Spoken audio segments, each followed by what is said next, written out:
looking at this would probably assume they're actual shops. So I don't know, man. I don't know. Really don't know. Yeah, fine. Do you know NASA website? Yeah, it has a lot of pictures there. It has a lot of pictures of globe Earth. Yeah. Right. If you go to NASA archives, it also has many pictures of a flat Earth. Ain't that funny? Pictures of flat Earth? Like from Yeah. satellites? You mean from satellites? Yeah, from the ISS, yep. Oh, okay. Yeah, Yeah. I mean, those are. Ain't that funny? Um. Yeah. Okay. Good. I would like to look at those honestly. ISS photos. You said. Yeah, I'll post some in the side chat.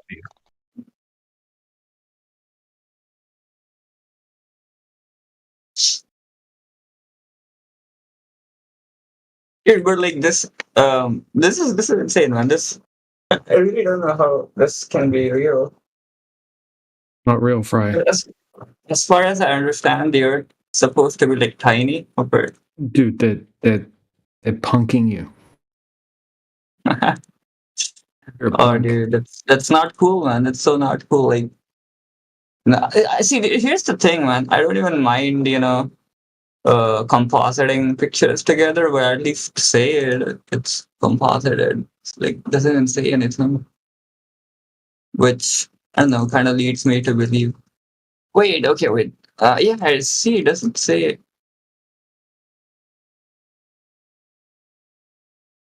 What does it lead you to believe? Bunch of dicks, man. I don't know, or maybe if they're honestly claiming that this is like from a camera, like a single shot, you should do. Then like, yeah, fucking. The explanation, Fry. This is what you're looking for. There is no explanation if this is. Here in the side chat, there you go. I suspect. I really suspect, like these would be composites. Don't There we hear. go. Ah, dude, this is. What is this? Oh, okay. I mean, See, why does he keep doing that? What is wrong with him? his airtime should be. It's called a shadow, but okay. Used to cover whether or not the question can be answered. Yes or no? yeah, dude. Have you never seen like a green shadow? Oh, you can't win your No, I've never seen a green shadow before. I would love to see one. Prince, how about you just answered a question instead then?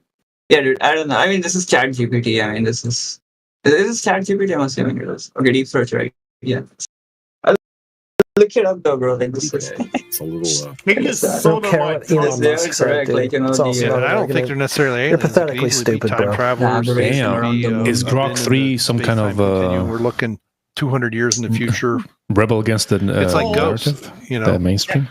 It's like Gettysburg. People see Union soldiers walk across roads. These are like the only thing small cross. I mean, we already know this, right? Like from the ISS, we are pretty much pinning things, putting pins. Mm-hmm. So that's such a small cross section. I think if you get like a wider view, you might find some amount of curvature, which again, I mean, I don't know. I don't think it's enough, but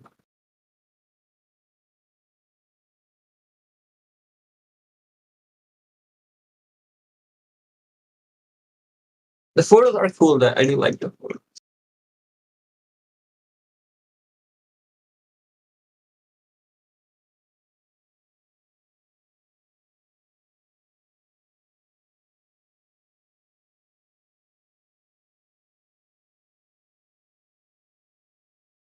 Moon's behind the Earth's behind a green screen.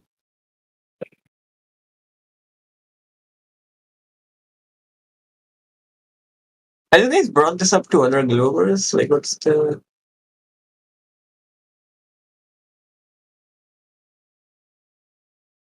Is it like known to be a composite? Yeah, dude, they just say dumb shit like, it's obviously it's a shadow, but okay, right? They say dumb shit. What they say. Dude, I mean, not idiots, man. Like actual, like people who actually know something.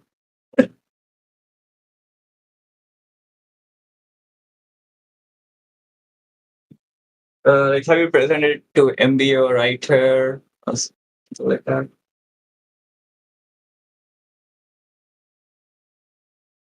Did you say Embo? Yeah, isn't he like studying astrophysics? You hold him to a high regard. Yeah, he's. I mean, he is planning on studying astrophysics in college. So, I mean, I'm not saying he knows everything, but we'll have the official answer. You know.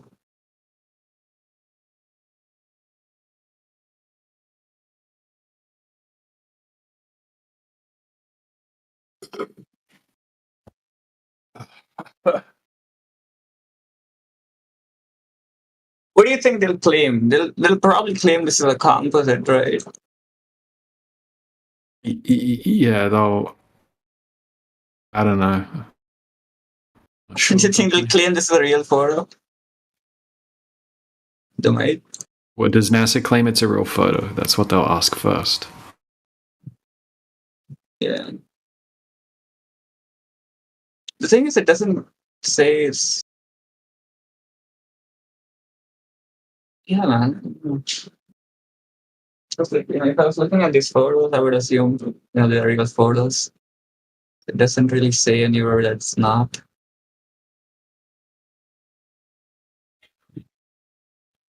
So down there. So. Is there? I mean, Fry, yeah. Fry, the Indian moon landings. Do you think that was real or fake? Dude, I think that was real, man.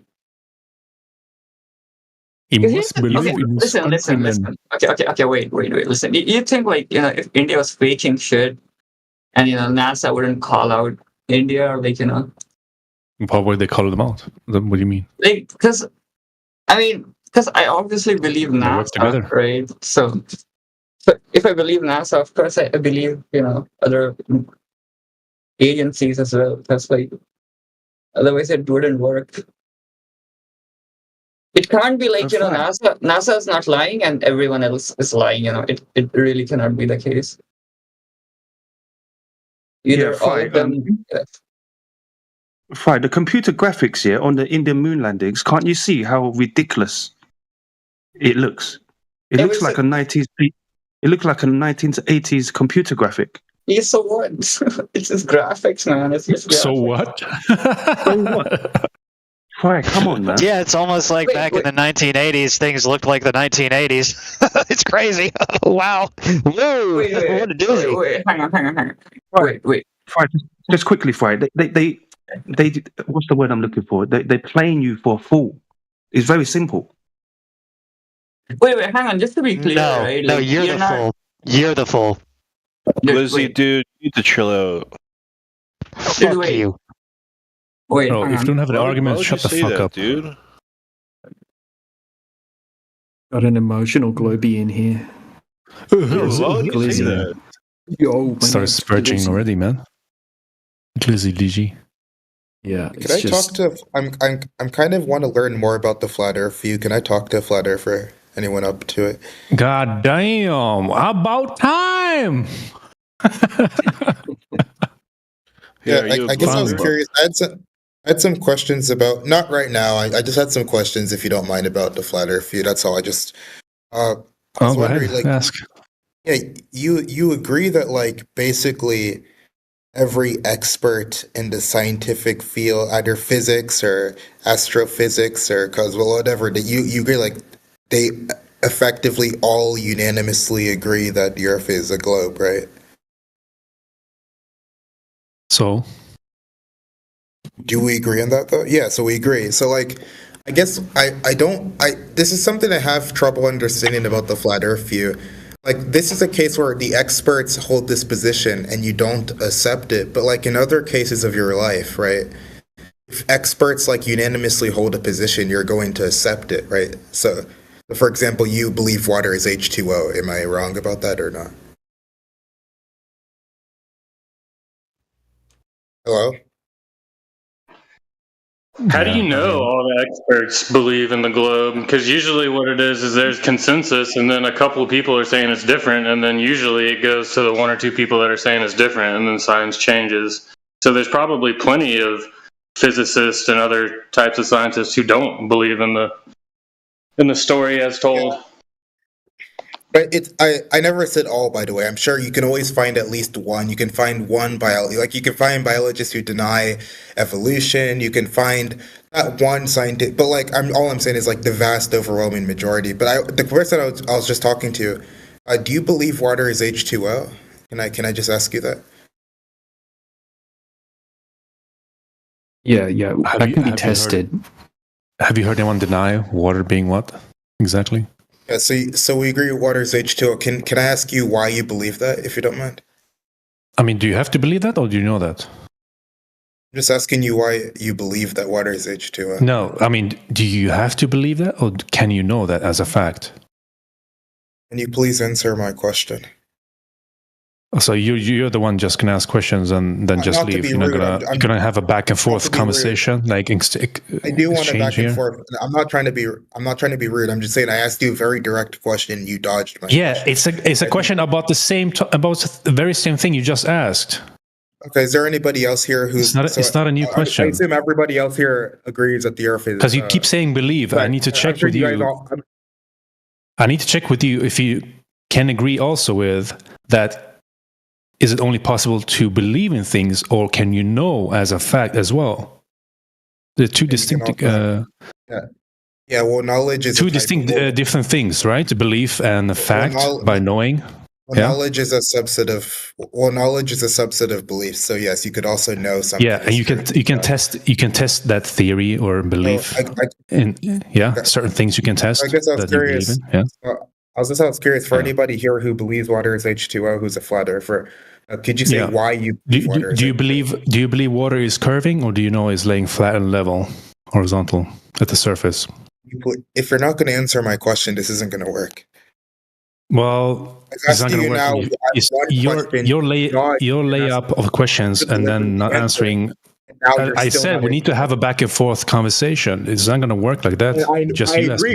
I answered your question, and now you're asking me another question. You asked about water, sir. You asked about water. I'm still asking about water. Yeah, I'm not changing the subject. No, but I asked you. Hold on. This is how it worked. I asked you, is water still the same topic? It's still the same topic. Sorry, I asked you why you believe water is H2O. Sorry. Yeah, we're still talking about the same topic. I didn't change the topic, did I? Yes. It's still water. The same question again that you never answered. Then you asked me. Why are you having a hard time answering a simple question? Do you believe water is curving, or do you know it's laying flat and level? Which one is it? If you're not going to answer my question, I'm not going to answer your question.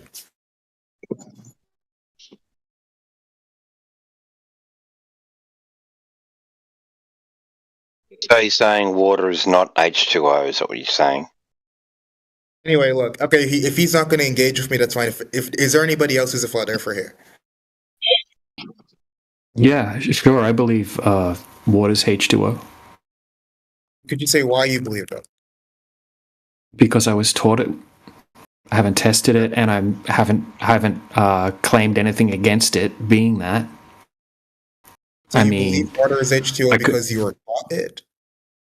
Yeah, but it's something it's a belief, right? I don't know it for sure, but if I wanted to know it for a fact, then I could probably look into how I could test that scientifically. Sure, but right? But here's what I don't get. The same degree that you were taught that water is H2O, you were taught that the Earth is a globe. So why would you not believe that the Earth is a globe? Because we can go out and test the Earth, right? To check if it's a globe or not. And when you go out and actually test the Earth, it doesn't match. Okay, but you think, that kind of backfired, Cartesian, didn't it? You agree? Whatever you're trying to get to work didn't work. Real quick. Can I finish? Dude, you're just plowing through. If you're actually trying to have a back and forth, have the back and forth. You're just plowing through the discussion. I'm trying to get this to work.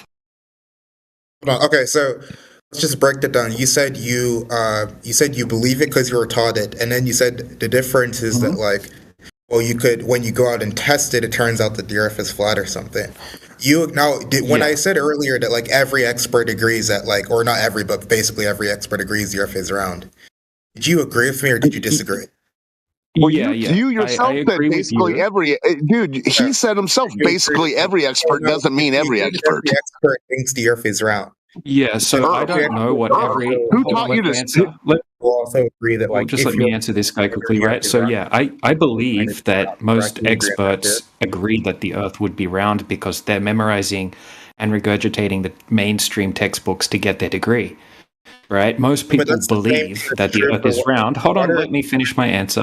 Right? But I don't know it. Let me finish my answer, dude. You asked for an answer, and now I'm giving you my answer, and now you're trying to interrupt me. I would have been done by now if you had not interrupted me. Yeah, I'm just saying, like, the fact that water is H2O is also like a feature of like mainstream textbooks and whatnot. Yeah, cool. So I believe it's that, right? But I haven't tested it, right? So it's a belief that I have. Yeah, but why would you not believe that the Earth is round then? Because we can. Okay, so firstly, right? We can go out and test the. Yeah, we can test the Earth. I used to believe it was round. Then I looked into it, right? And then I went and tested it myself as well, right? But all of the long distance observations, right, and various other reasonings led me to doubt the globe, right? And then after years and years of research, there's no way that the Earth's a globe. Yeah, but do you think like so you've come to all those conclusions? That's fine. Do you think like you're more likely to be right than like the experts in the field? Okay, so okay, so what can you say but laugh? Like what? Like imagine. Yeah. So what you're doing right now? Hold on. Let me explain. Right. So what you're doing right now is fallacious. Right. It's fallacious logic. It's a flawed argument. Well, let me explain. I'm not making an argument. What you're doing is you're just doing right. You're making baseless claims, and you're just appealing to majority. I didn't make any claims. Right? You're appealing to authority. Yeah, they're all wrong, Cartesians. No, I never once appealed to authority. You're completely confused. All I've done is ask you a question. The question I was asking is appealing to majority. So I answered your question. Give an example, right? So let's just consider somebody I told you that. Terrence. Hold on. I've gone out and tested the Earth. I've gone out and tested the Earth. Hold on, dude. Stop. You're going to have to. Right, you're not in charge of how the conversation rolls along. Right, you're in our room. You're repeating yourself, man. You're repeating yourself. No, I'm not repeating myself. Right. You were just about to just repeat the whole to spiel majority. about I tested it. You were just about to repeat that. Dude, redundancy and repetition are two different things, Cartesian. Okay, now please do not. I heard you. Please. I have a few claims to make. First, I did not commit any fallacy. I did not make an argument. I did not appeal to authority. All I did. You were hinting at an appeal to majority, bro. Consensus. That's all you've been talking about. I can't believe you guys think I can't believe you guys think something different than the mainstream. That's exactly what you're doing, Cartesian. You're actually more likely to be correct, and you're doing your own research, right? Than the experts. Let's just move along. Let's just move along with it. I'll answer your question, and then we'll move past it. Right? I've gone out and tested the Earth. I've seen other people that have gone out. Shut up. Terrence Howard is. This is how it's going to go now, if you want to stay here, right? Okay, so I'm going to answer your question, and then you're going to ask the next question or give me a follow-up to my response to the answer. Okay, so let me unmute you. Stop talking over me. I'm going to answer your question now. Right? I've gone out and tested the Earth. I've seen countless amounts of empirical evidence that the Earth isn't a globe. I don't think any of the people that you're talking about have gone and measured the Earth or done anything to validate that the Earth's a globe. They just blindly believe it. Yeah, as I said. Terrence Howard, so you will agree, presumably you're going to agree that Terrence Howard is like not more likely to be correct than like experts in the field. I don't care about Terrence Howard, nor do I. No, I know. I'm just giving an example. Let me finish. I'm just giving an example. So I'm saying now, think about you. You're saying you did your own kind of research, testing, whatever, and you came to the conclusion that the Earth is flat. Do you think you're more likely to be correct than all the experts in the field? Yes, because I've actually tested the Earth. Not only do I think so, I know so. Why do you call them experts, dude? You know, the term experts is a joke. Agree. So I want to. He's trapped in religion. Satoshi, he's Cartesian is trapped in religion. He was born into it. The experts in the field. Is that correct?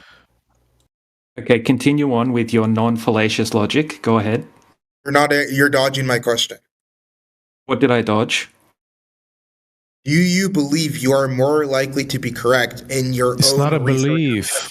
Are you stupid? No, I don't believe that. Right? I don't know any of these people that you're talking about. Right? All I know is that I've tested the Earth, and I've also seen countless amounts of empirical evidence, and I have. Do you think? No, I don't think the Earth's a globe. You think you're more likely to be correct than all the experts? Yeah. Yeah, we are more expert than your experts. Okay. Now, do you think now? Okay. Yeah, we are the experts. So now you know that we are the experts. Do you believe that the Earth is flat? Because you just follow experts. We are more expert than your experts. So why don't you follow the experts in the field? Let's let him continue on with his non-fallacious logic. Go ahead. Yeah, so I was kind of wondering. So, like, are there cases where? Do you think, for example, Terrence Howard, do you think he's more likely to be right? Bro, shut the fuck up about Terrence Howard, you piece of shit. Shut the fuck up about that guy. What's wrong with you? So DJ, what's wrong with you? What kind of logic are you using, man? What's wrong with you? What's wrong with you? What kind of logic are you applying here? It's like It's so Muhammadism. annoying listening to this guy. Holy shit. It's like Muhammadism. Someone He's appealing to some YouTube guy. What the fuck's going on?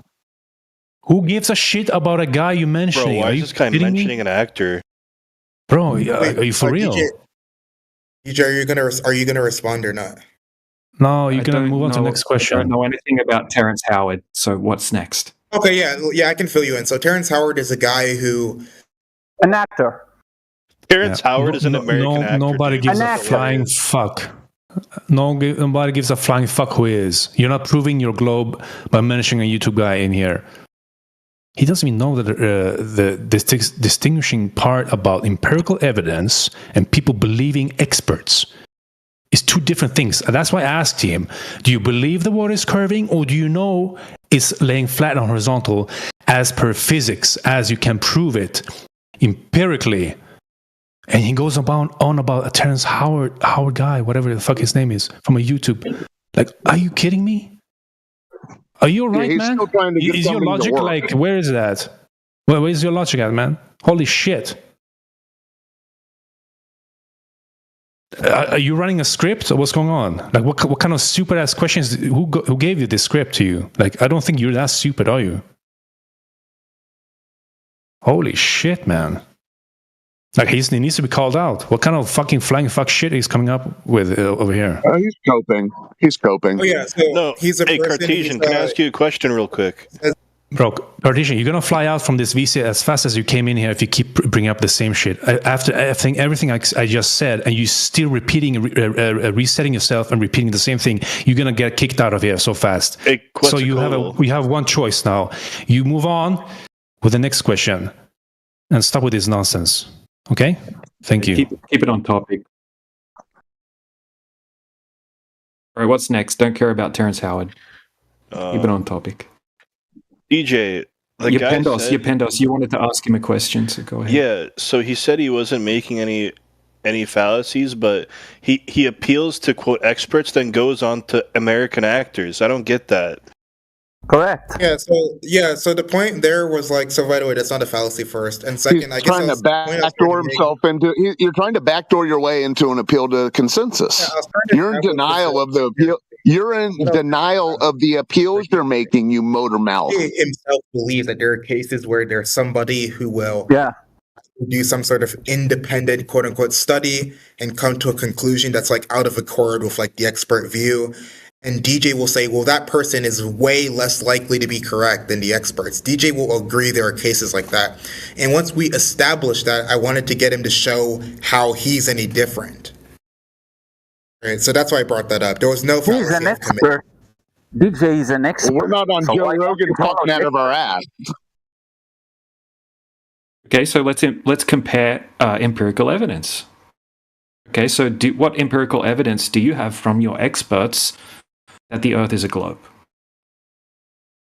Yeah, I mean, I could go into it. I don't really want to. I can just say, let's just assume I bet you that, like, don't. I don't even know. Let's assume that I don't know what the empirical evidence is. I still think I can just say, like, look, it's perfectly rational to believe the Earth Do is you know a if it globe. exists at least? I would do so and say that's why I believe water is H2O. That's why I believe that, like, my car won't explode you when asked I me a drive. few questions. I'll just ask you a couple of questions in You'd have to relation to show me that, why right? I'm irrational, even if I just assume I don't know anything about the empirical evidence. You'd have to show me let's why do I'm that. wrong for believing the Earth is round. Okay, let's do that now. Okay, so do you believe that the Earth's a globe, or do you know for a fact that the Earth's a globe? I know for a fact that the Earth is a globe. Okay, great. Okay, so how do you know that the Earth is a globe? Yeah, effectively every expert in the field of, the relevant fields, physics, astrophysics, whatnot, they all believe that the Earth is a globe. People have traveled to the moon. You don't think you don't think that is appealing to authority, appealing to credentials, appealing to maturity? What I've just done, he's appealing to other people's beliefs. Authority itself is not fallacious. Here's an example of authority. If I say, look, well, because Elon Musk has made all these successful companies, right? Elon Musk is right about, like, what the bright theory of quantum mechanics is. That would be appealing to authority when the authority isn't, like, a relevant kind of constituent in the field you're appealing to, right? Okay, so you just admitted, though. No. You just admitted you aren't aware of what any of these so-called experts have done to validate that the Earth is a globe. Yeah, we can just assume that. Sure. So what? I'm not aware of what doctors so you do just when I blindly give medicine, believe right? them I am because not you aware just of blindly anything the doctors so you have just done. blindly believe them because of their Efficacious and position reliable. of authority I'll and take it anyway. majority. The Is that medicine correct? turns out to be efficacious and reliable. Dude, right? I'm not aware of anything like chemists have done to show that water is H2O. Unfortunately, if you can't have a normal conversation that goes back and forth, I'm gonna have to start treating you like a child and muting you so I can. He's a spastic. I'm just answering your acting question. like a spastic right You're a spastic, bro. Okay, being spastic and have a normal conversation. Okay, well, what? So far, right? You said that you aren't aware of what you're doing it again. All right. If you want to act like a spastic, go on mute. Right, I'm going to talk, then you're going to talk after I unmute you. You can't talk now because you're... Okay, there you dude, if you want to play this game, you're just going to get booted straight out of here. Okay, so you said you aren't aware of anything that the majority of these scientists have done to validate that the Earth's a globe. Okay, so you just blindly believe in authority. Okay, so you said you know for a fact that the Earth's a globe because you blindly believe in authority. That's where we're up to so far. Okay, so now I'm going to ask you, have you ever seen the curvature of the Earth yourself, or do you experience the Earth as a flat, stationary plane? I'll try to do everything in order. So the first thing... I'll just answer the question you just asked. Have I experienced the curvature? I'll say no. Do I experience the Earth as a flat plane? No. Okay, now to respond to some of the other stuff. You said, well, you just blindly believe in scientists. Well, it depends what you mean by blindly. If blindly means I believe in their conclusions, even though I don't understand a large amount of the work that went into those conclusions, yeah, sure, you do as well. But if blindly means I'm doing something that's, like, epistemically unjustified, then of course not. No, we took off the blinders, Einstein. Okay. Now, aside, and also responding to some other stuff. Yeah, so like I said, again, there are, in other cases, if you have good reason to think people are reliable, then it's rational to believe what they say. Even if you don't understand the inner workings, I gave examples, water is H2O, I gave examples from, like, the medical sciences, and these are things that you also believe as well. Right? Is this your standard? Epistemology and other Is this your standard of proof, of knowing? What my standard? Blind faith. Okay. Yeah. So blind faith is your standard of... Okay, so you know, right? You say that you know because you have blind faith in authority. No. I said, no, to be clear, I know the Earth is round because it is widely attested to by the vast majority of the experts. Exactly what I just said. Because you believe what they believe. because you have blind faith in what they tell you, but you don't actually know anything that they did. It depends what blind faith means. If blind faith means Okay, so you don't know what they did. You don't know what tests they conducted. behind it. But you just believe what they say because you think that. Now, blind faith Yeah. means So okay. So you know that the Earth's a globe because of blind faith. And just one thing. When someone is talking to you, try to shut up and just let people who are in the channel to hear you, because when you are talking through someone who is talking already, we don't hear you and the other person. Please. Good doggy, good dog. Okay. All right, anyway, so we're up to the second question now. We're up to the second question. If blind, so you admitted that you admitted. Hold on, dude, don't make me mute you. Why do you have to do that? Okay, so you admitted that you have never seen any curvature, right? But you're saying that you also haven't experienced the Earth as flat, right? So this question number 2 is: if you have a surface of water that isn't curved, what is it?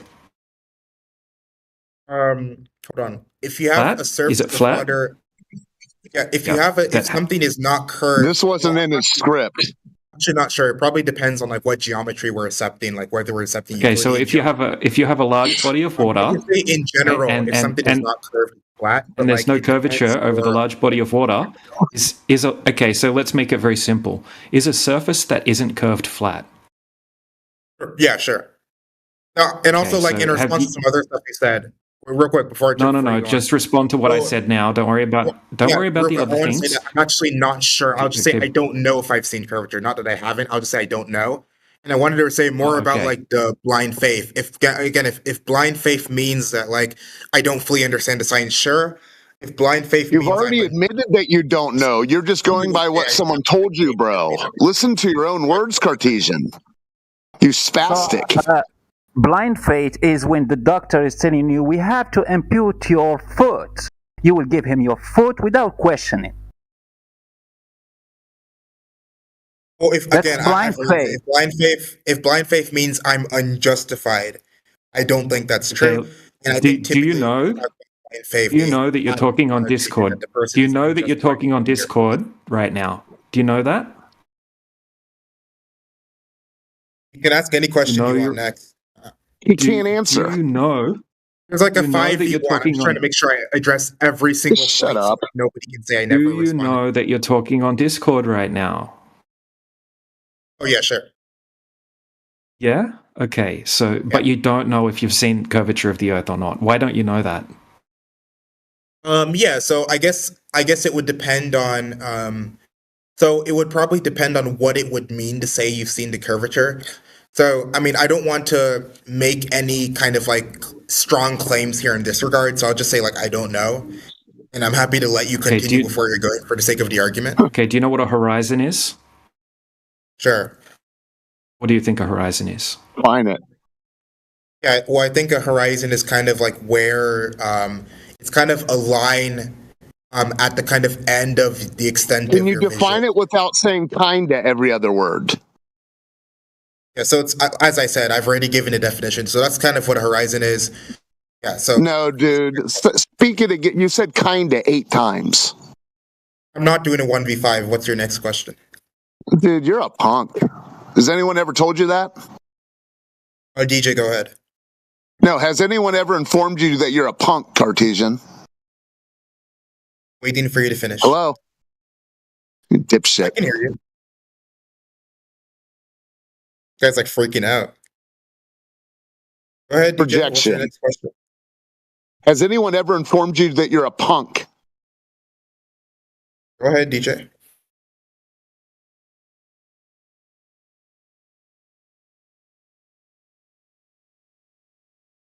I only did you have to go ask an expert if you're talking on Discord right now? I only answer substantive questions. I said, did you have to go and check with an expert to see if you're speaking on Discord with us right now? You smartass. Of course not. Okay, so you figured something out on yourself. Shock horror. Yeah, there's a lot of times where like we can make conclusions on our own and those conclusions are justified. But other times we when we try to make conclusions on our own, we aren't justified, right? I know this is a very surprising thing. Yeah, and you've taken the word of priests. You've taken the unjustified words of priests and are claiming that you're justified in that. I believe in that because I kind of have this direct access to my own taste preferences. But if I do a mathematical proof or I attempt it and I'm not like qualified to do it, I've never like. No, we want to know if the Earth is, dude. We want to know if the Earth is a ball in reality, Cartesian, not on a chalkboard, right? Kinda, right? Kinda, right? So yes, in some cases I can come to a conclusion fully on my own, and I'm justified in believing it. In other cases, okay, go get out of your basement and go check out if the ground you're standing upon is the blue marble shown on your textbook that all the experts and priests put there for you to see. Oh, just spaz out in response. Great. Yeah, the ground I'm standing on. Have you ever thought to listen and then respond instead of just waiting to talk? Kinda like. Well, I'm hearing a lot of the ground you're standing on. Non-substantive. Sure. What type of experts told you that the ground you're standing on is curved to make a? Yeah, so like it's going to be like a field that have nothing to do with the ground. Astrophysicist. Yeah. Someone who is just studying Narnia that have nothing to do with the ground. Who told you that the Earth is sphere? Well, physics who is does the expert who have expertise on the shape of Earth? Told you that the Earth is a globe. Yeah. So, like, first of all, to address try not to be continuously vague, Cartesian. Does have for ground. For example, physics. At least, if let's say we're talking about dynamics or kinematics, we're studying the interaction of matter. Yeah, nothing to do with geometry. Yeah, thank you. Nothing to do with geometry. Now, which nothing experts to do with told me? geometry. I'm just going with the general consensus among experts in physics. Experts maybe nothing to do with geometry, shapes. That's kind of broad. We're talking about different areas of physics, of course, too. Yeah, you ask someone. It's a category error. You ask someone who is expert on something that have nothing to do with the shape of the Earth. Well, I already completely deny. I think it has a lot to do with the shape of the Earth. In physics fact, I think is geometry. Physics who study various aspects of matter, etc., and people like geologists, whatnot. These are people who are the relevant experts in the field of determining what the shape of the Earth is. Geologists. I'd say probably the most qualified are people. Geologist is studying shape of Earth. Not necessarily. Geologists study the Earth in general, but they're going to have very good insights on like what the shape of the Earth is. Okay, so who told you who is this like they're directly studying? It's not like their field is the study of the shape of the Earth, right? Physics, the field of physics is not the study of the shape of the Earth. You told us about in some way someone who had. So they're not experts. You talked about experts, meaning someone who have expertise on studying the shape of Earth. No one of those who you talked about now have any expertise on studying the shape of the Earth. I don't think to be an expert. So now, if I go to a mechanic and mechanic tells and a mechanic. Let me talk. So now, if I go to a mechanic, and you're a rude spastic. To be an expert on that. Listen. A mechanic is an expert on cars who are rolling on the ground. So he is expert on Earth too. So if I ask a mechanic, I would have to take his word on the shape of Earth just like that, because he makes something that rolls on the ground, like your geologists who study rocks and things, nothing to do with the shape of the Earth. So you asked him, what do you think about the shape of Earth? He told you, round. I believe you blindly. Is that what you did? Expert on someone looking at the sky. What is the shape of what's the funny is, hold on, Cartesian. What's funny is you say, Cartesian, are you deaf? Is not to say that like the field of like. Hey, can someone ask Cartesian to unmute me? But what's funny is Cartesian said, what do you guys think? You figured out something that these experts are all in concert on? Well, you just expose the fact that these people aren't even experts. So yes, we do have more insight into this topic because you just admitted that these people you're fucking, Yeah. You're the one kneeling at their altar, and you just admitted that they are not even studying what we're talking about. Yeah, they don't have any expertise on this field. They just been plugged into the machine, and they're just going towards retirement, Cartesian. Cartesian, can you unmute? Who was that? Old host? Yeah, that was me. But he's not even listening to me. He deafens himself when he doesn't like the way the conversation is. I don't even know why we're still talking to him, but we can give him one more try. He's not going to respond in turn. He's just going to spaz out.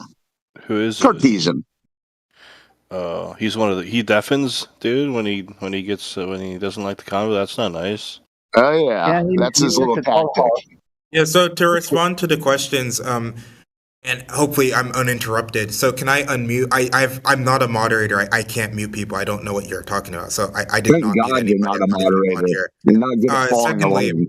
Secondly, about being an expert, right? Being an expert in some area X or something in X, right? That doesn't mean that whatever you study is like the study of X. So for example, somebody can be a quote unquote expert or a relevant expert on the shape of the Earth, even if the field they study isn't the study of the shape of the Earth. That's like ridiculous, right? It's very stupid to say. So just to address that. So post one of these experts' expertise. So post one of these experts of yours' expertise. So if DJ has another question, he can ask me, or if anybody else wants to ask another question, they can answer it. How do you've got me muted. Someone have an expertise on the shape of the Earth? Because you said already you follow the experts. When we talked about the shape of the Earth being flat and not round or a globe like you claim. So who is this expert who is studying, who have that expertise on the shape of the Earth? Who's that? Who's that? Physicist. Who is this physicist who studied the shape of Earth? Please. Yeah, like basically every physicist has studied the shape of the Earth. Just tell me one. Give me a name, and we will look at his study.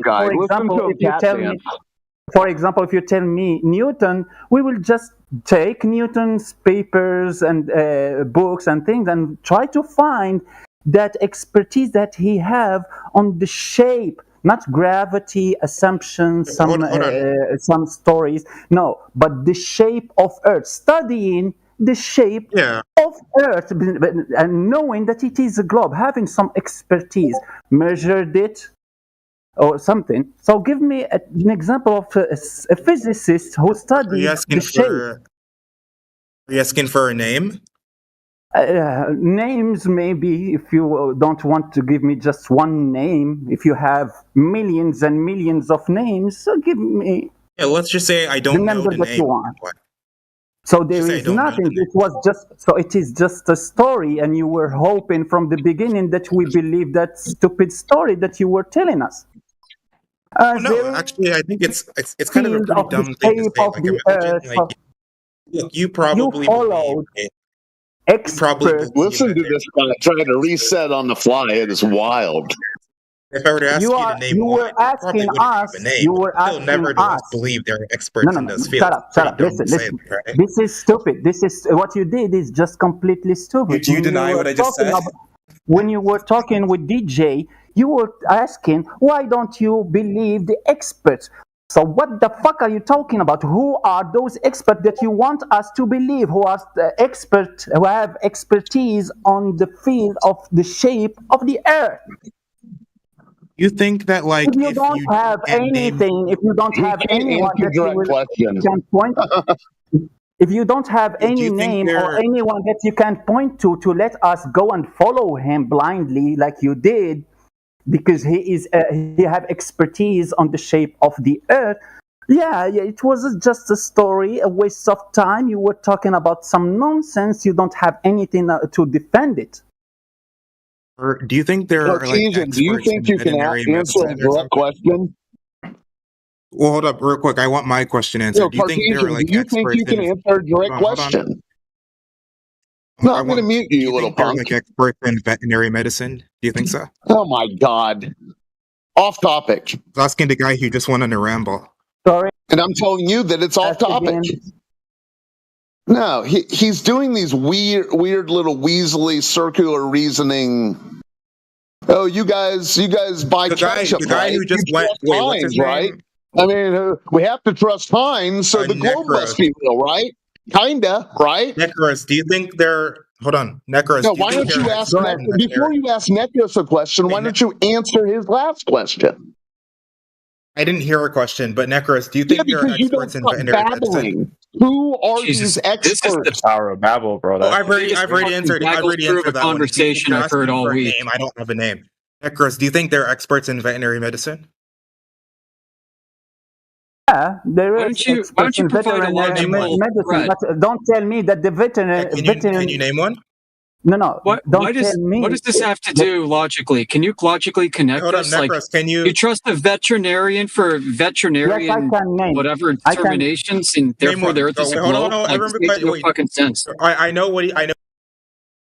I can name many for you, and I can give you their numbers and the address of the cabinet where they work. Yeah, don't even take his bait or don't even take his bait or answer his questions when he ignores you, Nickrest. He flat out ignores you. Hold on, I'm going to ask another question. Wait. Hold on, I will answer, but just one more minute. You're floundering, Cartesian. Necros, yeah, brother. Necros, do you think there? Wait, I need everybody to just be quiet. Okay, Necros, are you there? Yeah, I'm here. Are there experts in the field of computational neuroscience? No. We were talking. You asked a question. Yes or no? Yes or no? Hold on. Yes or no? You Yes or asked no? a question about a veterinary, and I told you, yeah, there is expert. And you asked me if I can give you a name. I told you, yeah, I can give you a name, Your hot mic. the address, and the phone number. And I can also tell you also what is the last animal he treated.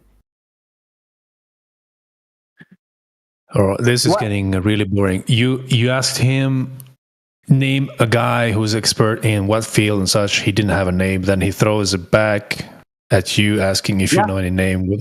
It's not a fucking argument, man. Like, present a fucking argument instead.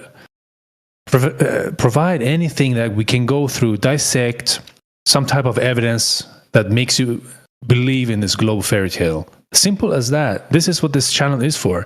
Not you asking about what we think about other people. We don't care about that. It's really fucking boring, man. Yeah, you're having an adverse reaction to finding out that you're wrapped up in a fairy tale, Cartesian. Like, we already established you have a belief. Now, get to the fucking argument, the crux of it. Not these back and forth. Oh, I don't know any experts, and therefore you don't know any experts. And then what? It's done? Therefore Earth is a globe? That's it? He doesn't know who to believe, but he believes them. Fucking hell, mate. Like, what kind of level of conversation is this? It's so fucking degrading. Holy shit. Was it you, old horse, or was it DJ? You told him that he is just blindly believing that the Earth is a globe. And he told you they are expert and thing. We know that there is no experts in that field and that shit. So just stop. Yeah, he appeals to experts and consensus. Fine. Now present something of substantial fucking thing rather than this back and forth about people. It's boring, man. He's willing to say that he's got a belief. We can just let it go there. Fine. Move on to someone else. Beliefs are okay, as long as you admit to them. I mean, as long as you don't try to conflate a belief with a knowledge claim. Everybody's got their own beliefs. They can be on topic or off topic. In this case, it's an on-topic belief about the globe. Cool. We're looking for people that can provide actual evidence. Can I say something real quick? Claims. Sure. To this kid about these experts and shit. I have a dog, right? I had this dog for 8 years now. since she was a puppy, right? And never ever will I take her to any goddamn vet because those motherfuckers are all idiots. Number one. And you're claiming they're all fucking experts and they know what they're doing. Majority of these fucking veterinarians kill these fucking dogs. They keep them sick and shit. Just like the medical field. They keep people sick just to keep fucking profit off of them. So I never take my dog to a fucking vet and she's the healthiest dog in the fucking world. Thank you very much. Fuck those experts. Now you can keep trusting your experts and live in your fucking la la land. But we're cool here. Thank you. Me too. Yeah, I took my 2-year-old dog to the vet, and they wanted to pull out 6 of her teeth. Exactly, fucking experts. And I said no. They're all desperately trying to make their veterinarian degrees, which there are instances where a vet is needed on site, but there's not enough of those cases, so they'll just pull teeth to make extra money. They'll do whatever their patient can't talk back to them. And they've given these vets this weird bedside manner techniques to speak with the dog or the pet owners to get them in this weird idea that this is a life or death experience and the dog's life is equal to a human's life. They're just trying to make money. Yeah. They want to sell medicine and they want to have you come back to them one more time. Yeah. And when you go back for the tick shot, they want to do a full-blown, they want to treat, they want to act like they're pediatricians. They've lost their minds. Bad example, what's your name? Cartesian. Yeah, and it's weird, Cartesian, because you said you appealed to experts, and then when we broke it down, it got boiled down. You admitted that these experts that you're appealing to aren't even experts in the thing we're talking about.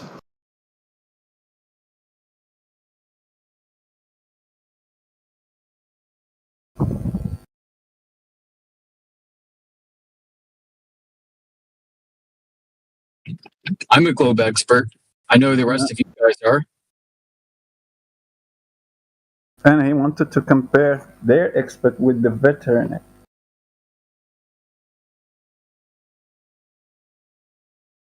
Yeah, he's in disbelief that we could have more insight into the fact of the matter of whether the Earth is a ball or not than all these experts that he can't even name. He's been asked to name one of these experts or one of their studies multiple times, and he just spazzes. Yeah, I hope you're listening, Cartesian. No, but he never think about that shit. He just repeated the sentence that he heard about. Believe Correct. the experts.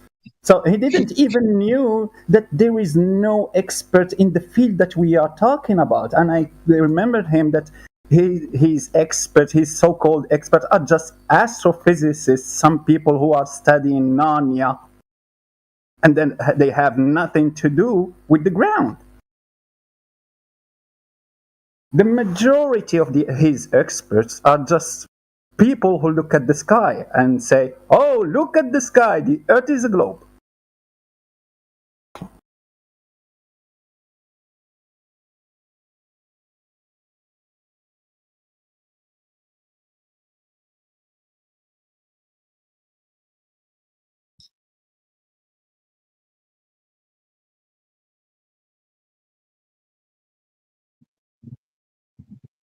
Know where we could go with this convo, old Haas. I mean, he's so off in left field.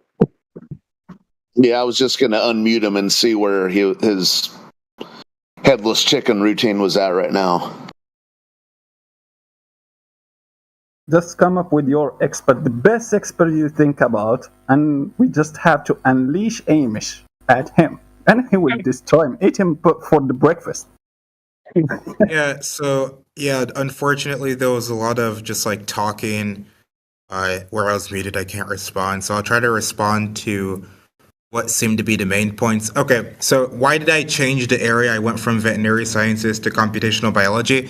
This is why. Because here's what happened. I was asking him if he can name an expert in so-and-so field, and then 20 people started over talking, started trying to jump in. Yeah, that's and he because gave him, you and then avoided see, they're answering the interrupting right original now. question, They Cartesian. just went and unmuted me. Yeah, we don't really care, Cartesian. Like, stay on the topic of this VC. This is what you haven't done that. You like, what the actual fuck? You're wasting our time.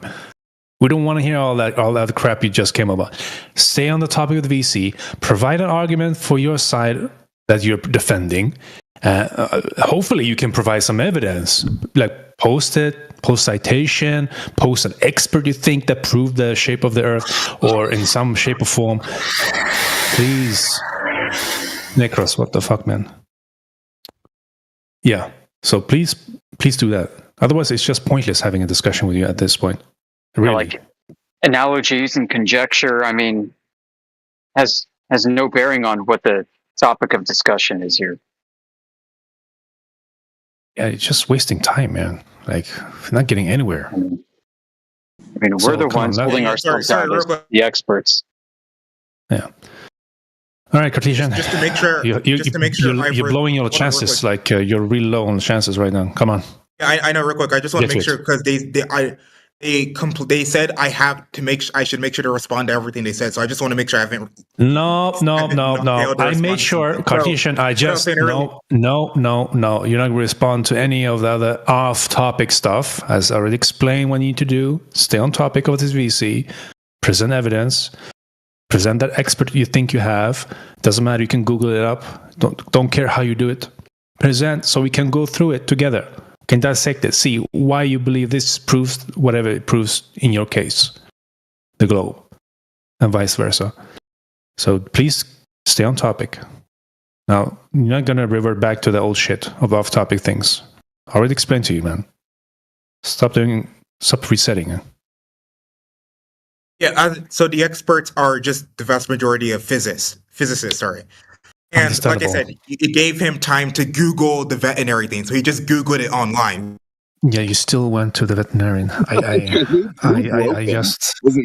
just explained a third time now. I don't understand. You don't need to reply what they spoke about, the veterinarian stuff. We are cutting that cord off right now. Now we start with new chat. Start as you came into this VC initially. You wanted to ask about flat Earth, and now we want the evidence of your side, the position you hold, why you think is true. Present something of substance. Stop yapping. If you're going to bring up physics, let's talk about the actual physics of things, and not about what the experts say about the physics of things. Boy. Yeah, tiresome. He was deafened, but okay. Go ahead, Cartesian. Yeah, he was deafened because I knew. Oh, he was deafened? Even better. But he knows what's the deal, so I give him plenty of chances. I'll give you one more chance, Cartesian. One more. I'm being very gracious. Usually I kick people out sooner than that. If you're not following the topic of the VC at all. So go on. Now he dipped. Yeah, thank you. Even better. Yeah. So he didn't want to stay on the topic of the VC. That's simple as that. Get out then. Yeah. Move on. I miss that. I always enjoy the Glober spiraling, but maybe I'll go back and listen on YouTube. I think our panel was a bit too quick to the draw to shoot at this guy. Overwhelmed him with a bunch of yakking. Somebody else will be along to spiral any moment. Just be patient. Don't worry, Sonny. Yeah, it got overwhelmed a bit here. Everybody jumping in. But anyway, I was trying to give him a chance to speak and stay on topic, but he didn't want to, so that's on him. Not much else to do. That's it. Just want to... Oh boy.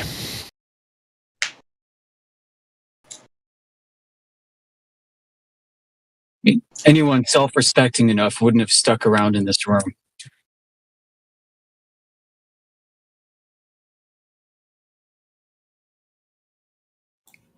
Just to clarify, I thought I heard him say veterinarians. What? Did he actually go from physicists to veterinarians? Am I mistaken? Yep, he had a way to describe his formal logic. I think he was trying to get out, but he wasn't given a chance. Hmm.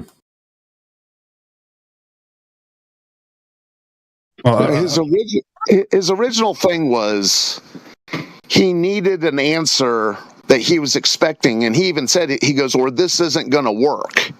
He goes, you guys believe water's H2O, right? You guys believe this. I need an answer, or this isn't going to work. He was being disingenuous from the top. He's too fragile to have the discussion. Wow. There's some truth to that too, yeah. Yeah, he's trying to back any way to backdoor his way into the bullshit circular reasoning. It's a trend.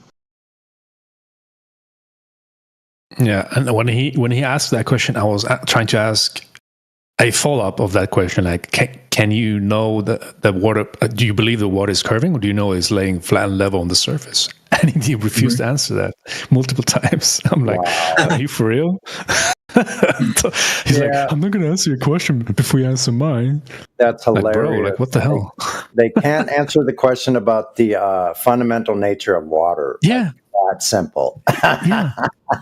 That's hilarious. Very simple question, man. Yeah. We refused. You wanted to paint all of us in the room as being delusional, anti-science, Terrence Howard, inconsistent the way we refer to and use scientific claims versus measurement claims.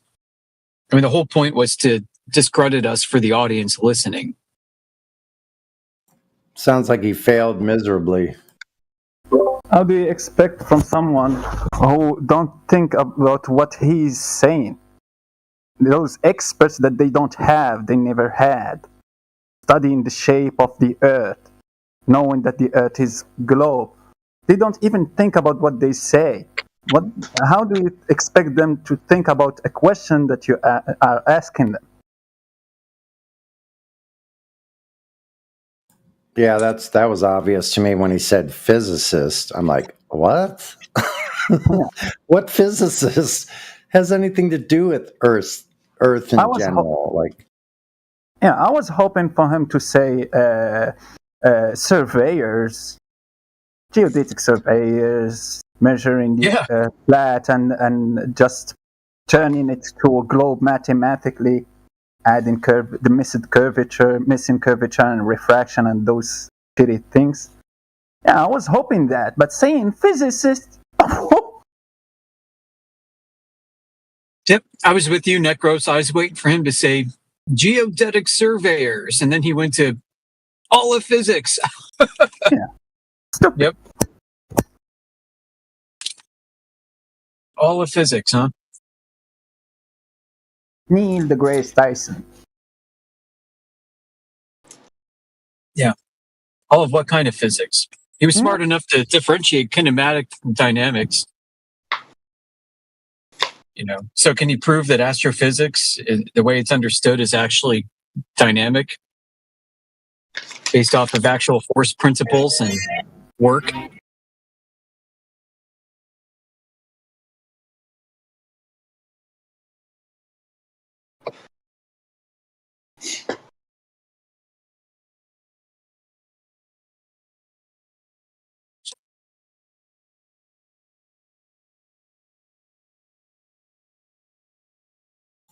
Let's ask the Google AI. What does it say? Here's what it says. Physicists, particularly those specializing in a field called geophysics, study the Earth by applying the principles of physics to understand its internal structure, composition, natural processes like earthquakes, volcanoes, eruptions, and Earth's magnetic field. So that allows them to locate resources like oil, gas, and water, as well as study environmental impacts on, they say, planet. Well, it's not a planet. Not a planet. You can have those people studying the same exact thing on a flat plane. Exactly. Right. All that stuff sounds like there should be a globe in there, but when you look, there isn't. Was Daffy trying to comment on that? Well, he used the N-word, so he's out. Oh, bye-bye. Banned.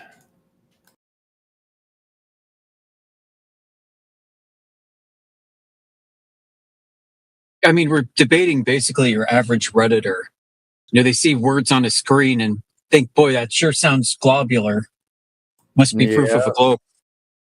Geophysics. Wow. Yeah, they know it's a globe. Yeah, Great. because they said planet at the end of their whole statement. It has geo on the name. Geophysicists. Yeah, it has geo, so it means that they study the Earth and its shape.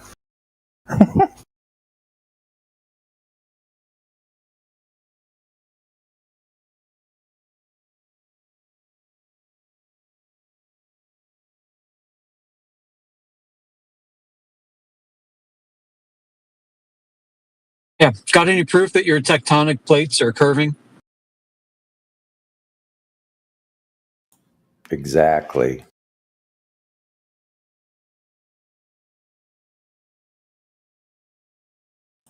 It says that they study the evolution. That's the word they use.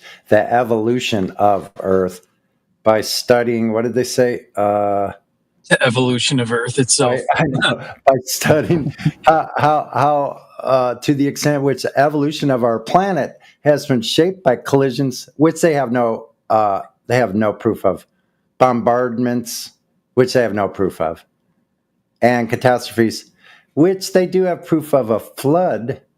Yeah, that requires water.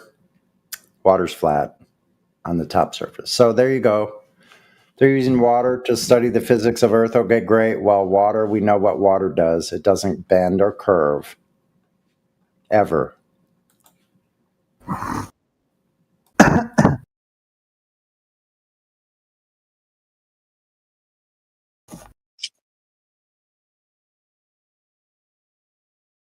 Right. So we would ask, okay, show us gravity as a field of influence that's overcoming the natural molecular bonding of molecules to form water. And then they would say, well, at the scales you're looking at, it's so insignificant and inconsequential so as to not even be there. Mm-hmm. And then we say, great, at what scale is it? And they say, well, you have to go to space to see. Yeah. Right. In MIT, the Professor Walter Lewis says that gravity, start talk about the gravity till thousands of kilometers, because in the molecular scale, till thousands of kilometers, it's just the electricity that is dominating the world.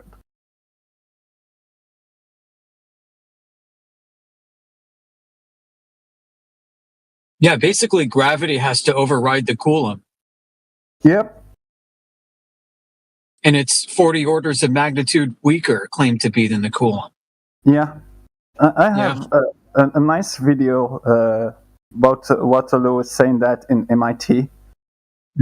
Teaching that same exact thing to people and telling them that you can talk about gravity till you talk about a planet orbiting a star or a moon orbiting a planet.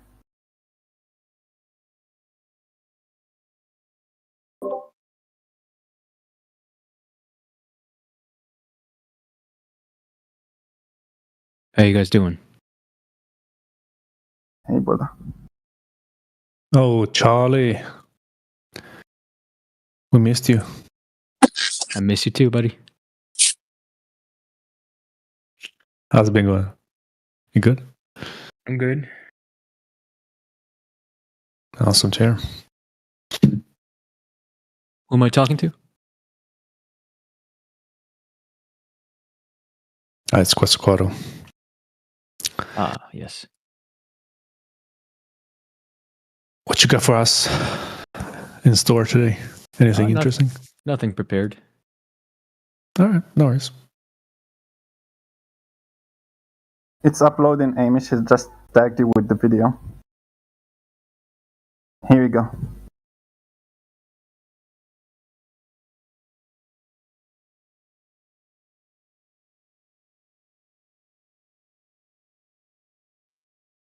That's a powerful clip.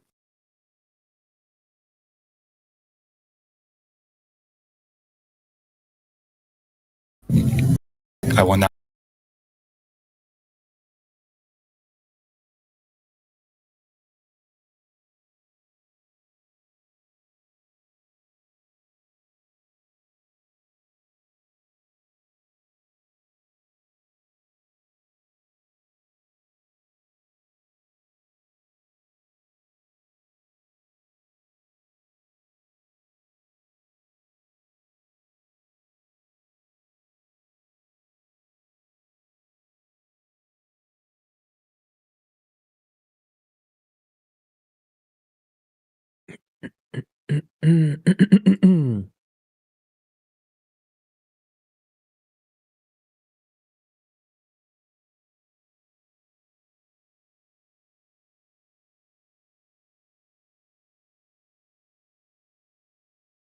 And nobody really knows how to quantify the relationship between like the force of gravity and the attraction of an electron to its nucleus. Nobody can compare them. It's all based off of backfitting data, reverse engineering mathematical models, suppositions. Gravity's not a force. Yeah. So I've heard 39 orders of magnitude, 40 orders of magnitude, 37 orders of magnitude, 26 times, which is way smaller. Okay, so I have a question. You guys all here believe, or you say you guys know that the Earth is flat? Jesus Christ. Is that correct? Welcome to the channel. Hi. Hi. Yeah, quit. Hi, are you in school? No, I'm 20. No, I'm not in school. I'm 20. Okay. Graduated 2 years ago. Good. So you're out of the meat grinder. You no longer have to accept and believe what you're being told without testing it yourself. You can go out and test the Earth yourself, You can discover that it's flat. I could, but I usually just look at all the info online that says how it's round. That's what I go off of. Right. It's what everybody does. But you can be different. You can actually go test it yourself, and you'll see it's not the case.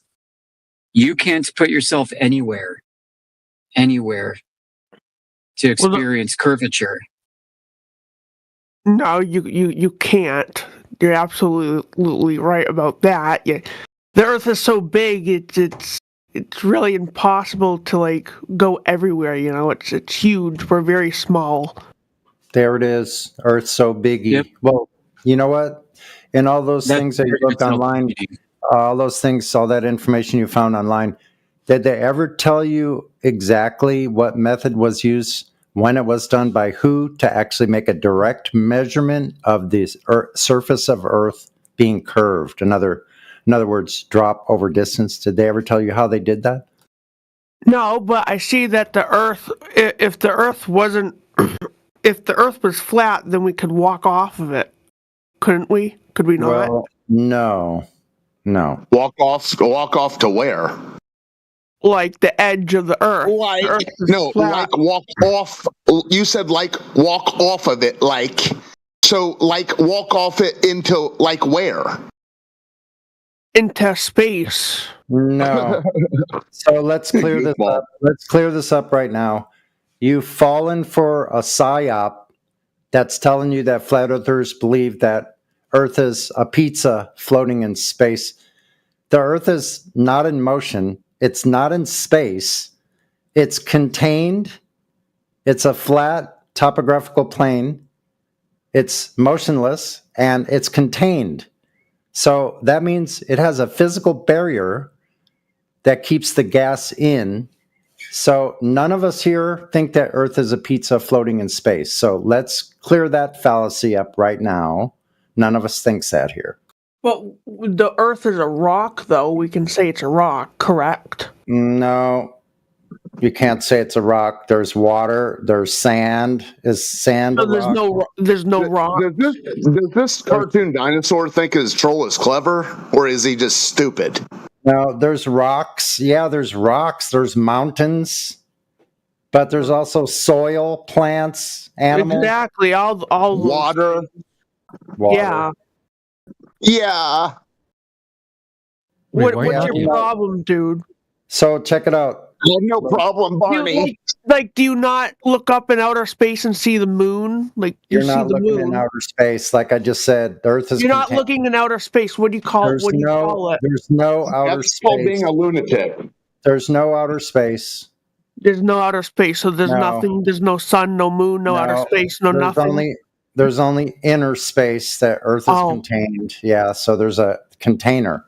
So when you're looking up at the sky, you're not looking into outer space. So let's clear that up. Let's also clear up the fact that you woke up one day. You don't actually know why you're here. You just exist. That's the fact. That's the fact of everything. You woke up one day. You don't actually know why you exist. We were born. Okay, that might. Yeah, you're born, but do you know why? Is that waking up? Is there a manuscript to living? I know that being born isn't waking up. Being born is, it is waking up. You're conscious. You woke up one day. That's exactly how it is. You weren't here, and now you're here. You appeared out of thin air. So up until the point before you travel down the birth canal, you're just napping. You didn't exist before. You were nothing before. Okay, so let's stay on the topic. That may be so. All of that may be so. Has nothing to do with the Earth itself. So let's stick. Well, the point is that you guys think what the Earth is. You contradict things and stuff, but you actually don't know. You will never know. You have no. Now you're projecting your ignorance. You can know that Earth is flat. I can tell you how. Like that's what I opened with. I said you can find out today. Yeah, you go on a spaceship and you go all the way up. No. You know cameras exist, right? You know cameras exist. You just need a lake. You just need a body of water and a mirror and a friend. That's it. What the hell are you even talking about? You're on a fucking ground. You're on a rock right now. If you go on a rocket ship and you fly upwards, you're going to be going into outer space. You can't do that, though. Okay, send us a postcard. You can't do that, but you can. I'm not a multi-billionaire. I don't have the money to do that. Nobody has the money to do that. Billionaires have the money to do that. Do you know what a mirror flash is? You ever play with a mirror and flash the sun off the reflective surface of a mirror? Mirrors are for millionaires. Only a millionaire has a mirror. All right. You guys are all a bunch of delusional faggots that don't know shit. Oh gosh, you can't say that. To be honest, you don't know. You can't say that in here, man. You're gonna that's the Discord level TOS violation, bro. Like you can't say that. And not only that, dude. Based on his voice, dude, I think he's projecting right now. Yeah. So you would have to disprove the fundamental nature, the natural state of water. If you're saying Earth is a globe, then the water as we know it. And they say Earth is 70% or more water. Water's flat on the top surface. Therefore, Earth is flat. The water shows God's handiwork. Yep. Pretty funny, I have to admit. Yeah, I mean, you're absolutely right, kid. Your only evidence for the globe is what you see on the internet, like you said. You can go out into the real world, and the real world gives you a different story than the one you read about, than the one that's handed to you. And it doesn't take much. It really doesn't. You just have to be observant. As I was saying before, a popular thing that flat earthers do is the mirror flash. You find a body of water, maybe in a nice stable environment where there isn't much humidity, isn't much of a temperature difference between the water and the air that's resting above it. And you go find that body of water and you grab your friend and you go out there and you test this out. You have your friend grab the mirror and flash the sun to your eyes across a 3-mile lake. If you can see the mirror flash just above the water, and if your friend is holding the mirror just above the water, then you're flashing light beyond the limits of what the globe's claimed curvature is. You're proving flat Earth. It is one of the most simplest things to do. You don't need high-end optics. You don't need like a spotting scope or something like that. You don't need any of this fancy crap. You can go to Home Depot, where Jaron likes to shop, right? 25,000 Home Depots. Go grab a mirror, $14. Hell, you might actually need one. You might actually need a mirror to help groom yourself. So while you're out getting a mirror so that you can bring it back to your bathroom when you're done, take a detour to the lake. and do the mirror flash.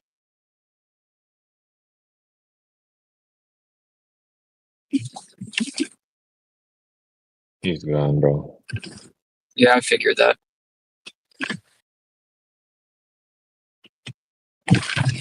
You guys are hilarious. So who's next? Yeah. We interact with clowns all day, so. I know. It's important for us. I mean, we can't always jump down their throats because even though we know they're clowns, the audience doesn't. If the audience just hears us time and time again, like berating these people, talking shit nonstop, then it looks bad on us. Have you tried telling that to QE? QE is here on a limited basis. He's here on a trial basis while we test him out. See how he does, because he tends to run his mouth off, as everyone knows. Do you think he's very Christ-like? I can't judge him. Do you know Christ? Yeah, I get it. It's not. I'm guilty of it, jumping down their throats. But a good portion of the audience also appreciates us shutting down their bullshittery, because Barney, there, Lord Saver, was not being. Yeah. Anyways. While true, Haas, while true, I mean, I've also had a legitimate learning disability. It was hard for me to actually get a read on that. I mean, God forbid, right? I mean, you get a guy like this in here and everybody thinks he's a troll, and then you make him feel like such utter shit that he does something that we would all regret and make the news, and then we all look like a bunch of dicks.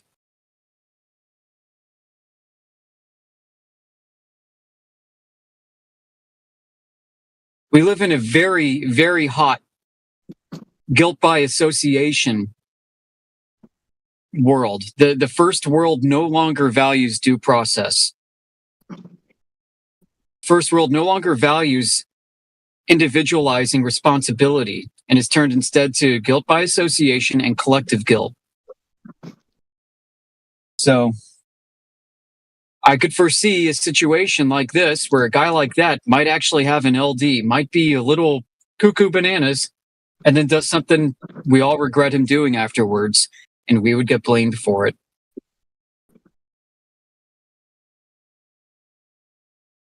So I think it's important to be mindful.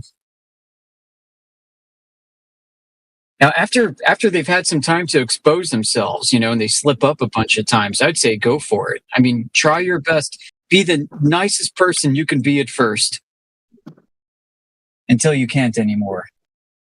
No, I straight up asked him if he was stupid.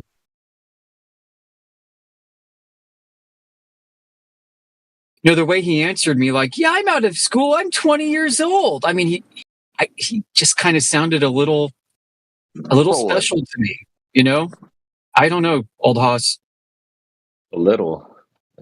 I mean, he could have also been trolling, likely so, but I think there's a bigger chance that he was actually mentally retarded. Yeah, immature, naive. I didn't act like that at 20. I mean, I was banging chicks and having a great old time. I had a great social life. I wasn't like, oh, the internet teaches me everything I need to know. No, look at you. You're stuck in here in this room with a bunch of flat earthers. Shoot, man. I don't know how else to spend my years, man. I'm about over the hill now. What else am I gonna fucking do? Yeah, you're stuck with us, bro. I'm stuck with you. I'm like pre-retirement. Got nothing else to do. Well, they've ruined AM radio, so this is a good place to be stuck, I guess. I mean, I like it. I like being stuck in here with you guys. It's entertaining as shit, even if you're not a flat earther, right? I mean, this is fucking great. This is the best radio you could get. Better than Sirius XM, better than anything on that. Better than any talk show.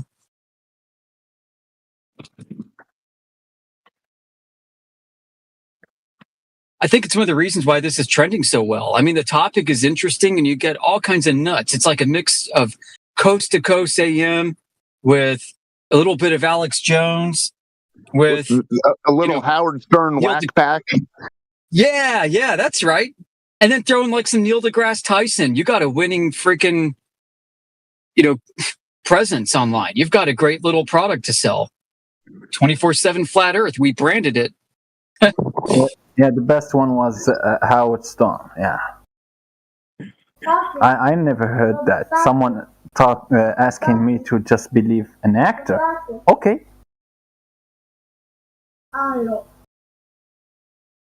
I mean, those of us who grew up in like the 80s, I mean, hell, like appeal to authority, appeal to popularity was off the charts back then. You just take an famous person, have them wear some, British Knights shoes on a commercial on TV, and everybody flocks out to go buy them. I think people are less swayed by that shit today to an extent.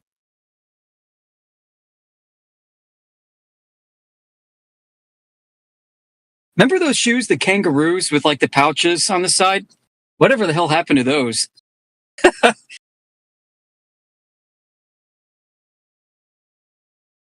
Nah, bro, Heelys won up those shoes for damn sure.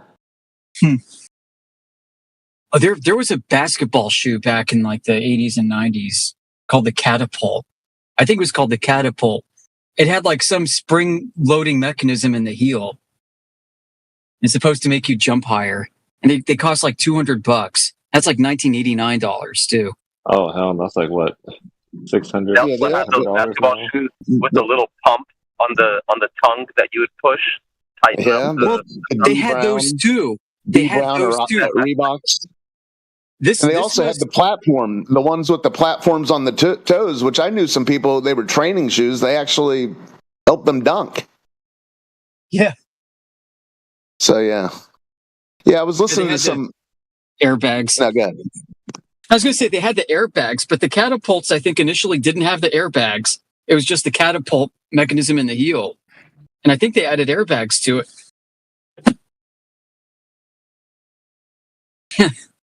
Anyway, I got to go back to work. I'm going to be listening. Take care, guys.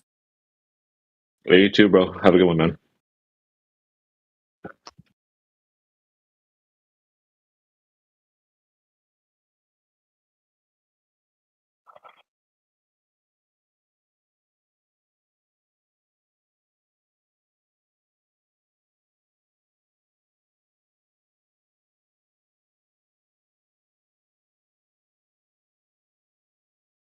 That's your cue to keep talking.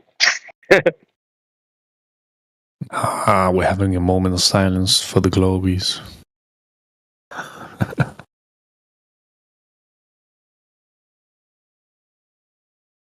Dudes, you need to go grab a flat Earth Frisbee and throw their gem canister. What to do at that server?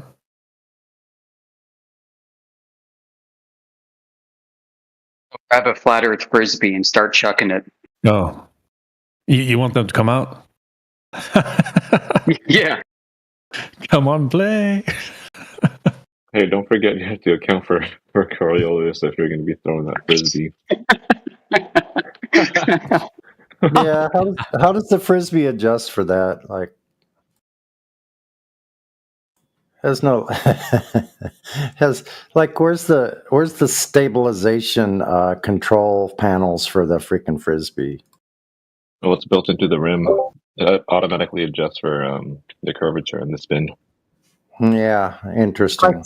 It's like sniping. The guy playing with the frisbee, he takes account for the Coriolis effect. So he does his calculation like Tiger Woods does every time when he wants to swing do his swing. So he calculates for the Coriolis effect. Then I'm sorry, go ahead. No, I'm done.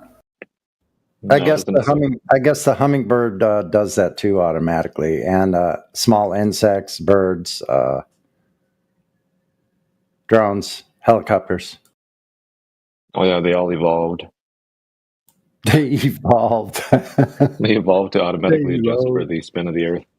Yeah, like the landing gear of aircraft, like landing on a moving runway at different angles from the angle of the landing gear.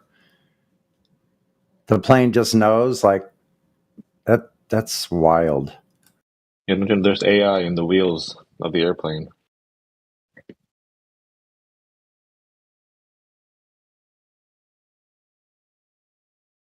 Angelina Jolie taught all the snipers how to snipe by curving a bullet.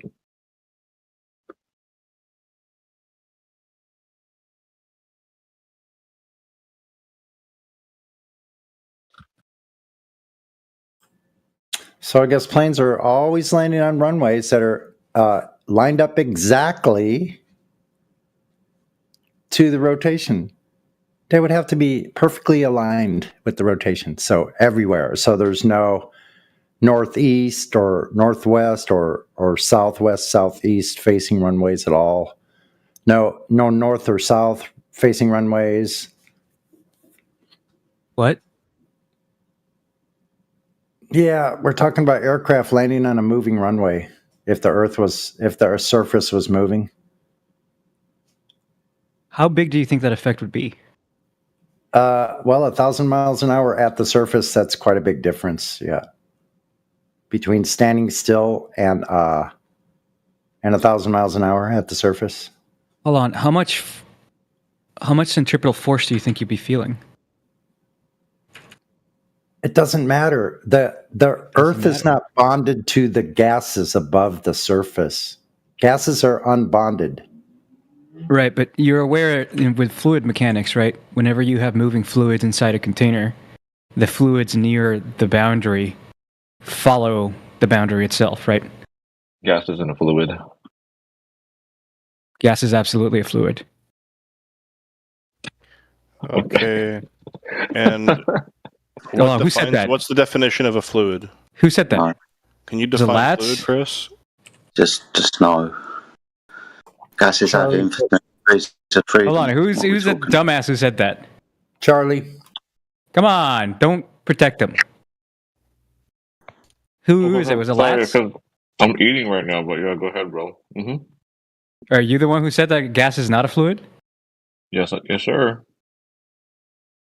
Would you like to retract that? Why would I retract that? What? This is weird. Why would you retract that? Because it's wrong. Can you demonstrate gas acting like a fluid then? The definition of fluid includes gas. It's a fluid by definition. Okay, are fluids bonded? Hold on. Let's not move on to that point yet. Just yet. I need Lats to admit that he's wrong. It's part of the point. No. I need Lats to admit that he's wrong. I'll even let him Google. Would you like to Google Lats? It's part of the point. It's key to the point. No. Yeah. Let's establish this first. Yeah, you're lying because you know you have to. Hold on. Are you saying you agree with Lats's conclusion that a gas is not a fluid? I asked you, are fluids bonded? Molecularly bonded. Is a gas a fluid? Are fluids bonded? Is a gas a fluid? Okay, let's stick with gases. Are gases bonded molecularly? Are you going to answer my question? Because I'm just going to keep asking it until you answer it. That's a bit weird. Is a gas a fluid? Even if it is a fluid, let's go with it is a fluid. Is gas bonded molecularly? Okay. So thank you for admitting that gas is a fluid. So now let's move on to the relationship. Hold on, excuse me. Let's move on to the relationship between the velocity of fluids within a container. You're not in control here. So our gases. I know I'm not. I'm just here for entertainment. Our gas is bonded molecularly. All right. So let's move on to why it is that fluids at the boundary of a container follow the velocity of the container. Let's have Jedi have a go with it. Go ahead. Did you say the velocity of the container? Yes. Yeah. What does that mean? The velocity of the container? Do you know what that means? Container. Just container. So I guess I can let me define the terms individually, and then I'll define what it means for them to be together. So a container is typically something that holds within it something, in this case, a fluid. And velocity means a change in position over time. So when I say the velocity of the container, I mean like a container that is moving. Yeah. What relevance does that make sense? We're talking. Sorry, we're talking What's up? about a gas inside a container. What You understand relevance this? does a moving container have to our Earth? Well, you're arguing that it makes no sense for the container to be moving and a plane to be able to land, right? That's what you're saying. No. Because the gas would stay in place and the container would move away from it. That's your claim, isn't it? What? No, which direction's the gas going? As it's closer to the Earth, it's being dragged along by the Earth. No, that's the container. We're talking about gas and its directionality. It's not a container for gas. Yes, I mean, I feel like I'm being patently clear here, and you guys are like stumbling here. You're talking about treating gas like a fluid. I'm asking you, how many degrees of freedom does gas molecules have as compared to a water molecule? All directions. Omnidirectional. Infinite directions of freedom. Liquids don't have this. All right, buddy. Yeah. How about I talk to the guy that had an issue with what I said? Gas expansion. I'm trying to provide gas expansion to you. What are you talking about? That's the point I was trying to make. They behave differently. You're saying it's moving differently at the boundary layer, which is a container for the gases, which is keeping the gases there. Yes. Because gases have infinite degrees of freedom. Gases expand into volumes, don't they? Yes, they do, but that doesn't undo what I'm saying, right? The gas at the boundary still follows the boundary, and as you get further and further away from the boundary, it doesn't. Okay, so what's containing the gas on Earth? Gravity. No, that's what we're saying. Gases have infinite degrees of freedom. I'm sorry, I can't hear two of you at the same time. I know. You've brought up gravity, which is a I don't know why you're trying to insert yourself in a conversation I was having with somebody else who's also trying to talk to me. Do you want to work it out with them as to like who's the one that's supposed to talk? We're just going to hold you to this point. You said gravity. You mean you? That's fine. I guess I'll just talk with you. All right. Yeah, Let's. I'm going to admit that you admitted defeat. Making the conversation harder for no real reason. It should be quick if you listen and answer honestly. Go ahead. So we've been speaking about gas expansion. Infinite degrees of freedom. Gravity. It's not infinite. It's 3. It's infinite. No, it's 3. Yeah. How many directions do you think are in 3D space? Yeah, in 3 dimensions. Do you think there's infinite directions in 3 dimensions? Yeah. What do you think the 3 stands for? Because you've got a directional bias with gravity. That's just the direction downwards. In 3 dimensions, down. You drop something down. We're talking about gases. Gases don't behave like that. Gases expand to fill volumes. Jedi, what does the 3 in 3D stand for? Why are you asking me questions, dude? Why are you not addressing what I'm saying? Why are you not making the conversation because as you speak more, what's being said to you? Because as you speak more and you ask me questions, it's betraying. You don't answer them. Yeah, we've noticed. Excuse me. You asked me a question. I'm answering. Answer the questions. Don't try to be polite. You asked me a question. I'm answering it. Right? You're not going to see line here, dude. It's not going to work. You asked me a question. I'm trying to answer it. Good. You asked me why is it that I seem to not be answering your questions directly, and I'm trying to answer that question directly, actually, because as it seems that you talk more, the questions that you're asking me betray that you don't actually know what you're talking about. And so I'm probing deeper into the knowledge to make sure that I meet you at your level of ignorance. Oh, really? So, first attempt to explain it, ad hominem. Good. Well done. Yes. What are you going to do now? Well, yes.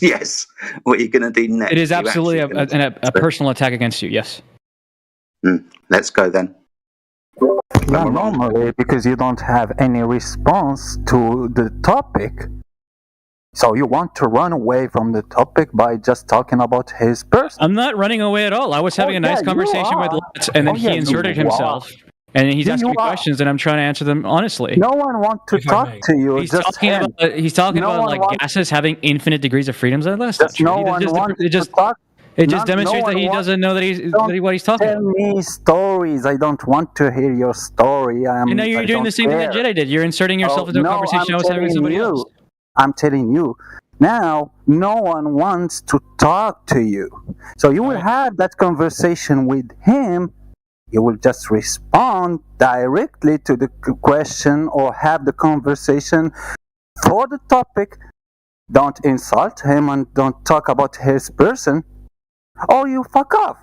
It's interesting that you guys didn't seem to care about insults earlier when this other guy called the other guy a retard. But that's okay. I guess it only counts one way, right? Charlie. I mean, we can agree that gas expands in all directions, right? Whether we can get stuck on the infinite Yeah, we know that. It does expand in all directions, absolutely. I think that's what he meant to say, is that it expands in all directions. Yes. So we can just agree with that. Yes. But and he also said that there is no downward bias for gas. Oh. Oh, hold on. What happens if I get a fish tank and I pour some sulfur hexafluoride in it? That's a container. Does it? Hold on. Listen. Does it? I have the top of the fish tank open, and I pour some sulfur hexafluoride, which is a gas, into it. Does it expand in all directions?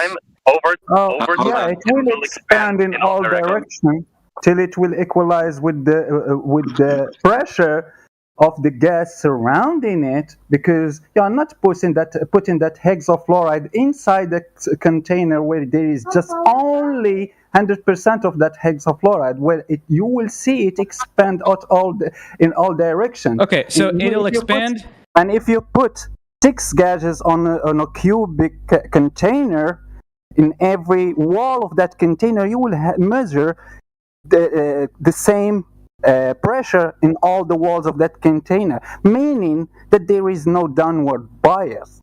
Necros,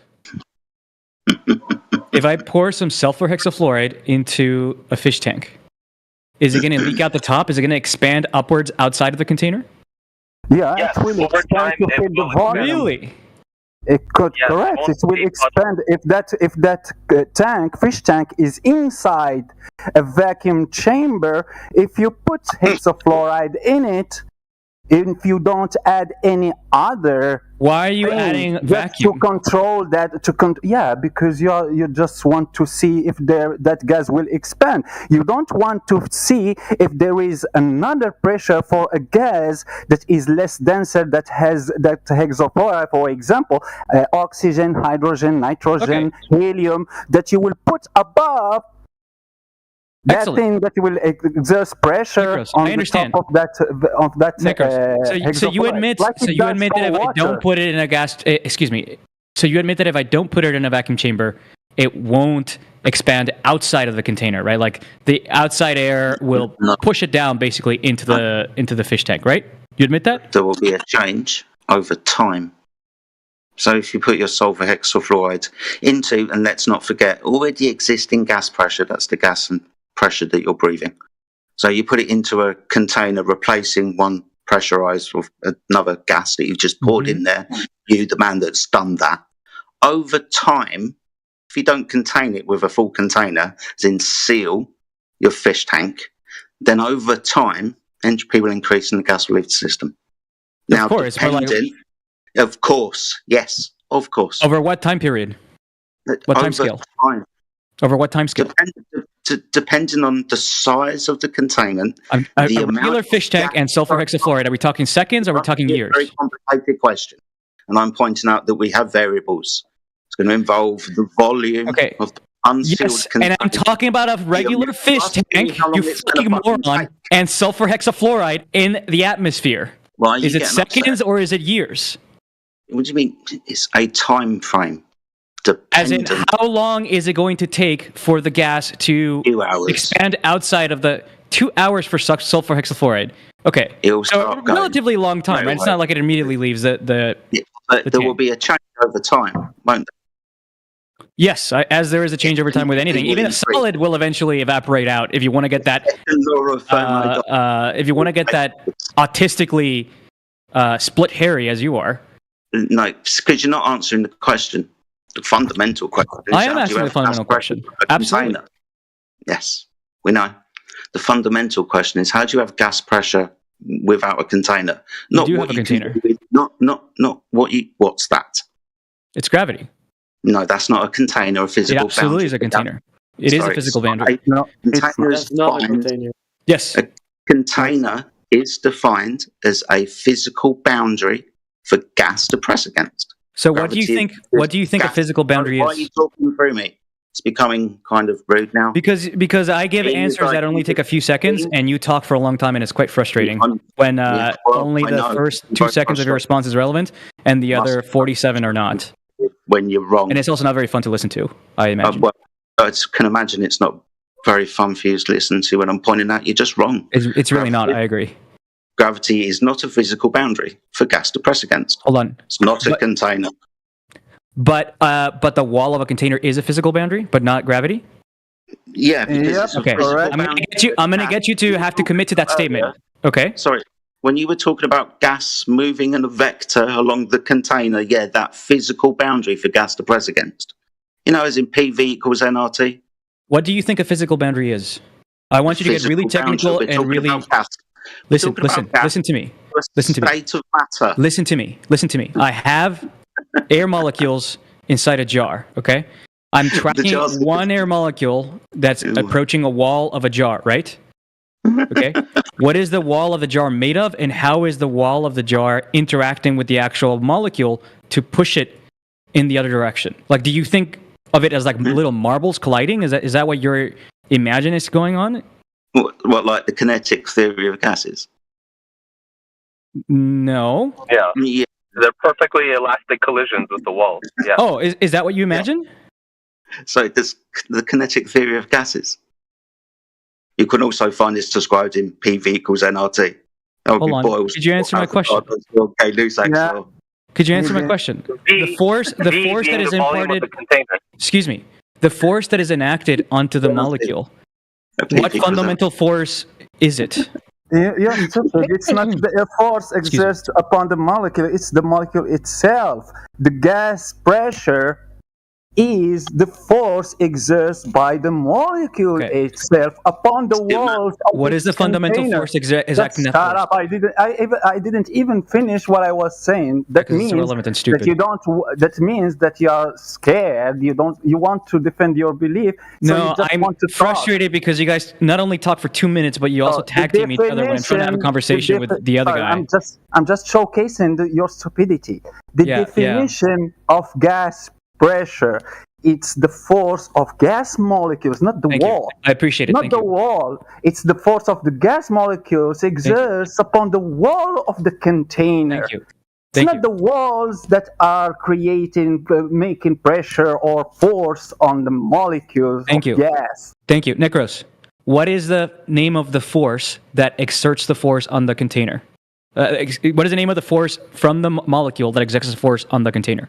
Is it gravity? Is it electromagnetic? Is it the strong nuclear force, or is it the weak nuclear force? It's energy.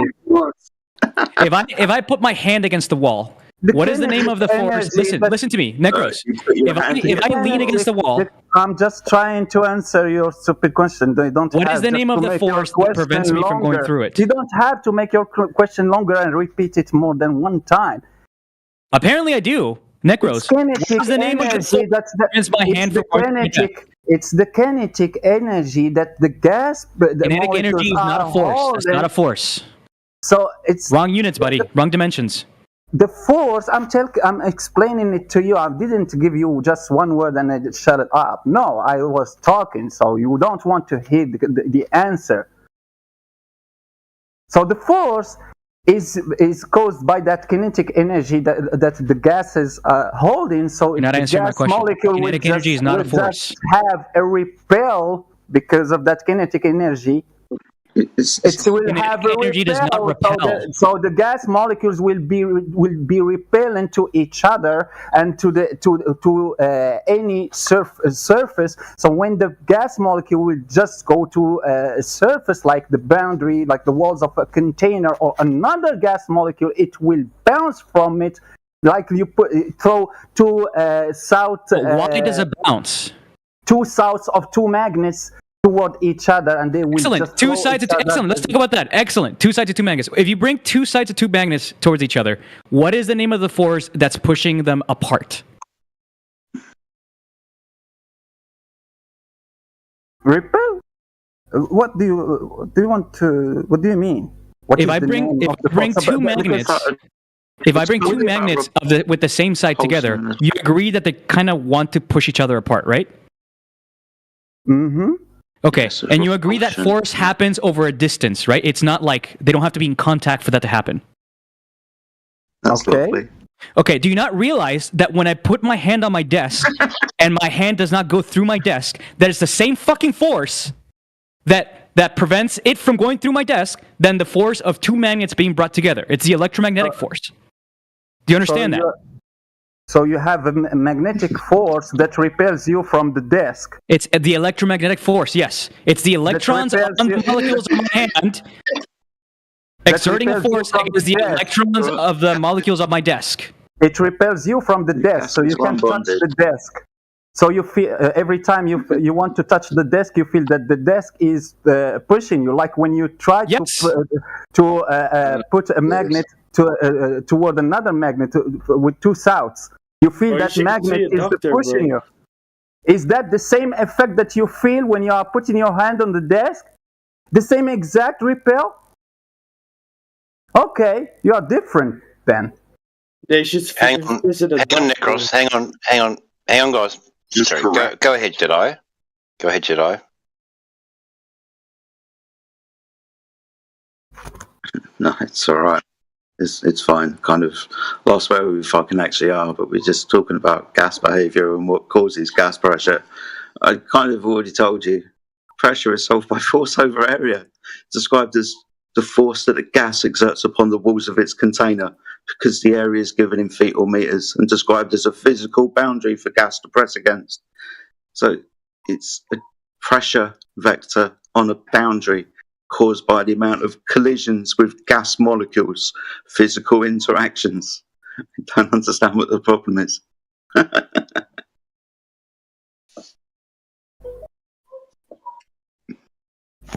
Yeah, now he's got his fingers in his ears going, la, la, la, la, la, la, la, la. I don't care what you say. I'm just going to say what I say. He diverted completely away from the fucking original question about the aircraft, and he's still not answering. Yeah, every time you answer his question, he will just ask you another question about a word, the definition or something related to a word in your answer. And you will answer him again, and he will ask you another question about another word in your new answer. And it will never end. Yeah, I wonder what fallacy that is. All right. Sorry, I was muted. And so I have a policy that if I get muted, I deafen. So I didn't hear the last part of that. Necros, would you like to restate? You didn't even say sorry. I was. You didn't hear as well. Hold on. We've got a policy here as well. If you get muted and then you deafen, you don't want to take part in the conversation, because being muted just stops you from speaking. It doesn't stop you from listening. We're still talking to you. So we have. I'm not going to be compelled to listen. No, see, this is why you probably got muted in the first place. Don't make conversations easy. And I'm just telling you, giving you fair warning. Don't do it again. Don't stick your fingers in your ear when we've put our hands over your mouth. I'm telling you, I will do it because I'm not going to be compelled to listen. You might as well just leave the conversation. Yeah, as soon as you get muted over talking, you might as well just go. I will try hard not to overtalk. I grant you that I do that sometimes, and I will try hard not to do that. That's the best you're going to get, though. You haven't answered one single question we've asked you. Yeah, I asked Necros to restate his question. Yeah, you just keep asking questions. You don't answer one single question. You didn't even concede that you were wrong. You didn't even concede. You jumped. I corrected you, and you said, "Oh, okay, thank you." No. Wrong about what? You don't just stop me from talking and explaining that to you, that you were wrong about the pressure or the force exerted by the wall of the container against the molecule itself, being wrong about the definition and making up your new definition that you just made up today. What definition that I made up? Forgot? Are you fly or something? You forget in just 1 minute or less? I told you that I deafened myself because I got muted, right? So I didn't hear you. No, before. before that, you were talking to me and you answered me and you asked me another question after the correction I gave you, and that you didn't even flinch after I said it. Like it wasn't nothing. Do you have an issue? Do you have an issue with the concept of clarifying questions? Oh, no. It wasn't a question. I corrected your error. You were thinking that there is a force exists by the wall of the container upon the That is gas right, because I molecule. think you're wrong. Because you're wrong. No, why would I admit that if I don't think that you're right? No, I'm not. I'm not wrong. Wait, it's so the definition of the gas pressure. If you want to talk about something and you are using a word, don't make up a new definition today for that same word. You use the same word as everyone. Gas pressure, it's not the force exists by the wall of the container upon the gas molecules. You were wrong. It's the force exists by the gas molecule upon the walls of its container. Would you like to tell me what Newton's third law of motion is? No, I'm not interested. Of course you're not interested. You're not intellectually curious. No, yeah. Well, thank you for admitting that. Okay. I'm not curious about that. Yeah. Okay. You're not curious about Newton's laws of motion? Yeah, because it's 110 years out of date. It's been superseded. You're out of date. All right, buddy. Yeah, I'm okay with you guys living in delusion. Don't get me wrong. Yeah. I think it's in November 1915. I think you guys serve a great public service. Like I told you, entertainment to everybody. I'm not interested in nonsense. Someone who will just talk to me about if an object is in motion and it has no resistance exists on it, it will stay in motion. Have you ever tested that? Can you test it for me? That's not the law that I wanted to recite. That's the first law. Okay, I wanted you to recite the third law. Okay. Every action has a reaction or something like that? Yes. Okay. I mean, do you disagree with that? I'm not agreeing, neither disagreeing with that. Okay. I told you I don't care about that shit. It's just bullshit. Like I told you, it's just bullshit. Okay, so the inventor of calculus is just spewing bullshit, right?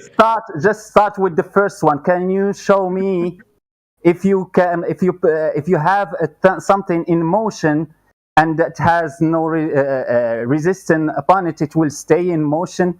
Don't change the subject. Indefinitely. Don't change the subject. The subject was about the force in the force was about the discussion was about the force on a container by a molecule and vice versa. That was the question is, right? And you disagree. You disagree that the electromagnetic force is taking part in that interaction, correct? Yeah.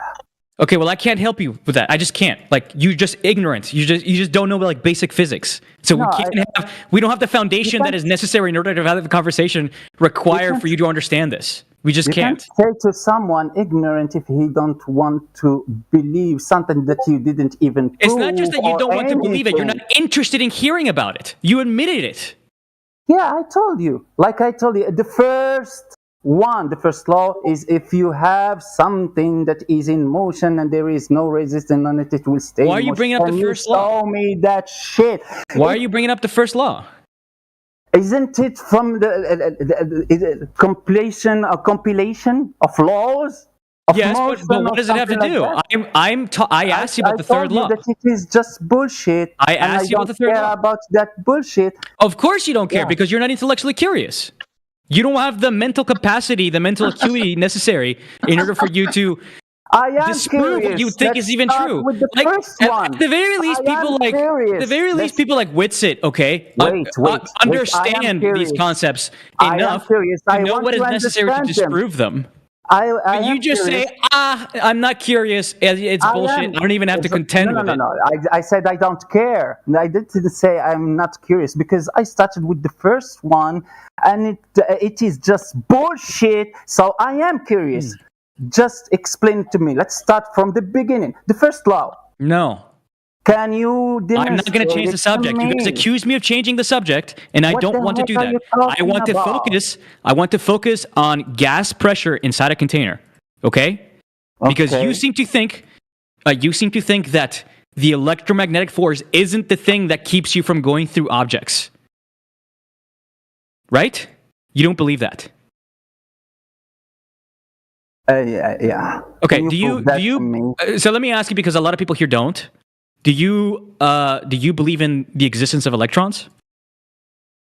No, I don't. You don't believe in the existence of electrons? Okay. Wow. Okay. I'll help you, Charlie. I want to ask you a couple of questions. I want to let you explain. Okay, changing the subject again. Okay, go ahead. No, please. I'm not here to argue with you. Go ahead. I just want to ask you to explain what you're explaining, rather than what I see happen a lot here is going into details. So I want to ask you, first of all, what is your main point, and how are you going to go? My main point is that gravity keeps atmosphere in much the same way that a conventional container keeps gases in, because all that a container is a force that acts upon the gas within the container, and gravity is the same thing. It just acts over at our scale over a greater distance. But heck, there are even containers that don't have like a thin wall like conventional containers have, right? Like you can have for example, an electric field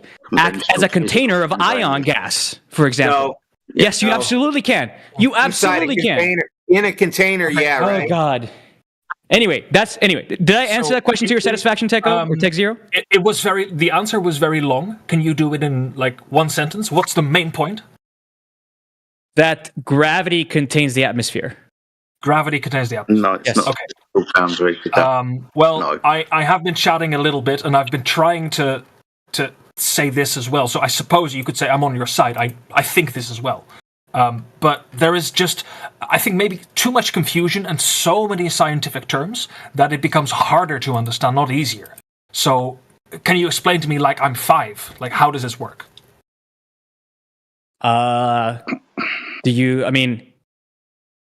Sure, I guess for real, like sure. I am stupid. I don't have a degree in science. I think you may or you may not. I do. But if you so please explain to me like I'm stupid. How does mass is a property of materials, right? Which typically is associated with weight. So stuff that it has more weight, that is heavier, has more mass, and the theory is that mass attracts mass. All right. What that means is that mass attracts a greater force on other mass. Wrong. Of course we know you think that's wrong. Of course I know you think that's wrong. Why would I think otherwise? And why would you think it's valuable for you to announce your stupidness this broadly? You're 110 years out of date. That was superseded in 1915. Yes. I have a degree in this stuff. Yes, I'm aware general relativity contends that gravity isn't actually a force, it's actually the curvature of space-time, and all paths follow a geodesic, right? But I'm talking to a fucking 5-year-old. Okay, the question said explain it to a 5-year-old. I'm not going to give a general relativity answer to a 5-year-old, you fucking moron. You're out of date on your studies. Oh, that is shouting, man. Relax. Okay. I'm gonna pop a fucking vein on my forehead. Jesus Christ. Yeah, okay, then cool down. Then take a break. Holy shit. So I saw something really funny in the chat here. Like, why are we here arguing if we don't understand? And like, why are we here arguing if we think the other quote unquote side doesn't get it? Like, I don't know. That I can answer because it's entertaining for me. Oh, fair enough. Okay. You might not think it is, given that I've been shouting, but it's actually very fun for me. This is brilliant. Well, whatever. Hilarious. Yes. Yeah. So if I understand gravity correctly, it pulls, right? Earth big pulls small things. Air and also other big things. Small thing gets pulled. Many air molecules together is pressure. That's why pressure lower down in the atmosphere is higher than up above. Right? I don't know. No, pressure is independent. Pressure is independent of mass. The mass-independent nature of gas pressure is highlighted by Avogadro's law. But pressure is the pressure happens when a lot of molecules are together, right? When you pack them independent of mass, independent of mass. The Boltzmann constants about the frequency and the number of moles, regardless of their mass. But I'm not even sure that's true. Yeah, that is true. So that's demonstrated by Avogadro's law. You take 3 different containers of the same exact volume. You put 3 different gases in there at the same number of moles. You bring them all to the same temperature, and they exert the same pressure on all sides of the containers.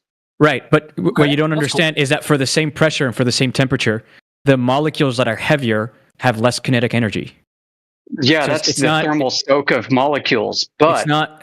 So it is sensitive to mass. Obviously, the key point here is that you have to say that you bring them to the same temperature. Of course, gas has no weight. Oh boy, Right. So in this case, like any you take a tank full of propane and a tank that doesn't have any propane in it, and you weigh them.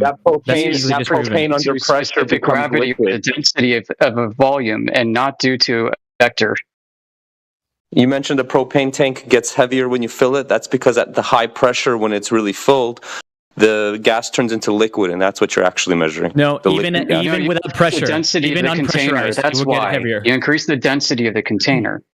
Okay, so wait. Let me just slow it down. When the gas turns to liquid, then it becomes heavy. That's what you're saying, right? Okay. Yes. But what about if you like? Does that just happen instantly? What was there before? It was gas, but that meant nothing. And then you put a little bit more gas inside, and then all of a sudden it weighs something. It's not a little bit, and it depends on the size of the container. Okay, but you put enough that there's enough pressure, then. Okay. You've got two bottles, right? It's pressure. One just has pressure dependent. It's pressure dependent, like Ancient was saying. Okay. So with a bit more pressure, all of a sudden there's weight. That's what you can alter that by increasing the energy, right? Or decreasing the volume. So gas molecules that are said to be of different masses do respond to temperature adjustments differently. Yeah, but that's not what we're talking about here. I know. We're talking about the mass-dependent nature of gas molecules to cause a heat compression, an isochoric compression of gas molecules against the Earth due to some force of gravity. That's what's bullshit. I'll take your word for it. I don't think I follow. The claim under the globe paradigm is that gravity is causing a heat compression of gas, increasing energy, increasing friction, forcing them to be together when the gas molecules don't want to be together. Negative entropy. Ooh. And this has never been demonstrated. It's impossible. Mm-hmm. It's a violation of the second law of thermodynamics. Of course, it's fucking impossible. Exactly. If you're going to go down that route and try to violate second law or any thermodynamics law or principle, you're going to have a bad time. Oops. And then don't call us science deniers. No. You're just wrong about that. Gravity does not decrease entropy. Oh my goodness me, it's like it just doesn't. Gravity doesn't do anything entropic.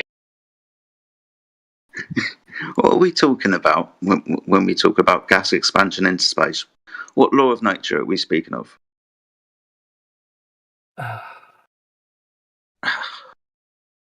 Second law of thermodynamics. How energy moves. This law can't be violated. The claim that gravity is violating it without any observation, without any energy increase, without anything at all, forcing gas molecules to be closer together, to be compressed, cause more friction and more temperature.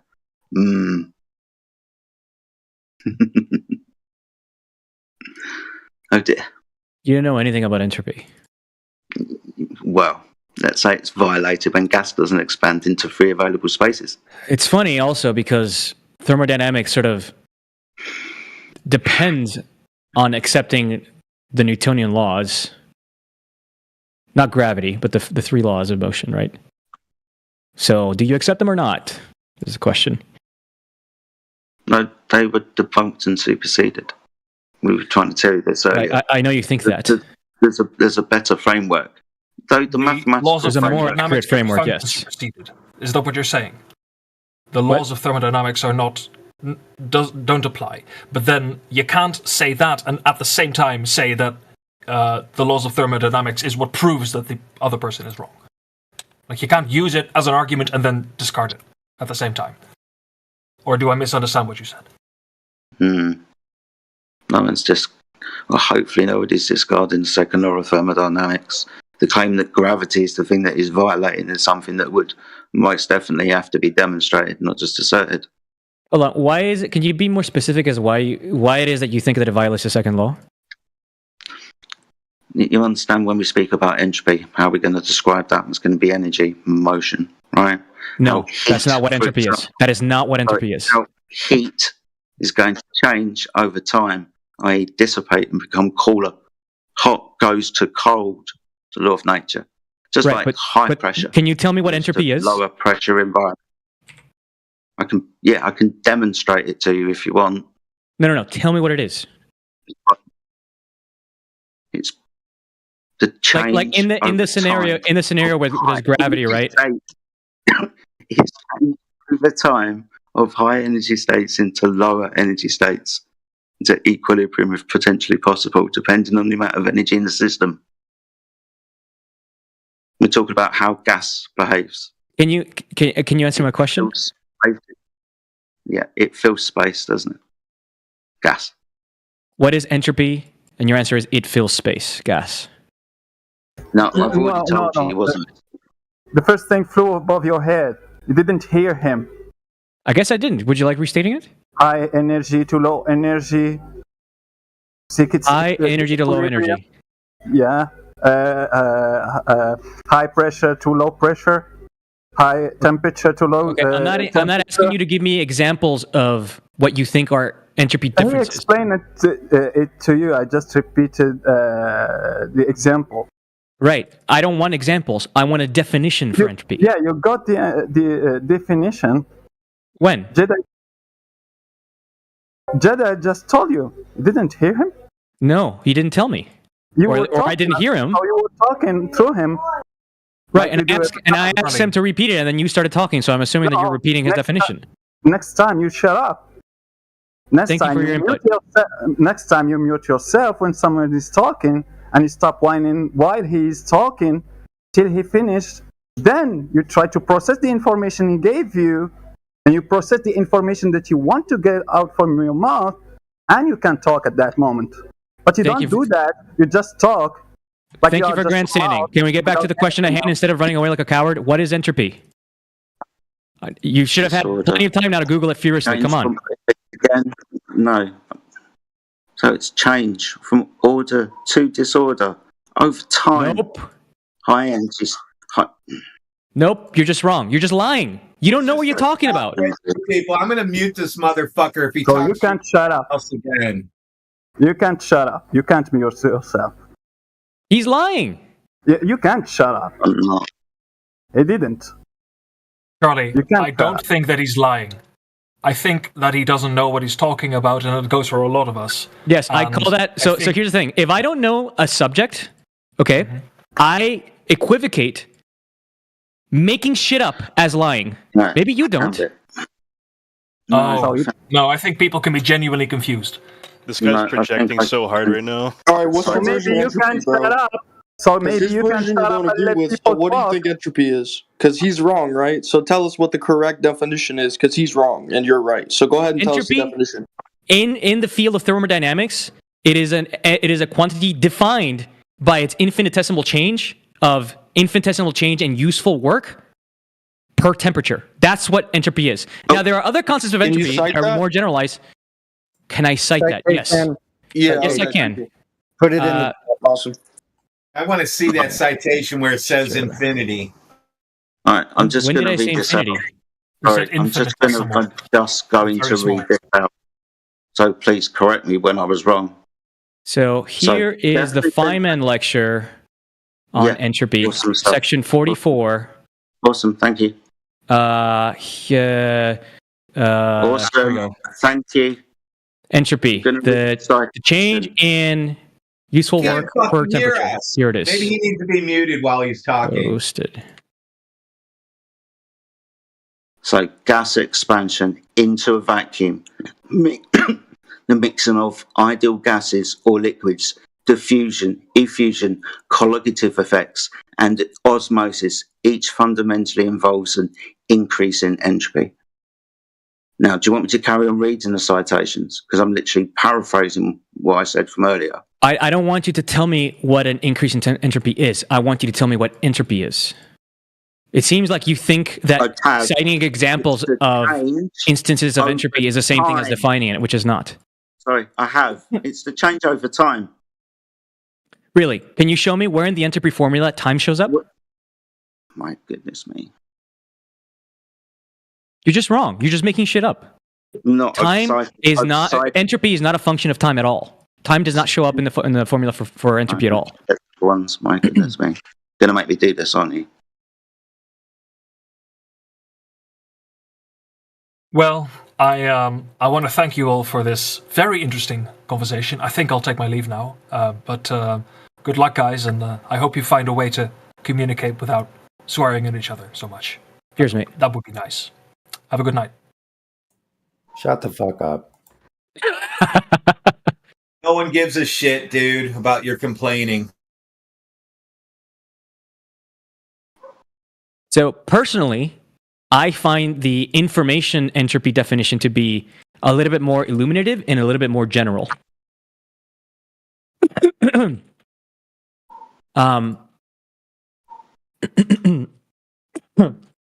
it is for any distribution, for any probability distribution, it is basically the average amount of surprise when you sample from that data set, right?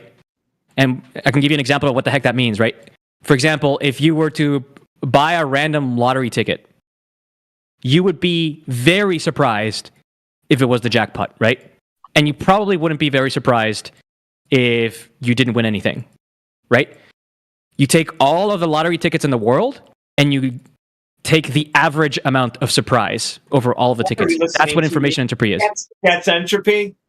Yes. Yeah, citation where surprise has anything to do with entropy. And lottery tickets. Put it in the chat. Hey, listen, this guy Charlie's talking about statistics, but he calls the statistical term outlier. He's referring to it as surprise, dude. This guy's a genius. He's relating surprise to the gas laws. Yes. Yeah. Yeah, I am. We need He's a talking about it in citation. statistics. The actual term is outlier, not surprise. Yeah, this big guy's surprise. brainless. So I debunked your gravity holds water in a cup very easily. So why do you think associating surprise with entropy is I'm going to give you a surprise. ridiculous? Surprise! Put it in the chat. Surprise, I Citation. debunked your gravity. I did already. Surprise, I debunked your gravity.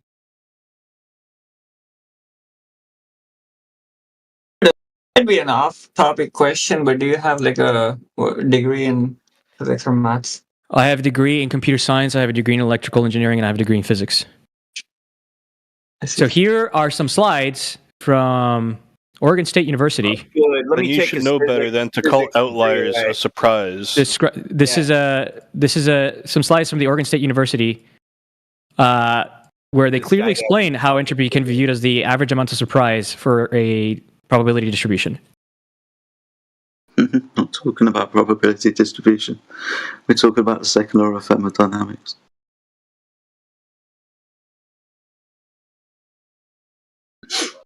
You fool.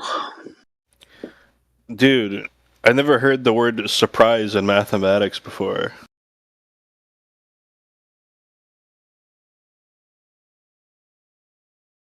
He's not listening to you. He's deafened. No, that's okay. That's okay. I don't care if he listens. I'm just saying, like, what he's saying is ridiculous.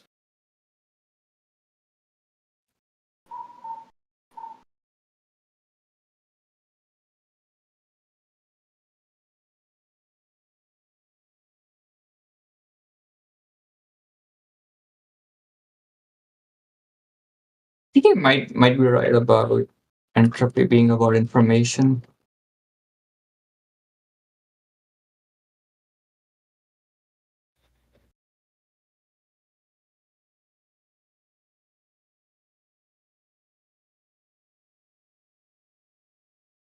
This is a nice video on it by Veritasium. You can watch it.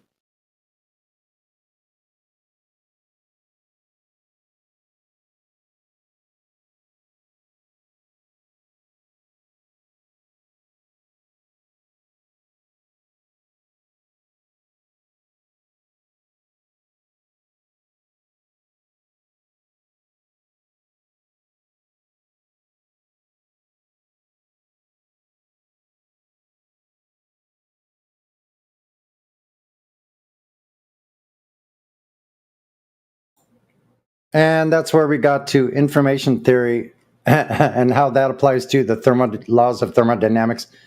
Totally he's whacked.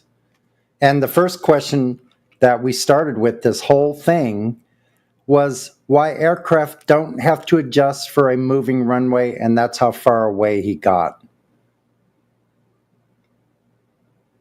So you see how far out he is? Totally in left field. Off into some la-la land information theory.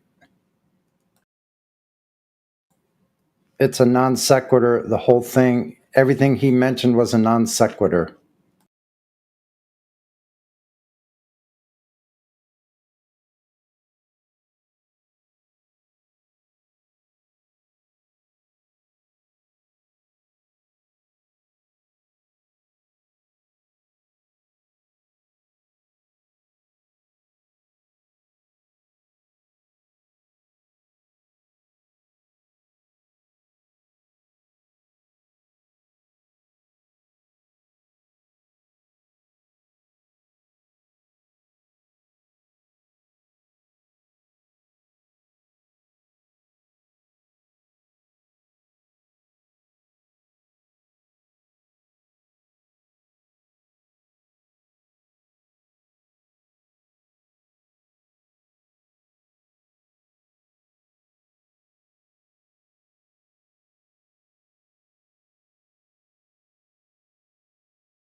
Oh. What?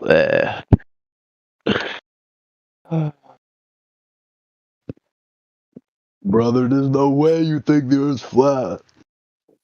We don't think the Earth is flat. We know it is. Okay. We know it is.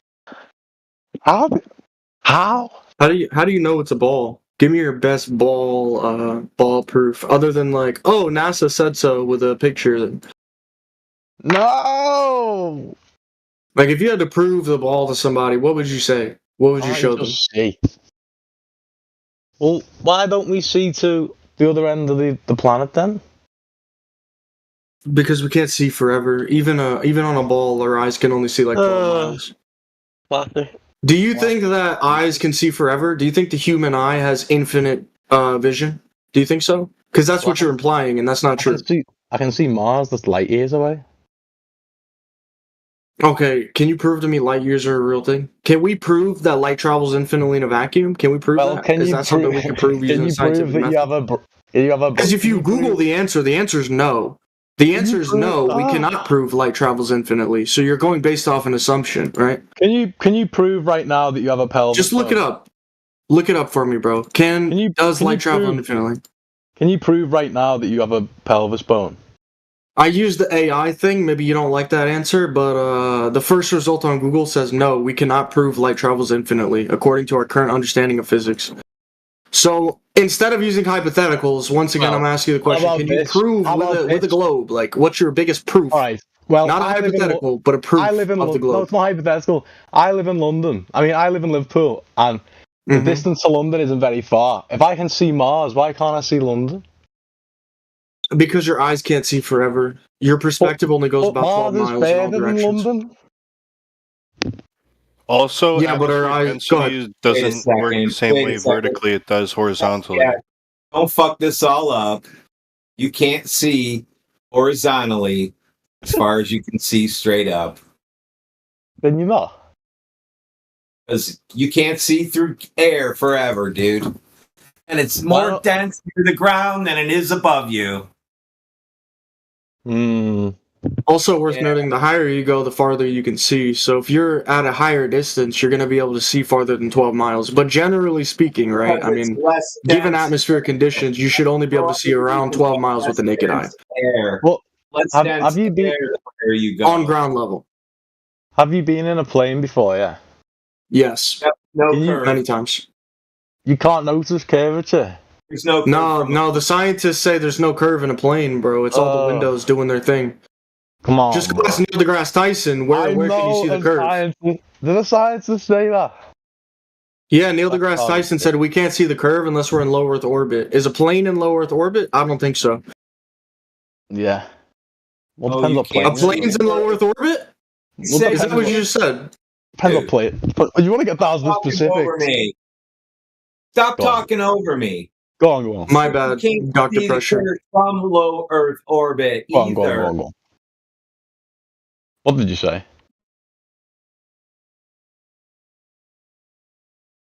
But I still don't understand the notion that I can see Mars, but I can't see London. I already told you why. Why? Air's too dense near the surface. Why? What do you mean air's too dense? How come when you go to the Weather Channel, you like today, I only have like a 5 mile visibility today. How come? Because there's fog? Oh, no fog. What, you have a 5 mile visibility today? Yep. Well, conditions change, don't they? Yeah, so why would you think you can see forever looking across to somewhere you think you can see? Well, why Under don't you go ideal put a conditions, plane? you can only see 12 miles. 12 miles in ideal conditions, bro. You're not seeing farther than 12 miles with the naked eye, bro. You're not going to do it. Unless you go higher. The higher you go, the farther you can see. But on ground level, 12 miles, bro. On a perfect day. So there's your answer. That's why you can't see Liverpool from London or whatever you asked. I don't know. You asked one place in London to the next. But yeah, that's why you can't see it. All right, sorry. But, I forgot what I was going to say. Now you need to tell us how you can prove you live on a ball. Oh, wait. Yeah. I was going to say, why is the Earth flat? Okay, go ahead and prove how you live on a ball, and you'll figure out why it's flat. No, you can't deflect the question by asking me to prove how it's a globe every time. You have to To know answer your some evidence question, too. Flat to answer your because question, go ahead. it's flat because it's not curving. How's that? Well, can't just say that. To say it in a term you might understand, water You takes the actually shape can of its say container. that. Water is level. It takes the shape of its container. We measure over water, it's flat over water. That's it. Gravity. Gravity. What is gravity? A wave. Whoa. A wave? Gravity is a wave. You said it is. Go ahead. Show us. Give us citations for that one.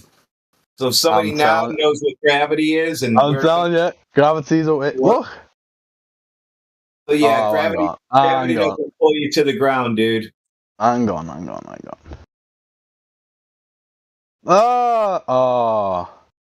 No. See, gravity can form waves. Gravitational waves. I see. Well, don't you think that makes some more sense? Nope. You can't tell us what gravity is, so you and your imagination and the AI's imagination aren't going to help. Well, I'm sure that the flat Earth imagination is much more wilder than a globe. No, it's just simple. It's flat and stationary. Well, what? So it doesn't move in space? What?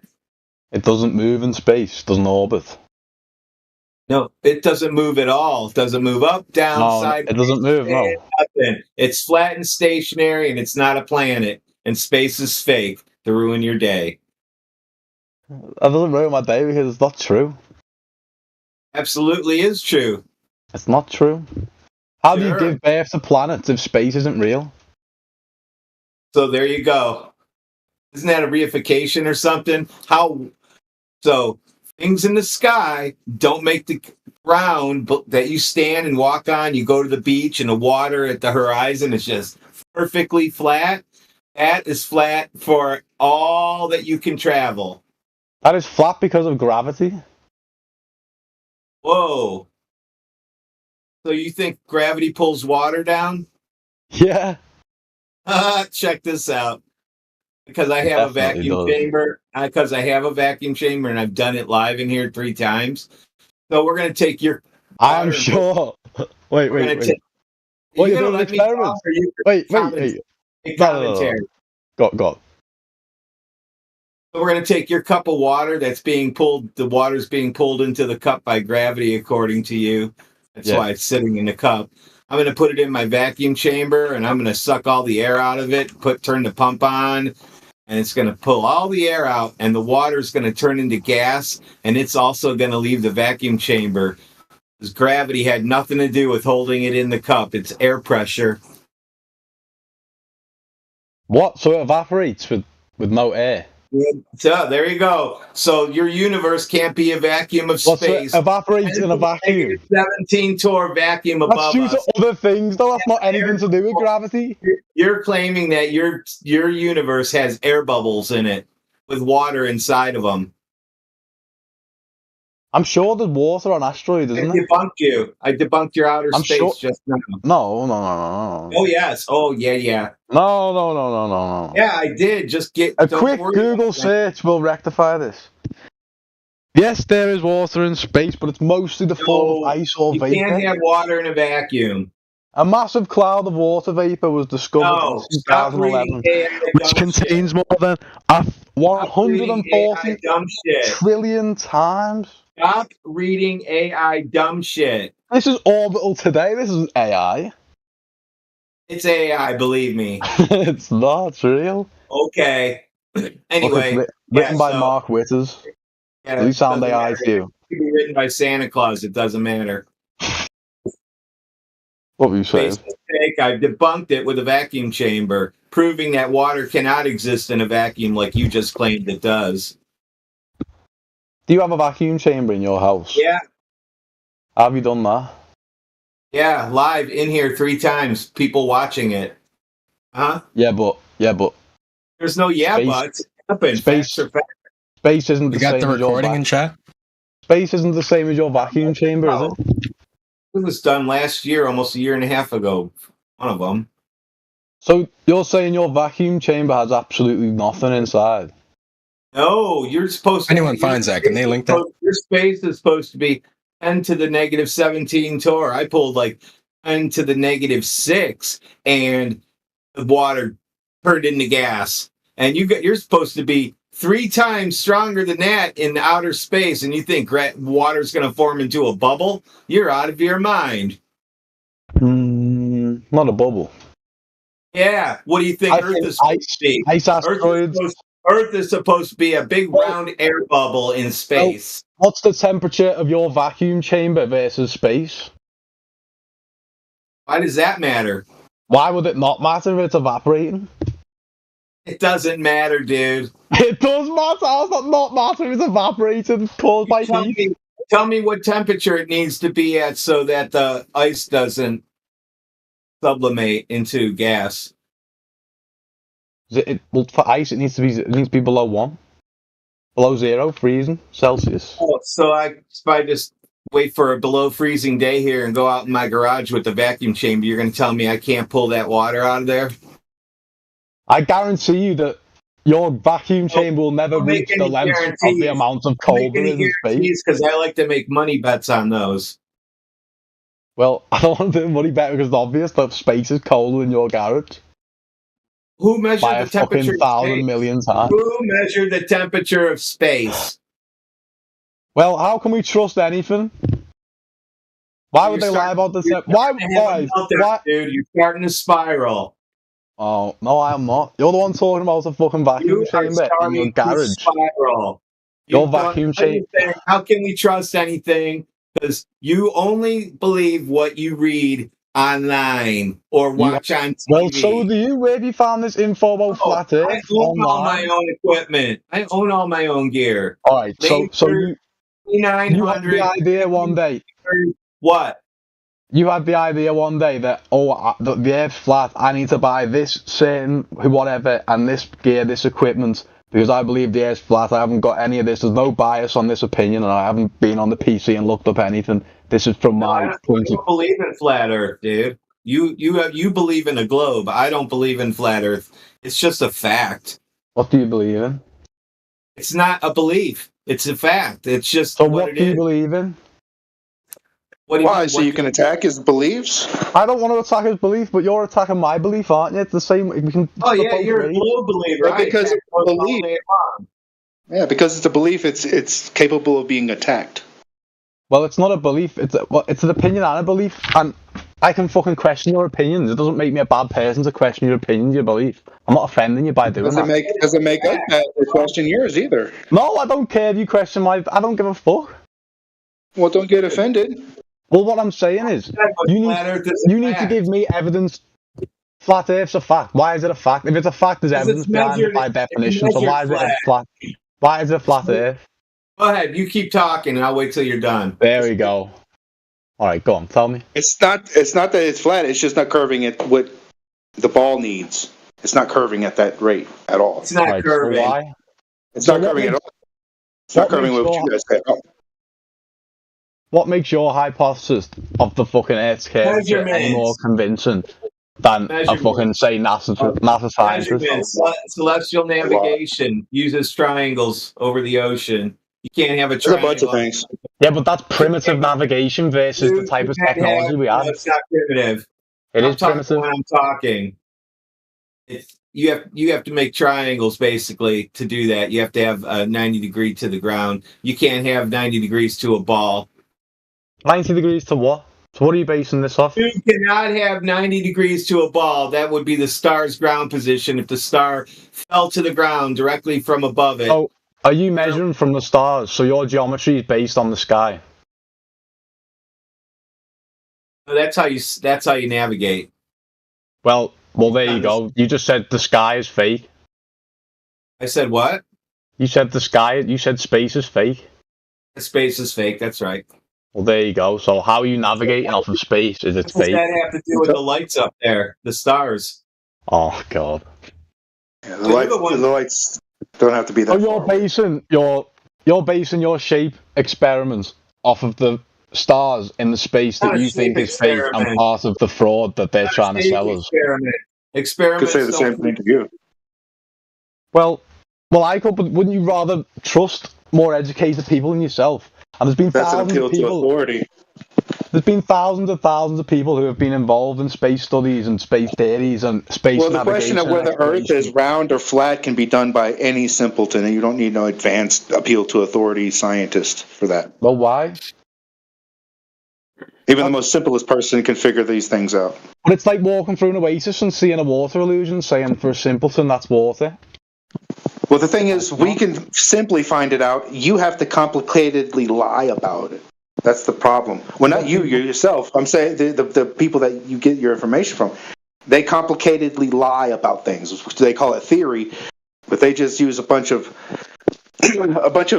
word salad to describe something that hasn't been proven. But we actually are describing our reality and a thing that's been measured. So, it's kind of why would they want that? Bro, hike on top of a mountain, a high enough mountain, and you see the Earth curve, bro.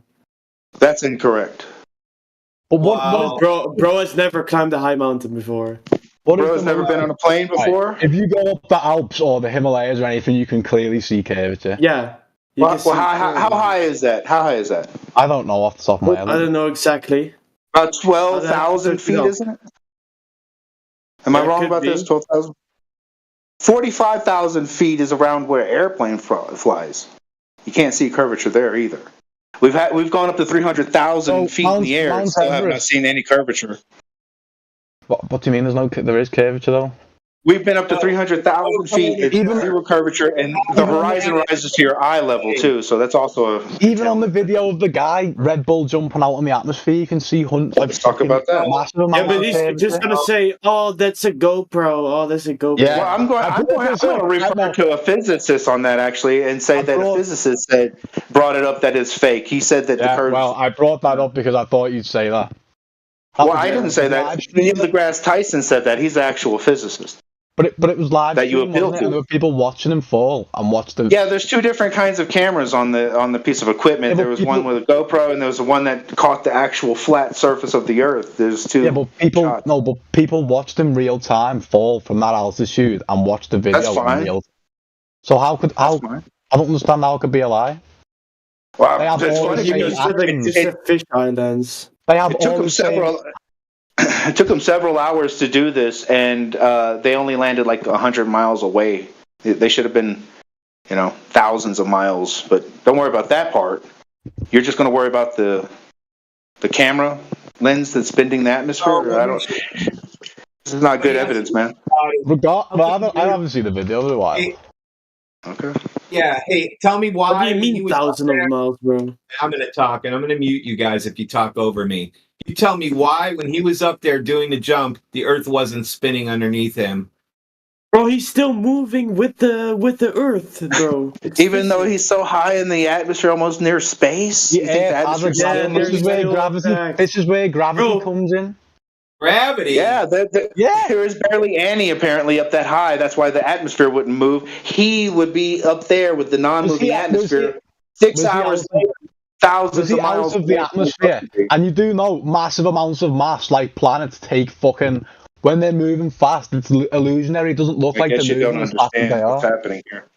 Right, the atmosphere near the Earth, the atmosphere way high, it doesn't move as fast as the one by the Earth, according to your model.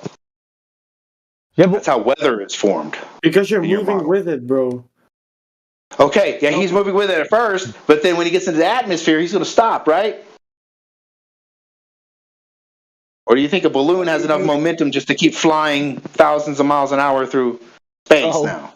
What these guys are saying is as that balloon lifted into the air, it started, let's say, at around 900 miles per hour because the Earth is spinning at about that rate there. Well, what's as it got higher, it became, 1,100 miles per hour because it got higher, that it's spinning with the Earth? Is that what you said? So it speeds up as it goes higher?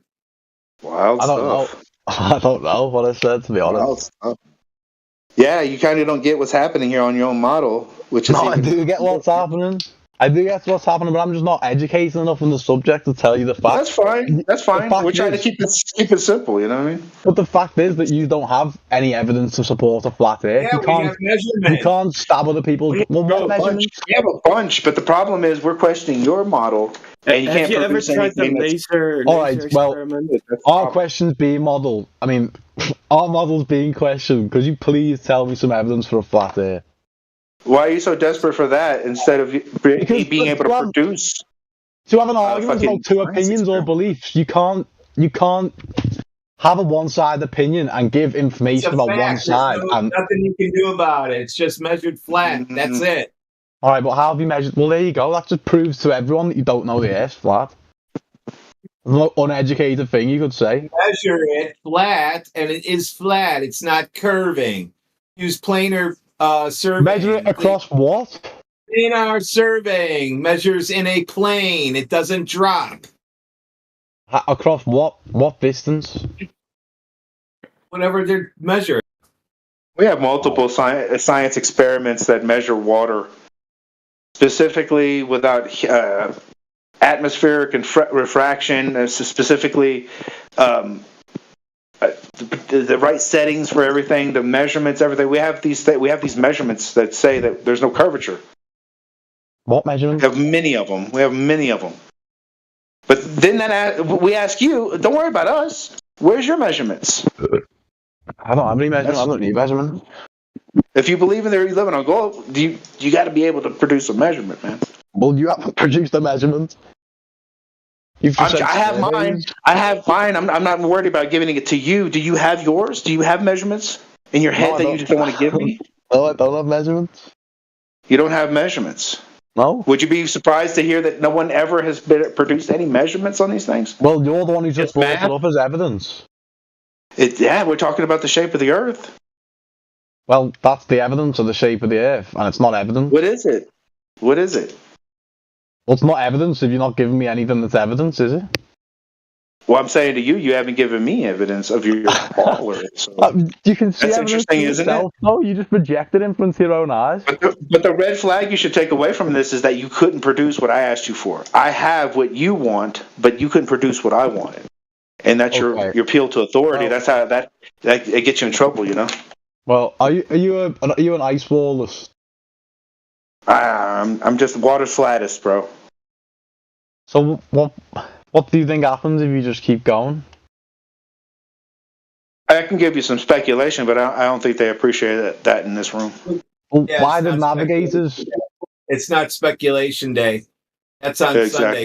Next those questions. I'll save my opinion. I'll private message you about it, but not here. Well, how about medieval spice traders soon realised that the Earth was curved because it changed their whole navigation route. If the Earth was flat, ships would take a lot longer, wouldn't they? Naturally. Well, round versus hemisphere, spherical is different. Right. So when they were navigating, they actually went around, and it's different than a sphere. Round can be just in a circle. Compass. Yeah. What did you say? What did you say, sir? They were following a compass. Exactly. Well, say if you get on a ship and you go straight and follow the oceans all the way and just go straight completely north. I mean, completely west, or you will reach your starting point again, won't you? You'll go in a circle. You'll go in a circle, sir. So how would you go in a circle? Great circle routes, so they call them. So every compass naturally will go calibrated to take you in a circle without you realizing it. Try all you want and have a bunch of people with you all you want. Try to go. Isn't the more logical explanation that you just go in a straight line? Circle. You will go in a circle. Why would you go in a circle? What evidence do you have of that? Human nature. What about the sun's? What about the sun's path? It's the same path, isn't it? So why are you in a circle? Dude, you can't go in a straight line. Okay. Well, that says everything. You definitely can't go on any straight lines on a ball. Every line on the surface of a ball is curved. That's facts. So you know what I instead of curving down, you're actually just curving to the right on this one. You know what I mean by straight? Oh, straight means straight. Now you just decide to, you could squeeze your words in where you want to. Straight means a straight line. Are the lines on a basketball straight? No. I suppose There not. you go. No straight lines on a surface of a ball. Yeah, but you know that I mean relatively straight. Nope. Yeah. I don't. But you do. Well, if you follow your compass west, the compass will always tell you the north is that to your right. So if you got a magnet and you put it on a table and you take a glass of water and you put a needle on the top of it with surface tension, the needle will go right to the magnet, right? You understand that? Yeah. Okay, so you take that glass of water, you rotate it all the way around, and that needle will always go to the north, right? Yeah. Same thing, except for you're inside of a dome, maybe, but the north is in the middle of it. Yeah. But I suppose so. Well, I don't know. I'm not a scientist. I just can't believe it. Because I just feel like I've seen. What does Neil deGrasse Tyson say about it? The good thing about science is that it doesn't require your belief. Neil deGrasse Tyson's a very challenged scientist, isn't he? Now we don't like Neil deGrasse He's very Tyson, right? plagiarized. So I love flipping his shit on him because it's like he says a lot of things. You know enough, but you don't know enough to know when you're wrong. Yeah. That's another Now one. he's going to find out he's wrong about everything. He already said, right. I can't trust anything now. That's right. Yeah. Better go with you know. No, I believe that we can't trust anything, but I just don't see a motive behind why they'd lie to us about this. Now we're betting. Oh, that's a rabbit hole. Holy shit. What would you think the motive is? Why do you What think would they're you lying? think the motive When is? they're lying, dude. What did you say? I bet you can come up with something. Why would they lie? You could come up with something if you thought about it for. Just chew on it a little bit. We got all our speculations here, but I bet you can come up with what did you something. say?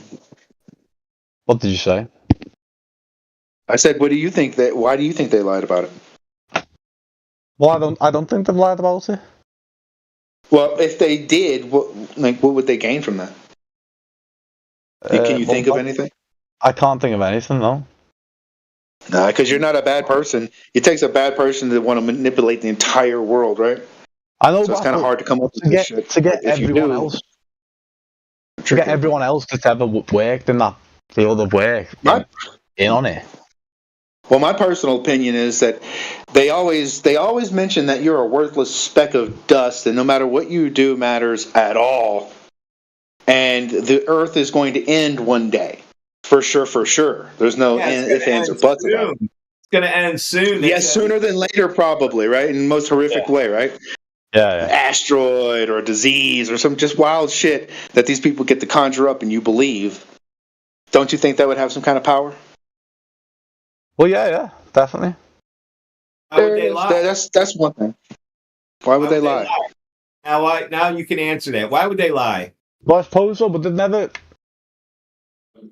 Have they ever said anything about I suppose a whale then an asteroid? They never have any defense against that, would they? Because us being a globe floating through space just makes us more insignificant, doesn't it? How come we're not getting bombarded? Oh yeah, the more insignificant and worthless you are, the better. Yeah, I'm sorry.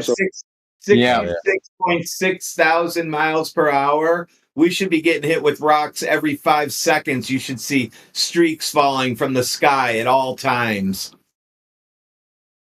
Well, and I've not seen anything. I've always wondered. I have always wondered why that was. To be fair, I mean, there are falling stars. Yeah. There's never any rising stars, though, is there? Nope, Nothing ever comes from the sea goes straight up in the air because they're coming sideways. Never seen that shit. Never have you seen an impact crater with anything but a 90-degree impact. Apparently, Nope, there's over 700 in the world. Nothing's ever been witnessed, videoed, anything rock falling from the sky, and then creating a crater in the ground. Nobody's ever seen that ever. Well, I bet Meteors are 13 people pieces would of say they are. iron, dudes. Yeah, when you find a meteorite, that's actually just iron. I have meteorites all over the place here. I gave Well, up. yeah, I because actually thought, wow, look at this. I got a meteorite. That was like 15 years ago. Then, 10 years ago, I looked at it. I said, that's a piece of iron. yeah, because the space has no, space has no fucking. It's elements in it. It's just whatever forms in space will drop Oh, down. you It's know not what like space is? Space is valuability. in your imagination, dude. Yeah, Air space pressure requires a container. Air pressure that we breathe requires us to be inside a container. Well, yeah, What but you that's think is relative to space is humans, actually isn't it? just a container wall with lights on it, dude. That's all it Well, is. that's relative to humans, Yeah. isn't it? A bacteria floating through space might not need a container to breathe. It might have gills that breathes fucking space stardust. You know what I So mean? it's all Well, it's still have your to contain definitions. it. And survive in a vacuum. All I'm saying is, you can survive in a vacuum. Nothing can survive in a vacuum. Well, how do you know? We just don't know. They've I don't know, tested it. we have vacuums on Earth, bro. Vacuum chambers. Yeah, I've got one. If somebody is hit with like a little bit of atmospheric difference, their body like shuts down. You ever seen it? Look it up. Look it up. Human body, a human in vacuum chamber. You'll find it. Dude almost died instantaneously with just a little bit of vacuum applied. His tongue, first he said his tongue started boiling, and then he didn't remember anything. Is that an actual experiment? Yeah, it is. The military is crazy, bro. They do it all. They do it. Hold on. I think this might have happened twice. I think that may have happened with the military, but it also happened, I think, when they were testing the suit that, like, the CEO of Google, he was going to do, like, the same sort of thing that Felix Baumgartner did. He was going to go really high up in a balloon, but he was, like, making a homemade spacesuit. Weren't they, like, testing it? And, like, he got sick? They're, like, testing in an actual vacuum chamber before sending him up? Or am I wrong about that? I don't know. Well, isn't it the same as, say, animals at the bottom of the Mariana Trench, where you see the mad adaptations of them, where they've adapted to their environments? That's not different. Them all together, dude. That's water. Built different, bro. That's why they can do that. But man, imagine you live in a house. Imagine you live in a house, and there's your parents. They tell you that light down on the other side of the mountain is 1,000,000 miles away. If you've never been to the other side of the mountain, you couldn't tell them no, yes, maybe, I don't. You would believe that it's 1,000,000 miles away. Well, yeah. Right? Okay, so that's the same thing that's happening, bro. There's no space out there. What you're seeing is the firmament, and there's lights on or in, we don't know, and they're moving with the firmament. All east to west. Some people claim a Some firmament. people believe that. Yeah, some I people think snow globes are pretty cool. Snow globe with less water in it. How about that? Yeah. More oxygen, hydrogen, helium, and all that shit. Well, so it definitely is. Try not to make too many claims in here, because you'll get smacked with them. Do you believe in the other planets and, say, like gas giants and stuff, dwarf planets? Oh, gases don't exist in a vacuum. We went over this. Gas balls Lights in a vacuum. Well, why? Lights in the sky we can't verify. Listen, man, lights in the sky we can't verify. It's all going to be speculation from the sun, moon, stars, planets. That's all going to be your speculation, which is just your fucking word against my word, right? Yeah. So lights in the sky you can't verify. Try to stay away from that. You know what I mean? When you're talking about the shape of the Earth. I know it's like, whoa, what is all this? We're like that too. Like, we want to find out. What is that, man? We want to go over here and see if there's more things, but we don't know yet. It's human instinct. It's natural, isn't it? Yeah. Yeah, of course it is. But you got to get through the first stage of your Stockholm mind control thing of you're thinking you're on a fucking planet that's about to explode any second now. Yeah. Any second, we're going to get hit by an asteroid. Black holes traveling through the space at the speed of light. You ever heard of that one? That was awesome. Yeah, I do think black holes are unbelievably scary. Yeah, that is scary, isn't it? They don't exist. And if you win this game of life and you live forever and your dynasty lives forever with you, the sun blows you up. Yeah. The sun swells up and burns. Black holes are kind of like the monsters under your bed. Like, they're really scary, but they're not real. But eventually they'll kill you.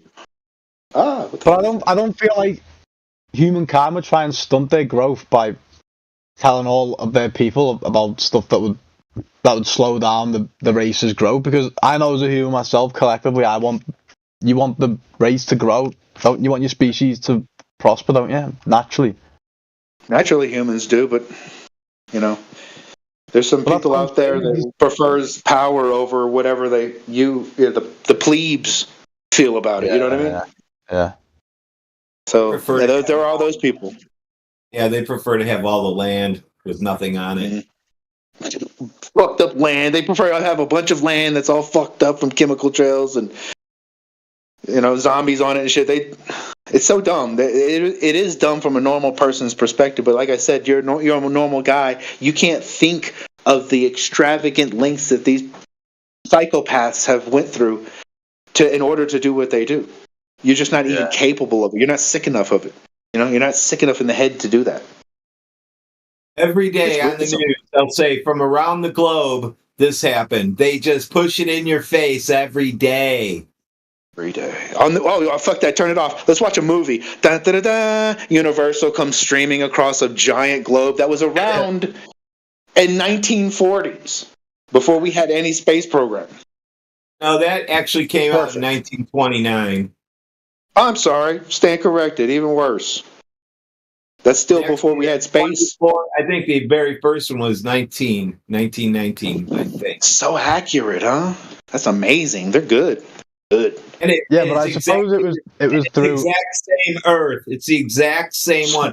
They had that thing down to the millimeter. That's how. But nobody's ever measured the globe. Nobody's ever measured it. You can Google it all you want. Nobody's ever measured Earth's curvature. I like the original one better because they had a biplane flying around the equator. They had a biplane, and the wing was on the side of it, not going around the wing was on the side. Not like it would if it was on an actual globe with a attractive force, right? Yeah, that's interesting. They showed side. It was flying with this wing on the side, one wing at the globe. I don't think it's insane to look at your environment and what's up in the sky and what's around you. I know you don't believe in space, but I don't think it's insane to make presumptions about where you are and what the shape of your Earth or where you live is just based on whatever. That's fine. No, that's 100% fine. Just don't let somebody else do that for you. Yeah, I know what you mean. Don't let somebody else do that for you. Doing it for you. You already came in here and told us everything that NASA likes to tell people and the news tells people. Well, yeah, but we all was a victim of this shit. We all was a victim of this shit. Guarantee you. Everybody was a young child sitting in front of that TV seeing the same shit. We all just kind of what children do. We just fucking take it in and digest it and just deal with it. I do believe that there's obviously higher motives there's the people in higher positions that have horrible motives, but at the same time, I've always seen space exploration as a collective for humankind because it's the one thing that is outside of everywhere that we know, isn't it? And I don't see why. I know it's all cartoons. It's the same question, isn't it? Like you're proud of it, right? You feel proud that your species is being able to do that? Yeah. Yeah, but dude, you could achieve so many more things other than just floating around in a fucking vacuum all day. If you knew what the Earth's shape was actually, you could be. You remember that thing Back into the Future with that little skateboard that hovers? Yeah. What if we could have that instead of this stupid fucking? You're going to be an astronaut in a tin can floating around for 5 years. I don't know if you should go. Let's not get ahead. I'd rather have that. I think we would. I think we'd have energy independence. I think we'd have flying cars. I think we'd have no suffering or hunger in the world. But I think one thing at a time. Like where we need to start. We don't need to start there. That's where we could hopefully end. But I want to point out to you where you should start. Where you should start is being culturally, because culture is upstream from politics. Politics is downstream from culture. So you should start with culture and politics and reversing the effects of the Antarctic Treaty. You should start there and then hopefully end up where you were talking about later. Wouldn't that be nice, huh? I think that if we could just snap our fingers and not have this ball situation, I think that's where we'd be at already. And who knows achieving what? But yeah, that's how it has to go. Now that we got to deal with this, now we have to come and tell you guys what it is, and then you got to go freak out in your mind, and then you got to fucking deal with it, and then you got to be like, hey, I don't want to pay for NASA no more. Yeah. It's slow road, and we're getting there, I guess.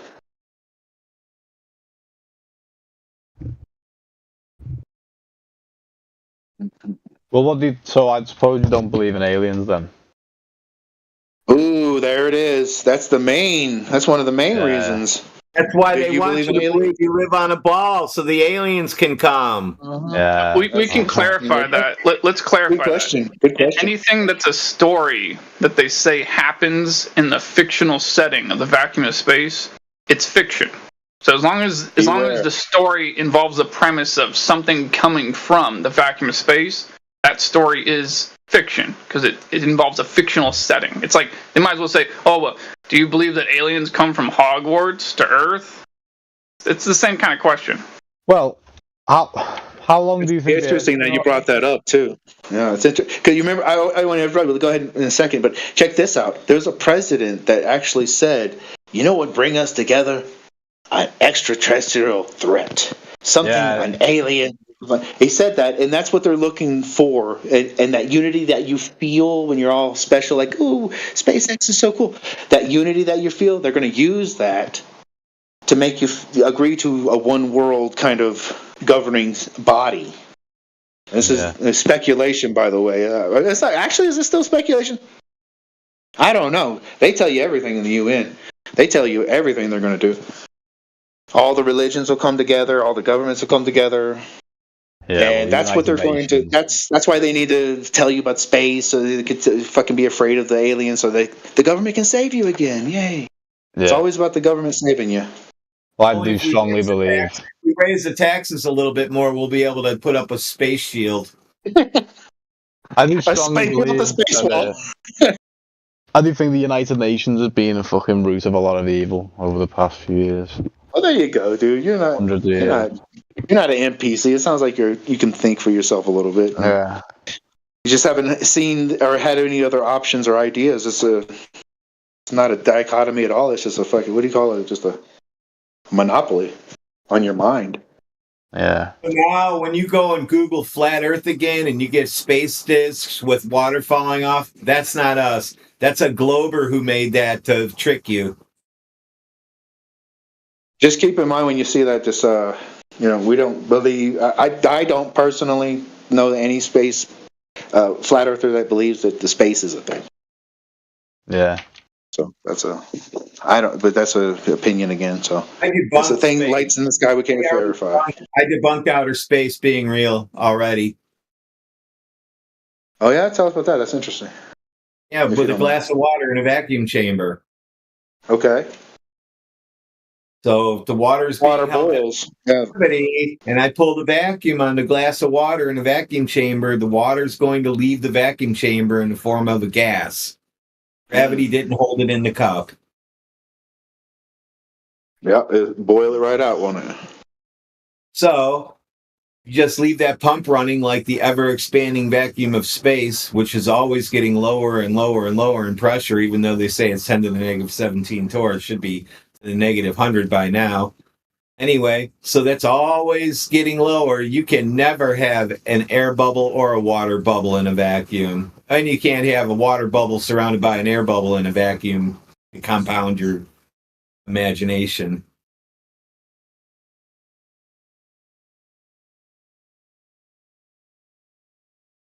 Gravity debunked.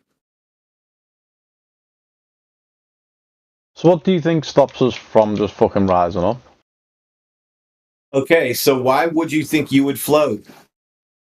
Well, because there's a lot of different forces apart from gravity working on us at all times, aren't there?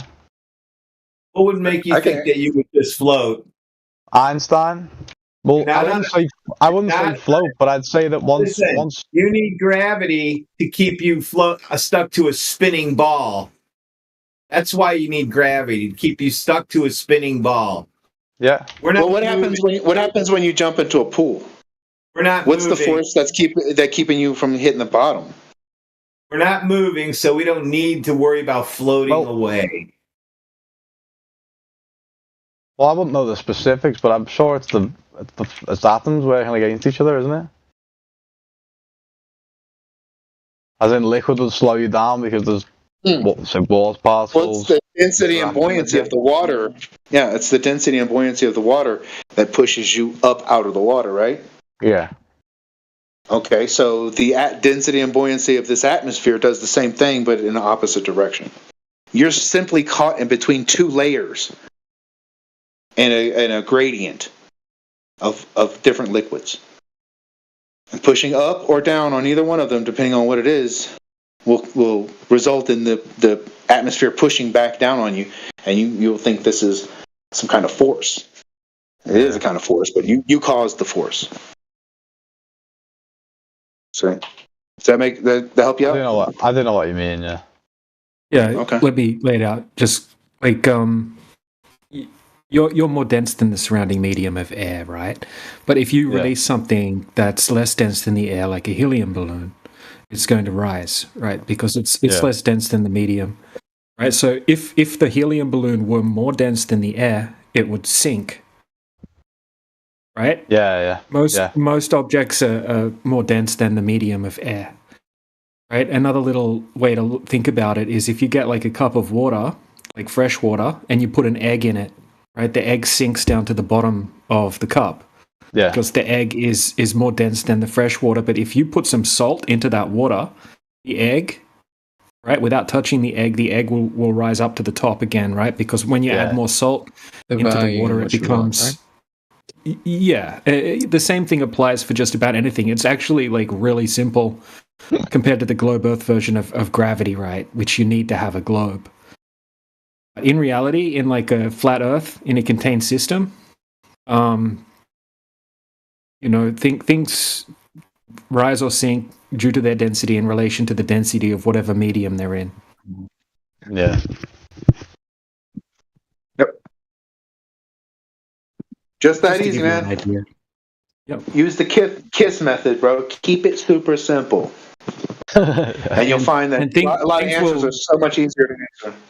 Things will also like find their equilibrium, like a rock will be sitting on the ground, right? Because it's more dense than the air, and that rock will never move unless something displaces the rock, right? So if you came along, right, and you want to exchange some of your energy to lift up the rock, right, it's only going to fall because you exchange some of your energy, you displace the rock, and then it's just going to, when you release it, it's just going to reseek like that equilibrium. Yeah. Kinetic energy and static energy and all that shit.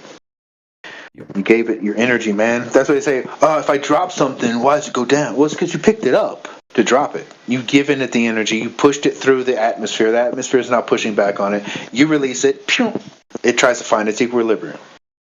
Yeah. It's just that easy.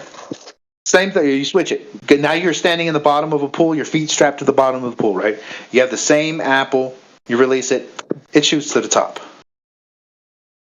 Right? Yeah. You put a floor. Now you put a floor on top of the water. Yeah. And the apple hits the ground. Does it know if it hit the floor or the ceiling? The apple doesn't know. All the apple knows is being pushed up against something now. Yeah. Just that easy, man. Yeah. Hope so. That's why this is such a big topic, because it is just that easy to explain. And the other people that are trying to tell you all kind of lunacy for you to believe with no kind of science experimentation to back any of it up. Not even measurements, just fucking goofy math and some very convincing, persuasive preachers, I guess you'd call them. Oh yeah, so you said a funny word when you said atmosphere, because atmos means air and a sphere is a shape like a ball. Right. Air cannot take the shape of balls, so that's an oxymoron. Atmosphere. It's called atmos. I totally understand that. Totally. When I say atmosphere, I think the world is a hemisphere, which is half of a sphere. We live on the flat part, and we got the dome. So yeah, I know, but they use that word. They made that up to brainwash you into thinking you live in an air ball. It's true. It does. It does insinuate. Right? So your Atmos. Anyway, the layers of things that Every you're day on the weather, today's atmosphere is brainwashing you into thinking you live on a ball. I live on a ball. There's a sphere balls. Boy. Got any more questions? Plenty of people here that can answer them.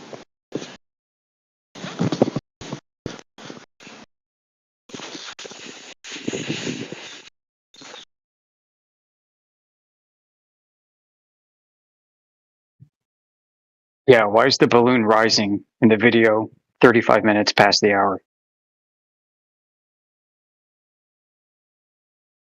Can you describe it? I can't really take a No, look you at it you right really now. have to pay attention to the chat. Oh, is it okay? Yeah, I'm not looking at none of that.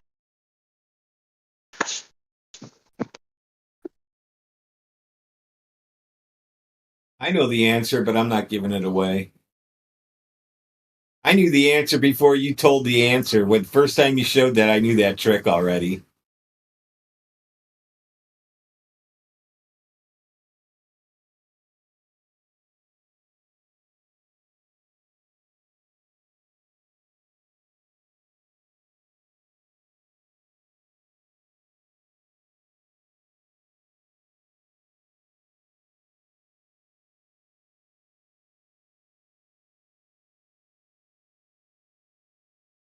Did the coldness solidify the helium? Is that what's happening there?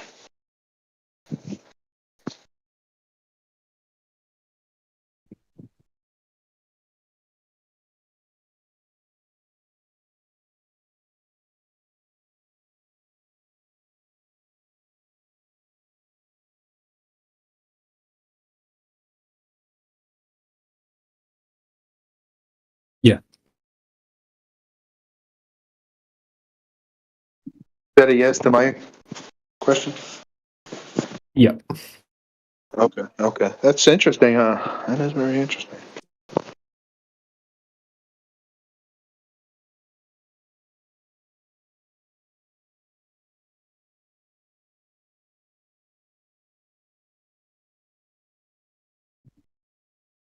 That's pretty much game over then, huh? Need some billboards or something. Left. You did it? Yeah. Some people can only chew on so much, you know?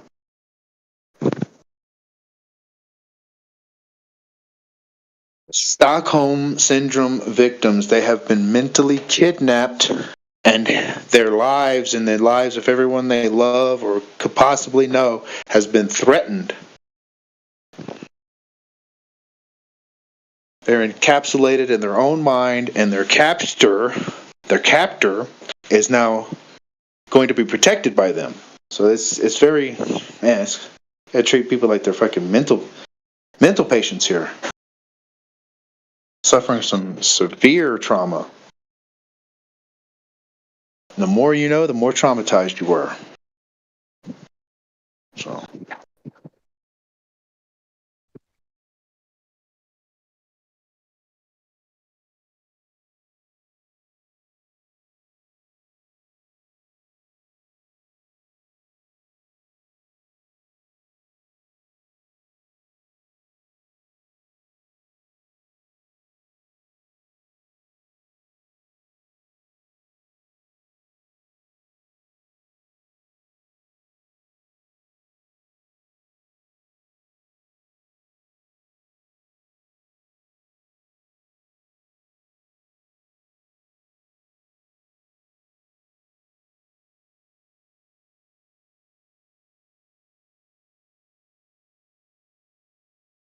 Honestly, I'm starting to think that the moon landing was really just a college prank that went too far.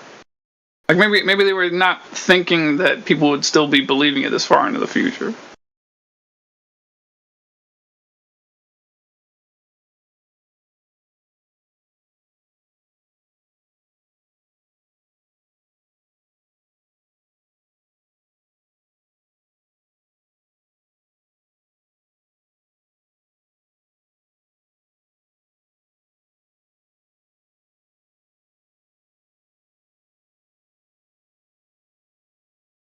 something similar. It's like they're in over their heads.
It's an interesting image you chucked up there, DJ.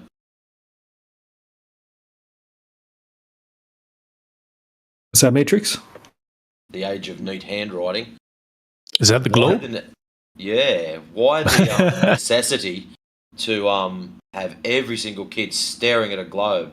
That to me looks like that it had just been introduced not far before then, and we've got to push it as hard and as fast as we can. Yeah, it's creepy, isn't it, that picture? Yes.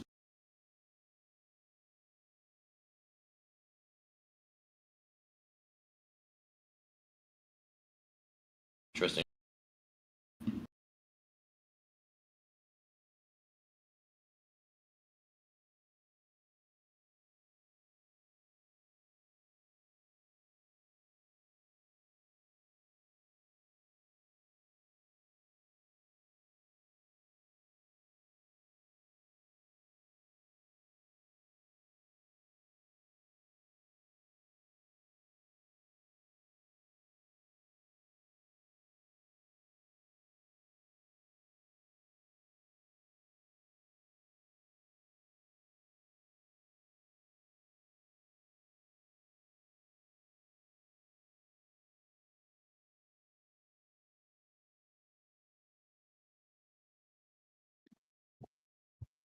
In the late 1700s, Nathaniel Bowditch wrote American Practical Navigator, and it is like an encyclopedia of nautical charts, tables, and methods for doing everything you need to navigate plain sailing, coast surveys, celestial navigation. It's all in there. Subsequent editions were published, one for the Royal Navy in England and future editions for the American Navy. And in the early 1800s, they started adding new chapters to American Practical Navigator. These new chapters included a whole bunch of additional data that was never seen before. There's a whole bunch of information about the solar system, the size and distances of stellar objects, the whole layout. The whole thing was designed to basically educate the next generation of sailors on the heliocentric model. Those chapters did not exist in prior versions before the book got popular.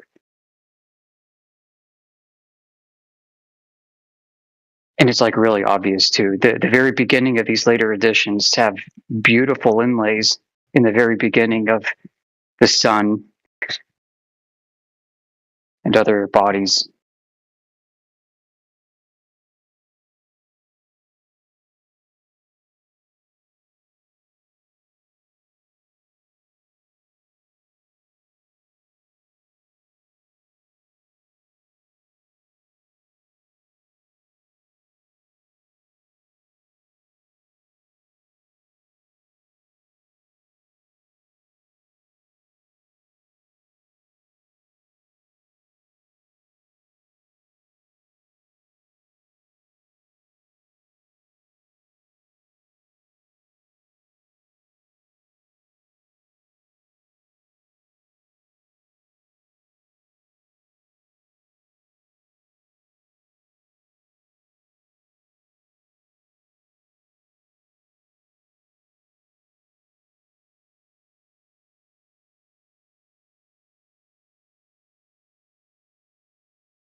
Hello?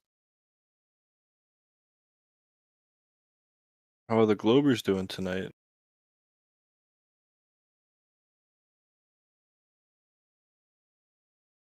Hello, Daz, are you there?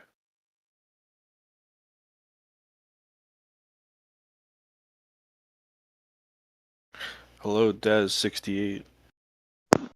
Yeah, what's up, dude? So is this other Daz a Glober? Yeah. Okay, and how do you know that? He's been here for a little while and he has a lot of sort of typical Glover arguments. I see he's in the Flat Earth Discord. Yeah, he enjoys arguing with us, sure. Is he from Australia too?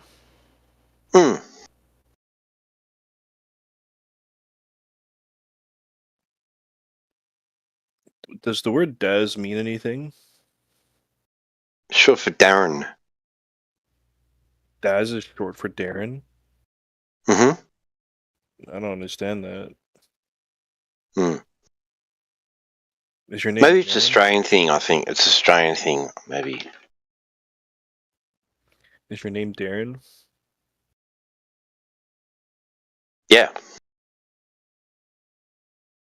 Alright. Yeah. Like if your name is Sharon? Barry, you could be Baz. Yeah. You're serious? Yep. Or Yep. Yep. Or this other one. Sharon would be Shazza. Yeah. Shazza, yeah. Lauren would be was. Yep. That's just weird. Crazy stuff.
That guy Charles.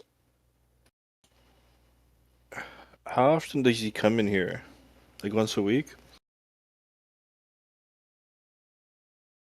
Yeah, I guess so. Saw him about a week ago, I suppose. He's say this. I don't know how to put it. He's very pushy, dude.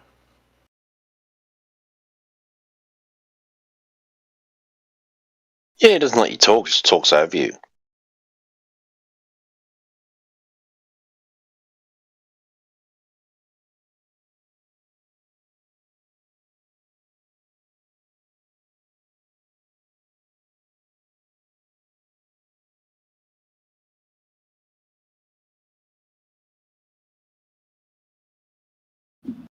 Just do it back to him.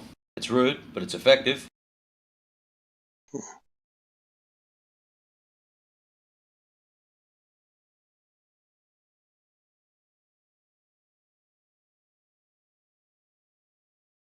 When he was talking about how he explained the second law of thermodynamics using statistics, probability, and he was calling it surprises, dude. You get surprises.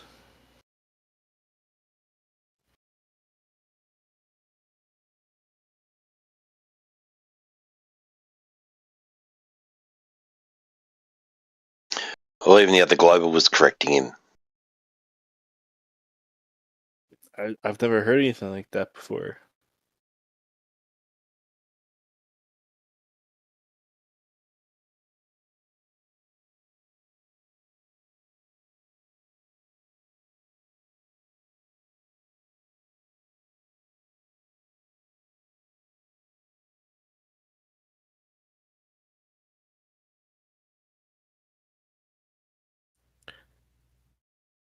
Michio Kaku says there's no such thing as gravitational pull. We lied to you. Did he actually say we lied to you?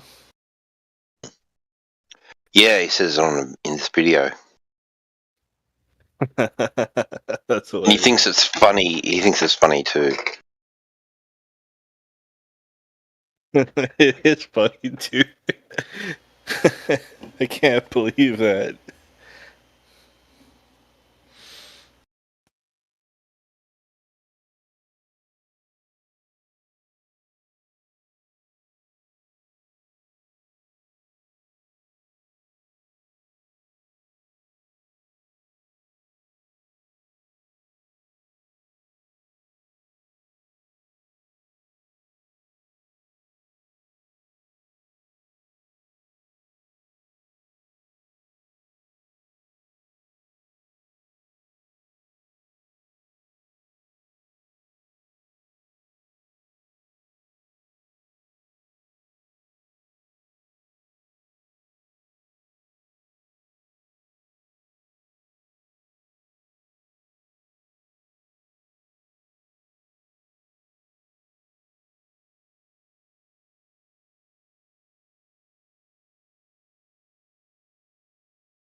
Yo, what's the deal, Flat Earthers?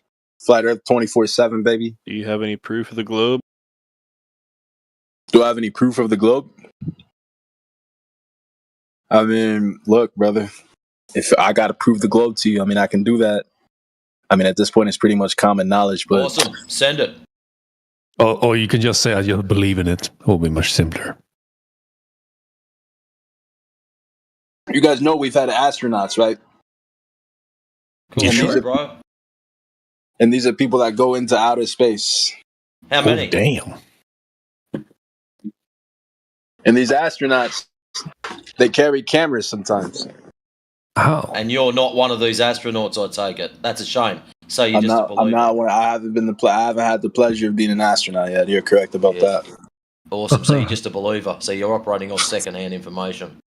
Well, I mean, aren't you just a believer too? Just on the contrary? Aren't you just a believer in the contrary? It's measured flat. It's not a belief. We know it is because we can go out and do it. You can't go to space and prove it. We can prove it's flat. Come on, my guy. Come on. So, do you have any proof of curvature? Some kind of measured drop over distance? Do I have any proof of curvature? Yeah. Well, if you live on a ball, it'd be curved, wouldn't it? Brother. Have you never heard of the horizon before? Horizons are flat, horizontal. Horizontal. Things dip below the horizon because the Earth is curved. The Earth is globe. Do they dip below the horizon? Yes, they do. At what distance? So if it's a ball, that'd be a given distance, wouldn't they? There would be a given distance. So what is it? Let's do the calculation. Awesome. 1.22 times the square root of the observer's height in feet.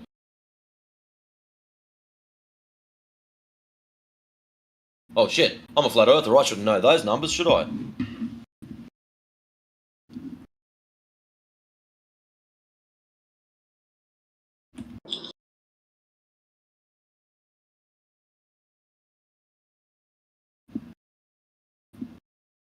So since I'm 6'5", the distance to horizon for me would be 2.9995 miles. What are you, 6'5"? What? What'd you say your height was? 6'5"? 6'5". The distance from me to the horizon would be 2.9995 miles, which is pretty consistent because since I live in New York, if I were to take a telescope and go onto my balcony and I were to look off in the distance, I would not be able to see Brooklyn from here. And how far is Brooklyn? I say that doesn't help me at all. Brooklyn is about 10 miles from me because I'm in Bronx. Considering you live in the city, you ever thought that all the smog and other bullshit might stop you from seeing that far? There's no smog in New York. Yeah, there's no smog in any city. Nah, none at all, mate. Seriously. Go for a drive to the country and then look back at it. Crazy. Anyways, I'll show you something. Check out in text chat.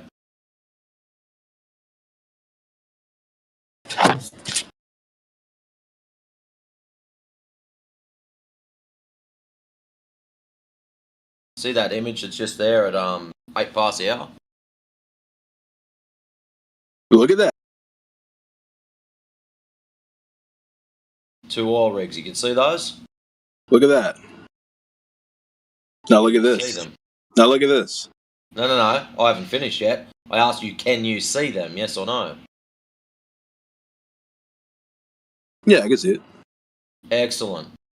You know that there is one frame out of video footage, and it's taken from 1 foot off the ground. Now, where's the horizon in that image? Right there. No. We're talking about the oil rigs. Where is the horizon?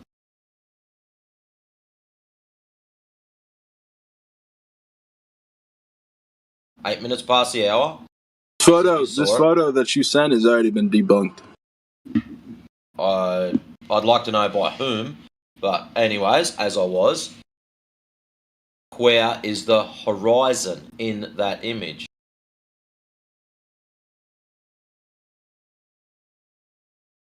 Up the back, behind the oil rigs, in between the oil rigs. This photo has already been debunked. The photo's already been debunked by science. It's been debunked by science. Okay then, please enlighten me on in what way, shape and or form has it been debunked? Or is that just your default, I don't really know and I don't want to answer, so I'm just going to say it's debunked? So how was it debunked? Hello? Yeah, because so this photo right there that you sent. Yeah, you said it's been debunked. So what are you Google searching on how it's been debunked? So go and check out Professor Dave if you really want a funny answer, so I can rip you apart even more.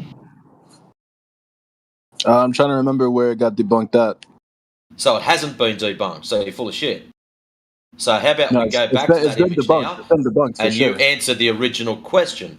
Where is the horizon in that image?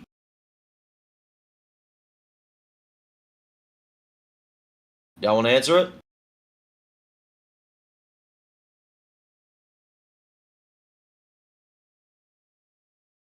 No? Don't want to play?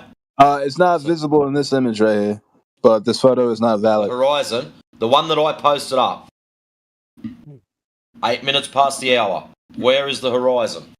It's not visible in this image. It's not visible in this image that you posted, but this image is not valid. The horizon is not visible in that image. You are joking, right? So here you were telling me about this horizon earlier that proves curvature, and I'm asking you a very simple question, and you also stated that ships disappear behind the horizon. And I'll ask you, where is the horizon in this image? And you're saying there's no horizon. You can clearly see there's water at the bottom. You can clearly see there's sky at the top. Isn't that the horizon where the water appears to meet the ground and or sky? Yes, no? Or sky appears to meet ground? Yeah?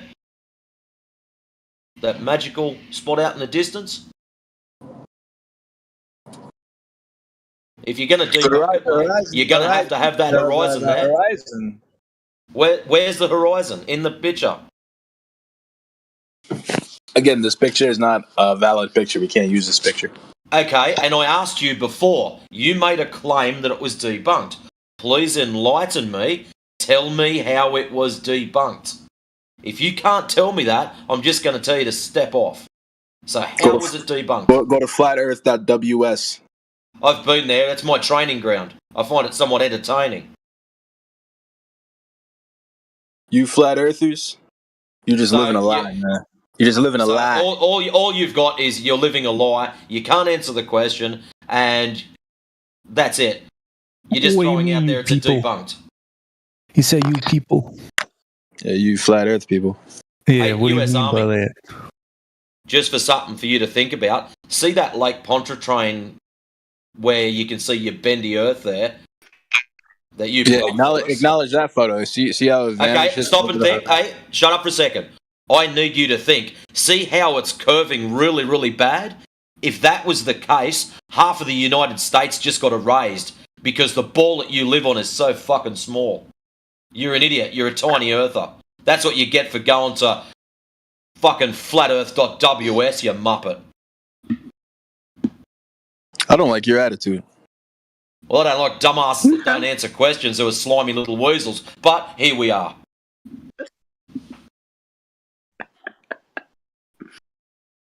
It's all love, brother.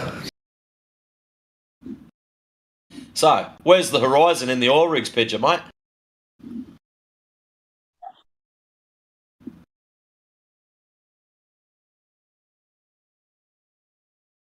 The International Space Station 24/7 live stream.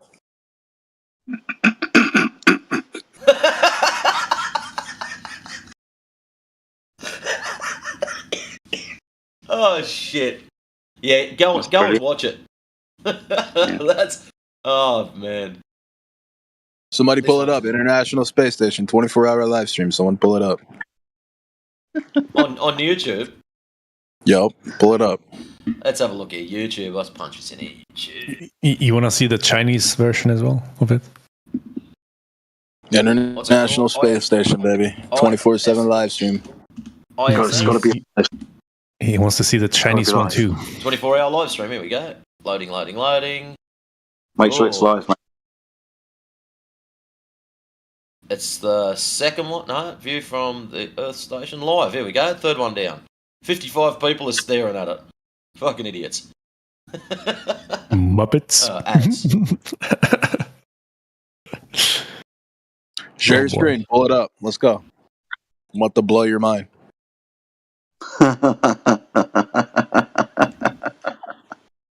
It's gonna blow my mind. God damn. He is going to blow our minds. That's funny. Oh, yeah, well, there's one part of it. That's pretty funny. Let's have a look here. Go. Copy. And that on there. And that down there. Control V. Well. Well. Wow, how fucking far away is this thing? Have a look at the shape of it. That's where they get the potato bit from. It looks egg-shaped. It's more just man. chubby at the bottom. So there you go. Neil Smoking deGrasse Tyson was right. It is pear-shaped. Oh, shit. That's funny. Mm-hmm. So if we look at this photo, which is a beautiful photo of our home planet, our beautiful planet. Are you stoned or stupid? We see here. Our beautiful round planet. The Earth. Breach, bro. It looks so real. It has to be fake, maybe. It is bending. Like an egg. It is bending a fucking lot. Yep. China's. Oh, this is a good one. China's Shenzhou 14 astronauts complete second. So this is an actual video, so we can actually see the curvature in this video. So let's look at it. Yeah, let us know when you see the curve. Because the other one, that wasn't curvature. We decided. But this one is. Let's look at this one. This one is the curvature. All right, so we got Chinese Communist Party astronauts getting out of their commie space station. And the first commie walks up. Right on. They're hooking up harnesses. That's right.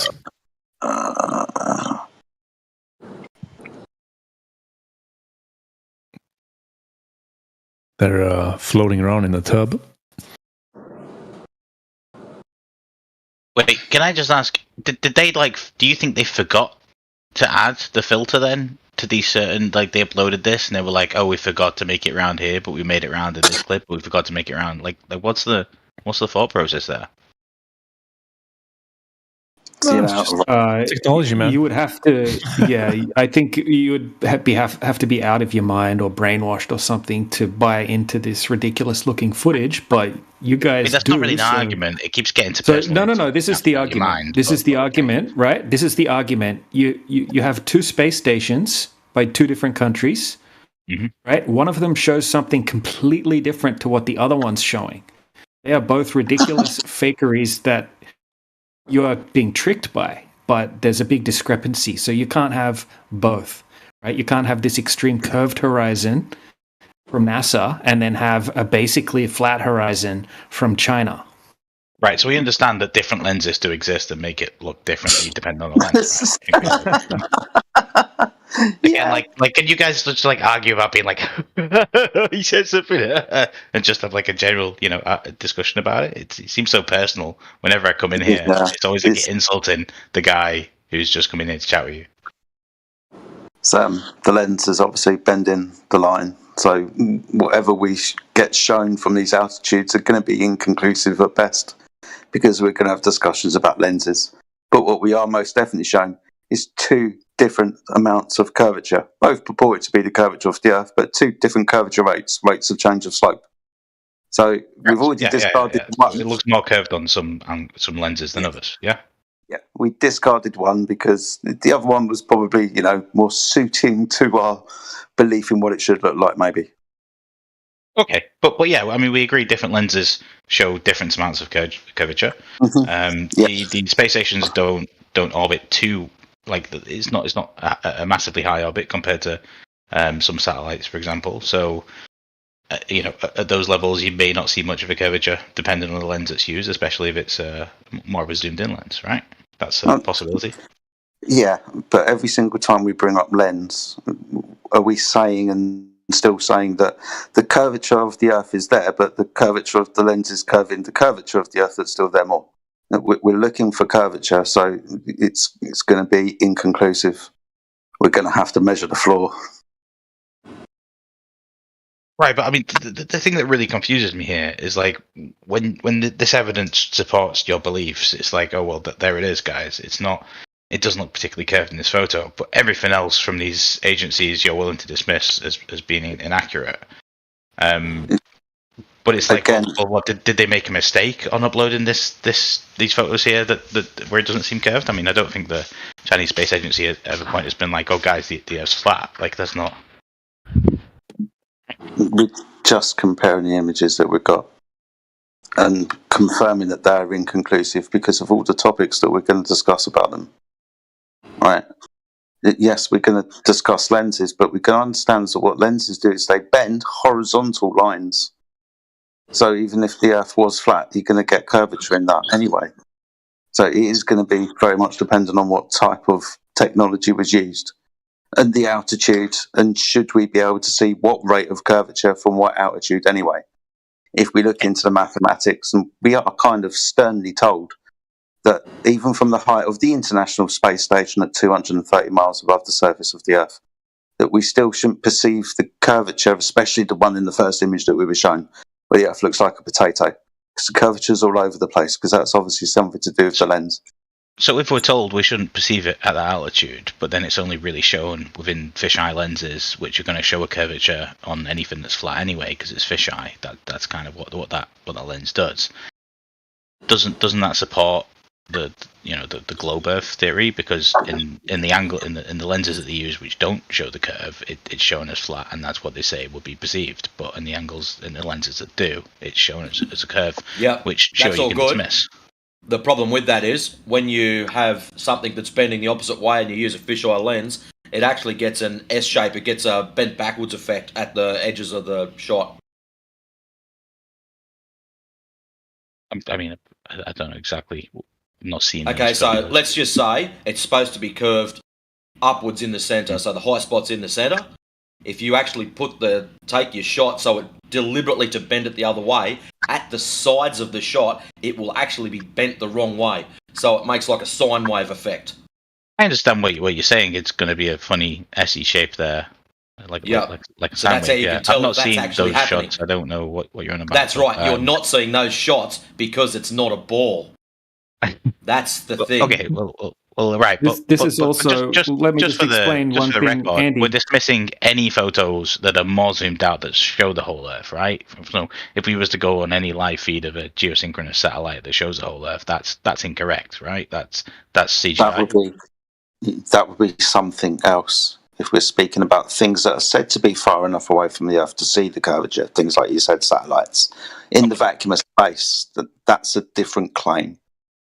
So I mean, it's not that different though, is it? Because it's just satellites that are just further away. It's like you're willing to accept that the satellites that are at 230 miles above the Earth, those are, in some circumstances false, in some circumstances potentially real. But then when we get further out and show the whole picture, you instantly class them as false, no? Well, for two reasons. One, we know the Earth is measured flat anyway when we verify what curvature we see at any altitude. But things that, like I said, were far enough away to see the Earth as a ball in space. Sorry, talk about point one there, but I don't quite get what you meant there. Sorry, say that again. I'm still talking. You said the first point. I didn't quite catch what you meant by that. You said we dismiss them because of we measure it within altitude, but I don't quite. Well, yeah. I mean, you're speaking to a flat earther. So when we verify these pictures, if there's curvature or not, what we're going to do to verify it is measure the surface of the Earth. So I know the Earth is measured flat. So when you go up high, you're not going to see what you think that you should be able to see, especially a ball. But the claim that the satellites are in the vacuum of space, it's a But very that's circular, right? Like your own beliefs are contradicting. Like what? No, like because you're not going into this with an open view of, hey, what is a measurement? You're saying, well, my beliefs are this, so I'm not going to measure this correct. No, because you keep cutting me off every time I keep getting to the crescendo of the point. Okay. So I know that the images from the satellites that are said to be in the vacuum of space is because the vacuum of space cannot exist, as it violates the law of nature. So when we start getting higher up, the claims become more extraordinary. They're said to be satellites in geosynchronous orbit, like you said, around a ball in the vacuum of space. And taking that claim into entirety, the vacuum of space is a violation of the law that I mentioned, because gas expansion into space is what the law will dictate. Entropy will increase. So that place that they say that the satellites are in can't exist anyway to take the photograph of the ball that we're all told that we live on. That place can't exist. It's like me taking a camera to Narnia, taking a photograph of a lion who apparently talks, and then coming back to you from Narnia. And you understand Narnia doesn't exist. It's a made-up place. Much like the vacuum of space. Can't exist. It can't? No. Because the gas would spread out into it and just be like homogeneous because of entropy. Yes, the gas would spread out into the space, yeah. But there are no other forces that are enacting on this gas to Forces. No, gas pressure is the force that the gas exerts upon the walls of its container. So like it's not possible that any other force is preventing this expansion of this gas. It's not and that's something possible that we to can't violate observe through like literal lenses that we have on Earth here. No, so we can look not up, possible say Jupiter, which is a large gas giant, and see that gas is, restrained. It's not possible. Just saying, you called me out for interrupting, but then you're doing it to me. That's fine. I get there's a conversation that's a bit back and forth, but hey, come on, let's be honest here. But But yeah, so like you can look into planetary bodies that are gas giants, and you can see that those gas giants are restrained within that. So yeah, it's a cool story because if you understand how entropy works, that gas giant would be a gas fucking nothing. Yeah, but entropy is about the whole system, and it's over time. It's not an instant like this. Yes, possible. Unfortunately, it's instantaneous. Have you ever opened a can of soft drink? Does it slowly open over time? Yeah, but if entropy was instantaneous, then how do I exist? When you crack the tab, does it slowly open over time, or does it go instant? No, it does. It does. There's an initial larger amount, but the drink doesn't go flat instantly. Like your argument is so false there. It's hilarious. No, but you just said whoa. I've really got to pull you on this point because it's so incorrect. It's funny. You've just said instantly right there that if entropy is instant, which it clearly isn't. If entropy was instant, the universe wouldn't exist. Like everything would straight go to maximum entropy. Yeah. Because please, I'm going to hold on this point until you rescind it. You can dance all over the point. It's not going to change anything. It's not dancing over a point. It's holding you up on something you said that is so verifiably. Andy, you're being pedantic. What do you mean? No. Let me speak here. You said that entropy is instant. Okay, so we would then in that point we would get to maximum entropy. Excuse me, Andy. Maybe you could shut up for a half a second. This is where it gets to. Okay. Hey, Matrix. Did you mean like undoubtedly, absolutely instantaneous, or is it a very high rate of speed? Somewhere in the ballpark. What is it? 500 miles per hour? You can't put miles per hour to entropy. That's not how it works. Well, they do measure these flows of gas and energy from one system to the other. So that's the rate at which the gas is moving. I'm sorry. The science here. Andy, we're not talking about carbonated water. We're talking about entropy, but you just said that entropy is instant. Like you understand how much ridiculous. Why don't you get hung up on that one thing? Why don't you get hung up on that one thing? How can you say something so falsifiably like incorrect, or so provably incorrect that you're just like, oh, let's just brush past that. Let's don't stick on that. If you stand back and say, look, that was wrong, you have to stop.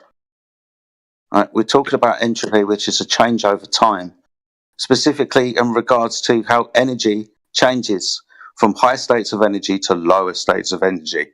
So we determined as an entropy increase. Right. Now, what we're very specifically talking about is the rate of change of energy of pressure, how gas moves, increases in entropy, and dilutes into available volume, as set out in the second law of thermodynamics. And it's expressed as gas expansion into a vacuum. Second law of thermodynamics. There it is. That's what it does. Yeah, but the second law of thermodynamics. Okay, go ahead. Sorry. So the claim that this doesn't take place always because of when people say gravity is a container, that's a violation of that law, because you say, no, it doesn't. When we observe it happen all the time. Well, I guess here's where we disagree. I mean, it would work perfectly within the second law of thermodynamics about gravity acting as a counteracting force. It would. Yeah, because it would apply because the forces are there to keep the gases in place. You have to listen. You need a physical barrier to keep gases in quote unquote a volume. Well, no, a space, 3-dimensional space. Because gas expands into 3-dimensional space if it is uncontained and stopped from doing so. As set out in PV equals nRT. Yardell gas law. Right, but again, Earth's gravity is going to act on it. Sorry.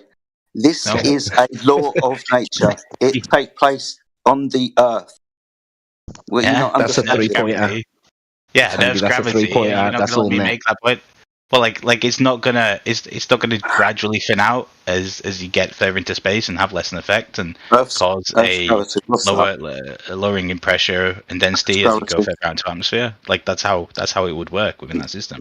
There is a certain amount of atmosphere that escapes Earth's, a certain amount of gas that escapes Earth's orbit, but it's quite minimal every year because of gravity. Lovely stories at this point. Just lovely stories. So we all know them. Well, can you? I mean. We have some. I mean, you're sharing some scientists there. Okay, let's read this. Andy, just stop for a minute. Just let him go through it with you because you're arguing all these points. We know all these points. We have rebuttals to these points. Let him get them across. I don't mean to interrupt. I feel like he's finished his point and tried to talk, but that's fine. I mean, no, but you're just invoking gravity. Well, invoking gravity isn't crazy. It's a force that I believe you guys don't quite admit exists, from what I know. Yeah, but you're changing the subject because you're invoking something that cannot be tested on, cannot be proven. There is no force that we can measure. So what you're talking about is complete philosophy. But what Jedi was talking about was the ideal gas law. That's something that is in nature, provable, testable. There's no comparison here. You can't just throw gravity out and then deny all the gas laws or all the laws of thermodynamics. I'm confused by when you say gravity just cannot be measured, though. That's not my understanding. Well, we'll go through it. Let Jedi 18th century that measure gravity. But okay, go ahead. Let Jedi ask you the question he was going to ask you. Okay. Sorry, what's gravity? Gravity. I mean, within us. Like within our measurements and regular understandings of force, it's a curvature in space time and actually what causes it. But you can measure that from any practical application of a force amongst Earth. So is it or is it not a force? No, it's caused by a curvature of space time. Like awesome. Awesome. Okay. So I'm going to cut to the chase with this. You understand that really what I'm going to be asking for is scientific evidence. I'm going to ask for a hypothesis and I'm going to ask for an experiment. Something that is kind of irrefutable, right? A standard, the scientific method standard. Now, you must understand that I'm going to ask you that knowing that what you're going to give me with regards to Einstein is going to be mathematics. It's going to be mathematics based upon a really neat idea, but a reification. Non-physical things, space and time, and giving them physicality, and working within the mathematics and the power that is given them within the mathematics, i.e. mass, given the capability to distort this now 4-dimensional space-time fabric. It's not going to be scientific, it's going to be conceptual, it's going to be reified math. Okay. Are you asking for it, or? I mean, What are you going to give me? Okay, so the hypothesis, I guess, would be like if gravity is a real force, then the objects, regardless of mass, will accelerate towards the ground at the same rate, regardless of air resistance. And then what you would do is get a vacuum chamber and drop two weights within, or two objects within there, with different air resistance. So potentially like a feather and like an iron weight, and you would measure their acceleration towards the ground at those different. Okay. So I'll let you finish, but right at the beginning. If gravity is a force, now I asked you for a hypothesis. Now, within a hypothesis, you're going to give me two variables. One is going to be the dependent variable. That's going to be the phenomena, the thing happening. The other one's going to be your prediction, the independent variable, the thing that you think caused that to happen. Now, I get that you brought up your vacuum chamber, dropping things in it. I get that. But that's definitely not what I'm looking for. Yeah, but you can create those within that experiment. So you can change the mass of the object, you can change the time it takes to fall, you can change the height from what it drops from. Okay. There's a lot of independent variables there. Okay. So what you're going to do is you are going to change the object, its quote-unquote mass, how much density it has, and you're going to watch it drop with without air, gas resistance. Remember, we're talking about what gas does. Not what happens when you remove gas and start dropping things that are not that state of matter. We're talking about gas behaviour and how gravity acts upon gases. Now, I get there's a downward vector, but there's also an upward vector, relative density disequilibrium, for example. But we're talking about gas behaviour. You're saying that a four-dimensional reified mathematical space-time magic, not scientific. You're saying a lot of long words there that's not quite getting into what I'm saying, so I don't mean to interrupt, but we're really, I feel like we're not sticking to the point. Oh, it's really potent. What he's saying is really potent. Maybe you need to say it again, Jedi, because that was bang on. If he's not listening and he's checking out, then, I mean, I'm doing him the courtesy. I'm trying to have a discussion with you, but you're really just personally like getting into words. Dude, he just explained to you there's a downward vector, but there's also an upward vector, and what you're trying to do is bring in some pseudo force that isn't really a force. So you're not really saying anything when what Jedi is saying is that we can test, prove, and show you that you need a container for gas, and gas pressure is the force on that container. But we're not talking about gas here. That's the thing. There's the absence of gas. That's where we're really like starting to say what you're saying. Because we're in a vacuum. Why are we talking about gravity? Because this experiment is done in a vacuum. Sorry, why are we talking about gravity? What was that supposed to cause? Why are we talking about gravity? What was it supposed to cause? We've been talking about gravity for the last 20 minutes. You're now just going to go back when I've named this point. We were talking about it causing gas pressure, stopping entropy increase. Gases. You've brought up gravity would act on gases. Yeah, sure, of course. Okay, but you've just removed the gases from the experiment. Yeah, but you can measure that gravity exists that way. So can we agree that gravity exists or not? No. Well, let's establish. Well, first, can we not establish whether gravity exists or not, and then can we establish how gravity acts on gases? Good. I tell you what, just do that. Give me a scientific hypothesis and experiment that proves whatever you're talking about. On gravity existing? Mm-hmm. So again, I've already said this, but if gravity is real force, then two masses exerted next to each other would attract. Two masses should exert the attractive force on each other. So you can measure this. Not Einstein then. What? So yeah, he's changed it. So it doesn't go to relativity. You're saying, but I already stated that gravity can be measured. That would be the rate of fall of objects that you brought up in your vacuum chamber. Okay, so what's the reason for the rate of fall of objects? You did go to Einstein. It's the bend and the warp of space-time. You said. Yeah, exactly. Yeah, no, but they also said it can be observed on Earth as a force. No, I did say that. But no, it's not mass attracting mass caused in instantaneous. Right, what causes that downward force acceleration? My God, you have to admit that you've just swapped your story about gravity. My God. I'm asking a question. I don't have swapped my story. What causes that downward acceleration if it's not gravity? It's not my claim. You said you were going to prove gravity. I said I'll give you about what gravity is. I give you evidence of existing. No, you've swapped your story about what gravity is. Okay, explain to me how I've swapped it. What was the story one, and then what's the story two? From Einsteinian physics to Newtonian physics. through the reason why is the distortion of space-time due to mass, to mass attracts mass. Are two different things. Right, but you understand that even from the beginning, I said that like within everyday use, it can be measured as Newtonian physics. Everyday use. Yeah. You just started dropping things in a vacuum. But I mean, you said I've changed it, but like from the basis, from the get-go, I literally said within the first sentence, it can be measured within everyday use as a general force. Yes. I get that force doesn't result from observe, like a force like the strong nuclear force, something that's Newtonian, such as that. But it can be measured as that. So, but it's not a changing of story, correct? No, because you're still, because you should be, talking about the same apparent phenomena. It's the thing you're trying to figure out the cause of. Newton and Einstein give different causes based upon the same phenomena. Stop pointing to the fucking phenomena, saying it's different. It's the same phenomena. Yeah. Okay. So just really like tangentially, what would your cause of this force be? I'm not making a claim. It sounds like a little bit of a cop out. We've had a long conversation here. You can't even make like a slight claim as to what it would be, not even like a quick interjection. You don't let me finish. So I'm not making the claim because I know that I can't, because everything that I vary manipulate is going to be because I caused it. You understand this, right? In any object to medium relationship, something else is going to happen depending on the object and the medium. A ball in water, for example, something that you've taken all of the gas out, for example, eliminating one state of matter. Right? It's not just a downward vector. There are other things that we have to account for when we're studying the states of matter and how they act and behave.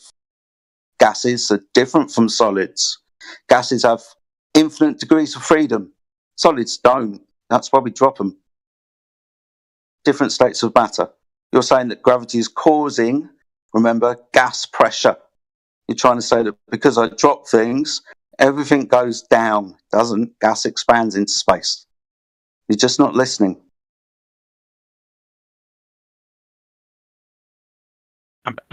Okay, I can talk now.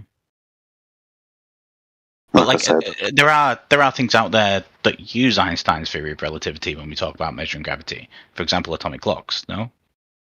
So back to Einstein again, then. You just pressed me on the whole thing. I'm trying to answer your question, and then you're like, "Oh, it back seems to to be Einstein." like you're flip-flopping around in gravities. It's not flip-flopping. I'm trying to discuss the points you're countering me with. Remember that really you should be proving gravity to that standard of the scientific method.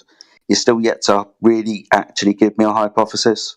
Been dancing around this for a while. You just want one that relates to relativity, right? Gas pressure without a container, right? Mm-hmm. That's where this is going to go. Like, yeah.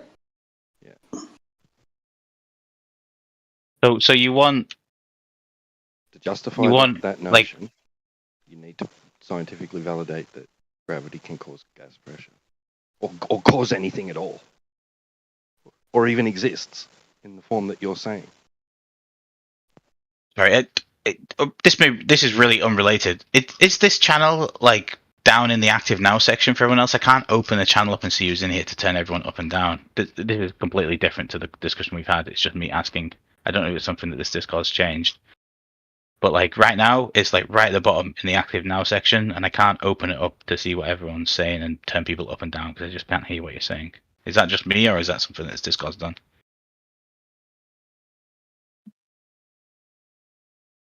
No, I think it's you. You should just be able to click on a tile, and you should be able to adjust people's volume. Yeah, it's usually in the. I think it's been in the voice chats section or in the guest room section. If I'm not correct, if I'm wrong on any of those, if that's not right. Look, I'm really not bullshitting you guys. I will show you the stream of what I'm seeing here. I'm just trying to open it up so I can see everyone. That's really all it is. Is that it? I just want to ask while you're trying to sort that out. List. Okay, ignore me because I'm trying to. I couldn't hear what that guy said, so I'm trying to turn him up. That's T-Dub. Have you found it now? Yeah, I've sorted it. Yeah, sorry. Go ahead. Can you name your point again, please? It was T-Dub. Okay. Me, all I was saying. Yeah, sorry, you were really quiet for me. I need to turn you up. I didn't hear what you said. But go ahead. I was just saying that, okay, so to justify gas pressure without a container, you need to scientifically validate gravity can cause gas pressure or cause anything at all, or just even demonstrate that gravity exists in the form that you're saying. Okay, so it has to exist in like an Einsteinian form, not just a Newtonian form, if that's what you're saying. So we need like a hypothesis that relates it to the Einsteinian version. The form that you want to claim it exists. Yeah, I mean, I did, like I said, I claimed from the beginning. Pressure. Yeah, but I mean, I said from the beginning, you can, like, an everyday use of gravity, you can measure this in Newtonian physics. Like it's 9.81 blah blah meters per second squared. That's the effect. That's the effect. Yeah, but that's what you can measure it within everyday usage. I understand the cause of it relates to Einsteinian physics, but you can probably also come up with No. What? No. Oh my god. Whatever. Andy, you're conflating the cause with the effect, yeah? You're getting confused and thinking you have the cause, but you don't. The effect is a description. It is not a force. You do not have a cause. You do not have a force. Okay, so if you wanted to take that into account every time you say general gravity. Relativity. No, it's just gravity. You need to stop misusing gravity. You don't have a force, you don't have a cause. That's why you cannot go and start making up stories about Narnia or wherever, because you don't have that fundamental force. I can give you a hypothesis, say, relating to relativity, if you would like, because I would, like I said, I went back to the atomic clock there, so I would talk about an atomic clock that's very accurate being placed in two different gravitational fields. So gas pressure. It was you that went to. Oh, sorry. But let's put one within a stronger gravitational field. So right on the Earth's surface, and let's put one in, like, say, high. How does this relate to gas pressure? No. Because we're measuring the difference of gravitational forces and the effect on that on Listen to what you're saying. Listen. Okay. Place the item into already existing gravitational field. Okay, so we're going to beg the question, and it's there. And when we move things around it, this is going to be because of that. This isn't how science works. You've got to vary and manipulate what causes that. You can't beg the question that it already exists. But I've just given two variables there, though. No, you haven't. Already existing gravitational field. We're asking you to prove the already existing gravitational field. Yeah, but the difference is within the clock's time and how that's counting time within the two. Okay. All right. How do atomic clocks work? Ignore the gravitational field. All right. Just let me say altitude. How do atomic clocks work, please? How do atomic clocks work? How do atomic clocks work? Do I need to know that to be able to answer the question? Yeah, I think so. I mean, well, within your even pseudo experiment here, you don't even know how atomic clocks work. No, I'm just like, I don't get how that relates to the experiments. I have a very basic. Well, why would you bring up atomic clocks if you don't even know how they work and what it has to do with the experiment, non-experiment that you're bringing up? No, because it seems like such a cop-out question. I know they use some. No, it's not a cop-out question. And they look, I think, like how. Actually, it sounds more like, Andy, you give a cop-out answer because you still haven't answered it. And I'd like to know again, I was getting interrupted so many times, though. Andy, yeah, you're talking shit, mate. How is this related to the gas pressure that you were trying to prove that gravity brought down? Because here's how. Because I keep trying to answer your questions, but your questions go further afield. Again, you're interrupting me. Thank you. I keep trying to answer your questions. Yeah, and you know why I keep doing it? Again, because you did it to Jedi. I keep trying to answer your questions. In a row. Again, no, but like you call me for it. Shit, it happens. Yeah. But I've said every time I've done it, I've been like, "Oh, sorry, I just thought that was an interjection." No, you weren't. You're a weasel. You've done it before. I've seen you here before. Again, it's getting really. Every time you've come in here. If you say so, I've really not been in there in a long time, but I'm trying to have a nice chat and not get personal. Yeah, I'm really not trying to get like interpersonal insults. Like I said. So how about you go back to the basics? Right, well, what are the basics? Let's go back to the few. Yeah, let's go back to you being back to the basics. You proving gravity causes gas pressure. Right, so but again, we're going to go back to the hypothesis of, like, what I said originally for that, but that we ended up with there, and then we got onto where we are now. So that's where we're talking. No. No. I mean, I can give you a few hypotheses for it. Like, if gravity is a real force, then objects, regardless of mass, will accelerate to the ground at the same rate. That's not a hypothesis. You don't even know what a hypothesis is. Yeah, gas is an object. We've given you the hypothesis. Because you need like an independent variable. Like, why is that not an hypothesis? Yeah, natural observed phenomenon is what you need. Step 1. What is that? We've given you it. Keep making these rules for hypotheses like these can't be hypotheses. These aren't our rules. It needs to be a natural observed, like a natural observed phenomenon would have its own. Because you're going to test the cause of a natural observed phenomenon. That's what a hypothesis test is for. Yeah. It can test for a lot of things, but yeah, sure. So what's the phenomenon? Gravity. That's not the phenomenon in your case. That it was the fucking cause.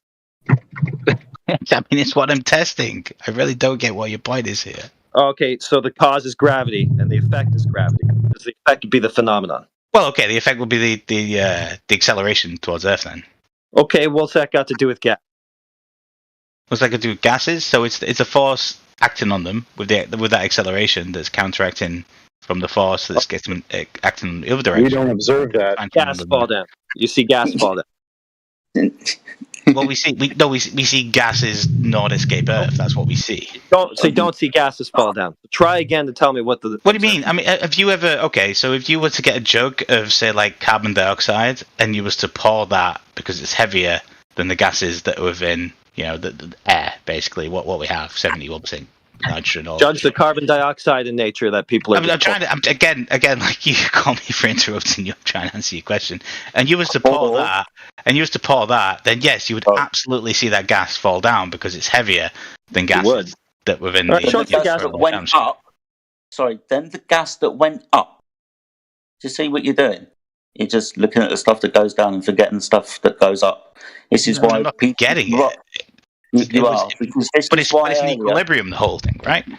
My God, no! It's the container. Remember, you poured it into a container because the container was the thing that's keeping there. We're asking you what keeps gas there if it's in a physical container. You're saying it's gravity. Okay, so we've given you the phenomena, the dependent variable of gas pressure. We're asking you to cause it with whatever you're going to say the gravity is. That's a hypothesis. This caused that. But you won't accept differences in altitude for the independent variable there. Differences in altitude as the independent variable. What from the already existing, begging the question, gravitational field?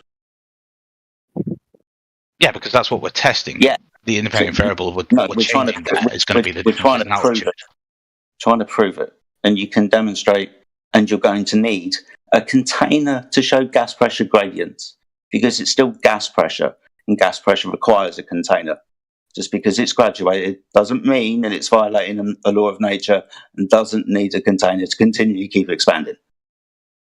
Yeah, so you're saying there would be a gradient within a gas chamber because of gravity? Because of a container. Because of a container and the energy within the system. Well, all right. But you're saying the container. The cause of pressure is gravity. We've given you the hypothesis.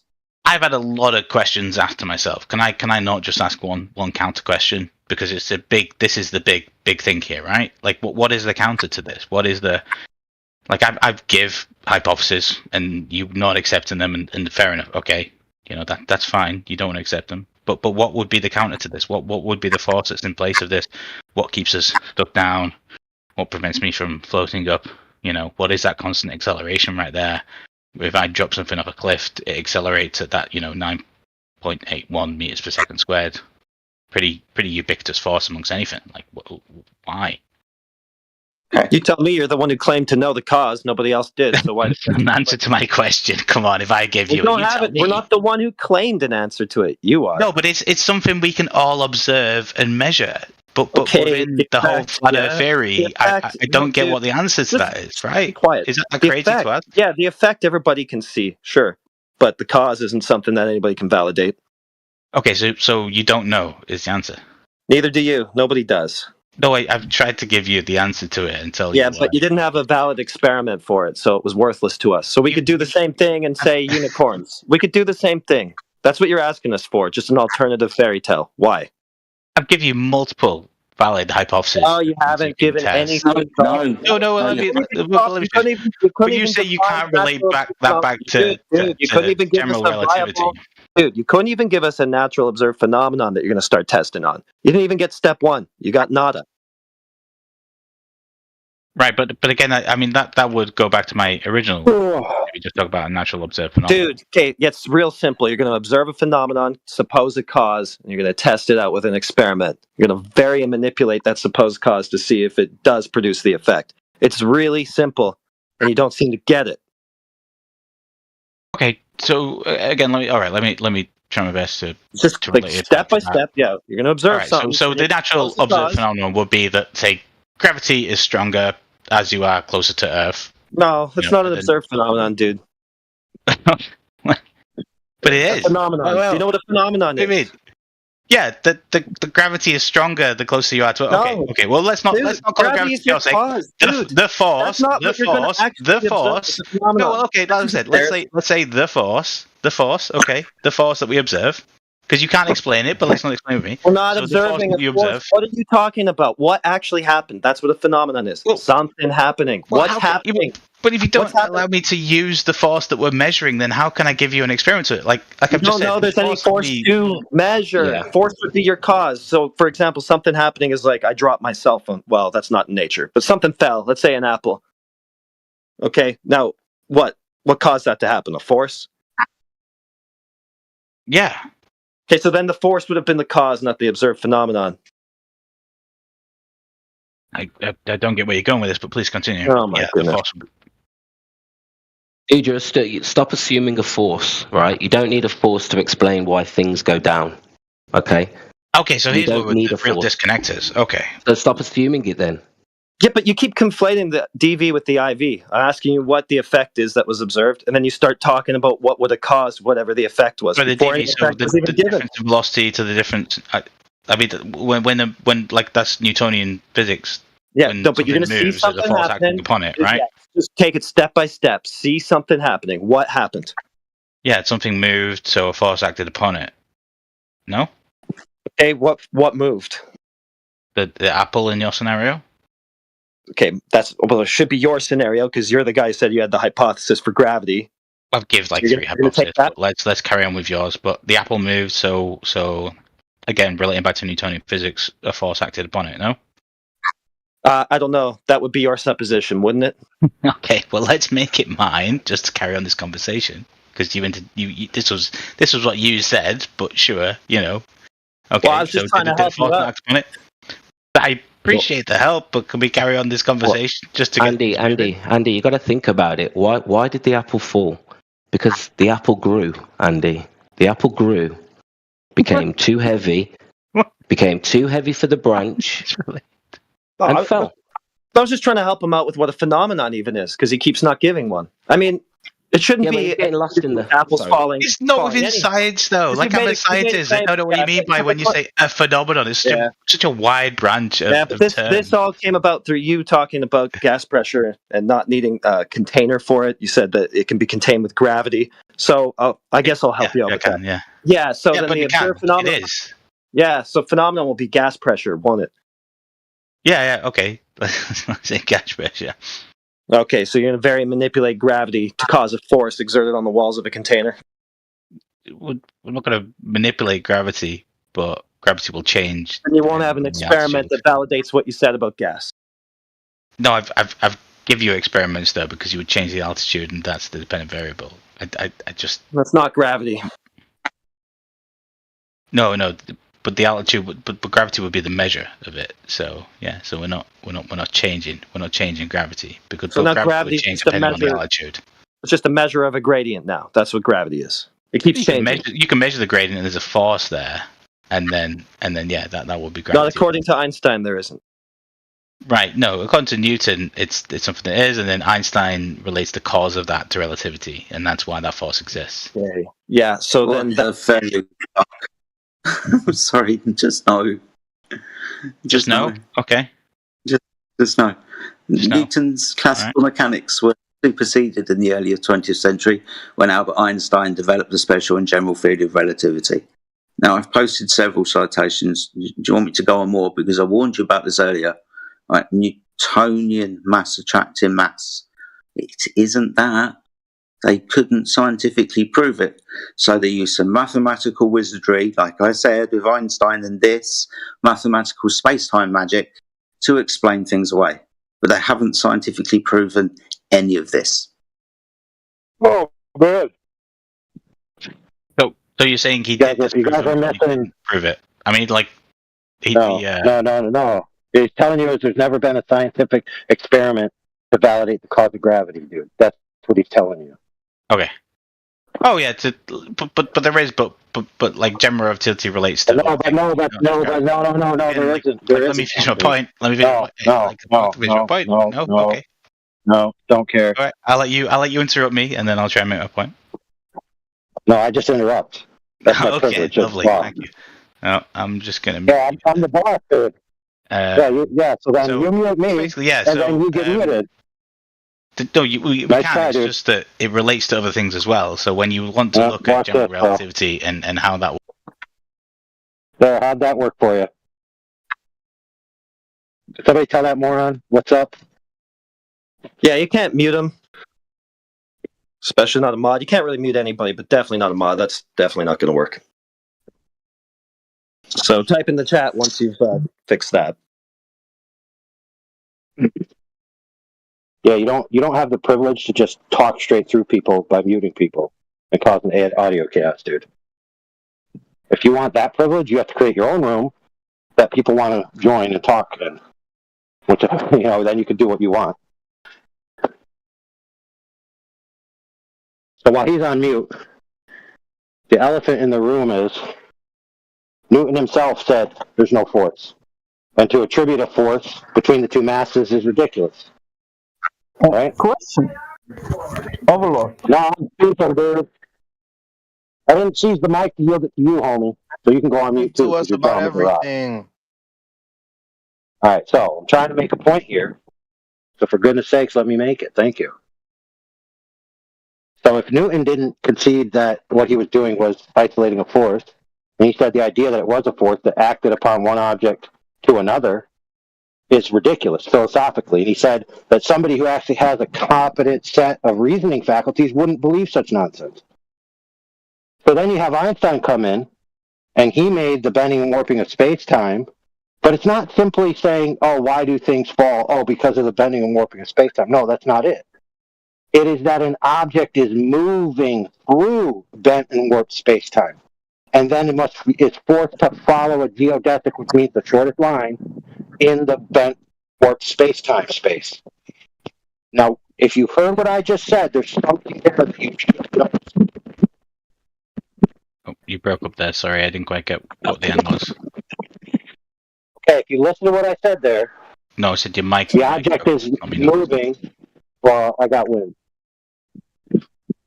So the object is moving through bent space-time, right? And it's forced to take a geodesic in the bent space-time. Now, notice how the bent space-time affects it once it is moving. It doesn't cause it to start moving. So it's not sufficient to the task to cause the object to fall. If the object wasn't already moving, it wouldn't be moved along the train tracks of the bent warp space-time. So you still haven't decided what's causing the motion. So you're still wrong. Einstein is wrong, and Newton is wrong, and Newton was intelligent enough. I didn't yield the floor to you. You'll know when I do, because I'll tell you so. Okay. Newton was intelligent enough to not make the claim of knowing the cause of this effect. Okay? So now I'm done. Go ahead. I mean, I think Newton was in way before this time of anything to do with relativity. I wouldn't say he wasn't intelligent enough, but hey, I didn't know Newton. That's fair enough. Yeah, I'm gonna have to get you just to elaborate on a couple of things there. I mean, firstly, when we talk about what's causing the movement, the movement's all relative to other movement. No, it's all forces that are measured relative to other forces that are moving, right? So it's you can't just say there is no absolute movement with anything. It's always relative to something else, right? Prove it. Prove it. But that's relativity though. That's literally right. So relativity is right. So let's be clear. Yes, fair point. So let's be clear. What you just admitted is that relativity is a metaphysical claim, not science. Thank you. Did I? Okay.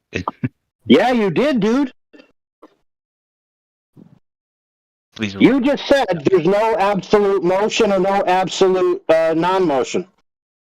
And you can't prove that. That's a metaphysical assertion, dude. Okay. If you don't recognize that that's a metaphysical claim, dude, I don't know how to help you, bro. I mean, I get your point, as in like it encompasses all physics, as in it's metaphysical. Like that's a general definition of that. But it's just right. So you have to have right. So you have to have philosophical predispositions, right, before you begin your endeavor. Correct. I mean, I appreciate that philosophy plays a big part in relativity and the understanding of it, but I don't deny that, and I have much respect for philosophers when they discuss it. But it's good. I'm not denying it's got some part. Right. So, okay, perfect. So then, do you respect the philosophy of science in which, in order to validate your cause, you have to independently manipulate the independent variable directly? I understand that that's part of the scientific method. You should have. Okay, perfect. So since if that's part of the scientific method, then go ahead and let us know when that's ever been done concerning gravity. Go ahead. Okay. Well, I relate this back to atomic clocks and the whole theory of gravity and how that relates to time as well as measurements within the force of gravity itself, and what we're gonna loosely call the force there. Again, not going deep into that. Can I go back into how it relates to time as well? Because relativity encompasses multiple forces, one of them being time, and that's something you. No. Just tell us the part. Tell us the part of that whole endeavor where the researcher independently manipulated the independent variable to cause the effect. Go ahead. Okay, so the independent variable, when we're talking about general relativity, would be, say, the altitude here. Again, we're going over this again, but we're talking about, say, atomic clock. Hold on. So altitude is the cause of gravity. That's your claim? No. Distance from. I don't think you know how this works, buddy. Buddy, bro. I don't think you understand how this works. You already admitted you don't understand what these terms mean. I think you're out of your depth, brother. Okay. I mean, I'm not a theoretical physicist. I'm an engineer. So just pay attention. I'll help you. Yeah, I'll help you out. Okay. So if you're directly manipulating altitude, then altitude would be a presumed cause, because that's the independent variable that you're manipulating to cause the effect. So it can't be altitude, homie, unless your claim is altitude is the cause of gravity. For goodness sake. No. One second. One interjection there. It's the distance from the center of mass of the massive object that would be the so altitude would just be what I'm calling that. Okay, so then your claim would be distance from center of mass is the cause of gravity. No, that's the variable. So different distances. Oh yeah. So remember, you already agreed. Just remember, friend, you already agreed. Okay. That the independent variable must be directly manipulated, and the independent variable is the presumed cause. So you're shooting yourself in the foot every time you open your mouth, dude. I'm confused. I have. Now with that, can the independent variable? Look, can't be. Listen, brother, hold on. I'm going to bow out, but I think we've proven the point that you have absolutely no idea what you're talking about. So I'm going to bow out and go back to shoveling.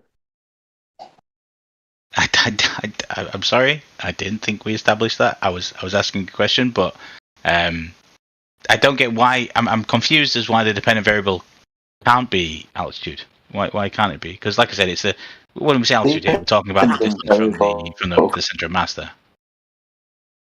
Dependent variable. Dependent variable. Okay. Altitude. Sorry. Not independent. Yeah. Yeah. Well, technically, the distance from the center of mass of the. Does that sound right? Sounds Sorry, like say that again. a phenomenon, does it? Sorry. Sounds like a phenomena, does it? What is this? Sorry.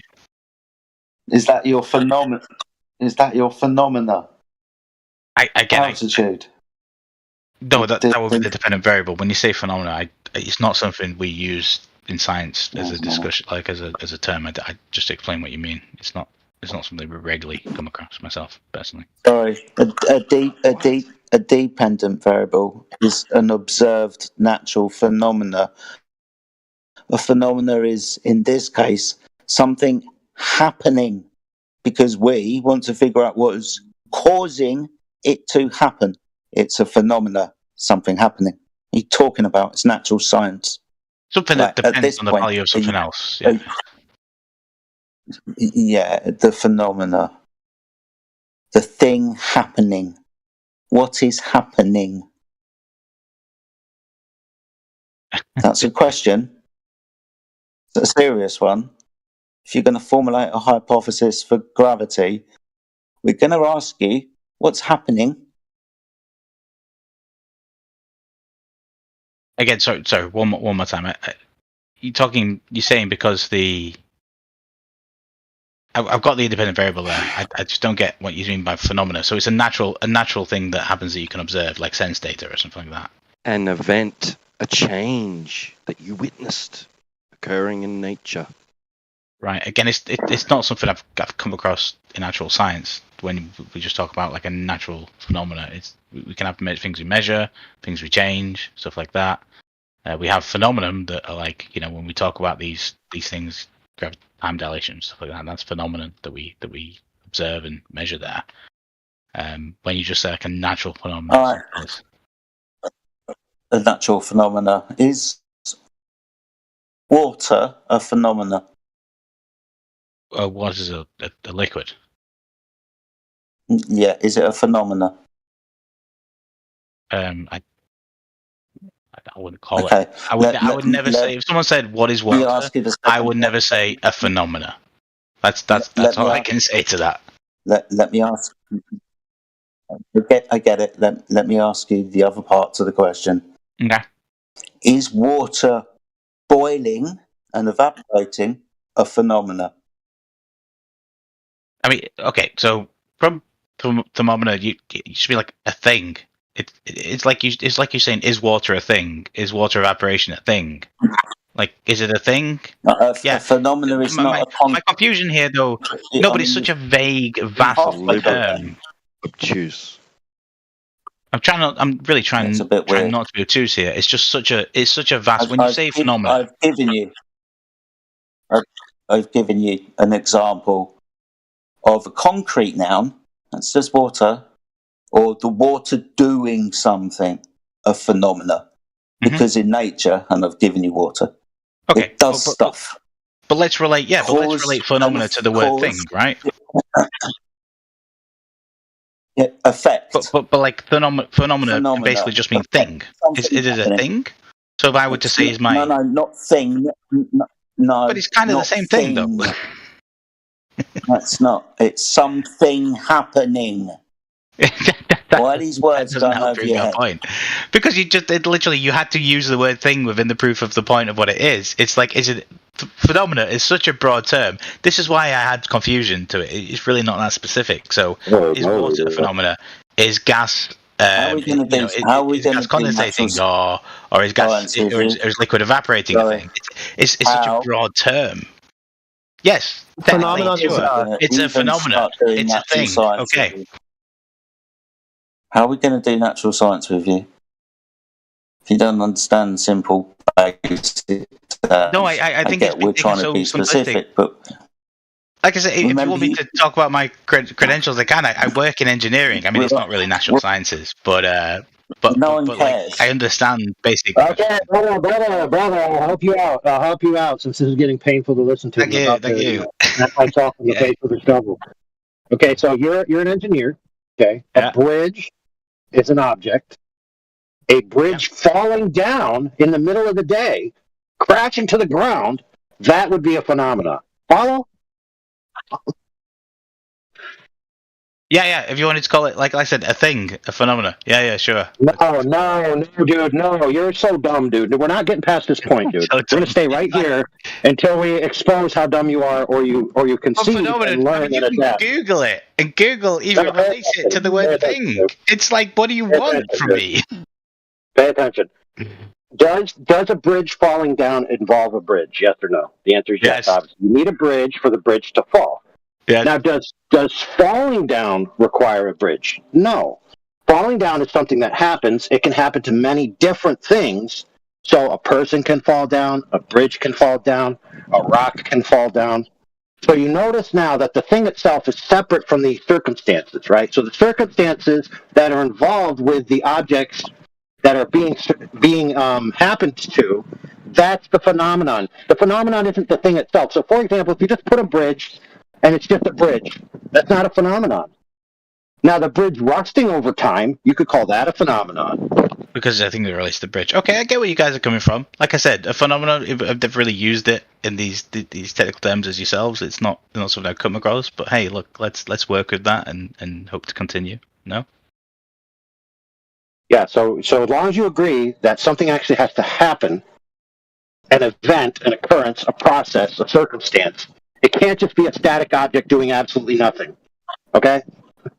Okay, no, I understand the definition of phenomenon is something happening, but like I said, my point was it's such a broad term of something happening. I was just confused as to where the original point was. But yeah, sure, we can establish that to move on. It's something that is happening. Yeah, but let's not rewrite history. You tried to say it's just a thing, so it's not just a thing, and we're glad that you finally agree. Thank you. Now Okay. No, I was yeah. To be fair, I was being partly pedantic there in saying just a thing. But my point was that it's such a broad term that it could become just that. But yeah, fair enough. Let's get specific. It's more than just a thing.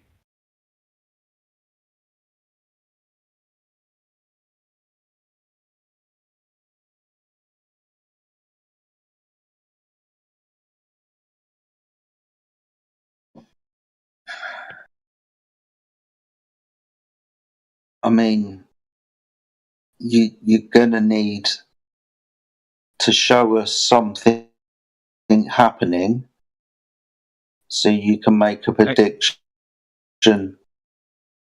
as to what causes it to happen. That's a hypothesis. That's what we're asking you for you to provide us in terms of what gravity is. Okay, so you want to know something that's happening to give a prediction in order to show what is happening. So, but again, I have to relate this back to things we have that actually happen. But I just feel like the existence of them is going to be just denied. So again, we talk about atomic clocks and the differences there between altitude and how the gravity that acts upon those things affects them within time dilation, and how that has to be, calculated and measured to give accurate GPS records of where people are, and how that works in terms of the time that's sent to signals up them and received back. That's how a GPS satellite system works. So you keep asking this question, and we keep going around in a circle here, but that's what the answer would be for me. Yeah, for you, I remember when being asked, we asked you, how does an atomic clock work, and you didn't quite remember, or maybe you're bringing up you'd forgotten, or I don't know if it's just me, or you didn't know. You just had some kind of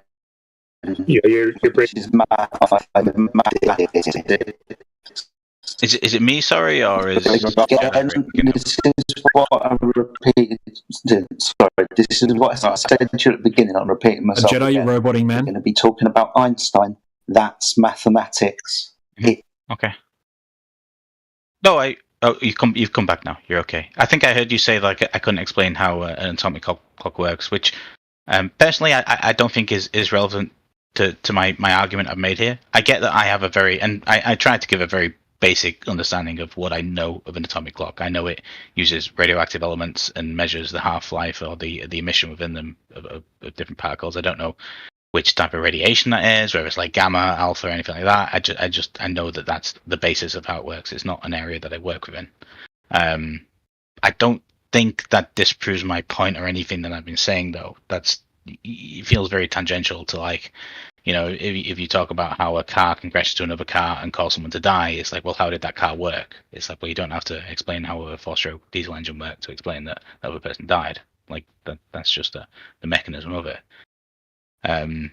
So, in short, you have absolutely zero hypothesis for gravity.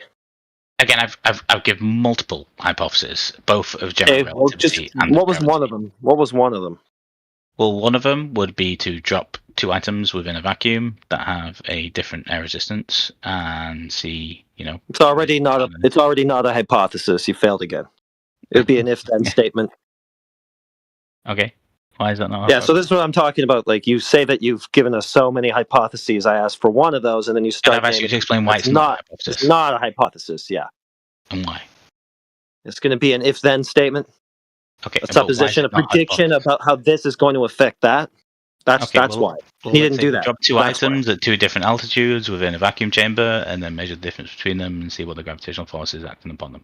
Now you're talking about doing a measurement, dude, not an experiment to determine a cause and effect relationship. Again, not a hypothesis. And have begged the question of gravitation. Yeah, and you beg the question of the very thing that you're supposed to validate being the cause, which is gravity. You're not going to say gravity. Let's just say the force. I'm going to measure. Shut up, dude. I didn't finish talking. You're not going to skip ahead to I'm going to measure the gravity before I know that gravity's even done anything. You dummy. No. So again, let's ignore that. We understand if we drop these things. Of course. You're talking about Einstein. No, but like you said, if we're aiming to, well, again, we're going in massive circles here, because if we're aiming to measure there's a force there, and I've asked you guys like 3 or 4 times now to just give me something, anything. No, we're not aiming to measure. I get on my knees and I beg you guys to say, give me something that is this force. Stupid. I know you're stupid. You keep asking us for something we never told you that we had. It's you who said you had it, so we're asking you. Right, but it's such a basic thing within our existence, right? That, like, if I pick up my mouse and then I drop it, it hits my mouse pad. But, like, why does that happen? Surely, if your model within what Earth is valid, you can at least explain that. So is there no explanation to that at all? Okay, what model? Have you not figured it out yet? We're trying to get you to the point that is obvious for everybody to see. Okay. We can't establish, or at least in any shape or form, manipulate an independent variable in any experiment that we come up with. Mm-hmm. So no one's got this answer. You don't. We've been asking you for the thing that you can't give us. We can't give you that thing that no one can give us. That would be the independent variable that causes this to happen. We can just watch it happen a lot. You not figured this out yet?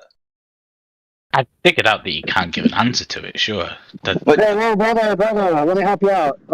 I just came back from the physics lectures, and you'll actually find out that actual renowned physicists, etc., will admit that not only is gravity not a force, but that they don't actually know the fundamental cause of the effect we know as gravity. So if the elite physicists of the world can't even tell you what the cause is, dude, then why are you asking us, doobie? No, but they have theories. I'm asking you to have a theory, and they have measurements for it. I don't know what you're referring to. No, brother. They have measurements. They have measurements. Hold on, friend. They have measurements of the effect only. They don't have any measurements of the cause, dude. For goodness sakes, what don't you get about this? Okay, that's a very broad thing. Can you give a specific? Because I mean, No, it's not. No, it isn't. No, it isn't. Okay, listen. The effect. Listen. Pay attention now. Pay attention. I'll teach you something. Okay. So I'm going to tell you something. Then I'm going to explain 2 experiments. So here we go. First off, okay, you're going to need to shut up during this process. Thanks. So, gravity is a compound token. What I mean by that is that it's used for different things. Some people refer to gravity as the effect. Some people refer to gravity as the cause. Everybody agrees with the effect, okay? People know things fall. People know things rise depending on their buoyancy relative to their medium. Everybody knows that. Everybody accepts that. Nobody challenges that. You can use all those equations to build bridges. Now, none of that proves the cause. Now, people speculate about the cause, but they haven't proven it through any experiments. So now I'll go through the 2 experiments. Here we go. Now, keep in mind, I told you to shut up during this process. So if I talk about you, I'm not inviting you to speak. Thanks. So you offered a hypothesis that if this was a force, then objects would fall at the same rate. Okay, in the chat, Amish posted the Bremen drop tower experiment.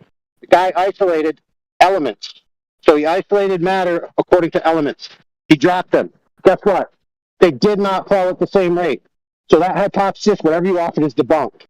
Secondly, you said if it's space-time and altitude is the differentiation, if I go high up, there'll be a difference in the clock. Okay, fine. Let's say there is a difference in the clock. You still haven't proven the cause. For example, I could just say that there's a dense energy that wanes off the further away you get from the surface. And this dense energy actually causes restriction or freedom of movement, much like viscosity in an oil. And I could prove that by sending a clock high up, and it comes back with a different time on it. So that would prove my cause. So you have nothing to talk about here, dude. You have no validated cause of your claim of what gravity is caused by. It's that simple. The end. Thank you. So you said that one experiment debunks the entire thing there. Can you... I mean, firstly, like, we understand the way science works, or at least I hope you guys understand the way science appears to work within people you don't believe with. It's reciprocity of tests. So it's not just like we did one experiment and that disproved it and that is entirely correct. Correct. It would be. Hey, dude, yeah. So can you? Yeah, it's called demonstrations, right? And give how it's replicated over time and any. Yeah, it's simple, dude. It's very simple. It's very simple. So if you have a test that has a presupposition built into it and a begging the question fallacy, and you repeat it 1,000 times, the conclusion is based on 1,000 repetitions of a test that has faulty reasoning, then your conclusion is still faulty. But if you do one test that contradicts that entire faulty reasoning, you've disproven that entire faulty reasoning. Now, interestingly enough, friend, this guy did this test. It challenged the status quo. He wanted to do more tests, but guess what they did to him? Guess what they did to him? Did they encourage him to do more tests? Or what do you think they did? Guess what they did? Guess what? They shut him down. They shut his ass down because he's challenging the status quo, dude. So get out of here, bro, with your, you need all these tests, bro. Get lost. You don't even know. Listen, friend, you've established here in the past 30 minutes that you don't even know how to do a one test in the first place. So how could you even be able to judge 1,000 of them? I've done many tests and many studies, very experienced. I didn't know the definition you was given into certain words and how to establish that more, but I've given many examples. And hey, if you want to say I don't understand anything, then that's fine, man. I respect your opinion there. In your field, what test have you done to validate the cause of an effect? What test in your field? In my field, so I work in lasers in particular, and like in laser texture surfacing, and the effects that has on different methods, specifically relating to anti-fouling factors within or biofouling with in marine applications. So I study how you can prevent like diatoms adhesing to certain materials using lasers to texture different patterns within them. That's just the. What cause and effect relationship did you validate via experimentation? The cause and effect relationship? Yeah. Yeah, so like the cause would be the textures within the what we use as a laser, or the type of laser that we use, or the strength of the laser that we use, and the effect would be how the prevention of diatoms adhesing to that surface. The what of the item? Diatoms. It's just a general term for basically any biofouling. Okay, so then what? So you're saying if I use different lasers, different things happen to the thing I'm shooting the laser at?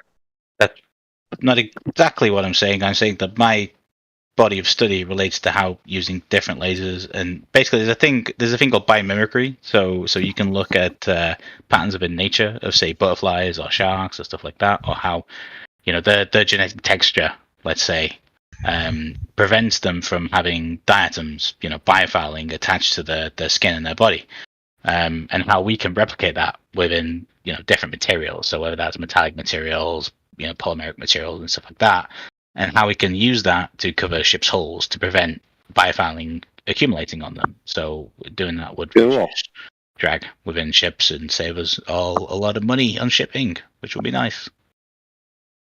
Right. So you understand that lasers, right? They're collimated light, right?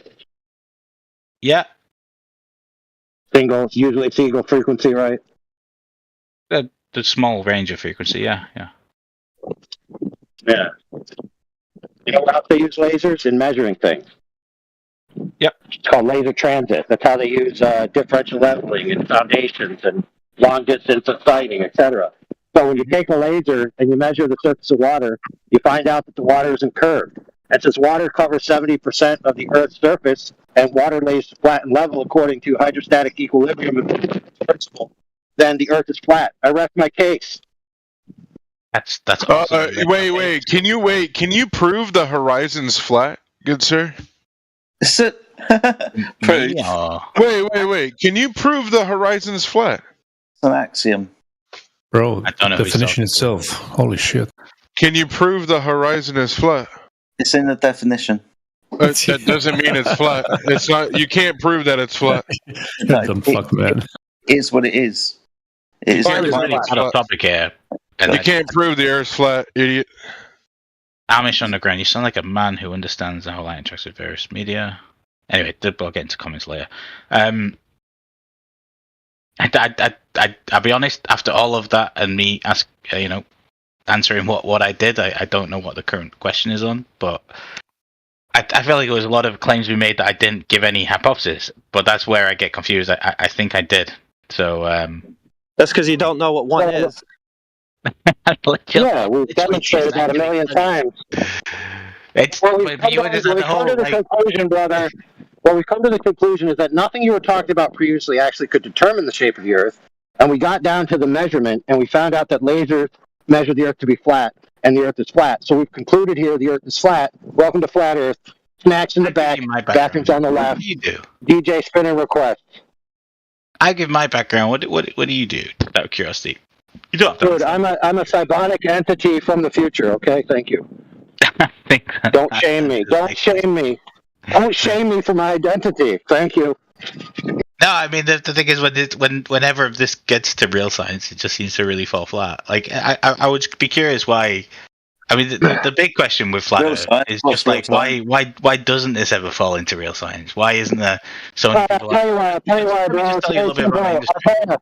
No, you answered the question. Sorry, you asked the question. I'll give you the answer. Okay. Okay, because science is not the tool to arbitrate shapes. Okay, you follow? For goodness sakes. That's it. Okay. Yeah, I mean, the thing I've known of science is that everyone is so angsty to disprove anyone else. If you can come up with something and give good evidence to that to disprove someone, then you will absolutely follow through on that experiment. So if anyone could sort of come out there and give good evidence that, everything we know in understanding. Yeah, dude. We told you a million times. So, for example, by the scientific community and dude, we got you. No, you're right. You're full of crap, dude. Let's settle this. You already agreed, and you already knew that when Homeboy did his drop test in the tower, when he did his drop test in the tower, you knew instinctively that he got his ass shut down, dude. He didn't get accepted. He didn't say, "Oh wow, this just proves your Einsteinian paradigm." No, he did get shut down. What don't you get about this? No, we're not. I'm going to give you a few examples. So he got shut down. You know who else got shut down? Mary Schweitzer. Mary Schweitzer found soft tissue in T-Rex bones.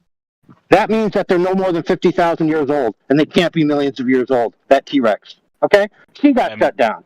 And I could go on and on with the list. 1 minute. Can you give me that I could go on and on with the list of people. Wait. I thought flat earthers didn't believe in the dinosaurs. Now they're real. Whoa. What happened now? No, yesterday I was in a debate. They're like, "Oh, you believe in dinosaurs now." Can we just let's give him flat for 1 minute? The first guy you mentioned, who was like I said, yeah, of course he was.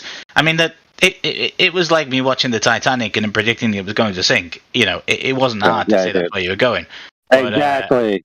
Right. So we all know that it's not true. Listen, yeah, friends, because let's when you be clear start here. saying, "Hey, this person," no, but my point. Yeah, I know, dude. I don't know The point is, dude.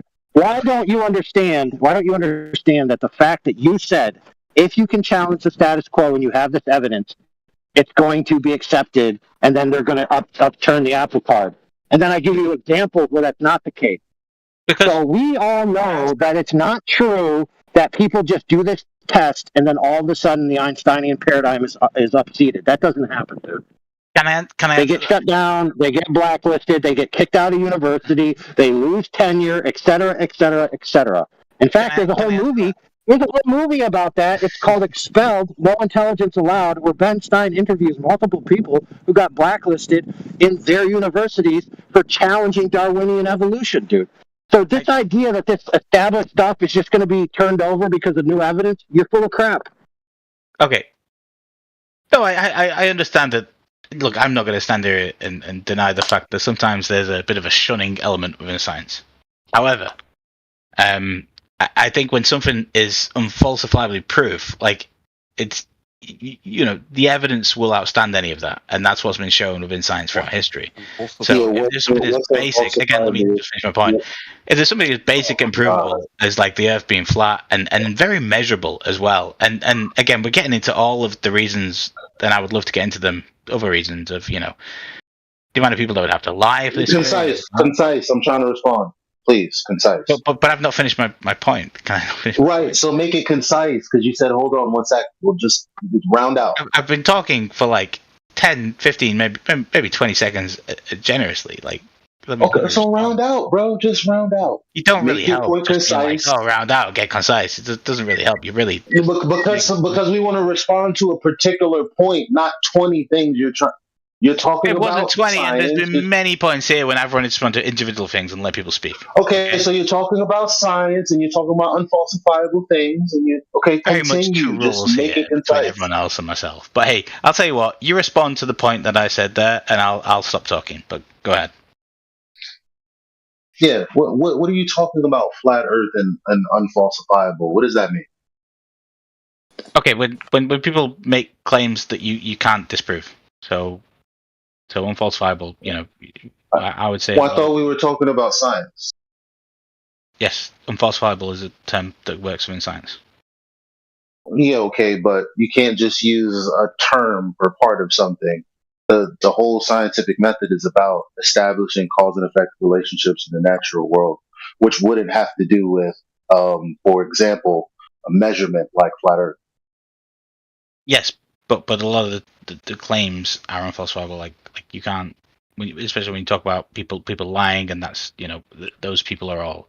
For example, everything's CGI. Well, that's not science. That's not. That has nothing to. No, but that's a claim that Flat Earth makes. That's unfalsifiable. No, but it has nothing to do with. It has nothing to do with science. That's right. Why I was my asking claims. you, what do you mean? But what I'm saying is some of the stuff that you're making is unfalsifiable. So you can always claim everything is false. Like I can just say here now. Okay, so that's not true.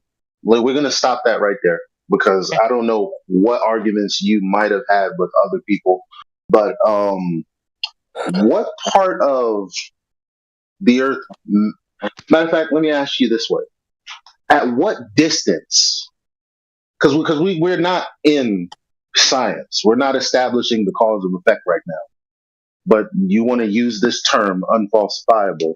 Okay, at what distance would you be able to observe something on the Earth where you'd say, okay, the globe is the globe is falsified? What distance would that be? When you say unfalsifiable, so you mean like what distance would I be? No, not unfalsifiable. Okay. Not unfalsifiable. Because I'm assuming when you're saying flat Earth has, like, people say all these unfalsifiable things. Well, seeing as that the sphere is a radius of 3,959 miles, good memory, and the circumference is around 25,000, so we have numbers that we can falsify. So, at what distance would satisfy you an observation that would falsify the globe? So what distance would I have to back out to be able to look at the globe and be like, oh, that thing's flat? That's what you're saying. Not that it's flat, that it's not a globe based on the globe metrics. You have to keep that in mind. Yeah, I mean, quite honestly, I don't know off the top of my head what a distance would be. Well, we don't want you to know off the top of your head. We want to get to we don't. No, we don't want to get to the I don't know what it is, but you got to go figure it out. Because if we're going to talk about you talking about things being unfalsifiable, let's just start right there. Because obviously, if you can falsify, but you get that, I'm never going to go to that distance myself. It's not something that I should have figured out. Well, I just need to know whether or not it's a falsifiable claim or I need to know that before having an idea on what I think the Earth is? Like, do people need to understand that number? Do they need to have an idea in their head of being like, right, we get to 100 miles, we look at it, and then we're like, right, that's flat or that's a globe. I mean, the point that I would really iterate I'll tell you what. is that, like, I'll tell you how easy it is, because that was a question, right? So I would expect you to stop talking, right? After you asked the question. Unless it was just, unless you were just asking it to answer it for yourself. You tell me. That was a question, right? You want me to put like a number on it? Like what distance do I? No, you asked a question. Can I answer it, or are you going to keep talking? Which one is it? No, I'm trying to answer your questions. You keep interrupting me, and then I. No, you just asked a question and then kept talking. You know that, right? No, it's where you sort of move on to a second question within the same point. It happens sometimes within a sentence. It's not that abnormal. So you didn't want me to answer that question? It was but just sometimes rhetorical. People say something and it is rhetorical. Yeah, that's a thing. That's what people do sometimes in sentences. Yeah. Okay, well, it's not rhetorical because, like, for example, you have Nat Geo. They did something very simple, like going to a lake, trying to disprove. Matter of fact, not disprove, trying to validate the fact that the Earth is a globe and the horizon blocks boats and buildings and things like that. That was something very simple. We don't have to do anything super complicated. We can just go off of the geometry that's already given. I don't know why you're trying to say it's super hard, but I was just wondering, because geometry is the only thing we should be talking about, not science, because that would be a different tool. But seeing as that I'm assuming you believe that the Earth is a globe, I would expect you to be able to falsify it somehow with geometry, seeing as that it's a geometric claim. Since you're talking about things that are unfalsifiable that flat earthers say, I'm just assuming that you're not going to be. Well, can I give you my reason why I generally think it? I mean, it's a fair claim as to like why I can work out for that. In the morning and have my sense data. You can do what you want, but the reason that I interrupted you is because you started saying things like unfalsifiable, and I said, I guarantee this guy doesn't have anything falsifiable in the way of geometry when it comes to the globe. But he's sitting here talking about flat Earth. You don't even know enough. Okay, so do you understand the amount of like establishments within the world that work on the fact of the Earth being a globe? Like we've mentioned briefly with satellites, but then the whole navigation establishment, air traffic control, everything like that within planes, like that all works on the Earth being a globe. Global communication would as well, like the whole. No, it doesn't. No, aviation doesn't work on a globe that's rotated. Aviation of airplanes works above a horizontal, non-rotating Earth. Planes fly horizontally at altitude, parallel with the floor below. But they do take different trajectories because of the curvature of the Earth. So when you look at a plane from New York, no. Okay. There's no change of pitch from horizontal to denote any navigation around a curved surface. So is that just like a false Mercator projection, and that's how it appears that way? Or? You're not listening to what I'm saying. So we're talking about curvature, rotation of the aircraft around a sphere. An aircraft flies horizontally. This would be a tangent if the Earth was a sphere, so it would gain altitude. But there's no correction to maintain its level with that curvature of the Earth, which would be a form of changing the pitch of the aircraft downwards to follow the curvature of the Earth. There's no I think I get what you're saying. Yeah, there's no measured pitch change. But would gravity not completely negate that, assuming that it exists? Because I know you don't accept that it does, but let's just assume here that it did, and that force would be constantly acting upon that. A force down isn't going to push the nose down and the tail up. It's an aircraft. It's maintaining horizontal. Not instantly, but if it did, the answer to your question is if it did, then we would be showing a change in horizontal. If gravity was doing that and the pilot didn't have to do that, if it was naturally doing that, then again, that would show in the pitch data. That's not what's shown. Which is the pitch? So you would expect like a constantly adjusting pitch data between like like it would yaw and just change individually. Yeah, like, oh, now we're going up, now we're going like so it wouldn't just be like a constant ongoing effect of. I mean, okay, let's just do a thought experiment very briefly here. That the circumference of the Earth is you had that in your mind 25,000, or was that that was diameter, wasn't it? The circumference is 4,901 in circumference. Yeah. You guys are very good at memorizing that kind of stuff, better than me, so I appreciate that. But let's just. No, let's not do that. Let's just cut to the chase. If a plane is flying 1,000 miles, it would have had to rotate its entire body. Shut up. It would have had to rotate its entire body 15 degrees. There you go. There's your answer. Constantly, like 15 degrees down constantly. That's a massive. That's huge. That's huge. At the end of the 1,000 miles.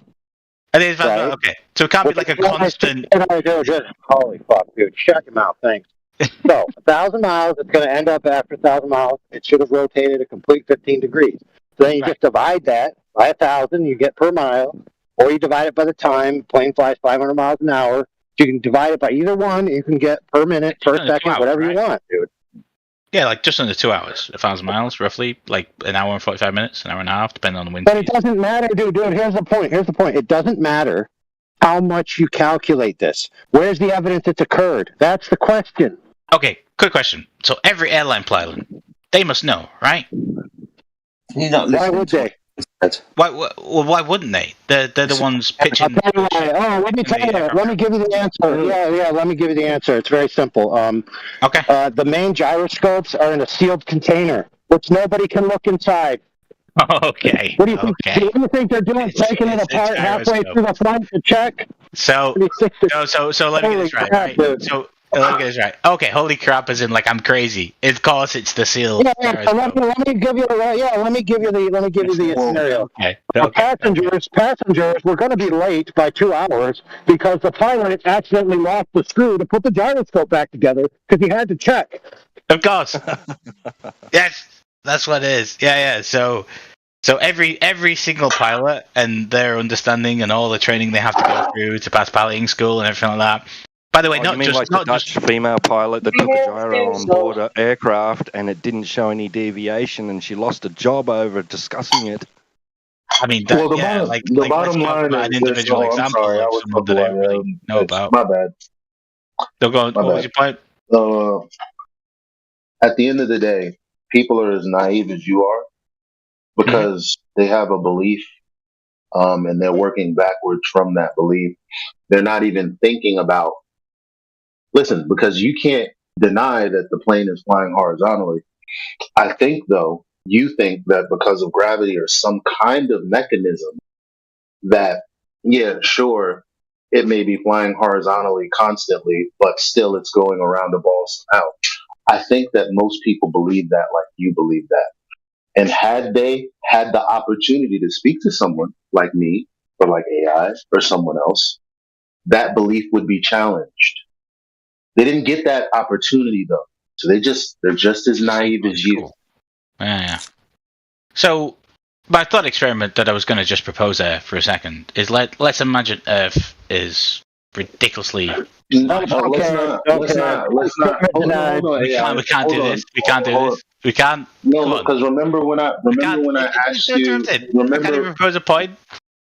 Yeah, because your point is you ever know somebody I'm going with this? Do you know what I'm getting into? Hold on. Sorry. You know how someone makes a dog shit point and your point kind of trumps their point? Right? So when you were talking about falsifiable, unfalsifiable, I said, okay, let's just cut to the chase. All you have to do is show us a falsifiable example that we can test about the geometry of the globe. And you couldn't do that, or it wasn't willing to do it, or wasn't willing to engage with that line of reasoning. So now moving forward, you want to do a thought experiment when we already have pitch data from a flight of a plane, or see, this is why QE gets on it, because we have the pitch data already from a flight already, where it's flying level already, and we have all of that information readily available now. We don't have to have a thought experiment. We don't need that because we actually have a long distance flight. Yeah, and transversely to Elijah's point, because we have data, your appropriate rebuttal is counter data, not a counter thought experiment. That's why your thought experiment is rejected and tabled and put on the sideline. Not to mention that you were talking about the pilots and why wouldn't they notice or know anything about this.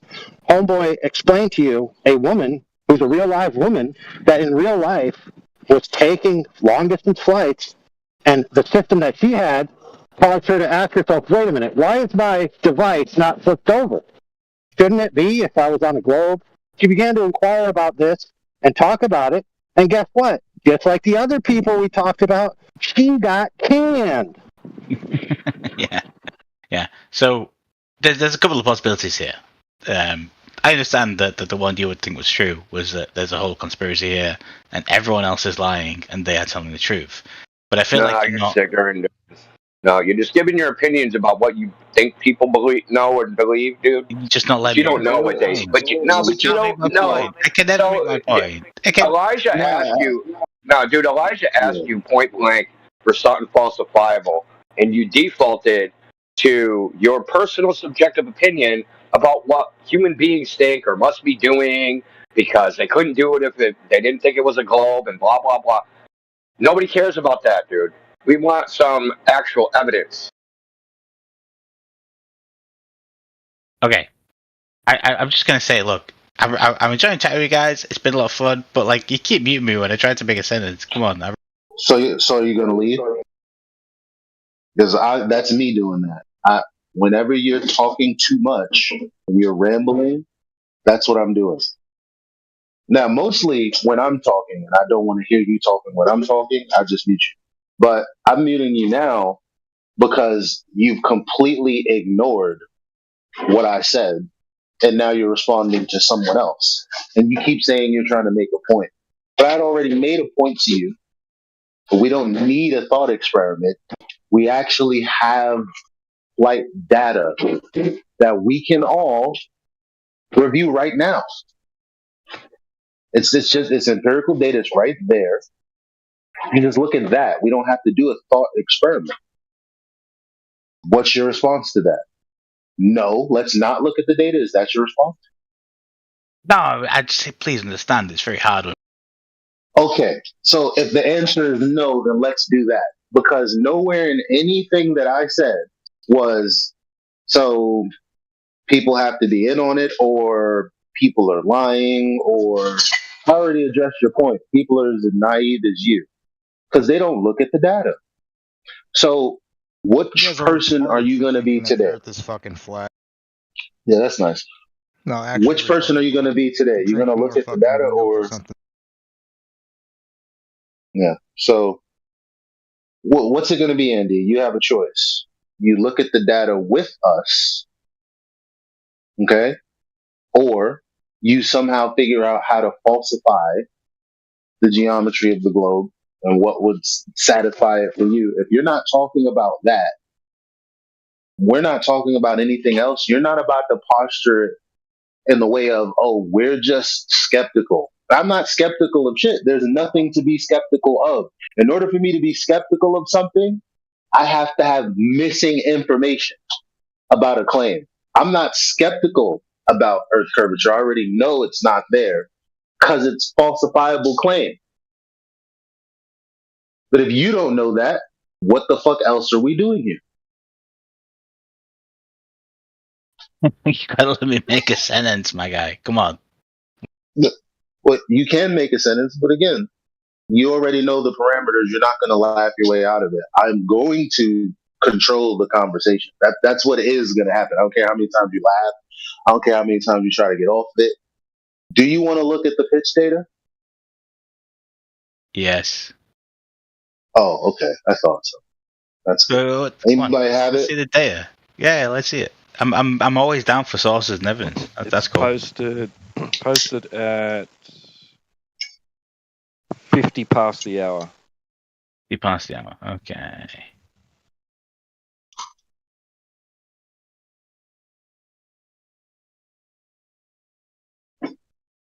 So I'm not a pilot. Someone may have to help me through this. So we're talking altitude against HST, hydrostatic. What's HST? Sorry.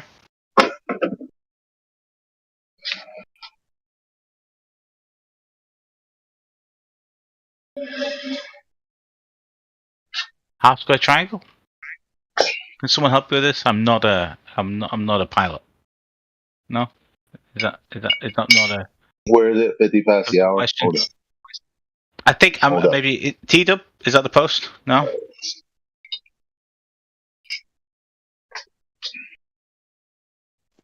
Yes. I'm genuinely trying to make you guys here and understand data, and so you need to be a pilot. You're trying to understand the data. I'm trying to ask you questions on it. I see that. And you don't understand it. How's that going to help you?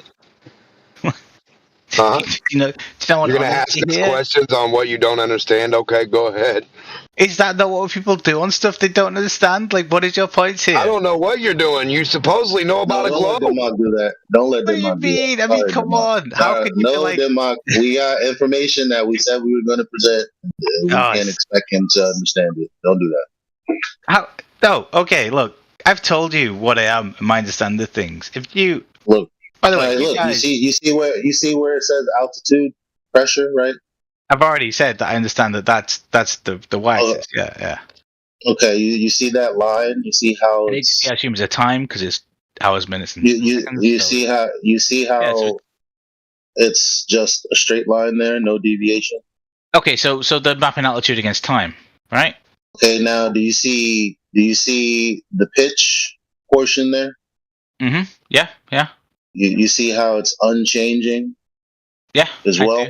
That's exactly what I would expect. Correct. What is it? 8:05 and 10:05. So that's you're 2 saying, hours. I think I get where the misunderstanding is here. If I can now, do you for 10 seconds? Crackhead motherfucker!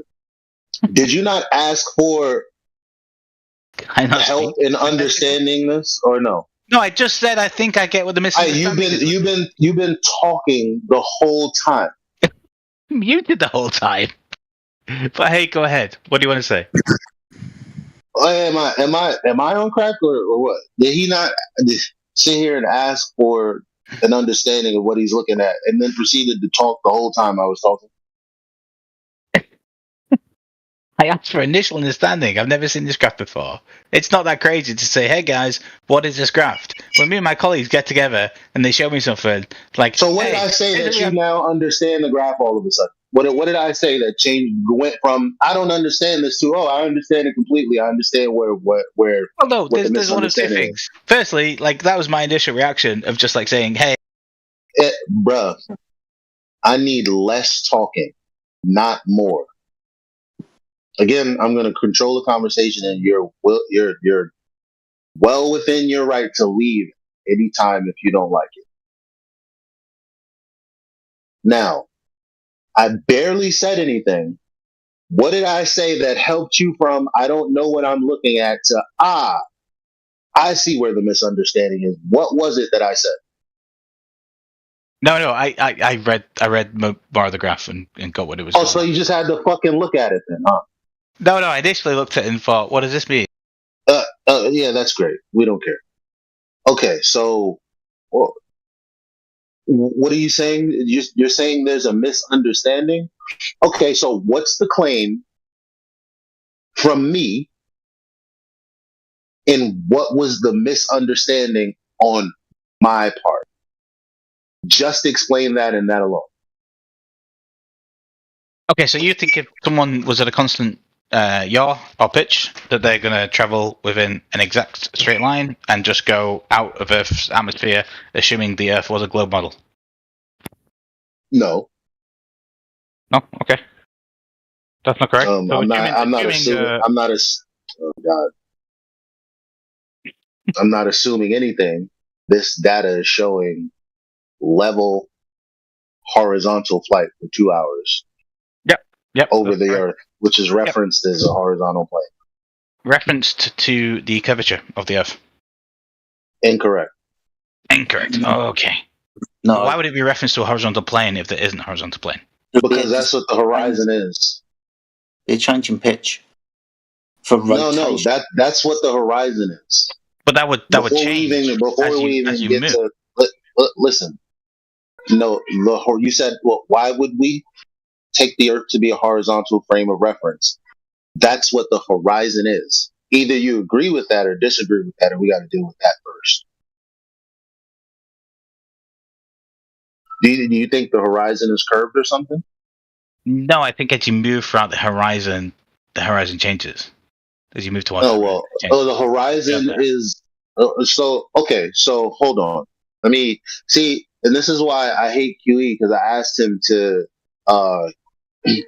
cite the source he's talking about, but I think I could find it here. Give me a second, because you think that as you're flying, the horizon changes. Hold up there, cowboy.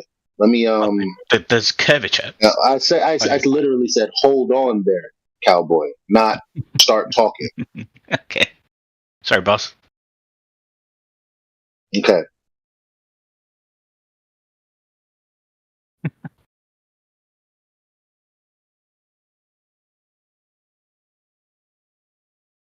Now, a horizontal rate of change of 0 means that there's no change occurring over time, essentially signifying a completely flat or stable line on a graph where the value remains constant regardless of any change in the x-axis, typically represented by a horizontal line with a slope of 0 in mathematics. Where did you read that from? Google. What did you Google? What did I Google? Horizon rate of change of 0. Okay, but it's not specifically relevant to this data or connected to this, right? Talking about there's no change occurring. Listen, you show me some data and then Google something else, right? Listen, are you listening? No. Okay. A horizon rate of change of 0 means that there's no change occurring over time, essentially signifying a completely flat or stable line on a graph. That's exactly what we have here.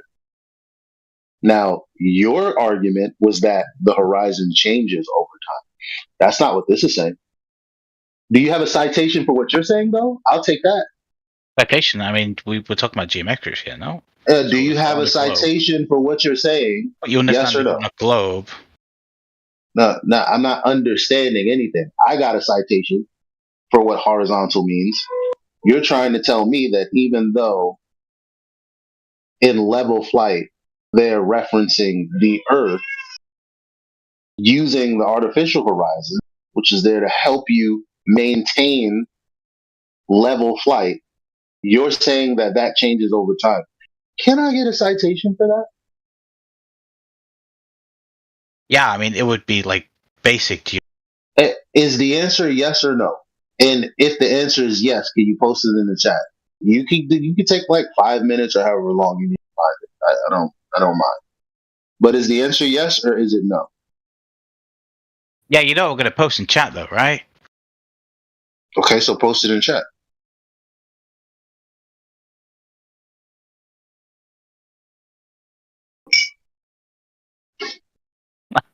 How much of a base do you want to get? That's how a sphere works.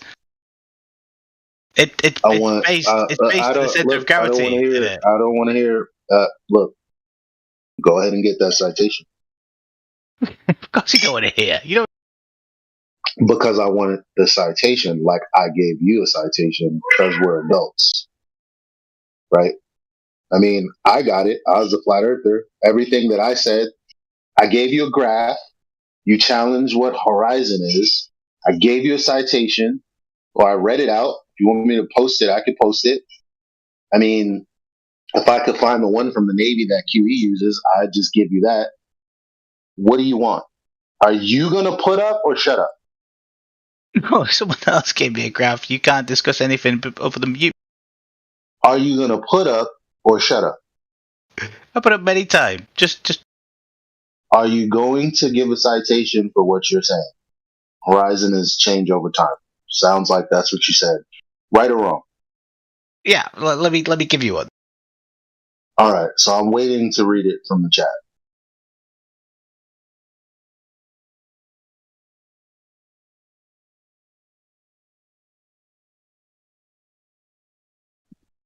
Oh man, I don't know which is more painful: shoveling this driveway for the past 6 hours, or listen to that guy waffle.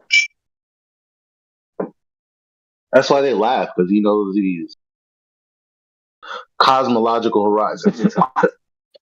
Okay, hold on. Let me read this real quick. Cosmological horizon. That's interesting. The Are we first looking thing, I at really don't give a shit what you're saying. You're completely full of shit. You guys are laughable. And, enjoy Oh, that. I see. I know. I Keep see. me unmuted for like 10 seconds. Look at The truth comes out. Look at him. This is not how a Globe right would respond, ladies and gentlemen. Oh my God, so dirty. Dirty, dirty boy.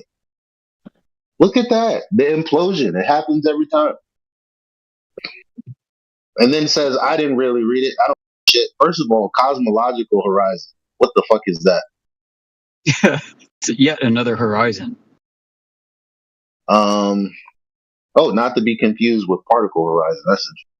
Cosmological horizon is a measure of the distance from which one could possibly retrieve information. The observable constraint is due to various properties of general relativity, the expanding universe, and the physics of Big Bang cosmology. Cosmological horizons set the size and scale of the observable universe. Are we observing the universe, or are we using the Earth's horizon as a frame of reference? And is that the flat universe they keep talking about? That's not even a horizon. That's a boundary that's expressed as a sphere from your center point of coordinates to the amount of information that can be gained from objects in the distance. Okay? It's not even the analogous type of horizon, dude. He just Googled whatever came up with the first thing that said horizon that he thought looked official and then posted it like a clueless doob. Yeah, I see. Yep. He admitted he didn't even read it in the chat. Non sequitur. Total non sequitur, dude. What do you got to say for yourself, Andy? I tried to let you geniuses working that out. It was 5 seconds. Of course I didn't read it. What do you expect? Come on. Oh, I worked out. Honesty, you man. read it. I expect honesty from people who come What do you mean? I posted it 5 seconds after you asked me. You're like, oh, I worked out. He didn't read it. It's like, no, of course, I just posted that. It was like 5 seconds. Like, how could I read that? Come on. Yeah, let me give you an example. So your citation should read horizon, a curved line that goes around in a circle. That would maybe make some sense according to what Elijah asked you. I genuinely don't know what you expect me to post. I really don't know what we've got onto here. Dude, if you don't understand, so just think about what you just said. He asked you for a citation that a horizon is a constant curving line. You just told him, I have no idea what you're talking about, but your worldview requires a constant curving line as the horizon. So you just admitted that your worldview is incoherent to yourself. Thank you. You're welcome. I love when people end sentences with thank you. I really don't get what you guys like. I can't understand this without really getting into the nitty of like what horizon means and everything like that. Like I can't have a worldview of the flat or round Earth and can't understand the principles of that. Is that what you're saying? Yeah, you can't understand what you said. Yeah, we already know. And which was my claim here relating to horizon, other than me posting that joke link of cosmological horizon, which I don't. Dude, your claim is that horizon is a constantly curving line upon which all things that traverse across it in order to maintain a fixed altitude must necessarily rotate. That's your claim, whether you realize it or not. I think I said moving line because when you travel towards the horizon, that horizon line, and this is just from sense data. This isn't from scientific understanding. This is just me, No, but that has nothing to do with it, following a trajectory of the Earth being curved, though. We all know that the horizon is not an address.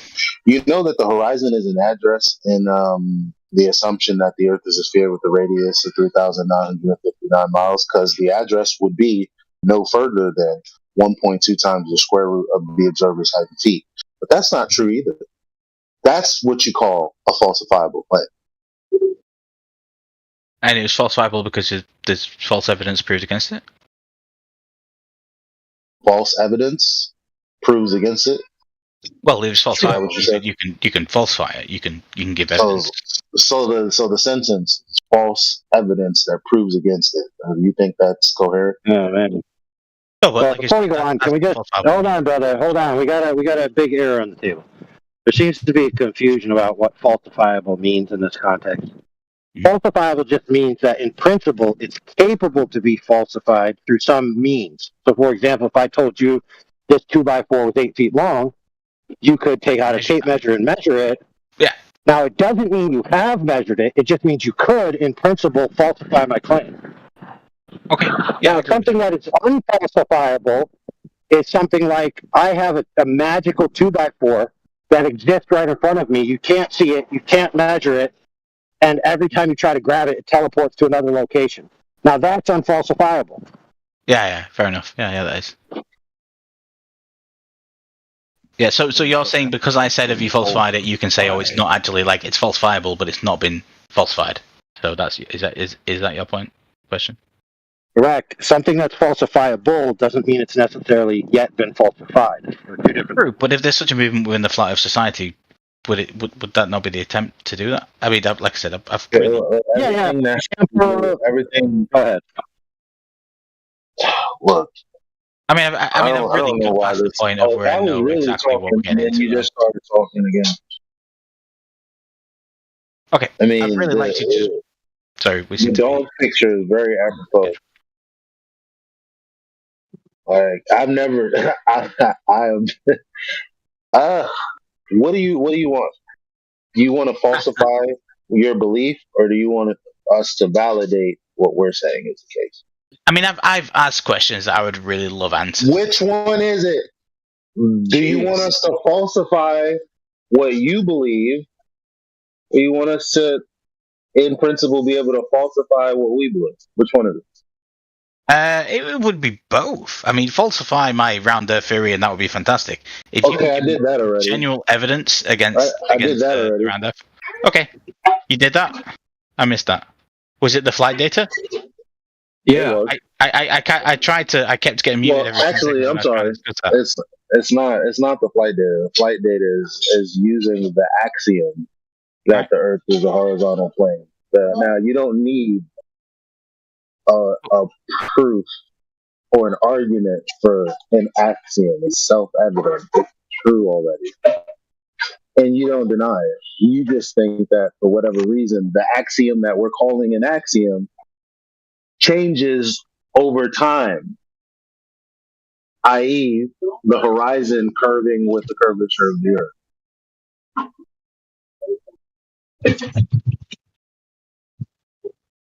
Yeah, I mean, again, but you said like you can give me a falsifiable way to disprove my beliefs of the globe Earth theory. I'm just thinking. Yeah, actually flying around a ball. That would do it. You want to falsify it? Okay, the fact that you're not flying around a ball. I'm not flying around. Look at it whichever way. Well, I mean, that's the data. The data shows it. It's an axiom. That's what axioms are. It's super basic because they're just true.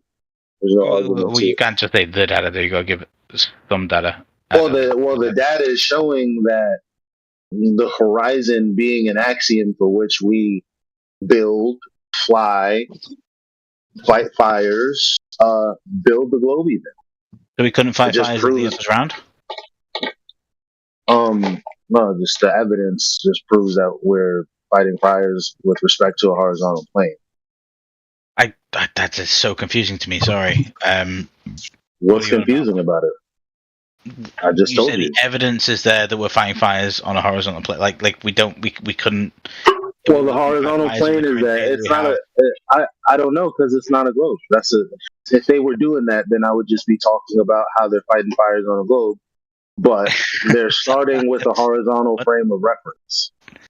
So you think the firefighters are going out there, assuming that we're starting with a horizontal frame of reference. Okay, so they're like, right, we need to fight this fire, and we're not mapping Brother Andy. Mm-hmm.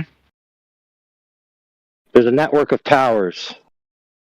They have a machine in the tower that when you see the smoke, you orient the machine to the direction of the smoke, and you get the angles to it, and you coordinate with the other towers, and they triangulate the position.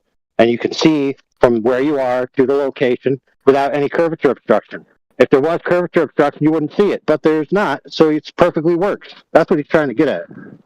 Okay, so we're talking about like towers in the distance. There's no curvature there, so you can't see them. But I'm confused how that relates to firefighting.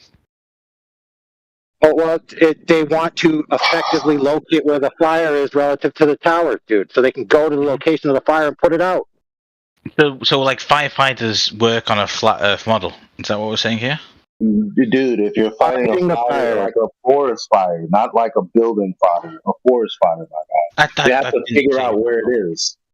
Yeah. Okay, so they have to figure out where it is. But they use GPS data to figure out where it is, no? Okay, which the axiom for that is a horizontal frame of reference. Wait. Reference data for the GPS model is a... No, you're wrong. Andy, bro. I mean, a claim. I already told you. No, dude. I told you what they use. They use a device inside the tower. It's like a disc with coordinates on it. They don't use GPS, dude. Okay, no one uses GPS. That's not a thing?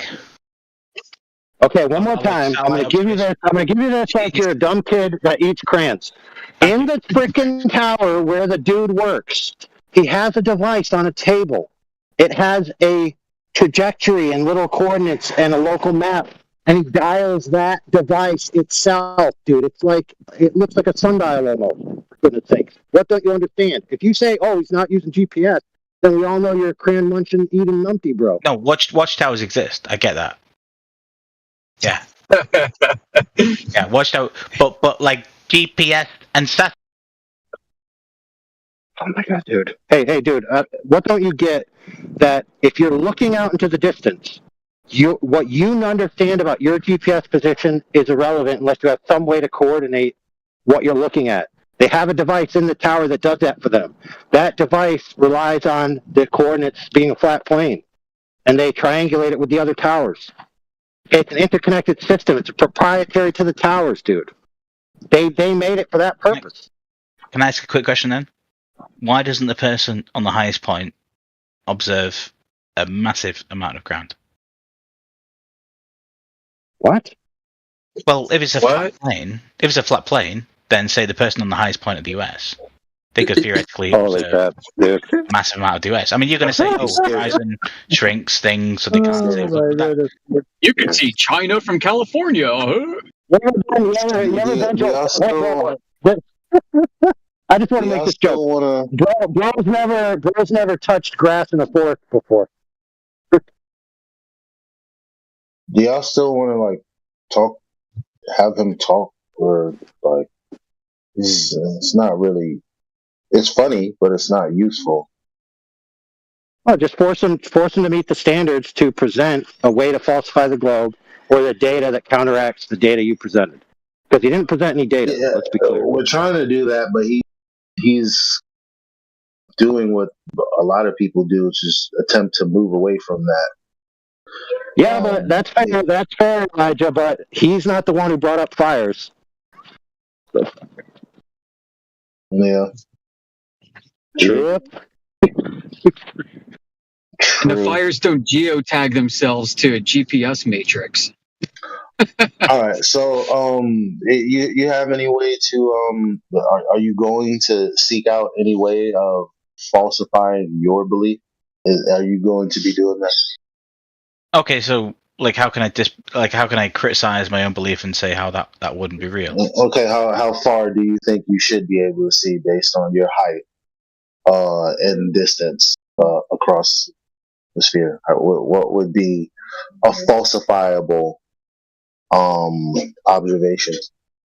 Okay, so I believe that you can see around 60 miles from my height. That may be slightly higher because that's maybe from baseline, but I don't get. So are you saying if you see 60 beyond 60 that No, I'm disproves saying I it? Like don't fully what? understand. Okay, so I get that So there's you don't. certain. So you get what falsifiable means? Yeah, you can prove something as false. That there is empirical Okay. evidence. So do you think that you can see forever on No. a like you? Do you think how much? Do you think you could see 80% of a sphere from your location? No, I 70, mean, 60, 50, 40, 20, 10. What are we working with? answer there. I think I can see massive distances. I can see the sun, and that's really far away. I can see the moon, and that's really far away. But these are completely not relevant to what I'm talking about. I said specifically the globe. Like, how much of it do you think you can see? Like before you go, okay, I can't be on a curving surface. Like that. What distance? Yeah. So again, do you deny that these? What distance is the question? Would falsify your belief that you're looking over a curving surface? I'm waiting for a number, not a whole 500 miles. What do you want? 500 miles. What do you want? You've just asked what distance can I see on Earth that would disprove my belief on flat Earth? Let's say 1,000 miles. That's not what I said. With a sphere with a radius of 3,959 miles, right? So that would make the horizon for a 6-foot observer at a beach, I don't know, let's say 3-4 miles away. Something like that. Like, how far do you need to see to go, okay, my understanding of a sphere of a specific size can't be the case because of my observation? Do you have a number for that? A serious number? Okay. Can I? Yes, just a number. Just a number. Not can I, nothing else. Just a number.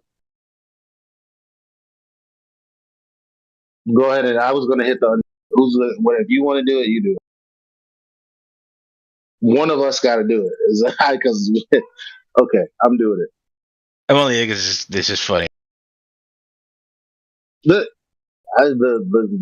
powers that be have spoken. The gods don't want to hear any more of the nonsense. I don't know. Just a number. That's all I want to hear. Apparently they're muting you if the number is not coming out. 50. 50 what? Kilometers? Miles? 100 miles. Let's say 100 miles. You can't see 100. 100 right? miles. So from what height? Okay. Well, from what height? Perfect ground level. Perfect zero. Sea level. If you were at fucking sea level, your horizon would be on your eyeballs. Mm-hmm. You can't see 100 miles at that point. No, you can't. No, Yeah. the point is the horizon at sea level first of all. But in a flat you can't plane, have sea level on a shut up. You can't have sea level on a globe. But let's just say if you were at zero, the horizon would be where your eyeball was. So you have to give a height above the ground. So give us a height that's not zero. 5 feet? 190 meters. So 5 feet. Let's say 250 meters. That would work, right? Within the flat Earth model. You know? Well, the Earth is flat, so. Well, no, Denmark. No. He is not listening. What the hell's a meter? What would falsify the globe? Not flat Earth, the globe. Yeah, give me like 3 seconds to talk. How can I answer this?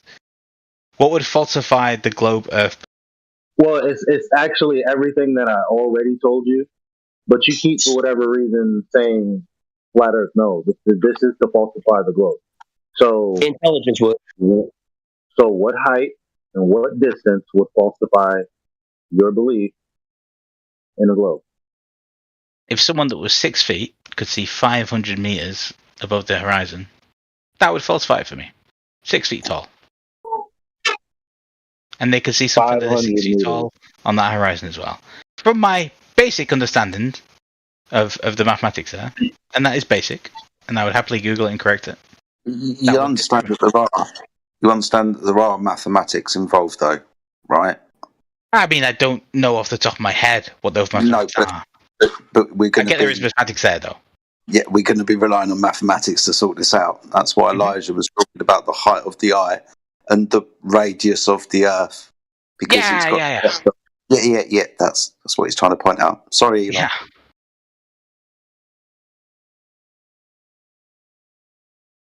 So what would falsify it for you are some metrics that you don't even know. So why do you believe it?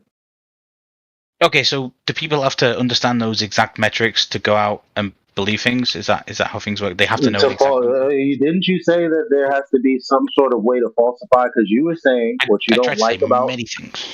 Shut up. What you were trying to say about flat earthers is that they give so many claims that are unfalsifiable. That's a problem, right? So, Can I give a basic sense data? So, okay, great. So we're not talking about flat Earth. So that's great. That kind of narrows the conversation to, well, since we only like falsifiable things, give me a falsifiable claim about the distance over a globe with a radius of 3,959 miles. And then we'll see if we have an observation that does just that. Are you capable of doing that? Yes. In that situation, someone will be able to view 1,000 miles being 6 foot tall. Give me any example. 1,000 miles from what? From the horizon, like they could stand 1,000 miles on a beach, and they could see anything in the distance 1,000 miles from them. Any example where someone can do that? How is that falsifiable in reality? Well, that's a basic observation. They can see something that they know. Let me ask you a question. Okay. But yes, okay. Because it has to be falsifiable. Yeah, that is falsifiable. I mean, you can travel. Can you see on a foggy day? How far can you see on a foggy day? No, that's not how that works. You can see that far. How far can you see on a foggy day? Answer the question. How far can you see a clear day? What do you mean? You can see but in 1,000, but in 1,000 miles in your line of sight, do you think it's going to be a clear day? First of all, horizontally for 1,000 miles. Again, we're talking. See, here we. What would this have to do with falsifying the globe, though? 1,000 miles? It's not falsifiable. Well, sorry, Eli. At this stage, this arbitrary number pulled out your backside of 1,000 miles. We understand what we use in optics. This is why Elijah's talking about a foggy day and a clear day, because we understand the amount of atmosphere is going to do something to the light, because the atmosphere isn't completely transparent. It's opaque. At a certain distance, it becomes like a wall.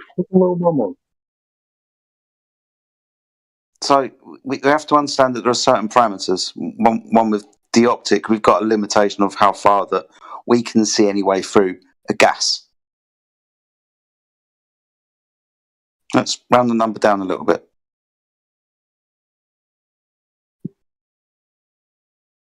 I'll just give you the answer, homeboy. So you don't have to keep playing it. Gets a whack-a-mole. Okay? The standard Rayleigh atmosphere extinction coefficient results in an opaque atmosphere at approximately 300 miles. Okay? So you can't see something past 300 miles looking out horizontally. Can't be done. Okay? It's that simple. The end. So it must be within 300 miles. Otherwise, you got to do something else because you can't see through more than 300 miles of atmosphere. It's that simple. The end. Okay, now that you know that, maybe you should update your stance. Again, falsifiable. That's you know what's crazy? You said you didn't like unfalsifiable. That right there is an example of unfalsifiable. Now try again. Falsifiable, please. Hey, can I ask a question here? So does that mean the sun is less than 300 miles away? Can I ask a question here? Do you think we're going to answer your question? The answer is no. Moving on. Back to Andy. So you gave us an unfalsifiable claim. Funny enough, that's the thing that you claimed you didn't like. So now can you try again and give us a falsifiable one? Yeah, I mean, all of this is falsifiable. You can measure any of this. It's very measurable. Yeah, No, bro. He's not. Let me reply. Let me reply to him. Let me reply to him. Yeah, let me reply to him. Andy, I just told you. According to your scenario, you said I want to be able to see something looking out horizontally 1,000 miles away. I told you that according to the Rayleigh Standard Atmospheric Coefficient extinction rate, you cannot see past 300 miles of horizontal atmosphere. So it's impossible to see something because the atmosphere is opaque after that distance. So you gave Elijah an example of something that's unfalsifiable. Now, since he doesn't want to keep talking to you about it, since you clearly don't know what the heck you're talking about, let's move on to the next person.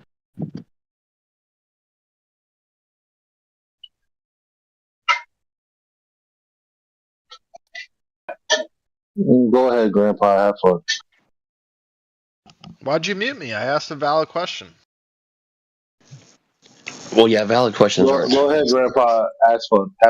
Go ahead. Wait, but why'd you mute me?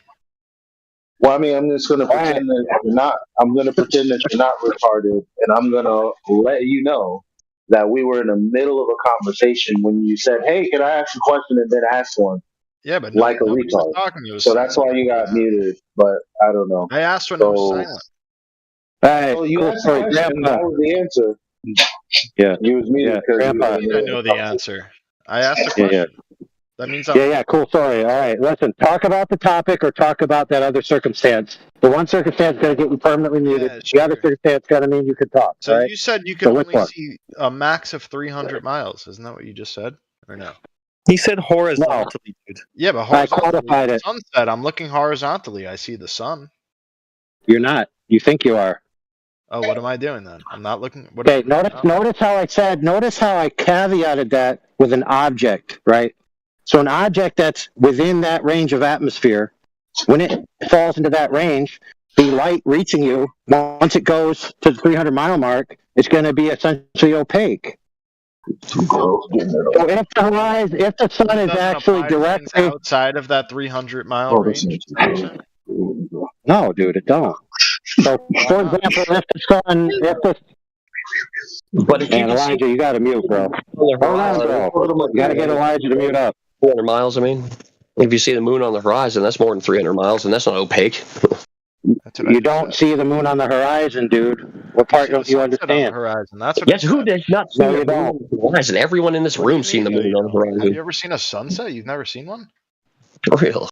Oh my goodness, dude. Oh my It's literally painful talking to morons. I'll take it. Okay. You know what? I'll take that. I'll take that. So you're telling me that at the beach, if you're laying down, let's say your head's elevation is 1 foot off the ground, that you can see the sun crest the horizon at 1.2 miles away. Is that what you're saying? No, just the fact that you can see it. Oh, so you're a retard because no, just the fact that you can see it. Because I'm okay, yeah. You don't know how fucked you are with that, man. I'm the retard. Yeah, you don't know how fucked you are. I'm just saying, like, you even said it. You said you can't. No, we're gonna deal with one retard at a time. Okay, I want to be second retard then. No, you're gonna be the first retard. All right, good. Okay, cool. So you're trying to tell me when you're laying on the beach, you can't see this when the sun goes down the horizon and it's a half a circle. It's one of the most beautiful sights. Yeah. No, it has to. No, it has to be. It has to be at 1.2 miles. whatever. You can see it. It's not opaque. No, it's not opaque. It's not blurry. It's right there. he's a fucking. Listen, man. Since the horizon is geometrically blocking your view of the sun, great. If the horizon was geometric, it would have to be at 1.2 miles. Sweet. If you're 6 foot, okay. If you're 6 foot, it could be 3 miles. Could be. I can't believe we're dealing with these morons, dude. That's It's not pathetic. saying that the sun is 3 miles away. Hey, bro, do you want the answer? Do you want the answer? Yeah, do you want the answer, bro, or do you want to just yak off at the mouth anytime someone tries to give you the answer? Are you seriously going to teach me the answer? Like I don't have a say in this. You have the answers, and we're the dumb. All right, here you go. You're muted. Yep, shut the fuck up. Thanks. Okay, you asked a question. So when you ask a question sincerely and you want the other person to answer, you have to yield for them to answer the question, dude. What don't you understand about that? So I'm going to explain it. Hopefully you have your listening ears on, and then after I'm done explaining it, I'll unmute you so you can rebut. So here's the answer. So when I was talking about what I was talking about something that's on the surface.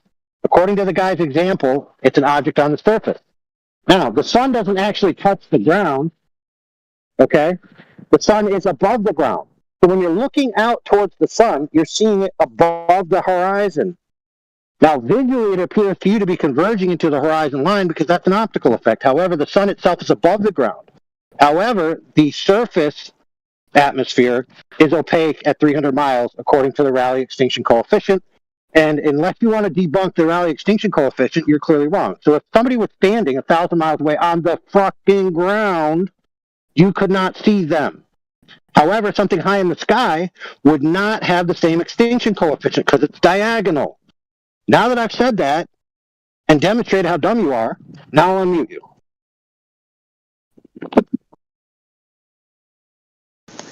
Go ahead. All right, so if I get what you're saying. Okay, cool. We're not saying that it's that like that. What we're saying is, okay, so it's 25, so 1250. 1250 to the fucking the edge of the Earth, the apex of the arc, right? So in between there, that's where the sun is. Okay, I mean we're not going to get any less than that because it's further away, obviously, because the sun is further away than our Earth. You know, but it's not going to be a 1.5 miles away. It's going to be like fucking 12,000. 12,005, or whatever. It's going to be a further away than 1.5 miles. Yeah, it was there. Because you're seeing the whole Chris. That whole part of the Earth is going to be. It's not just going to be the horizon from you to. It's halfway. Jesus fucking Christ! What are you talking about, dude? No, dude. The horizon on the globe is a tangent from the observer's eye to the circle. Okay. Yes. Okay. Which is expressed by the formula 1.22 times the observer's height in feet.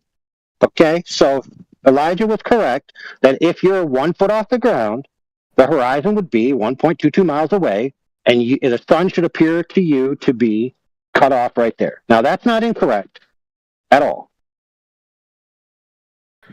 Sounds logical right there to that point.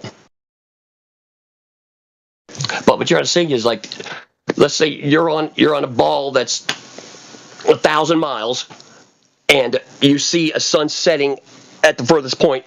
You are going to see 500 miles of the Earth of that ball. No, dude.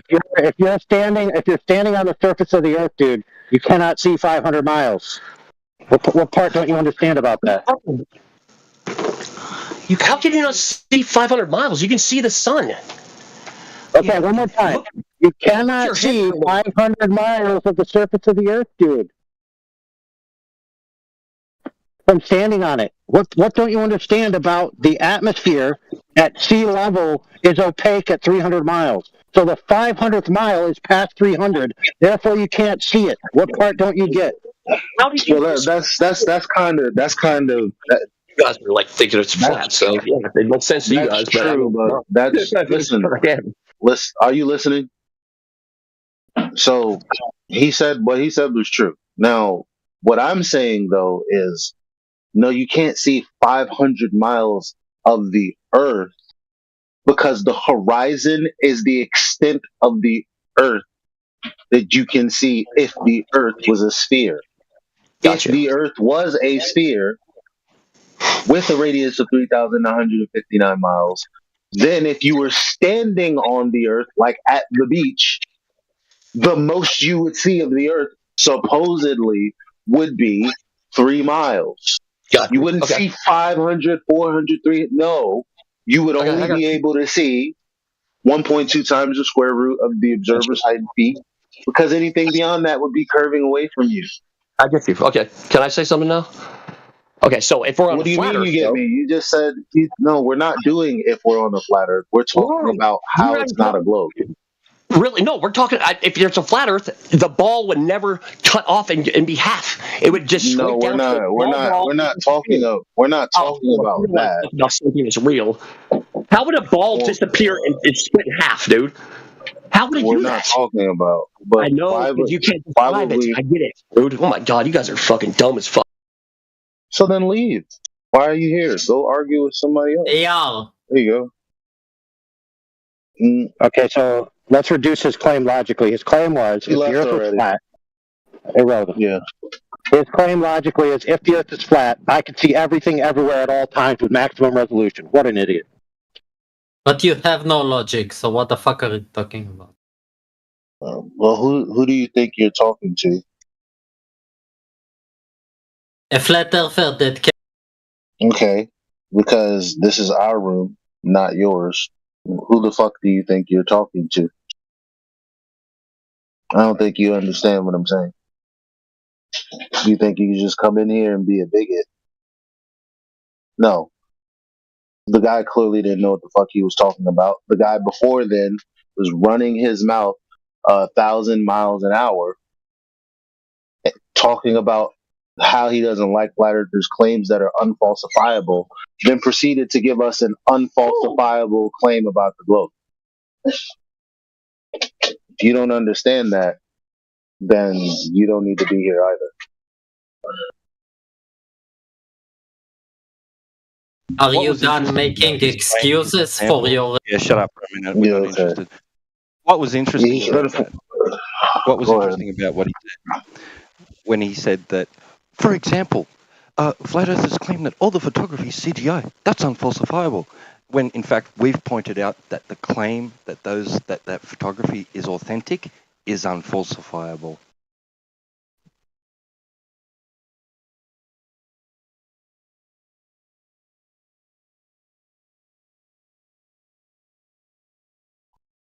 We don't want to speak to fake Pepe Le Pew either. Sorry. Is there anybody out there who's real?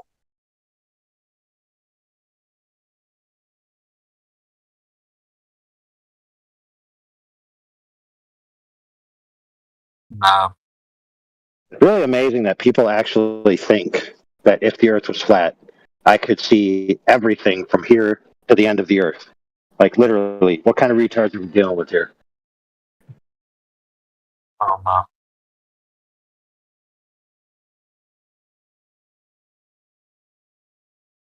I got a question. Why? So I'm looking at a mountain. Where I live is mountainous. The mountain that I'm looking at is gray. A gray with a dark blue over tint. Why is that? I wonder. When I know it's full of trees, which are not gray. So why is the mountain gray? I'm confused. Can a Glover let me, help me out with that, please? What's the claim adverse to that? Why would a flat Earth model make that mountain be grey? It is irrelevant. I said, why is it gray? But I don't get how You know the answer, yes or no. If you don't know the answer, just say, I don't know. it's in the distance. I mean, I'm confused as to how. Well, why? What about being in the distance makes it gray? Well, that would be my question. Like, that's why I asked you. What is Okay, so, yeah, perfect. So you don't know the answer. That's fine. The answer is because there's atmosphere in between me and the mountain that dulls out the colors. And eventually there'll be enough atmosphere where it dulls out all the colors to where no color from the mountain can be seen at all because it can no longer penetrate the cumulative atmosphere. Oh, they have an equation for that. You know what that equation's called? It's called the Rayleigh atmospheric coefficient for extinction. Wow! Wow, dude, wow!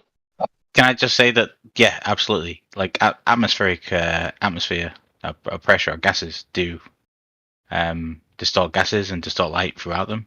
Sorry, distort light throughout them, not distort gases. But yeah, it affects light traveling through them, and it does. You can't see perfectly through atmosphere. I don't think that's controversial within science. That is absolutely understood, and is the reason that we see beautiful sunrises and sunsets and stuff like that. Like that's why we can't see 1,000 miles. The sky's blue, by the way. That's why we can't see 1,000 miles. 1,000 miles within atmosphere. Yeah, no, we can't see that. Yeah, correct. So is that why it tells us on weather reports that we can see 10 miles one day, 15 miles the next day, 5 miles the next day? Is that why that is? We understand there's a little bit of nuance here. So when we're talking about weather, there's going to be weather effects that prevent our visibility way beyond what we could see anyway. So let's assume, I think everyone. I don't know the maths off the top of my head, but I'm guessing everyone who knows the subject very well does.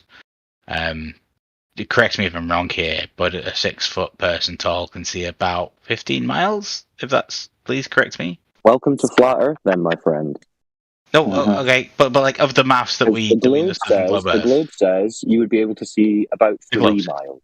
3 miles, is that it? Okay. Well, I mean, of the ground, of the ground. Of the ground. The ground specifically. Yeah, no, like I said, so there's a certain distance you can see there, and I will. You just smacked yourself. This is what science understands and establishes. I think you really misunderstand here when we're talking. No, you're saying things like science understands. Science is not some entity that understands things. No, it's a body of people. That just tells me that you don't actually know what science is. I've just told you it's a body of people. It's scientists and an establishment and a consensus. No, it's a method. No, the scientific method is that, but what scientific understanding is based on consensus. No, scientific understanding is just something that you've made up. There is no consensus to appeal to, I'm afraid. You've made that up in your head. That's like your opinion, dude. You maybe scientific consensus is the basis of everything we understand. That's basic. No. No, everything we roads, bridges, everything based off scientific consensus. Is it scientificconsensus.com where we see the consensus? No, that's never a claim I made. And okay, so where is the consensus? That's exactly the claim you're making. It's in peer review. Well, they all disagree with each other. I knew that would get big laughs here. The whole point. No, but that's the answer that you're looking for. The point is, we know that the limit that you can see is not dictated by the curvature of a fantasy ball Earth. So it's flat. Can we just gloss back to the subject you brushed over there? Because, like you said, what is the basis? No, because you don't understand science. So what's the point in talking about it? I'm literally. He does understand science. I mean, I'm literally part of that. I've published peer-reviewed studies to appeal to. But it's ridiculous that you can stand here and say you don't understand it, and I'm literally part of that whole establishment. Because you said science says this. That means you don't understand. No, the scientific establishment. And look, by the way, if I publish a peer-reviewed study and it's original research and it's on something that's not been researched before, that does not mean that's correct. That means that is my findings. Obviously. This is what I found. Yeah. So if I replicate someone else's research and that's been done 50, 60 times, then that brings it further to being established science. It doesn't matter. It doesn't matter if you want to talk about science, because there's no science for this globe fantasy that they're teaching kids in school. It quite literally is, because so many of our scientific principles are based around. What's the scientific experiment that proved the globe? There are so many things. Space travel, everything to do with space. GPS. No, that's not a scientific experiment. You're talking about science, I thought. You don't think there are any scientific launches that happen in space that are not relevant to? You said there's science. That would be a scientific. That would be so you want a specific experiment that is like? Okay, so the Earth is a globe. Specific experiment that proves the Earth is a globe or not? No one in 200 years has done an experiment that is specifically the Earth is a globe Okay, so there is no scientific experiment for the Earth being a globe. I mean, I'm sure. Okay. When I say no one, it's hyperbole right there because no scientific person who is serious.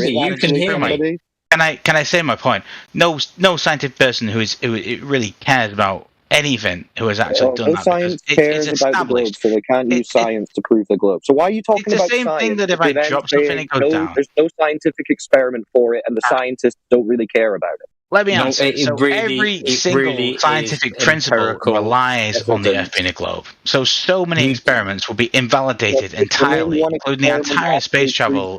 No, I don't want your ones that might. I don't want to assume a globe. Show me the one that proves the globe.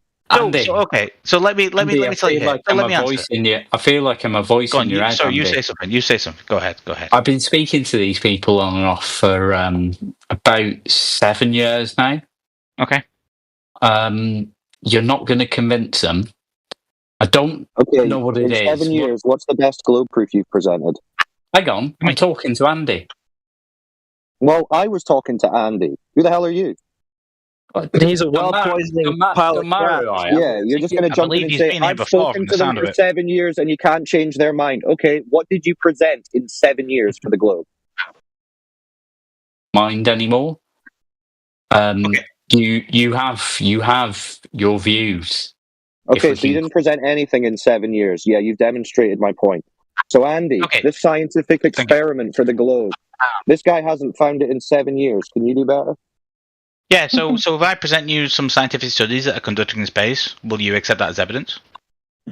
Conducted where? Scientific studies that are conducted within the International Space Station. Would you accept? I mean, you've asked me for studies. Oh, okay. But they rely on gravity. It would have to be something that could actually be verifiable and isn't something you've just seen as a video that you can't verify. Okay, so as a video, so I have to be in space myself. That'd be Hollywood. I have to be there myself to verify. It has to be science, Andy, which occurs in reality, not on TV. What do you mean it has to be science? I'm not saying it's not. So what? They couldn't prove the ball until they went to space. Andy, didn't they have to know it was a ball and prove that before they went to space? So wait, so they do science in space, and you say that's not science? Right. So they didn't do any science before they went to. They just built a space station without having proven the globe yet. Of course, they did science before they went to space. So I don't know what was what the scientific experiment that proved it in reality that we could actually verify? Okay, so you want the science before 19... I mean, it was like, what, 80, 83, 84 when they started to construct the International Space Station? Come on, Andy, you've had more than enough time to Google this. Just stall again. No, I'm really confused by the question. You want the science you want science that just admit it, you don't have it. But you're confused by your own claim. It's such a claim. strange thing to jump on. I don't get space specifically asked, so I can Google for you what scientific study you want. All the scientists have said so, and then I just say, which science, which experiment? And 10 minutes later, you're still saying, I don't know what you're asking for. Your entire point was that science has proven a globe. No, my entire proof is that science works on the basis of the globe existing, and every single system so you're actually just saying they all just Starlink, so GPS, so all these systems work on the basis of. So how does Starlink and GPS work? No. You flip into how does Starlink and GPS work? That's not a scientific experiment. Okay, so are you conceding that there is no? Can you not answer that question? Are you just unable to? No, because I was already asking you a question. Are you conceding that there is no scientific experiment then? No, I'm not. Okay, well then what's the scientific experiment? Science. Well, no, we'll Google it while we're here. So science. While we're here, Google my argument as I'm making experiment. Sorry, what specific one did you want? You were talking. What do you mean, Andy? It's your claim. You tell me. Why are you asking me? Over. You asked specifically. Dude, your shtick is. I assume we're going to sit here and read this peer review study. Shtick is getting old, dude. You keep claiming science. We ask you what, and you go, "What science? From what year? What kind of science do you want?" No. Let's really take our time here. Let's really take our time. Let's slow down. Andy's decided he really wants to investigate his own claim now. It's about time. Maybe you should have done that before you made the claim. Just grab the experiment. Stop asking all these clarifying, qualifying questions and bullshit. It's just a stalling tactic. Everybody can see it's a stalling tactic. Don't talk over me either. I'm just going to mute you from now on when you do that. Just get the experiment. That's all. Just that. That's all you got to do. No more questions. Just get it. Okay. Okay, no, that's fair enough. I'll tell you what. Let's really slow down. Let's establish exactly what you want as an experiment, and I can try my best. Well, you're just trolling. You're just trolling at this point. Well, no, you don't have to ask really me what I want, Andy. When the words came out of your mouth, yes, there's been many scientific experiments. Surely you had one in mind, at least. So I'll tell him what I want. Okay. I want the hypothesis. Now that's a valid hypothesis with a prediction as to what's causing a natural effect. You see So how give us a hypothesis and how they've tested it. Yeah, we've That's what we're asking for. From the science that establishes every system we know of today, like GPS and. What is he talking? Oh, come on, Andy. Just get the fucking experiment. So experiments don't have hypotheses or something? Like what? What do you mean? He's not going to get that. Look, you guys really you get caught up. And by the way, you're going to mute me in about. I don't understand what we're asking. But you think that every experimental study starts with a basic hypothesis, okay? Science. Yeah. Science. Yeah. So it can't just start with an abstract. No, many start with an abstract. It's more complicated than just a basic hypothesis. No, it can't just be your random imaginings. I've literally published. Yeah, it sounds like I imagine the Earth as a globe, and then I turn TV on, and NASA is on TV. Please give me a scientific study you have published. Yeah, you don't have one. That's great. Thanks. It sounds like a concession to me. I'll take it. Andy, can you just concede that there is no science for the globe? It's laughable. Can you just concede now if you're going to keep doing this? I would love to discuss exactly which. Well, we would love to hear you back up your claim about science for the globe. You're either going to have to pretend science or concede that you do not have any science, Andy. Andy, the choices are present your science. I'm trying to Google for you now because you can't do it. Pre space station launch, you want scientific studies that prove what? That it's possible? Well, Andy, shut the fuck up. You said you had science for the globe. I'm asking you which studies you want, and you keep telling me to shut the fuck up. What study were you thinking of?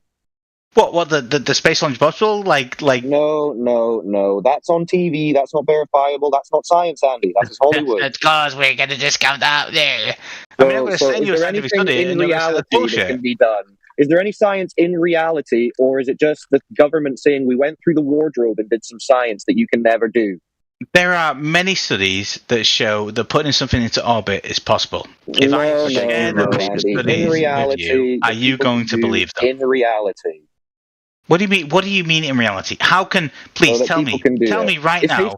How can I prove something to you? A place that no one can go to, Andy. That's not what I'm talking about. What can I do to prove to you? You tell me, Andy. What science did they show you? Let's say Earth-based science. What can I do to prove this science? What burden of proof do you need? Andy, if you're asking me that, then I'm going to say it sounds like you don't think you can prove it. No, you're saying that because there's no burden of proof, and that's where there's no way for you to verify. No, there is no way for you to believe it. It's not to verify. It is verified. Believe what, Andy? It happens. You haven't presented anything. It takes place. What? Believe what? You haven't presented anything. It happens. It's literally happening. You can observe satellites in space. You can buy a telescope and watch them zip past your horizontal view. Andy, do you know what you can literally see them out there? It happens. It exists. Andy, you're the one who stood there and says, "What can you do to prove this?" Andy, do you know what I'm answering your question. No, you're not. You're really not. You spent about 10 minutes not answering my question. Sorry. Explain your question again. I'll do my best to answer it exactly. So you said there's loads of scientific experiments that prove Earth's a globe. I'm asking, give us one. And you're saying, oh, I saw on TV that they went to a space station and they launched a rocket or something. That's not what I'm talking about. Okay. So what's the scientific experiment that proved the globe? No, it's okay. Give me a few seconds here. Let me get on top for you. Great. I think he's got something. Oh, we're onto it here. He's cooking it up. He's got a concrete noun. That's what he's got. Place your bets. What have we got? Is it going to be Galileo, Cavendish, Foucault. What's he going to go with? What's Google going to go with? Eratosthenes. Eratosthenes, that would be a classic. Yeah, I got the house on that. Google going to serve him up. So we're not going to allow anything that, like, you know, it's based on the evidence of that. And no more commentary. You're finding your thing. Focus. Okay, I know this is difficult for you. I'm gonna say Don Pettit. Yeah, no, it gotta be that. Maybe it'll be Jaren or Bob even. God, why is that? I mean, I'm just googling stuff for you, really. Just Googling, yeah. Yeah, just Googling your own argument. I'm in no denial of that. No, but really, it's your like, this is getting to the silly point where, like, we all understand. You're not Googling for me, though, Andy. Andy, you're not Googling for me, though, because I've just asked you. I've asked you to evidence your claim, so you are now just Googling for your own claim. So you think? Wait, let me ask a question. Can I genuinely we don't need a question, Andy. We need the scientific experiment. Can't do that. No, we need the scientific experiment. No, but if everything we understand is based on the basis of the Earth being a globe, no, you can't allow a question. No, I don't want the assumption of the globe. If that basis is incorrect. No, I want you to evidence your claim that science proved the globe. You said science proved the globe, didn't you? Yeah, because you understand that, like, so that would require GPS, right? Some scientific experiment. GPS? No, that's GPS, not a scientific experiment, Andy. But it wouldn't work, right? Experiment. Nope, that's just a baseless claim you're making. Starlink not a scientific experiment. Nope. Andy, what happened? You said you were just going to get the experiment. What happened? You got to prove that. You got to put the studies. I mean, every study I can post is based. Which one were you going to post? Which one? Okay, let me do it. No, is the Earth. Let me go and do it. Yeah. No, I can post stuff from Google Earth. The Earth is a globe. Google Earth. Let's do. Is Google Earth a scientific experiment? Sorry, Google Scholar. I'm literally just copy pasting. This isn't an argument, by the way. This isn't a discussion. This is copy pasting. This is complete bullshit. I thought you were trying to evidence. I've made it very blunt to you. You don't want an actual discussion. You want to win. Yeah, no, we want. Tell me a study, blah blah blah, and that's your argument right now. No, Andy, you're getting confused. Not a good argument. What we want is for you to evidence your argument. This isn't our argument. You made the argument that it's proven can I ask a basic question? Evidence with what? Scientific study? You said a scientific experiment, didn't you? But you believe in scientific study? With the curve. Is that your claim? No, but I'm asking you if I was to post that. Oh, but why do I waste my time? Would you believe scientific study? Is that okay? Which one would you present? Well, the scientific study has to have a. But why? The scientific study has to have a valid hypothesis that has been actually. Well, it's really just you run back to this basic misunderstanding of. Like I said, it has to be a method. The scientific method establishes cause and effect relationships. So I'm expecting there to be a hypothesis, and some testing of that hypothesis. Yes, if that's not what you're doing. Also, with GPS. In the context of GPS, the angle of elevation refers to the vertical angle between a GPS satellite and a receiver on the ground, essentially indicating how high in the sky the satellite appears from the receiver's perspective. Key points about GPS elevation angles. Measurement. Elevation angles are measured in degrees, 0 degrees being at the horizon and 90 degrees being directly overhead. So, axiom, horizontal plane.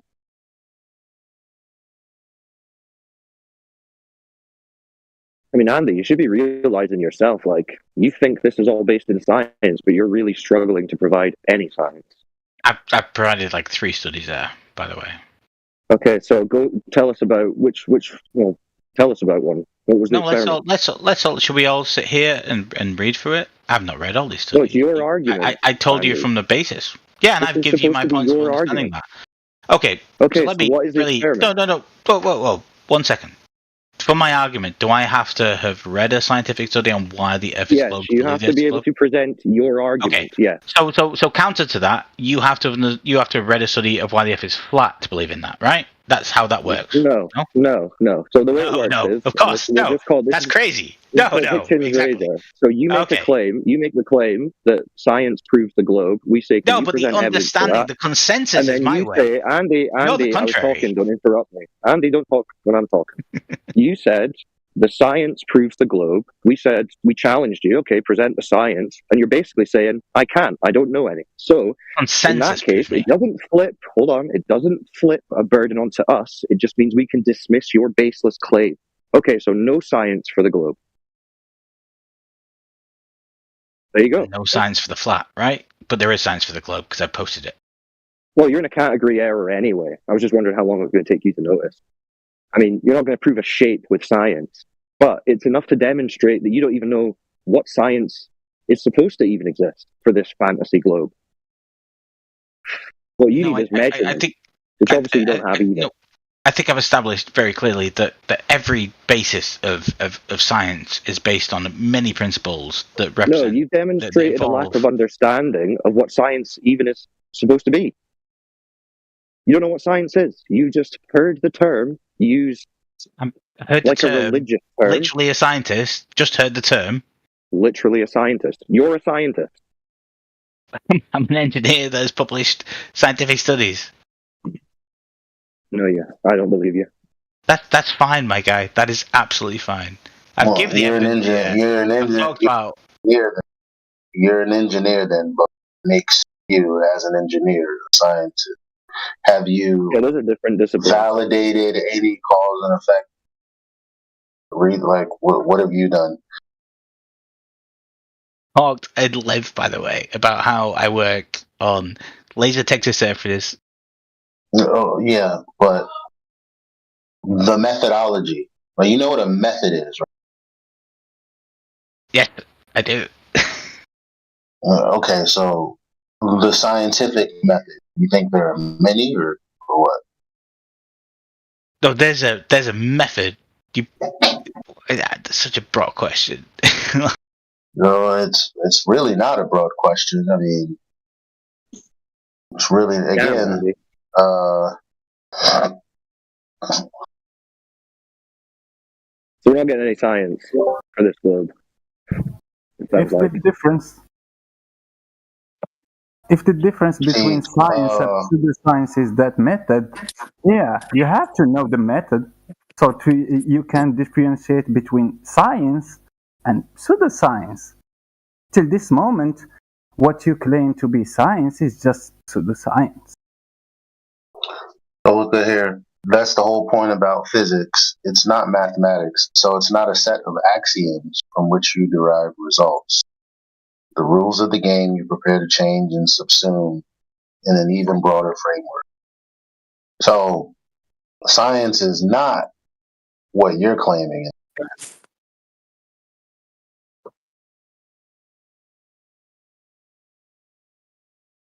It sounds, Andy, like you've just got this big notion that everything relies on the globe, and you've got no real evidence for that other than the assumption. Okay. I'll have just to ask you to define for me pseudoscience. Because I think you made a really great point there about, the point of the sciences being established to that. So absolutely, me and you really agree there. I really think the whole thing of the scientific method is replicatability. So it's about being able to prove. Oh, I'm sorry to interrupt. The scientific method. So that's one method that you apply for everything, right? Or you don't agree. You do agree or you don't agree? Yeah, no, there is a method, but it's not like a strict. Okay, so when I have a method, that is a set of things that I do to reach a result.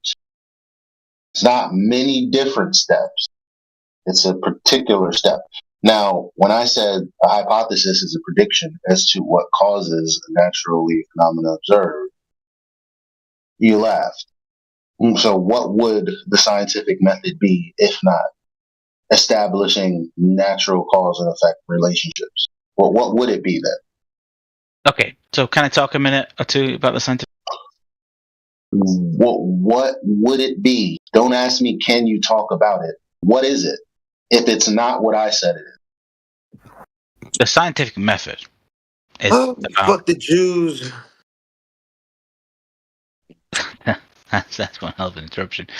The scientific method is about establishing results through testing, and then that's number 23. I already get. So if you want replicating those results through testing as well. So it's not just a base of, doing fair testing and having a hypothesis and everything like that. It's about replicating those results on an ongoing basis. So nothing becomes understood science or consensus through an initial testing period. Like, I could test right now to say gravity is entirely incorrect and it goes the wrong way. People dropping things and they go down, I measured they actually went up, and everyone is wrong. Yeah, that's it. I'm not hearing any hypothesis. No, just let me give a very example. I get it. I get it's probably but I will be wrong. I mean, because but it's replicatability of that test. You're not I'm really trying to explain the scientific method, though. No, you're not. I'm trying to explain it. You're being very vague, though, Andy. You're just saying you do tests and you repeat them. That's very vague. That's not. That's not a method. No, that's not a method. We do tests and we repeat them. Is not a method. A test in the scientific method is manipulating the independent variable to cause the dependent variable. But in every instance, if we're talking about science, it's so when you're talking about tests, you're not agreeing with me on this being a test. So what is it that you think the scientific method is? You can't just say, well, you test something and then you repeat it. You're not saying anything. I'll be honest, I'm not in my living room. I can't see my screen. I'm free to talk for a second. Right. It's very. So no, yes. I don't have. I cannot sure. point you to a recent study I know of that says, "Hey, the Earth is a globe." Not a study, man. We already beyond that. And we already know the that. method.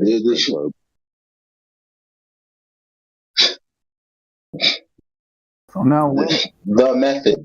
But I'm glad that we got to the point where you can say, yeah, you don't have a scientific experiment for the shape of something, because that would, first of all, be ridiculous. Let me go ahead and take this ruler and voila, I'm doing science. No. All women who do why couldn't you just say you don't have what we're asking for an hour ago? Why couldn't you just do that then? An hour ago, I mean, I think we've been through in detail about how I think that everything that I understand about science cannot be wrong. Has to be based on the Earth being a globe. Okay, so let's move on to say, Andy, don't do that shit. So yeah, that right. See, the Earth being a globe isn't an axiom, though. Now, Earth uses a horizontal reference. That's an axiom. Earth being a globe, that is not an axiom. Unless you're going to tell me how it is. I mean, it can't be if the Earth is already utilized as a plane. But I'm curious, how, because you shouldn't be trying to. You're saying, well, based on the axiom that the Earth is a globe, all of these other things, yada yada yada. So how is the Earth being a globe an axiom? You tell me. Because it's the basis for everything I say here. Okay, so one example. Let me. You want me to interject with a specific point? So. No, I unfortunately the example comes after accepting the Earth as a globe is an axiom. So we don't need the example. We actually just need to know how you think that the Earth being a globe is an axiom. The Coriolis effect. Oof. Rip. Explain. Well, without the Coriolis effect, something observable, it's a thing. You could say that's an axiom. How would the two things be related? That's very. Excuse me. What do you mean? What do you? Hold on. The Coriolis effect. The Coriolis effect. Yeah. So is an effect. Talk about. It doesn't have. I'm gonna. Oh, I hate you. Got to get clear on this. Coriolis effect doesn't have any causal power. It's an effect. It's something you observe. Yes, correct. Okay, so where do we observe this? In Because the of the certain Earth. hemispheres. So we observe the Coriolis effects taking place in the northern hemisphere when things. Well, explain. Like what? So in the northern hemisphere, for example, every single storm, every single hurricane, every single tornado rotates in the same way, clockwise. Oh, see, that's not an effect. That's not the Coriolis effect. That's not okay. Yeah, that's why you need to get him unless you want to define what he needs to define what he thinks Coriolis is, because he's all over the place. Can you define Coriolis? I think I kind of just have, but it's the force moving on surfaces within the Earth because it's related to the direction the Earth travels. You don't know what it is. It's incorrect, but if you Coriolis is force. That's incorrect. But if you force that acts on well, the Earth. that's incorrect. Listen, effect. You know what an effect is? Keep interrupting me. I really want to explain my point.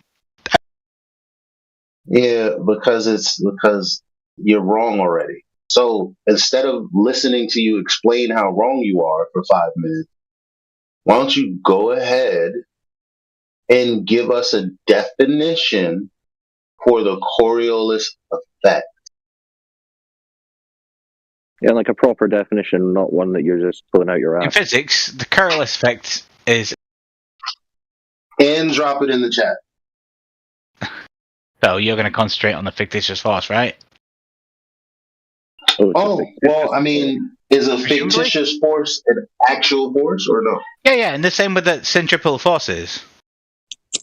No, it's a not the same. No, it's not the same, because an example of Coriolis effect would be me being on a roundabout on a curved trajectory, or me being on something rotating and then tossing a ball in the air and seeing the ball appear to have a curved path when in actuality it's going straight. Now, that's not the same thing as what you described with your example of storms and stuff. That's why it's not Coriolis effect. Better tell me I'm muted. I'm making a drink. It's been a while. I really need some water. Dehydrated. It's been fun, guys. I need some water to keep this going. Anyway, that's why it's being on Coriolis effect. Okay, Coriolis effect. So if you allow me to inject for 1 second. No, I already responded to your point. The examples you gave, that's not Coriolis effect, because the effect is actually just what something not connected to a rotating body appears to look like. That's not what you describe with storms and stuff. So no, that's not the Coriolis effect. Yeah, and if I could just help you out, Andy. Hold on, Andy. No. Just let me give you a piece of advice, because it sounds like after just 10 minutes of listening, I can already tell that you have a problem in that you're trying to assert what you think is your opinion about these things that you're literally Googling on the fly. These are things we've been speaking about every day for years. You should be asking questions and listening, not just waiting for your chance to say the same thing that you already believe with having done barely any research on it. Keep that in mind, please, as you go forward. Clear right now. Everything that I've Googled, I've said, I am Googling. I've not... Anything that I'm not Googling, I've said, I know this. Have some humility. You don't think we know what Google says? You don't have to tell us what Google says. We know what Google says. No, but I've made it clear when you asked me the question. I've said I don't understand this, but you've pushed the answer. You've said, "Well, you don't know this," and I've said, "Look, I can answer your question, but I'm Googling it." So please, if you're gonna come at me with that point, that's fine. That's just something, right? But then you're asserting that as if it's true, and you know it's true, rather than admitting that I've just Googled this and this is what it just says. Like you're asserting you know what the Coriolis effect is when Elijah's just explaining it to you, and you've got it wrong. Yeah, but and you're I just don't like, need to I'm going to say it again. Coriolis effect and what it is. I'm asserting it as this is what science is. Right, but you need to respond to what Elijah said. You need to respond to what he said, and as to why you're wrong. It's so basic with this, where I've said from the beginning, like you pull me on this point. But many a time I've said, I do not know this answer, but I will Google it for you. And you're coming back to me now and saying, well, you're Googling it. You just said it's an actual deflection. What did Elijah just say to you? What, relating to the Coriolis effect? Yes. Yeah, no, like I said from the beginning, that's not my area of science. What did Elijah just explain to you? Were you listening? Yeah, and I for evidence. And what did Elijah say? There's been so many people saying so many things. You're asking for specifics. You're not listening. You're not even listening to what's being said to you. What did I say 5 minutes ago? Come on, it's just like... because you've just made the point about Coriolis. No, you've asked what one specific person said at one specific point and said, I'm not listening. No, because that was the last point that was put to you. This is where we're at in the conversation. You just said... I told you I was making a drink. I don't know what individual people are saying. I very basically said, I am out there, I'm making a drink, I've not had water in a while. Okay, so he didn't hear what you said in response to No, it's not that I didn't hear, I just don't know who's saying what. Well, what was the last thing said to you about the Coriolis effect? Fuck me. Okay, it was... No, alright. It's been many a things and many points. Come on. Like, give me a fucking break. That's such a bad point as to what's going on here. No, this is the point. Ask me a point, I will respond. Ask me to remember so something. Elijah's going to have to re-explain it to you. Otherwise, you're not going to be talking about the same thing. So, yeah, please Elijah, can you explain it to him? I'll probably remember halfway through. It's not like I didn't listen. Just like my memory's shit. But Coriolis effect is what you observe if you're on a rotating body and something not attached to that body is appearing to make a curved path. That is what Big Coriolis Daddy's is. Elias. Firstly, connection there. How do I know, by the way? Big Daddy Elias things. That's not what I understand of the Coriolis. I think we have. Didn't you just say you had the Google? You don't understand it, but you don't know it. So No. Let me elaborate. Let me elaborate. I have a basic understanding of the Coriolis effect. It's not anything I ever work with. It's incorrect. It's incorrect. Okay. No, that's fine. And let me tell you my basic understanding, and let you tell me why I'm incorrect, and let me try. I already told you, bro. You're muted. Second of all, I already told you why you were incorrect. You gave the example of storms, and I said no, that's not what Coriolis is. And then I gave you the definition. Now you got your own definition. Read it out, realized what I said actually is exactly what your citation says. So you're not confused about what's going on here. I'm correct. You don't have an example of Coriolis effect on the Earth. Okay. Yeah. No. Fair enough. So yeah. Like I said, I was making a drink. Fair enough. I remember where we're at now. So I'm trying to relate this back to centrifugal force, which isn't a force that exists, right? We understand that there is no such thing as centrifugal force within physics. So you're doing it again, Andy. Just completely brushing past what was just explained to you. I'm really, please give me 10 seconds to prove my point. On the one hand, you're saying, yeah, I don't know this, I've just Googled it, it's not my background. And then straight away you're saying, this isn't my understanding. No. Well, yeah, maybe that's because you don't understand it, because it's not your background, you're not researching. Let me give you 1 second. Anyone who pretends to just understand something straight away, they're not being honest with you. I'm trying to be honest. Why are you arguing with him? Why are you trying to argue with him, man? Because it's not fair to say, like, okay, here's one thing and one scientific principle, and everything you know is wrong. Everything else I know. He didn't say that. He's just let me finish my point. Coriolis. Everything else, no, because I have a basic understanding of it, and that's okay.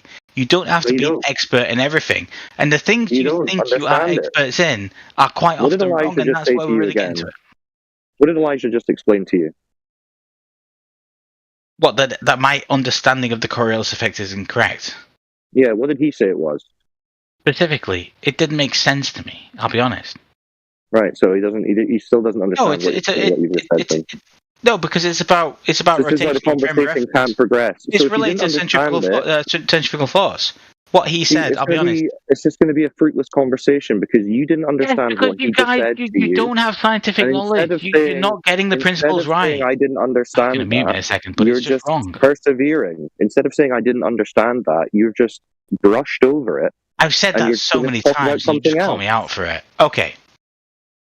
How are you going to progress Big the Daddy, conversation if you can't I didn't respond to it? understand what you said and how that was wrong towards cereal is sauce. From what I know of it, and that was what I was trying to say, it's related you're to a Google centrifugal warrior. forces of a It's not. storm. It's not. Okay, so please explain how that is different to what I know. Well, no. First of all, you have a positive claim that's just not true. That's number one. Number two, again, Coriolis effect has to do. I mean, it says it right here. They're just wrong, but you're not smart enough for No, whatever reason. fictitious. Not wrong, but fictitious. But okay. No, wrong because you're not smart enough to understand that what you Google is literally in contradiction with itself. Like I can read from anywhere by In contradiction for to what? example, because like by for example, it says Coriolis force is an apparent force. Now that's dumb. Okay, Right there, right there No, it's a is a misunderstanding of what contradiction. Paris force is. Right there is a contradiction. But if you actually looked deeper, instead of the first 5 Google results, and without a diagram, understanding what the words mean, you have a non-inertial reference frame. That is a rotating body. Any kind, Yeah, I get that. anything, I get what you're saying. Yeah, I get anything not attached to that will it has apparently inertia be. in a rotational reference. That's the Listen, inertia. no, not listen. The inertial reference frame is anything that's not attached to the rotating body, appearing to have some sort of deflection or deviation from straight. We're getting into physics. That's not the example that's here on Google though. Right. Like you have to use your brain to actually figure that out. Side insults aside here. So when you say fictitious force, I didn't say fictitious force. That we use a fake force. Is that right? I didn't say. I said okay. Coriolis So force. I will say the Coriolis force is a non-existent. There is no such thing as a Coriolis force. That's pretty much the lines of what I say. So it's the same. But there is no Coriolis force though. No, there's no. There is no centrifugal force, right? You're saying it's no, it's not even called a Coriolis force. Now, if you Google it, it'll have a begging of the question of a sphere that's. But there is something we call. How can you? He's not listening to you. He's not listening to you, Big Daddy. Yeah, he's not. He's not listening to you. He is over talking you at every second. Who? I don't know who you're talking to. That could be either of us. You are. Who's We're you? all listening to you talk right through Big Daddy Flirt. Oh, Big Daddy. Okay, it could be either way. Talking right through him. Let me speak. But okay, Big Daddy, go ahead. Let Andy speak. The dumbest person in the room. Let you speak. Thank you. Let the dumbest person in the room speak. So we understand what we talk about. Put the mute on his dumb ass. Because we can't let him speak. Clown. Oh yeah, I love it. Go it's like back let to him your speak, but then we can't let him speak. Go back to your decorating forms. You're a dumbass retard. Get the fuck out of here. Okay. Yeah. Okay. We're not listening to you speak. Shut the fuck up. I would love to sit in a private chat with this guy and actually have him talk about an argument, an audience. You're the dumbest person in here. We're not listening to your dumb ass. Shut the fuck up. About time. Drink your water, Andy. Why do you fucking let it go like that? He's talking to fucking right through Big Daddy Flirt. Everything, or anyone else who talks, he's talking right through him. To be fair, I had him muted for like 90% of the time that I was talking with him, so I just kind of got tired of it. Man. Yeah, he's an annoying one. No one can understand anything. Nothing's affirmed. He's just gobbling through his fucking mic like a moron. They all do that, right? All of them do it. So just fucking mute him. Then get done with what you're saying, and then unmute him. Right? So, like the audience can understand what's going on. You ever listen to the live stream? Yeah? You can't make out shit. For the most part. Every now and again, you get lucky and somebody shuts the fuck up. But that's the exception rather than a rule. Why do I have to tell you this?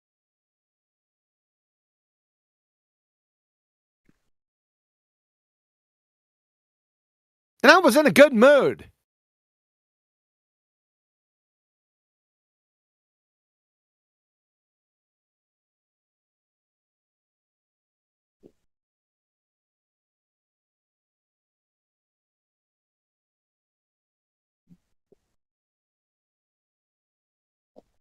Andy replied via DM. He said, "That guy sounds super masculine. Can you get me his number?" Jesus. Haven't seen you. Where you been?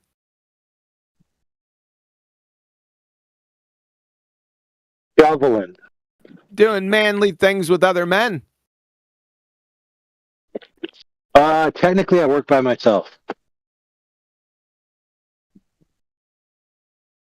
You're blessed.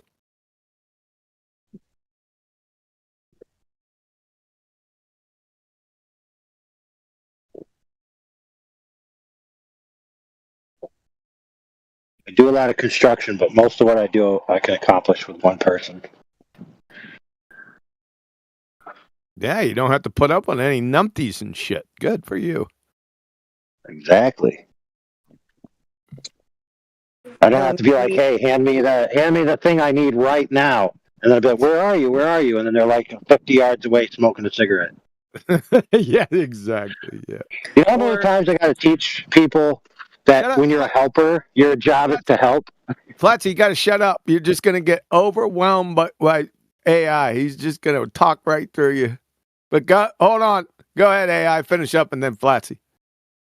Yeah, I was going to say, like, it's a hard concept to grasp for people, mostly like people in their 20s or early 30s. They don't grasp the concept that a helper needs to stand right there and just wait till you're asked to help and not just wander off. It's like, good grief, dude. Just wander around. Go ahead, Flatsy. Or having to work with a globetard who thinks level is curved. Oh, boy.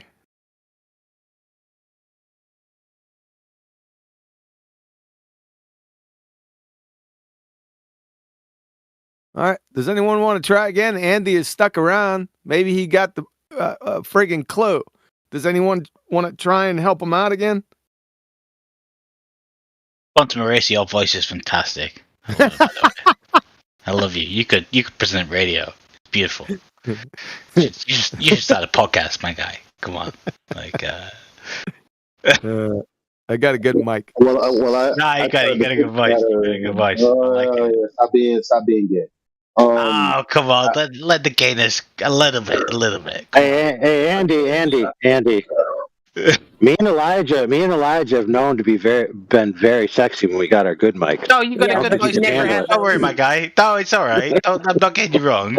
It's just like Quantum comes over the mic, and I'm just like, oh my god, that guy's a professional fucking podcaster. Like, listen to this shit. Andy, there's a big difference. Andy. You see, me and Elijah actually work for a living, so we can't be at home with our good mic. Okay. I'm just saying, the guy sounds. He's got that voice. It tickles my ears. It's nice. You know what I mean? He makes you think of things that aren't true. You got that. I'm only kidding. I'm only kidding. He's back up. All right. So I already hit him with the pitch guy. All right. I already hit him with the Black Swan. Hey, look, I'll be the puncher bag. But all right, let's. I've been accused of diluting the subject, re-diverting. You're now accused of being a drunkard because I don't know why you can't shut the fuck up when you hear somebody else talking.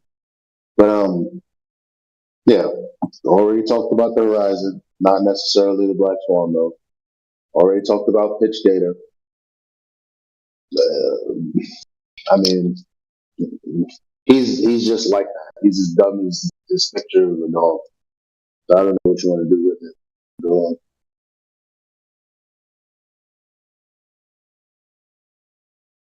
Nothing's gone anywhere for an hour. Oh, there's Jetty right there. There he I'm is. only in my second class. I'm not that bad. But hey, I'm here to be the punchback. Let's. If you want to discuss, I'm here. But if not, that's okay.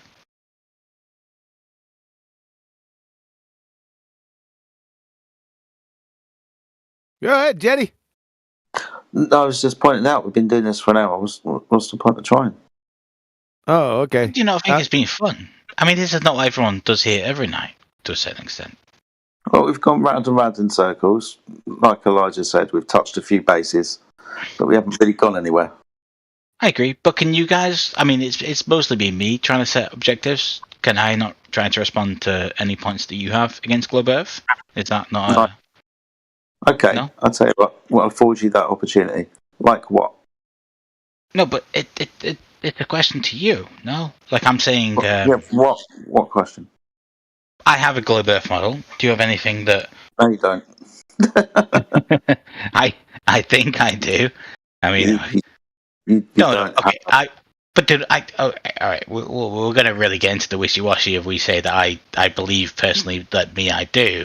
But Okay, hey, then show let's it. say I do. No, let's have you show it. What, the wishy-washy of like the philosophy of what I believe in? No, like, you know, we I want to believe see. in like free will. Relax. We want to see the globe model.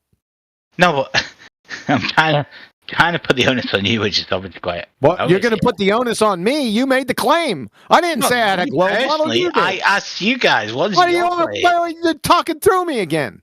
What the hell, Dad? You said you had a globe model. Show that monkey.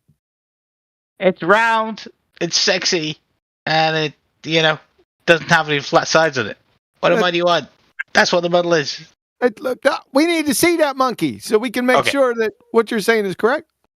I think if I can be unmuted for more than 30 seconds, I've made my general point of my Earth model, apparent. It's not just like hey, the Earth is round. I get there is no. I cannot say, hey, Bohr in the 1920s did a study that said the Earth is round, and that is the proof of it. And here it was peer-reviewed from all these other scientists. Blah blah. Useless blather. It's never ending. Blah blah blah. Saying nothing. Blah, blah, blah. Exactly. Yeah. Because no one was doing studies on that. At the same time, I cannot present to you to say that this person said that the SI unit of the meter was Sorry, equivalent Heretic. to I didn't mean to step on you there. Yoo-hoo, model. What I was saying, but anyway, that's fine. But it's the same. It's the same because it's a nonsensical thing. It's not something that was there to be proven. Dude, shut up. Now, what I would model. What model? What I would ask from you guys is just anything that disproves it that I would happily discuss with you. It's useless. Is that not a fair question? You might misunderstand what you're trying to say. Okay, please give me some things to say. This is evidence of what we believe in. Can you please look at that evidence and give your opinion? Let's just put it in very simple terms. My opinion maybe means nothing to you, and that's fine. That's okay. And don't listen to it. Kick me, mute, all that. But if you want my opinion, then please. I will be happy to sit here, all of us, on a Friday night. Blather on and on about how you're happy to give us your opinion. Yeah, thanks. Well, no one else has really interjected. I mean, like I said, there's people listening to me. Because they got bored of you. Put them to sleep. Not interested in your opinion. That's what I'm here to do.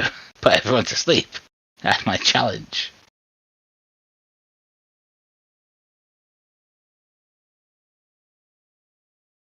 Got like a view? No.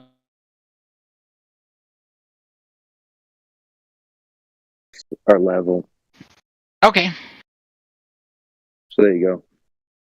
So that's the claim. So a body of water at rest is just going to be level and going to be completely flat, correct? Yeah. And that body is flat because of the forces acting upon it. Well, you can think whatever you like as to why it's flat. It's just, it is flat. So I'm just that's asking not a ball. because of why you think it is. Do you think it's there because of all the That's how they're observed and measured. But would that, again, I'm going to go back to the two words. That are you disagreeing? Are you saying that they're not level? Or do you agree with them? I'm saying that they're not level. I'm saying that they're okay. globular. So can you show us curved lake. And I hit the controversial word of thought experiment. Is that okay? Is that gonna trigger No, people? I mean in reality. But thought experiment, that's not gonna do it. No one's gonna. Well, no, imagination is not going to do it. No, we're not gonna do that. No, imagination isn't Does going no to one think do that it for cannot be useful reality. exercise? Like it's So just crazy. A lake isn't level. You're saying when it's at rest. You're correct. Yes. Okay, so could you show us who's measured a curved lake? No, probably not. I don't think anyone's really trying to measure that. Well, I guess it's just level then. Okay, that could be your guess. But everything with an understanding of physics and everything like that. Yeah, understanding physics tells us So that you the think lakes all these are companies that spend billions of dollars launching all these satellites into Earth are just like satellites into Earth? Okay, level? Some of them do come into. No, but they're just like, oh well, lake is flat. It doesn't really matter. It doesn't really matter what you think about that. You understand the economic value of understanding the correctness of. No, hold on. You had a Freudian slip there. You said they launched satellites into Earth. Yeah, I did have a Freudian slip. Yeah, so you know that they are not leaving Earth. They are they're still here. That's a leap from a Freudian slip. No, just a couple going up in the air doesn't make you leave Earth. Oh no, leaves orbit. Well, within an orbit. An orbit, to be correct. What's that? You're just assuming the globe. Rotational orbit. Is that Can we get back to that? Can we get back before we get to satellites and the second law of thermodynamics violation? You said, according to physics and stuff, that water is not level. Is that what you said? Yeah, over a massive space. Oh yeah, okay. Yeah. So, at 39 minutes after the hour, can I direct your attention to text chat? Yes. 39 minutes after the hour. I'm Quantum Eraser. The physics hypertext book. Yeah, I'm going to go through these with you. Okay. The physics hypertext book. Water seeks its own level. That's one of the realities of life. Yes, absolutely. Yeah. So, from Isaac Asimov, Understanding Physics, this effect is part of the folk knowledge, as is witnessed by the common saying that water seeks its own level. From Engineering Libre Text, since water pressure is independent of volume, the levels should be equal to each other, also referred to as water seeks its own level. From Science Pre-K, from the National Air and Space Museum, water will always form a flat surface unless it is acted on by another force. And just when you're getting ready for that other force to be something that it's not, they say, such as wind. Yeah. Yes. Well, there you go. Oh, you think that proves you right? Yeah, duh. The scale? Oh. Yeah, duh. No, sorry. Yeah. No, it doesn't. Yeah. No. Yeah, it does. Yes, it does. No. Yeah. Yeah. No. There are no. Well, yeah, that says it is level, and you said it's not level, Andy. So yeah, that does refute your point. No, because Pascal's principle does just not apply over to water. Of what principle? Pascal's. Pascal's principle. What? Yeah. Pressure changes on the surface of the Earth. Pressure changes on the surface. What the hell does that have to do with water? It's Pascal's principle. It's Pascal's principle. Go ahead and cite it. Let's take a look at it. I mean, again, but getting back to the me reading Google, it just doesn't apply. This is when you just say, Andy, I don't know. You can look. Okay. Not pretending to know. Can I tell you about an equation? Can I tell you about a question? No. Can I answer the full question and give you some background to the understanding of, say, thermodynamics or fluid dynamics? Oh God, yeah. Are you sure you want to do that? I really think I do. If you do, I'll tell you what, I forgot more about the second law yesterday than you'll ever know. Right. So you understand, say, the steady flow dynamic. Here we go. We can talk about steady flow dynamics, right? And the fluid. We can talk about what? Steady flow dynamics, continuous flow dynamics, and the steady flow equation. Okay, no, I'll give you guys. I've had a few drinks, but can we talk about that and the difference between what you're saying right now and the truth of it? You're talking about and the truth of it. I'm saying the truth. No, anything applied nothing on a mass to do with scale.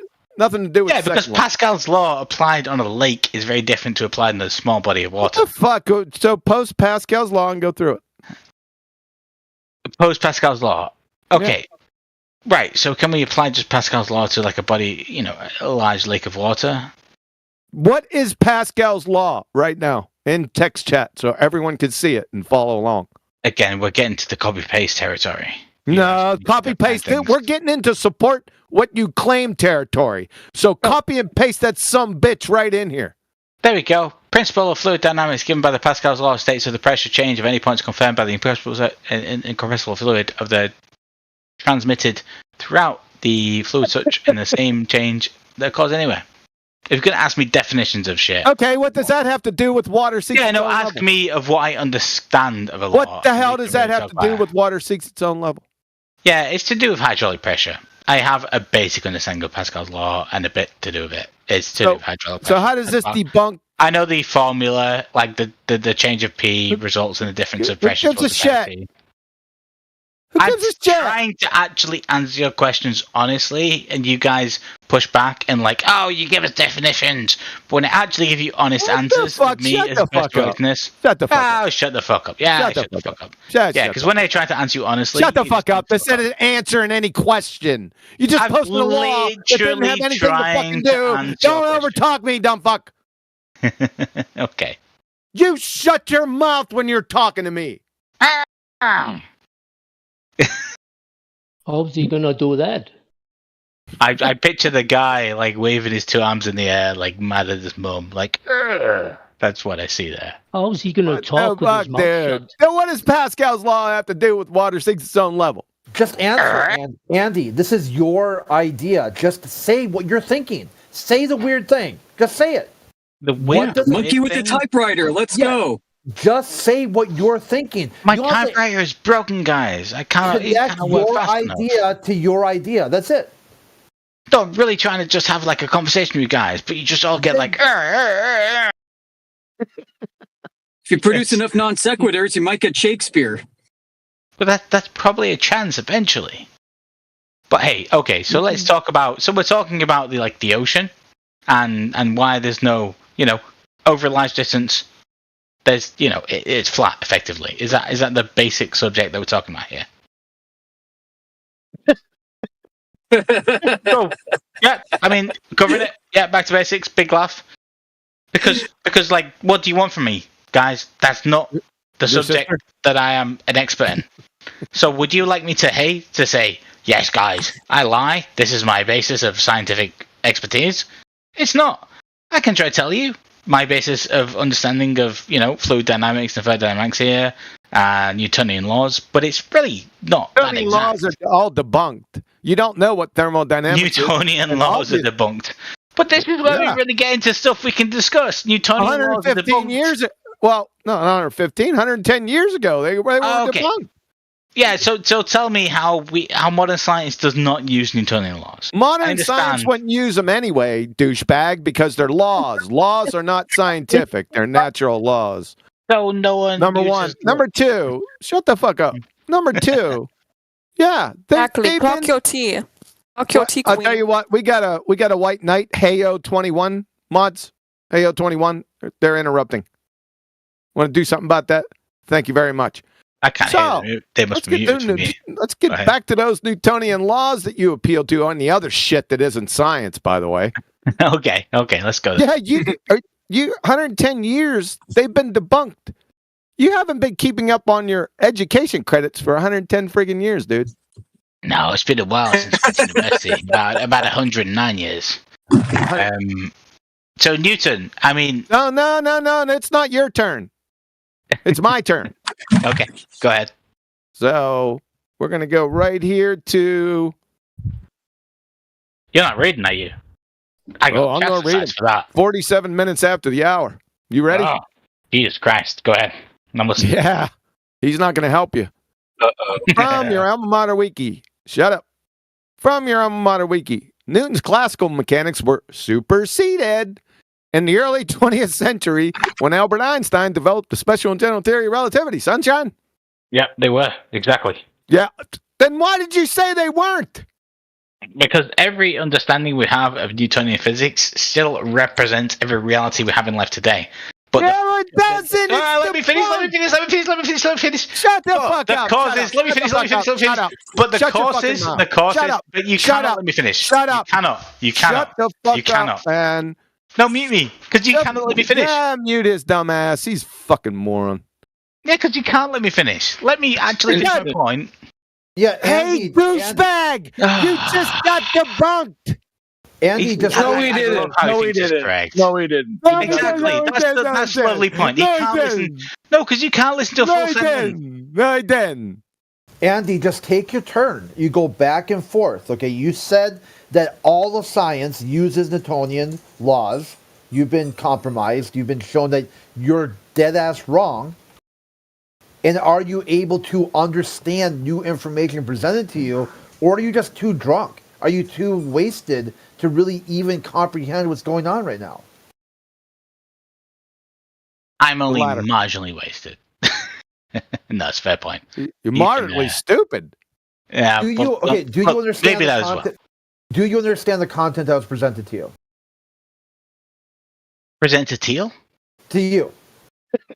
I mean, I understand what you presented. Present to teal. Is that what you just said? Oh my god. Presented to me. Do I understand the concepts you present to me? Yes.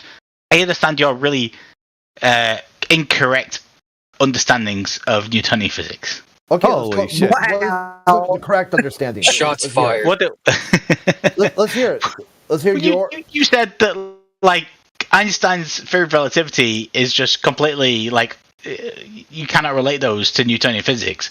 This is a very basic thing that's been answered many times. This isn't a new like flat earth got you kind of thing. This question's been going on for. But you can. There we go. There's it. That's where it is. Right there. Shut the fuck up. Exactly. He says a lot about nothing, this guy. He's fucking contradicted himself. You douchebag. Let's go through all of them. Make sure everyone knows what we're talking about. We're going to start over. From your alma mater wiki, Newton's classical mechanics were superseded. I would suggest going to look up what that term means. In the early 20th century, when Albert Einstein developed the special general theory of relativity. From ScienceAlert.com, the mathematical equations of Einstein's general theory of relativity, tested time and time again, are currently the most accurate way to predict gravitational interactions, replacing those developed by Isaac Newton several centuries prior. I suggest you look up what replace and supersede means so far. Here comes another one. From Douglas Klein, professor of physics, Newton's two crowning achievements, the laws of motion and the law of gravitation that had reigned supreme since published in the Principia in 1687, were toppled from the throne by Einstein. So go look up what toppled from the throne means. From Nature.com, only the most prestigious science journal in the entire freaking world. In 1916, Albert Einstein published his general theory of relativity in full mathematical detail. That opened up the window on a radically new framework for physics, abolishing established notions of space and time and replacing Newton's formulation of the laws of gravity. And Andrea Ghez, UCLA professor of physics and astronomy. Einstein's right, at least for now, said Ghez, co-lead author of the research.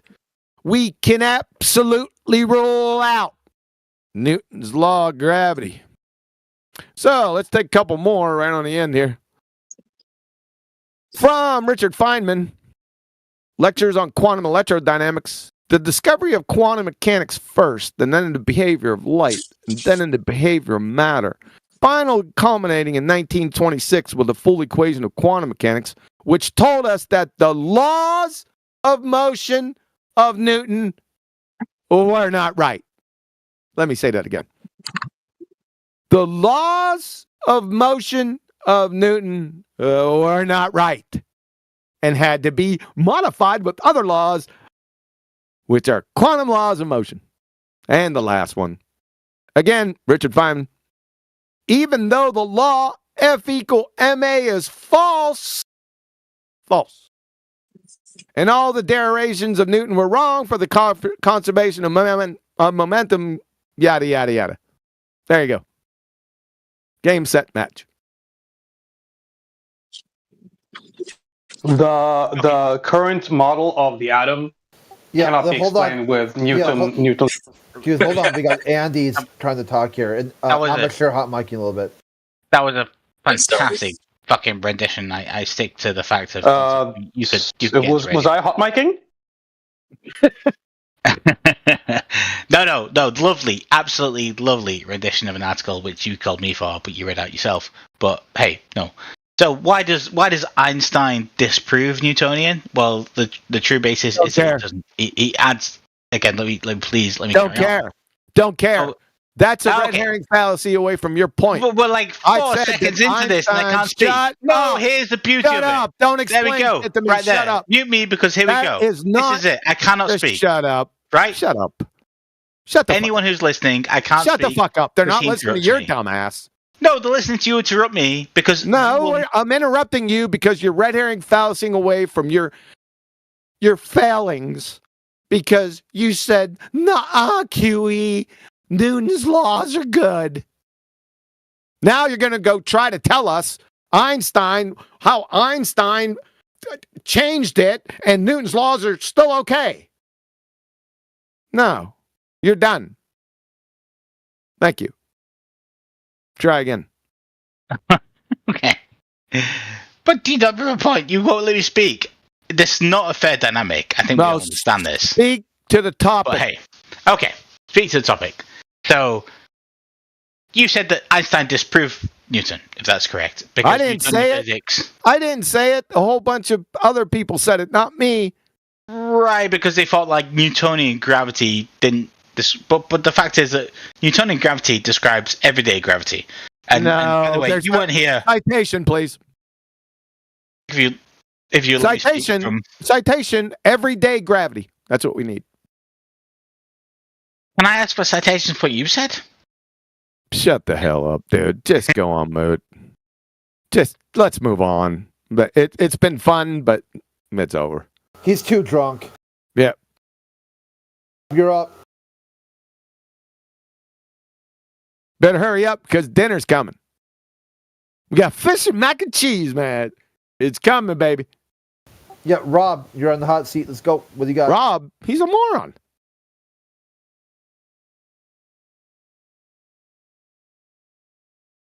All right, please provide your best scientific evidence for your globetard, Rob. Rob, you don't need to type it out. You can talk. Oh, I'm here. I'll just get my shit ready. Get all my stuff ready. Oh, okay. I gotta put my mouthpiece in and get some Vaseline on my eyes. Let's go.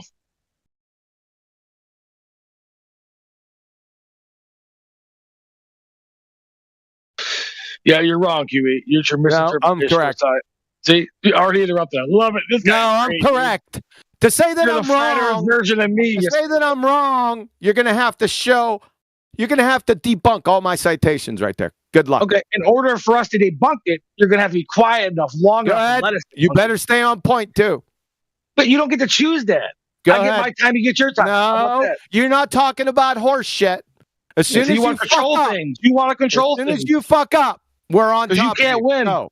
You can't win unless you control things. As soon as you fuck up, we're gonna expose you. Now go. Ooh, I'm sure you guys are. You're like piranhas. You know, just show. Let's see it. I just posted in chat. You said Newtonian in chat. You said Newtonian physics are not used or superseded. I don't know if you don't understand what superseded. Yeah, I do understand what superseded means. I wasn't done talking. It's been replaced. No, you said I don't think you understand what superseded means. I fucking do. It's been fucking it replaces that older horse shit. That's what supersedes means. No, not in this instance. If you can read what I put in chat, it explains it perfectly. Yes, in this instance. Post the definition of supersede. They're still using Newtonian physics. No, they're not. Who's they? Yes, they do. Who are they? People in science and the science community. People in science are using natural laws? Natural laws aren't science, you goober. Okay. Well, neither are natural laws. Then they're not scientific, you utter moron. You're the one that said natural laws. I'm talking about real science, dude. I don't know why you claim science isn't science when you're trying to What debunk. dude? If Go science isn't back to science, your then why are you cake trying to debunk decorating it? forms, dude. Shut the If fuck up. science isn't science, then why are you Shut trying the to fuck debunk up. science being You're science? saying Newton's laws were science. So let's pick the first law. Yeah, at the You time. said it was science, right? So then And it it would was have to go improved through on. the scientific method, you dumbass. So was go improved through the on. scientific method with the first law. It was Hypothesis. improved on. Observe No. natural phenomena and then hypothesis, please. Oh, yeah, you got it wrong. You had to correct yourself. Observe natural phenomena with Newton's first law. Yeah, I'm not playing the game show with you, QE. We're gonna have a conversation. You said it was science. You got to support what you say now. If you don't think Newtonian physics is like, I know. Okay. I know it's not science. So I you're know. going to have There is to no prove science. that it is. So what science You have is the it? positive So none of the claim. science- Don't overtalk me, fuckstick. Fuckstick. Shut up. You claimed they were science. That's a positive claim. So now you're going to have to show the first law being science. So science follows the scientific method, you retard. So observe natural phenomena with Newton's first law now. This is just ridiculous. You're talking. Shut like the a fuck up. petulant Put him child. on mute. This makes no Fuck sense, off. dude. Fuck off. You're just making. You're making a non. You would fail first grade intro to science. That's it. You're done. Say good night. All right. Next up, ad infinitum. You better make it quick. I smell them. I smell the fish. You cooking food or something? I'm getting ready to eat fucking dinner, dude. No. All I wanted to say is that because the dude was saying that Newton's law of motion hasn't been replaced, and I was just going to add that the current atomic model doesn't work with Newtonian physics. It is only explained by quantum mechanics. That's all I wanted to add to the thing. Yeah, Newton was destroyed by Einstein, and then quantum mechanics took Newton and Einstein and Maxwell to the woodshed. So we didn't get that far. We almost got no, there. but that's all I wanted to add. Like you can actually calculate bond lengths, and you can calculate the movement of electron using quantum mechanics, and you can't do that with Newton's laws of motion. Like the whole atom, you can't explain how atoms even exist with Newton's model because like the way the electrons move around the nucleus doesn't work with the centripetal force. Like everything is just it just doesn't work. You need quantum mechanics in order to explain it. But yeah, I mean, I agree with you. That's all I wanted to say. Okay. Well, I already posted Feynman saying that the laws of motion in Newton were not right. They're debunked. So they have to be a little bit smarter than fucking Richard Feynman. Go ahead, dumbass Rob. Go ahead and debunk those two citations from fucking Feynman that says the laws of motion of Newton were not right and the law F equal ma is false. Go ahead. Try to reconcile that mug.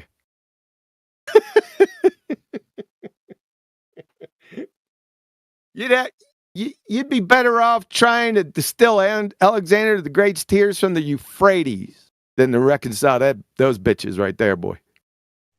All right, hold on. All right, you got 2 minutes before. Let's keep it copacetic. You gotta hurry up, man. Fish, mac and cheese. Well, what is it, man? So fast. What? It's robot fish. So here are the key points. Here are the key points about it. The key points to that about Newton's gravity thing, where they're accurate for most situations. For everyday scenarios, Newton's law is of universal gravity provides a highly reliable explanation of gravitational forces. Limitation to extreme conditions. When dealing with the extremely strong gravitational forces, like near black holes, Newton's theory. Look, let me finish. I got a couple more lines. Newton never Newton's proposed. theory breaks down. Shut the fuck up. Shut the fuck up. Shut up. You already fucked up. No, you already fucked up. Newton never proposed a scientific theory in his life, you goober. You just said Newton's theory, dude. What fucking theory? No, I said key points about Newton's gravity. I said key point about Newton's gravity. No. You said Newton's theory. I heard you. Yeah. Yeah. While Newton's theory of gravity was considered accurate for a long time, Shut him up. was later superseded by Einstein's theory of general relativity. You don't want to hear what you don't want to hear about it. Shut up. You don't want to hear why it was replaced. Shut up. You just contradicted yourself, burned. you fucking moron. Mike, are you that retarded? I told you, you said Newton's theory. I said, Newton never had a scientific theory. You said, yeah, I know. But Newton's theory, go back to your cake decorating forums, you fucking retard. Goodbye. And it's fish time. Unless somebody else wants to talk with this fucking double-speaking moron. Go ahead.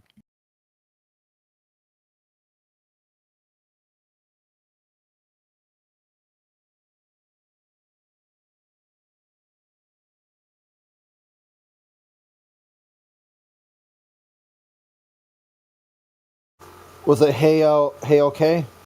Hey okay, are you there? You had something to say earlier. You want to jump up now? What do you got? What'd you say? You talking to me? Yeah, you wanted to talk earlier. What do we got? You got something to add or not? Oh no, he was just talking about lakes. Talking about the lakes being level. Yeah, what do you think? Are lakes level or they're not level? Oh no. Lakes be curved? Well, they're not level. He said that guy. Who's that guy just talking? Yeah. He said they weren't level. Oh, I don't know who you're referring to. You're talking about the Andy? He read out some quote, a citation. He read out a citation. He said so. Oh yeah, QE. QE talked about the physics of water. Yeah. Unless acted on by other forces, he said. Yeah, like wind. Yeah. Okay. So not level.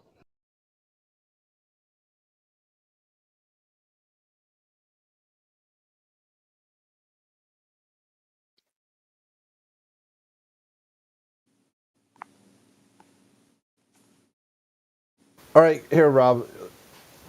You want to talk about the final experiment? How's that going for you?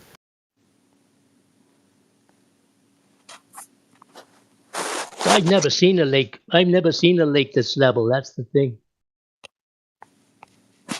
Are you blind? Ever go ice skating on a frozen lake? No. I'm curious about Rob's comment. You should try it. How is flat Earth a thing anymore? The final experiment killed it. Y'all just hanging out at this point. That's you, dude. If flat Earth killed it and it's no longer a topic, what topic are you going to talk about next? Nothing. You're still here, so even internally, your comment here is a hard contradiction. Someone's hot mic in there. Do you have an explanation for the sun turning around there in the south? You got an explanation for that for flat Earth? Yeah. Hey, tourist, you're hot micing. Yeah, the sun moves above your head just like it appears to. Well, it turns in two places at once, huh? Based on what? What's that based on? Then why don't we have 24-hour sun over your head right now? Well, I don't know. I'm just saying. Yeah, we can go through it. They said they saw a sun go around their head down there in the south. Yeah, so where do they get... So that's the flat Earth. That's their definition of flat Earth. Yeah, the Earth wasn't curving underneath the sun. The Earth was flat beneath the sun. Yeah, but it... Oh my gosh. It's going around in it's going around in one spot on the fucking... on the Earth. It's going around in one spot over someone's head. How can you explain that on any type of map? Can you bring up a map and show me where the sun would be on a map? Oh, yeah, it'd be in the sky. Hey, not Rob, on the map. you ever see a baby in a crib with a mobile? Kind of like that, and the crib is flat. Okay, can you show me on a map? Can you grab a flat map and show me how the sun does it? No, this is what we'll do. Why don't I can draw a picture of it for you? Let's go through it very simply. Right here. Which please do. Draw a picture. Please draw a picture. You say it never you don't happened. need a, They you'll need a didn't see picture. this thing. No, this is what I'm saying right here. Look what I just posted. Which of these three statements is true? A, B, or C? Which one of them is true?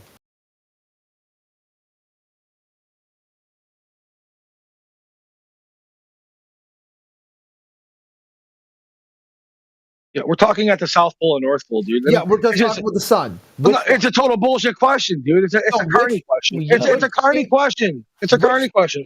Then I'll just be coping. Cool. You can say whatever you want. It doesn't make it true. You're coping. Okay, so you're coping. Cool. Sure, So you are buddy. coping. Okay, Whatever you want to say. I got it doesn't matter. It doesn't matter what you're trying to do. Okay, we're not even talking to you. You're coping. Okay, so Heyoka, which statement is true? So you're saying they didn't see this thing? Is that what you're saying? No, I'm asking you a question. Which of these three statements is true? The sun sets on the flat Earth. The sun can't set on the flat Earth. You are coping. Which one is true? Well, kind of begging the question, huh? No, I'm just wondering which statement is true. Are one of the on the flat Earth, your flat Earth, does the sun set on your flat Earth? On your flat Earth, the sun can't set, or you are coping. Which one? What do you mean, my flat Earth? You're talking about the flat Earth. You are talking about Your Well, concept. I was asking you. I was asking Your you concept. about how. He's asking you your concept of the flat Earth. So that's what we're going with. We're prefacing. He's prefacing that with your idea of the flat Earth. Which one of those are true? I don't have a concept of the flat Earth. no concept. So how did you do a final experiment where you compared the flat Earth versus a globe Earth if you've got no concept of either? Well, I didn't. I didn't do it. Okay, so what did you do? Well, I'm just wondering what you were thinking about it. How you could fit this sun? Yeah, let's go through around it. somebody's head in the other direction. How you fit that into the flat Earth? Yeah, this is what I'm thinking right here. Which one is true?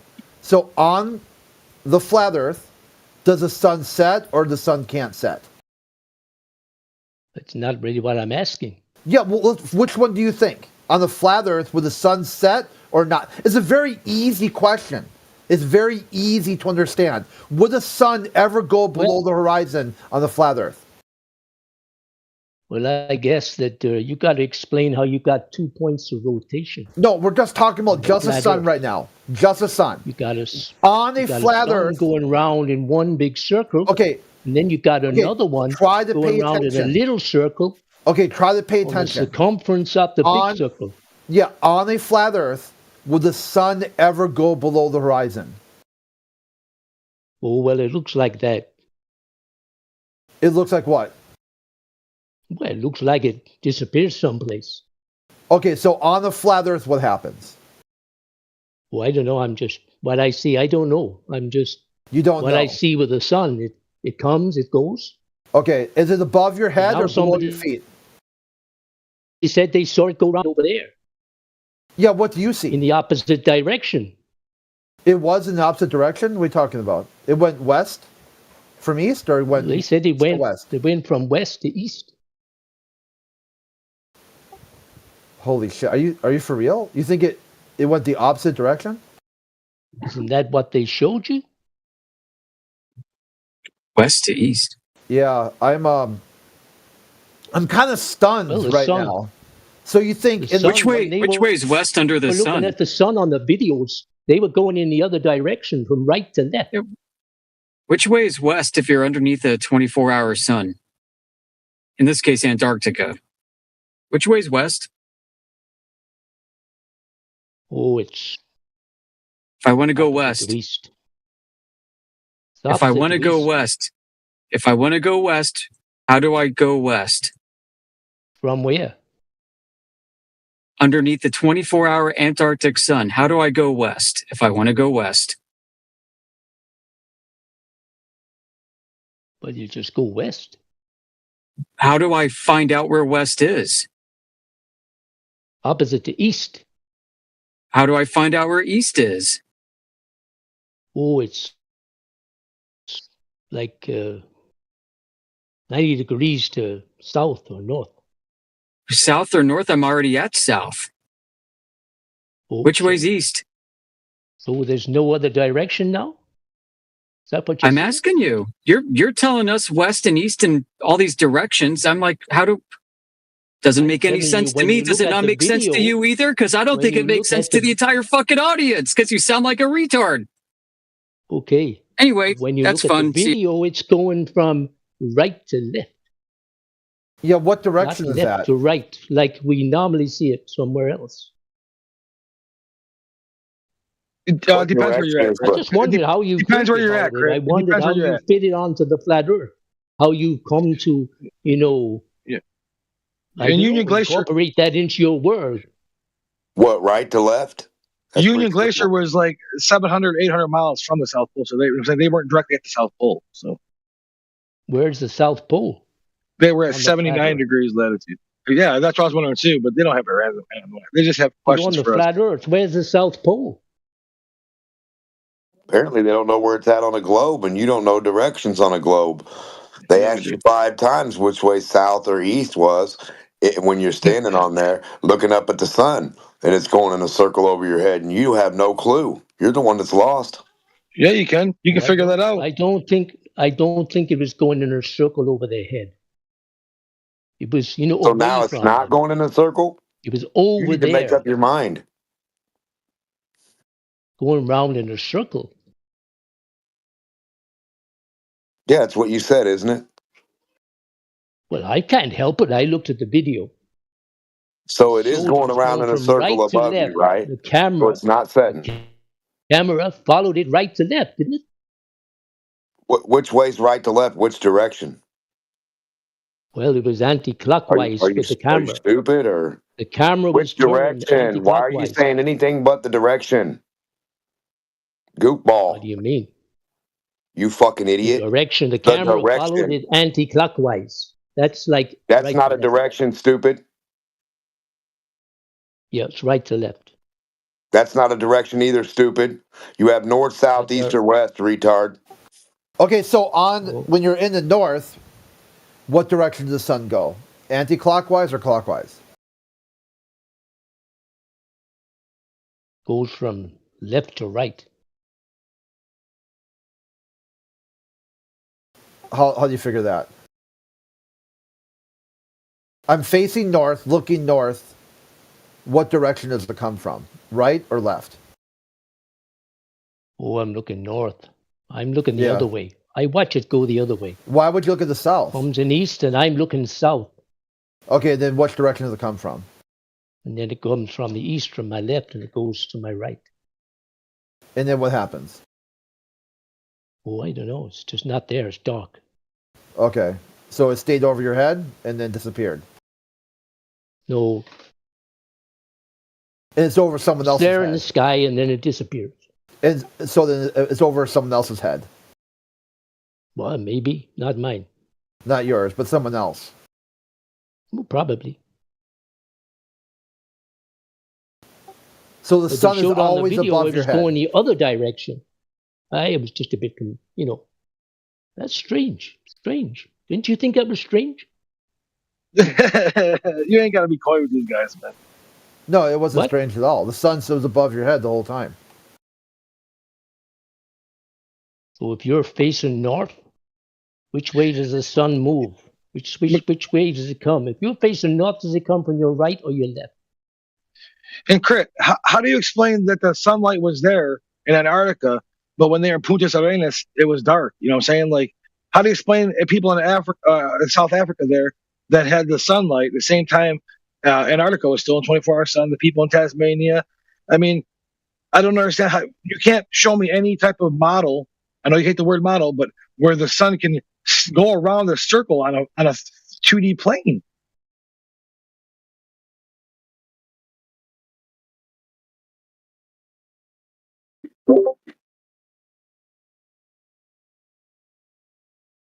It's for you to explain, because inside your worldview, when you look at the sun, you think that's divining you some kind of information about the surface.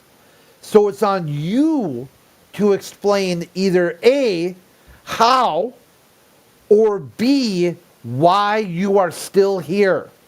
If the sun divulged secret king information about the nature of creation and you think the debate is over, the science is settled, how and why are you not able to explain any of it or take any question at all? Yeah, well, we have explained it. It's called the globe, and all the measurements that the light created down there, the lighting effect, can only occur on a 3D sphere. Yeah, that was tossed out right away. How did you find out the Earth was flat? That was tossed out right away. They didn't get the exact same measurements. They had to go to a new location. The original location was bunk.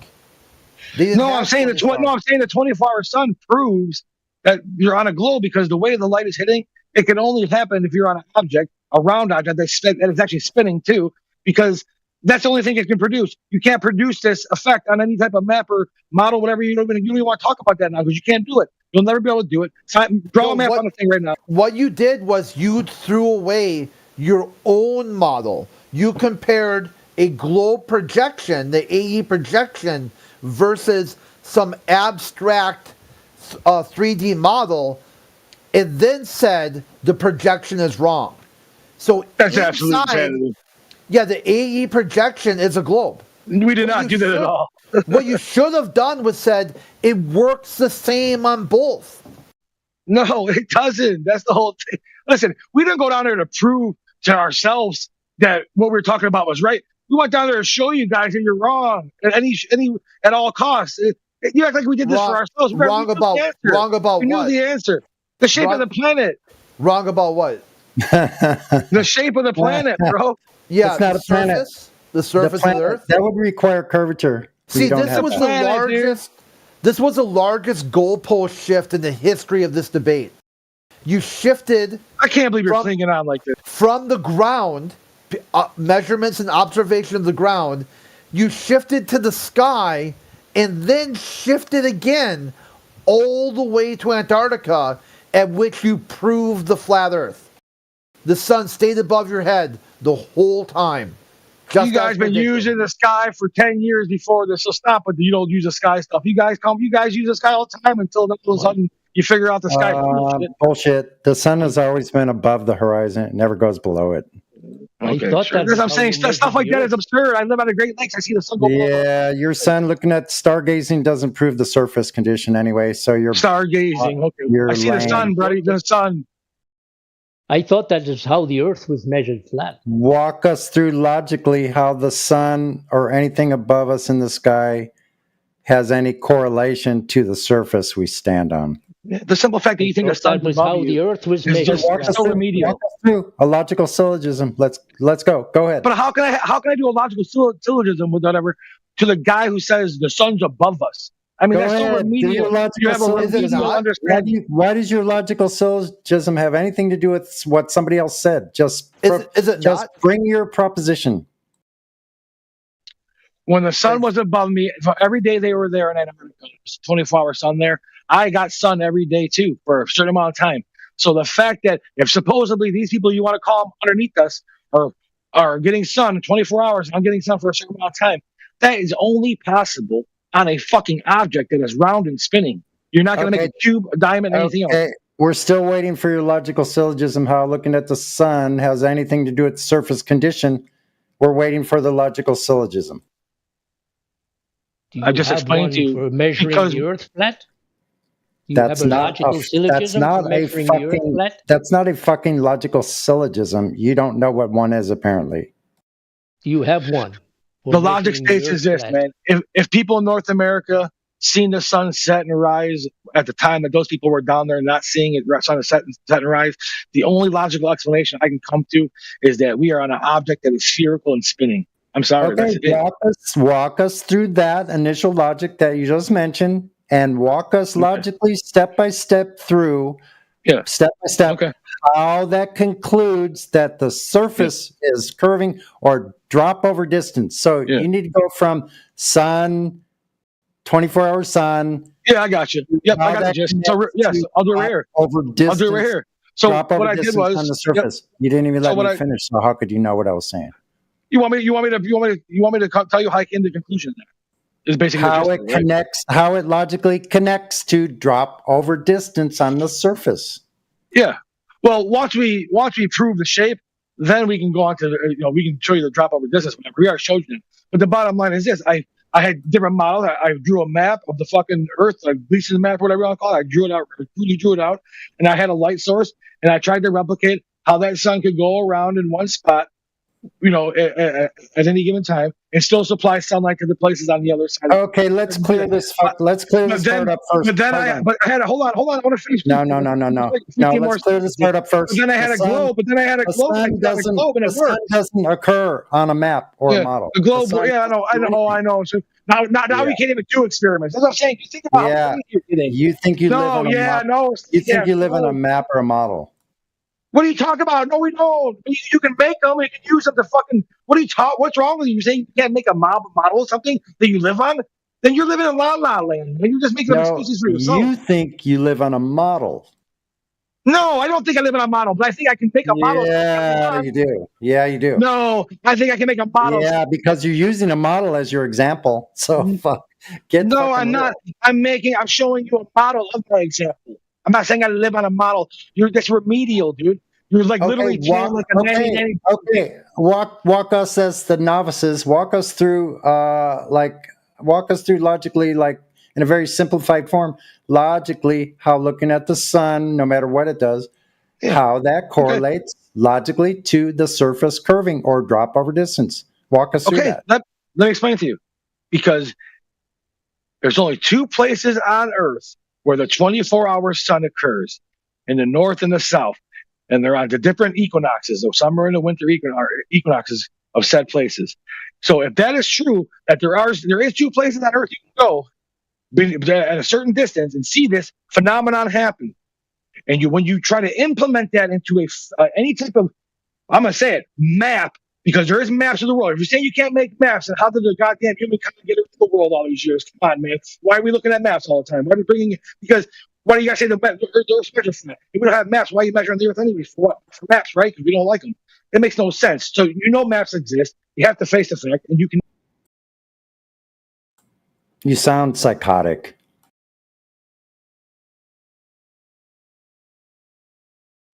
He said you can face the sun. So how? Okay, hold on, you guys. Rob, what you should do now is test. You tested one globe map, the AE projection. Now go through every globe map and test it. And see one by one, one by one, you will debunk every one of those maps. Because the math wasn't wrong. They projected a 3D object using math. The math was just the math. It was agnostic to the shape. The problem was it used a globe to make that map, which is why the path of the sun will not match any globe map, even if you slap a flat Earth sticker on it. That's the key crux here. You think, oh, look it, I got a globe, some abstract model that you can't demonstrate, explain, or take questions on, or even present, and then you've got a map that was mathematically derived from a top-down view and then spreading out. And then that didn't work. So now go to the next map, and the next map, then the next map, the next map. Keep going through the maps until you eventually find out there ain't a single globe map that works. Not one of them. They're all fucked up because you use the sky to explain the ground. That's where the error was. The error in logic was you were looking the wrong way. But Try isn't that again. how you measure the flat Earth that way too? No, didn't use the sky for the flat Earth. Oh no?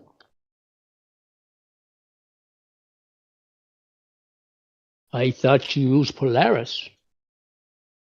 No. Oh, how did you measure the Earth was flat then? Well, how would you measure something that's flat? Well, say you have a table in front of you, and you wanted to know if that table was flat. How would you do that? Well, I'm asking you. Yeah, I'm saying I heard that you looked thinking. at the sky. I heard that you looked at the sky. No, if I look at my no one looked at the sky. Table, it won't tell me what the Earth is. I can go through what it. Method? What I method can go did you through use it then? with you, but do you have any framework or ability? Go on. You go through it. No, but we got to see if you're capable. I'm capable. You might not even be capable. Oh yeah. But if I look at my table, it won't help me tell what shape the Earth is. I tell you that. No, it will determine. Are you able to determine if a surface is flat or not? Do you have the capability? No, I just want to know what the method is that you did it.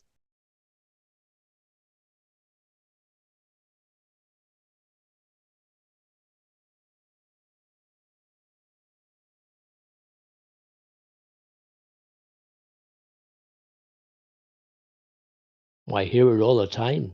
That's what you say. We look at Polaris, and that's the flat Earth. So you look at the sky. Is that how you would measure your table? You look up at the ceiling? It's wrong. I told you, looking at my table won't help me with the shape of the Earth. Yeah, let's just say, can you determine, you got a surface of an object, and you want to determine the level of flatness. What is step one? What would you do first? Oh, I'm waiting for you to tell me. You said you measured it.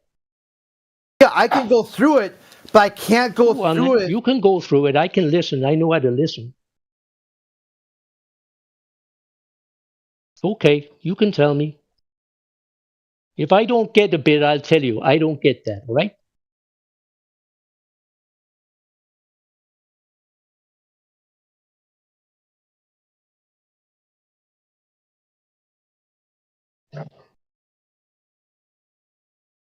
Just simply looking at something in the sky does not give you an indication of what the geometry of the surface below you is.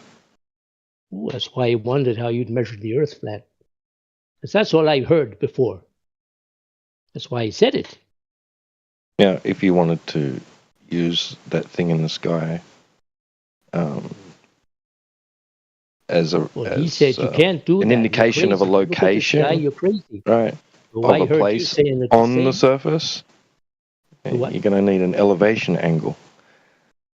And then you'll be referencing the plane of the Earth to obtain that elevation angle. You're looking up in the sky with an elevation angle?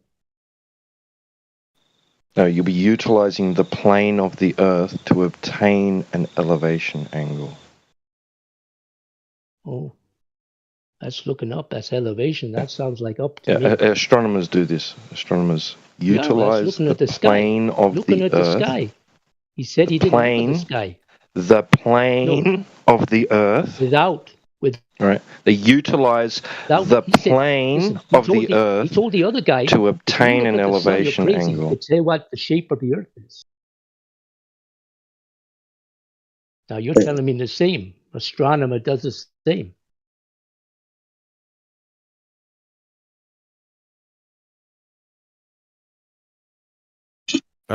Astronomy does its thing, huh? And be a pseudoscience. Yeah, it sure does its thing, all right. We're not talking about science. The other guy said that if you're crazy, if you look at the sun to try and work out what the shape of the Earth is. And I said, I heard you do the same thing by looking at stars. Oh, my God. So that's crazy too, huh? Yeah, we got douchebag. What happened to Rob? We'll get to egghead here in a minute with his horseshit Rob Dorham video that he's been drug around by his short hairs with. He's still posting that. Enjoy your dinner? Yeah, I did, but I'm pissed. So what happened, Rob? There's Rob. You know why? You know why you're pissed? Okay, don't worry about why someone's pissed. Okay, who do you want to talk to first, Eggs or Rob? No, I'm not talking to Rob. He's a dumbass. What happened to his dumbass? Why is he muted? he was flipping out. He yeah, of course. He's a pretender clown. Then you got fuckwit eggshells. India, I handed it your ass with this. Indio handed you your ass with this Rob Dorm shit, right? This video doesn't explain shit. You're a dumbass. You keep posting this thing like it's something for something. What the fuck, dude? What the fuck is your Are you that retarded? Let's do it again. Where is it? Is that inertial reference frames? Yep. Gotcha.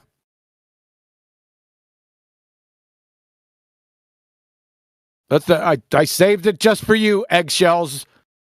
Dumb fuck. You know, it's funny how when I asked him to prove his claim, he wouldn't even respond. Of course he can't. He don't know what he's fucking looking at. So, again, retard. There you go. There it is. Hey, Huey.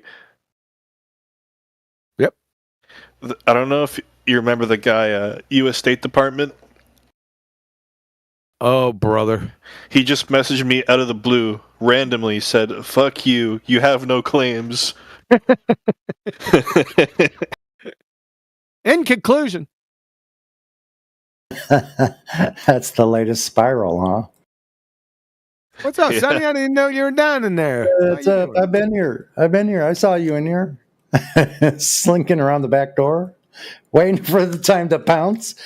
I wasn't waiting. I went to get dinner, man. It was damn fish and mac and cheese, man. Man, don't talk to me about that mac and cheese. That sounds too good, man. Yeah. Homemade Haven't had it in a while cheese. either. I heard you discussing that before. I'm like, that's no fair, man. Well, I already asked him what the crux of the biscuit was. He didn't know exactly. Oh, that's bullshit. You didn't know?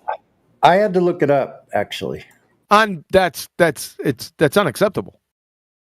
Yeah, I mean, we can't be at all places at all times. I mean, yeah, but that's weak. I barely remembered like the Frank Zappa album. Like, fair enough.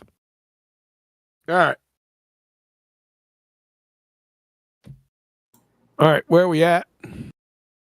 Trying to get eggs to answer up, but There is no answer. He's a moron. All he does is post a stupid video from Rob Dorham. This moron, Eggshells, hasn't even watched it. Right?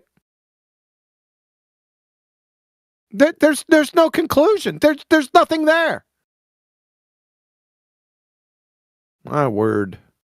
And, like I said, again, retard, how stuff works.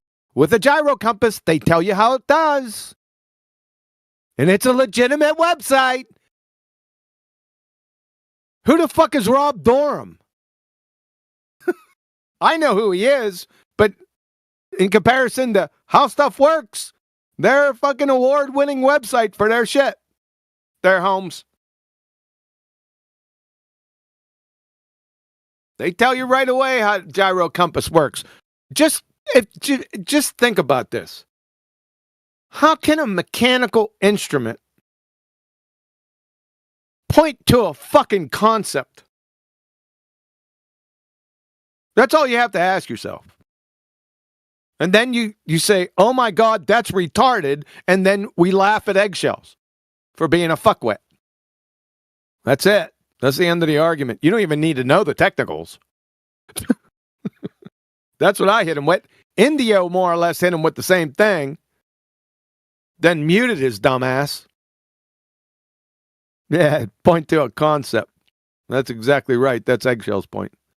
Rob, it's a little bit over your head, Rob. Can somebody give him a piece of colored tape? It'll keep Rob busy for hours.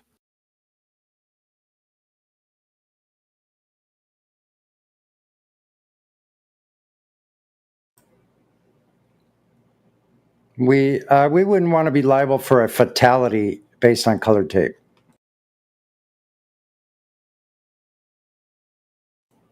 He could harm himself. Oh, did you see my latest presentation on just a short presentation? I even presented it today on Oakley Show on the conservation of momentum, train wreck, ball-tart idiot. Loserville. Did you see it? Post a link. That's not a link. I wrote it. Oh. Hold on. It's on your website? No. I just wrote it up for you guys. Oh, okay.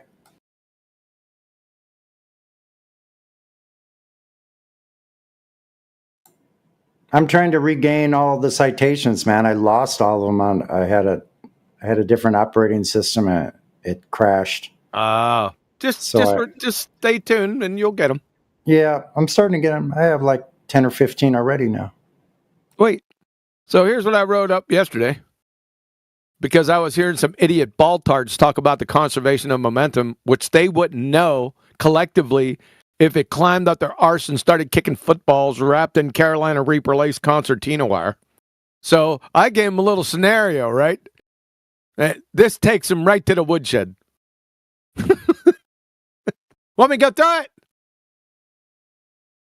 You know, I put this stuff out here so you guys will use it. This isn't just mine. Sure. I'm not talking. I'm not talking. Go through it. Go through it. Sorry. I'm not talking just about you. Shut the fuck up. I'm talking about everyone. Grab this shit. If you hear these morons bring conservation of momentum, now I can destroy it even before this. But this is a whole lot of fun to go through. So it just depends on how I feel. But mainly, I like to do this because it really exposes these glue sniffers. So, ball-tart conservation of momentum belly laugher. They bring it up with everything. Foucault pendulums, Coriolis effect. Doesn't have dick to do with them, but they bring it up. So, ball-tart conservation of momentum belly laugher. So, you're on a spinning space monkey taking off due west from Charlotte, North Carolina, which is approximately 35th degree north latitude, meaning Charlotte and the plane on the runway are rotating at roughly 900 miles an hour. And the runway is lined up east to west. Takeoff speed is approximately 200 miles an hour westerly. So we're going to take all the other problems out the way. We're going to line up the runway east to west, and it's going to take off to the west. The spinning space monkeys must claim at wheels up, the plane will be conserving 700 miles per hour momentum. That's 900 miles per hour east Earth rotation, minus or subtracting the 200 miles per hour westerly or west that it's going easterly because it's fucking taking off, right? You guys following that? It's taking off west, but the 900 miles an hour is too big easterly, so it's 700 mile per hour easterly. Meaning, if a spinning space monkey news crew in a hovering helicopter with eyes on the runway is filming the plane take off due west, they will observe the plane flying fucking backwards easterly at 700 miles an hour. Until such time as the plane's linear momentum overtakes the plane's angular momentum east, laughing my fucking ass off, by the way, imparted to it by the spinning monkey ball. And the best one of all, how about what the people on the plane are observing out their window? Rolling on the floor, laughing my fucking ass off. You globe-tart idiots. That's it. That's pretty fucking good. All righty then. Yeah. Yeah. Love that going backwards part. What about the lame asses? You know, in 8 years, I only was able to take one globe-tard right where he wanted to go and conclude at this point. Only one time. Because, they just violently diarrhea the mouth. You guys are used to that. You know what I mean. Danny T did. Yep, Danny T. You want me to go get that muck? I'm going to go get that monkey. You guys can listen to it. It's a numpty clip. Right on. That guy Charlie was doing the same thing. I mean, diverted away from the first question was, how do aircraft land on a moving runway? And he got all the way to what? Did you hear that, Crit? Were you here this morning? Yeah, I was here for that. Yeah. Yeah, he got all the way to what was he talking about in the end? It was so far away, so convoluted. Yep, that's what they do because they're morons. Mm-hmm. Well, they either do it purposely or they got nuclear steroid ADHD that they have to central line Adderall. Either one. Most of the time are just retarded. They lose track of the point that they're trying to make. Let me go get that. I'm going to get that one. I should post that every time I post this little spiel. I'm going to do that from now on. Yeah, it goes good together because he said, say the weird thing. And he said it. He actually went through it and maintained some kind of logical consistency and then agreed. It sounds dumb as shit. Oh, did you hear the comeback? Oh, I got to show you that. Give me a moment. No, yeah. I don't think I heard the comeback part. Oh, you're not. It's not a comeback. Somebody typed in the problem into Google, and you're not going to believe what Google told them. So here's the numpty clip of Danny T, and then here is. This is hilarious. There it is. Copy and paste. There you go. That's what they got. Dude, let me read this, Sonny. Let me read this to you. So they typed in, what the hell is going on with these westerly flights on the back of my proof up there, and I was laughing at them. Listen to this. From Discovery.com. Since it can't match the Earth's rotational speed, a westward plane technically travels east, just like the entire planet beneath it. It has engines that help it travel east a little more slowly than everything else. Holy crap, man. Even Google's saying the plane's flying backwards. Holy shit. Oh my God. What a bunch of numpties. Holy crap. They're crazy, man. I'm presenting this tomorrow on the show. Yes, in fact, I got to bookmark that bitch so I don't lose it. I mean,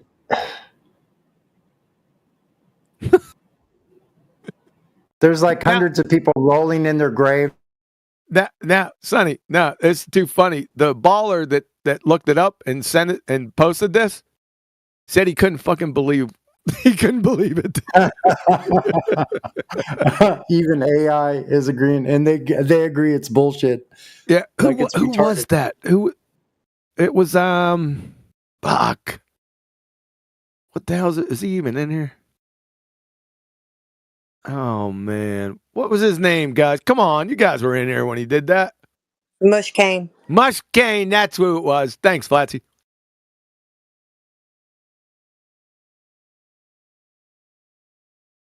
AI, do you see this? Overlord, do you see that?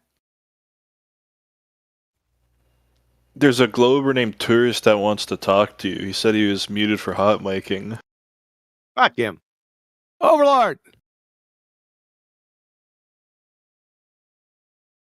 Damn, what does he do? There he is.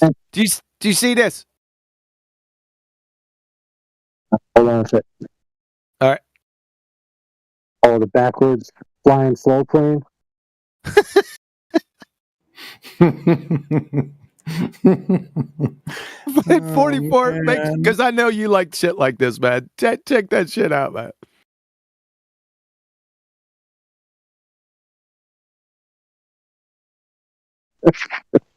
Do you want to talk to Tourist? Oh, no, not me specifically. He was just saying that he was muted for hot miking. Right. Okay. Well, if he's regained control of his mic, we can unmute.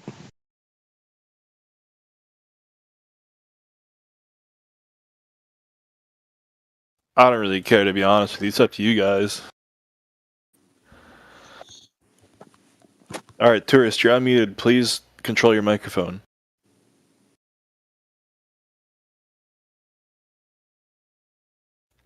All right, tourist, do you have anything important to say?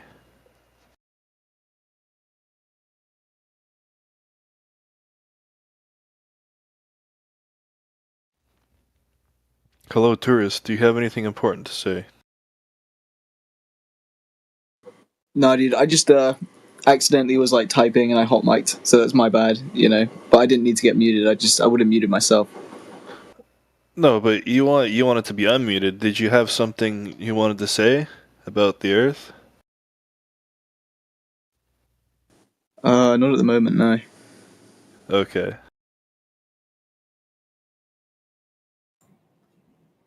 That's probably wise, especially if it was about the globe. What globe?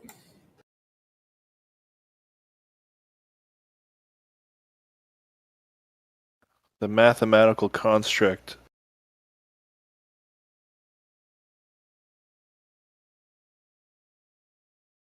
Really? What's the math? The math? You're giving them too much. It's not even that. That's what I'm trying to say. That's what I think of it as. What would you classify it as? Fucking fairy tale? Well, yeah, too. That doesn't mathematical construct. Where? Where'd they get the radius from?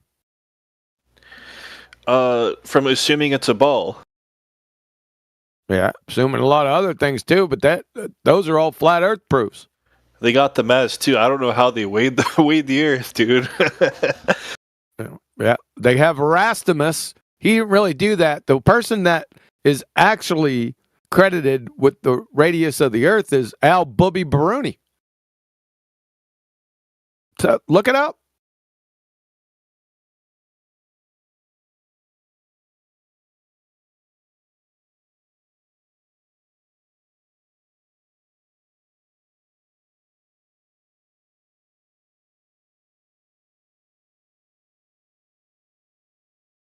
So there goes those maths.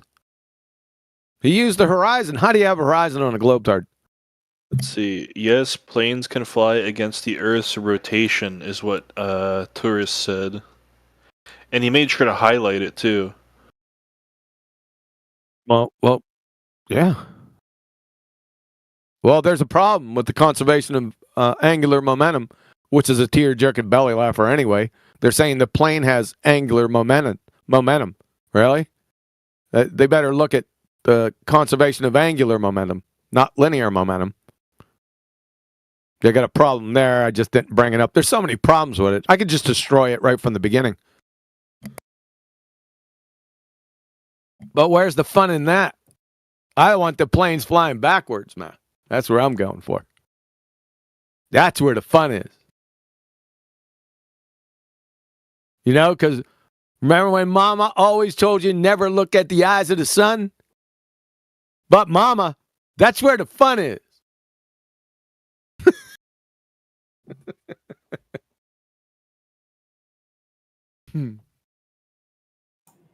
I remember that. That's a good song. I like that song.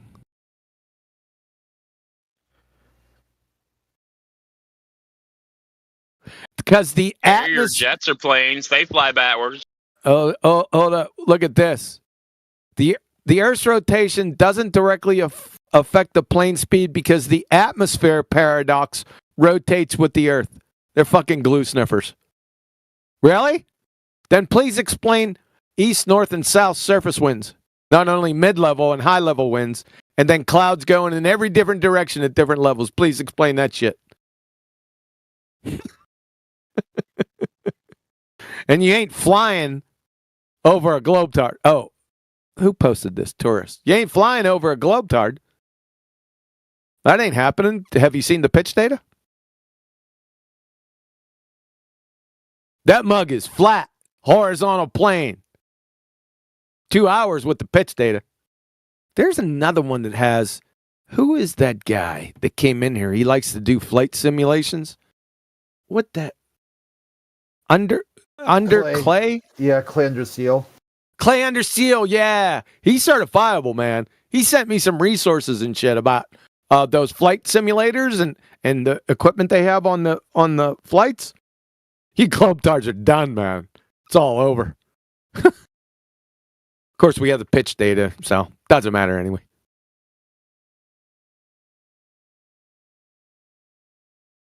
Yeah, dude's always he would fly like on video while everybody was talking. I watched it one day. Pretty freaking wild. Oh yeah, he's certifiable, dude. He's into it. They've got like on the game he was playing, it had like full commands from a tower too. Like he had to use all the appropriate jargon and everything. You know, like he says, requesting, Delta clearance, runway 1, the whole spiel. And then like the computer responded as if it was a person at the control tower. Sure.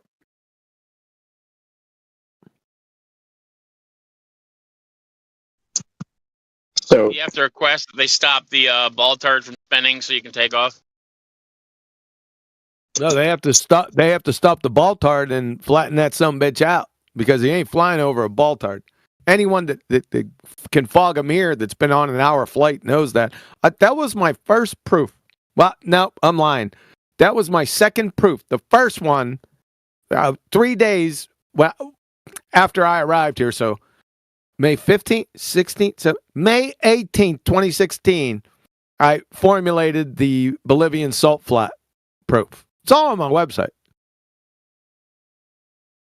Then 2 days, not more than that, maybe it was the next day, I put the flight proof together. Now, we didn't have the pitch data, but you don't need it. All you have to do is be able to fog a mirror. That's it. And the salt flats, just that it was flat, or was it because of the when the water and then the mirror? Oh, the specular. No, I didn't do the specular reflection part. I did the Borsa study that said there was less than 1 meter vertical relief over 9,000 square kilometers. Yep, and one part there was a distance north and south that was, what was it? Let me go check. I think it was 100 kilometers. One moment.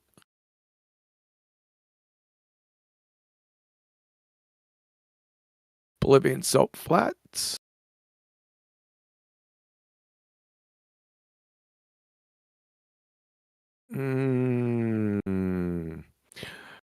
So they measured, it was 62 miles. Yep, 100 kilometers, 62 miles, right? From north to south. It had less than 1 meter vertical drop from this Borsa study. Well, where'd the other 780 meters go? Because that's how much you need for a ball tard. It's over right here. You mean globe tards? Yeah. Disco ball Earth, man. Can't be a disco ball either. Wait, but you acknowledge there was a vertical drop, though, right? Yeah, 1 meter. Then that's all the proof you need, is it not? Yeah. It should be for a ball with a radius of 3959 miles. It should be 781 meters. Quantum Eraser, got a question for you. What is the reason behind the deception? I don't know, man. That's appeal to motive fallacy. Are you new to this? It's just a question. I'm not trying to trick you. No. Well, I know that you can't anyway. I can give you my opinion. Yeah. Yeah. You've prefaced it with your opinion, so yeah. Yeah, my opinion, and it's damn skippy, is because they want to hide the creator. You can't have a creator with a dome over top, that sucker flat and not spinning. So let me rephrase that. You can't have that for the Kant-Fogomerian masses. So they have the Kant-Fogomerian masses, and they can't have that on the container and flat and stationary. As soon as you have the container, it's fucking over. It's like, well, duh, right? So you can't have that. And then the money is the root of all evil. So what they do is they siphon off all the cash. Now, NASA's not getting all that money. You see, when they post those numbers about how much NASA's getting, it's not going really to NASA. Part of it is, but such a small part. It's going to all the subcontractors. So it's like a racket. And do you have proof of that? That their subcontractors get all their money. Yeah. That was his opinion. He did say at the start. So it's we don't need to make him prove it. It's just an opinion. Well, opinions are based off facts and information. Aren't the subcontractors getting paid? Can I ask who they is? Who's they? You that like the Soviet you guys Union don't. Oh, hold on, real quick, tourist. We don't need any pipers. Okay, just wait until your turn. You'll be able to ask QE anything you want. Just hold off. Yeah, you're being rude, bro. Let the dude speak. What the hell? Tourist is ask QE. Oh, my bad, dude. I thought I was responding. Yeah, no. This guy telling you to shut up. Okay, you're done, dude. You're too retarded. Hi, tourist. Now it's your turn to shut up. Yeah, overall, it's appeal to motive fallacy. I don't really, but you asked nicely, so I gave you what my opinion was. I think it's right on point, personally. The better question, I think, is ask why would they tell the truth? You know that government lies. They lie all the time. And when they're caught, they just lie again. And when they're caught again, they just kind of shrug their shoulders and say, what are you going to do about it? Nothing. There's nothing you can do about it. Government will never hold government to account for government misconduct. So at that point, what reason do they have to ever tell the truth? No, I agree with you there. The government has no reason to tell the truth. That's not where my contention lies. My contention lies with how they would be able to lie on such a grand scale, with having like the Soviet Union in on it. They're not in on it. I don't know if you know this, but the last director of the Soviet space program, I can't pronounce his name, like Dmitry something or another, he said, he was asked on state television, what's your biggest takeaway for all the little boys and girls at home listening right now?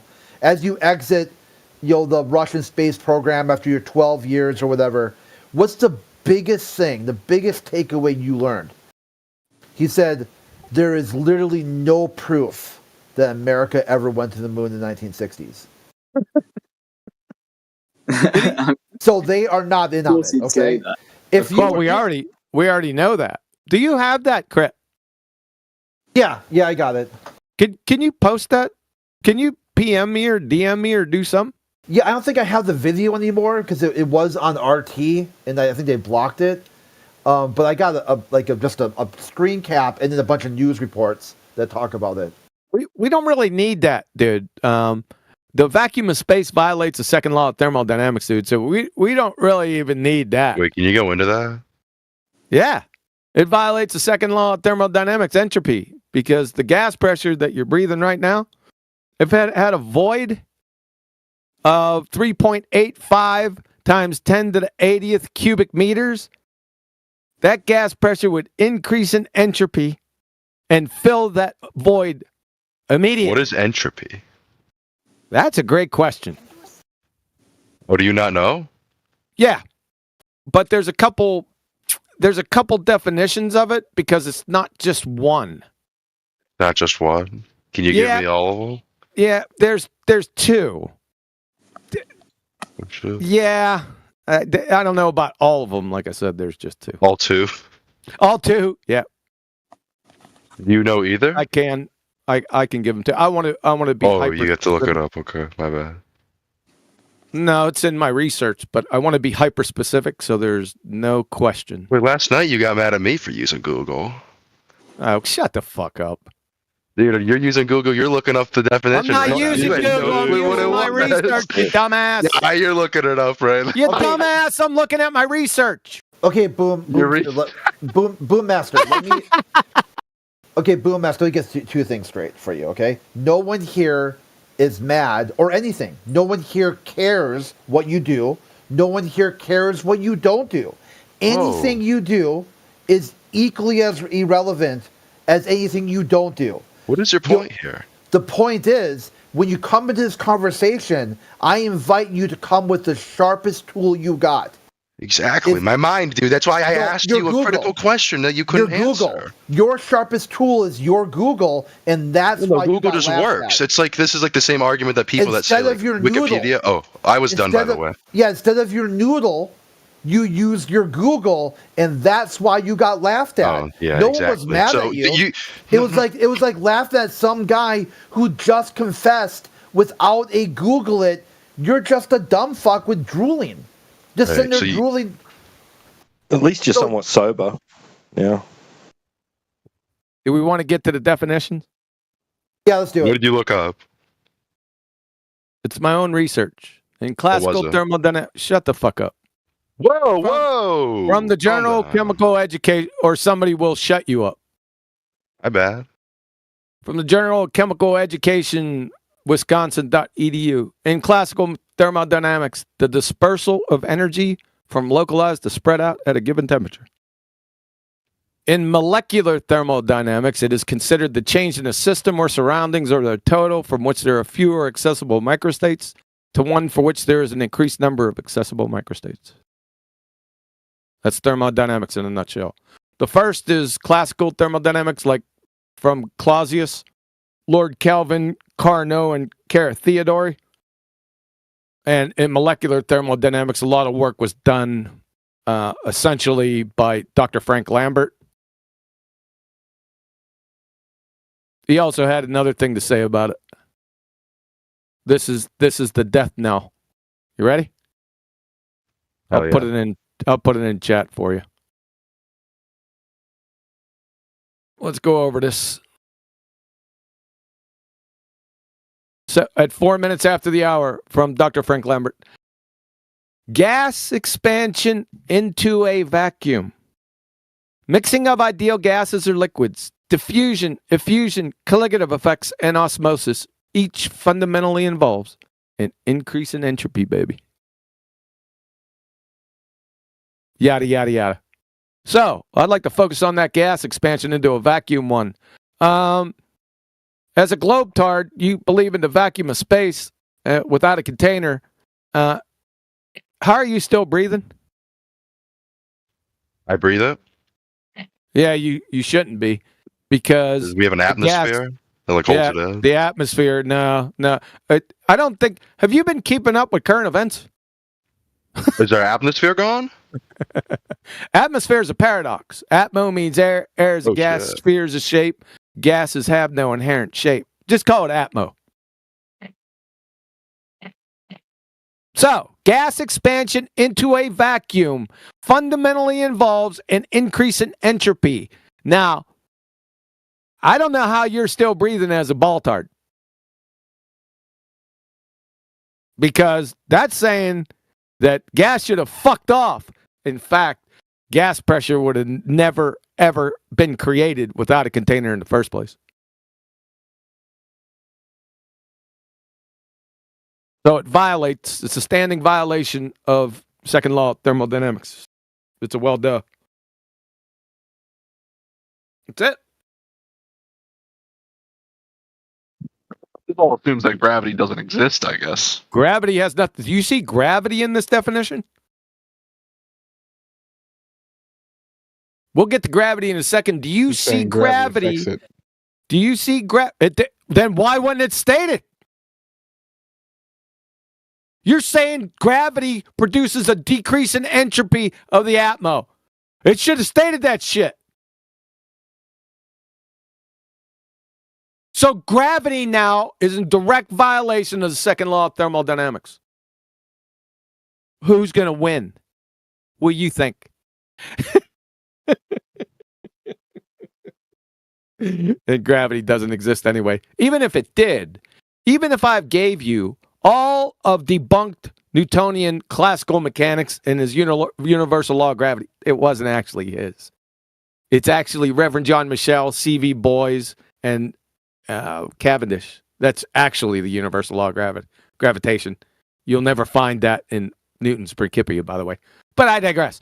even if I give you all of Newton's, which it's not, and then pile on top all of the general theory of relativity, bendy space-time, and I times each times a billion, each of those together will not affect the entropy of gases one iota. That's why Professor Frank Lambert didn't state it here. That's why he didn't put it in there. Because it means fuck all. Get it? You want me to prove it to you? You got your little fairy tale gravity on Earth, right? Yeah. Whether it be Newtonian mechanics, which it's not. That's been debunked. Nothing. That's been debunked. Then Einstein's general theory of relativity was never scientifically validated. It's not the scientific theory. Neither is special relativity, by the way. So, where is all the gas produced on the Earth? Quantum eraser is smarter than Einstein. Give me a break.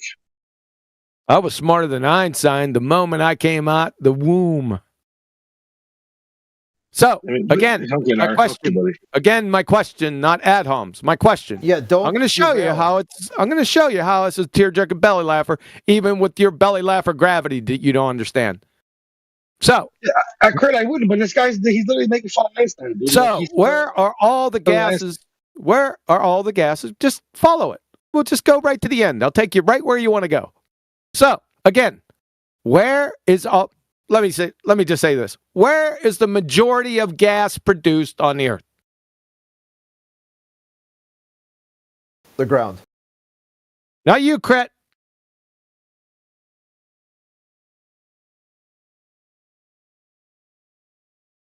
What? He doesn't want to play anymore?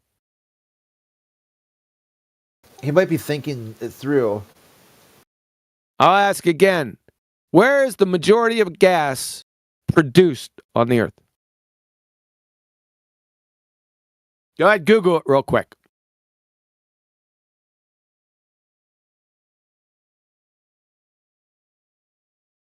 You don't want to play. I can continue without anyone playing. Okay, I guess I'll continue. Yeah, you don't have to. Okay. So the majority of gas produced on the Earth is at or near the surface, mainly by phytoplankton and zooplankton. They produce the majority of oxygen on the Earth, between 70 and 90%. You can get in between there. You'll see places offer 90% and some offer 70. Doesn't matter. It's the majority of gas produced on the Earth, at or near the surface. Now, where does that gas go that's produced at the surface?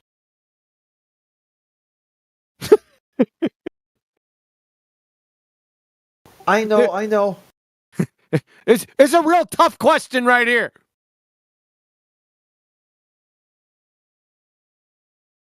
Yeah, you guys got it, you glue sniffers? Duh. If your fairy tale fuckwit gravity was in existence and it was pulling on gases, gas would never reach above the surface. Hello? McFly? No one's saying that, Biff. You have to say that, McFly. Dumbass. Yeah. Pretty soon you're going to have a manure. Shut the fuck up. Incident. Manure. Shut up. Just go on mute. Don't embarrass yourself. Yeah, Rob, that's even the wrong concept for the quote for the movie. You even fucked it up. You even fucked that up.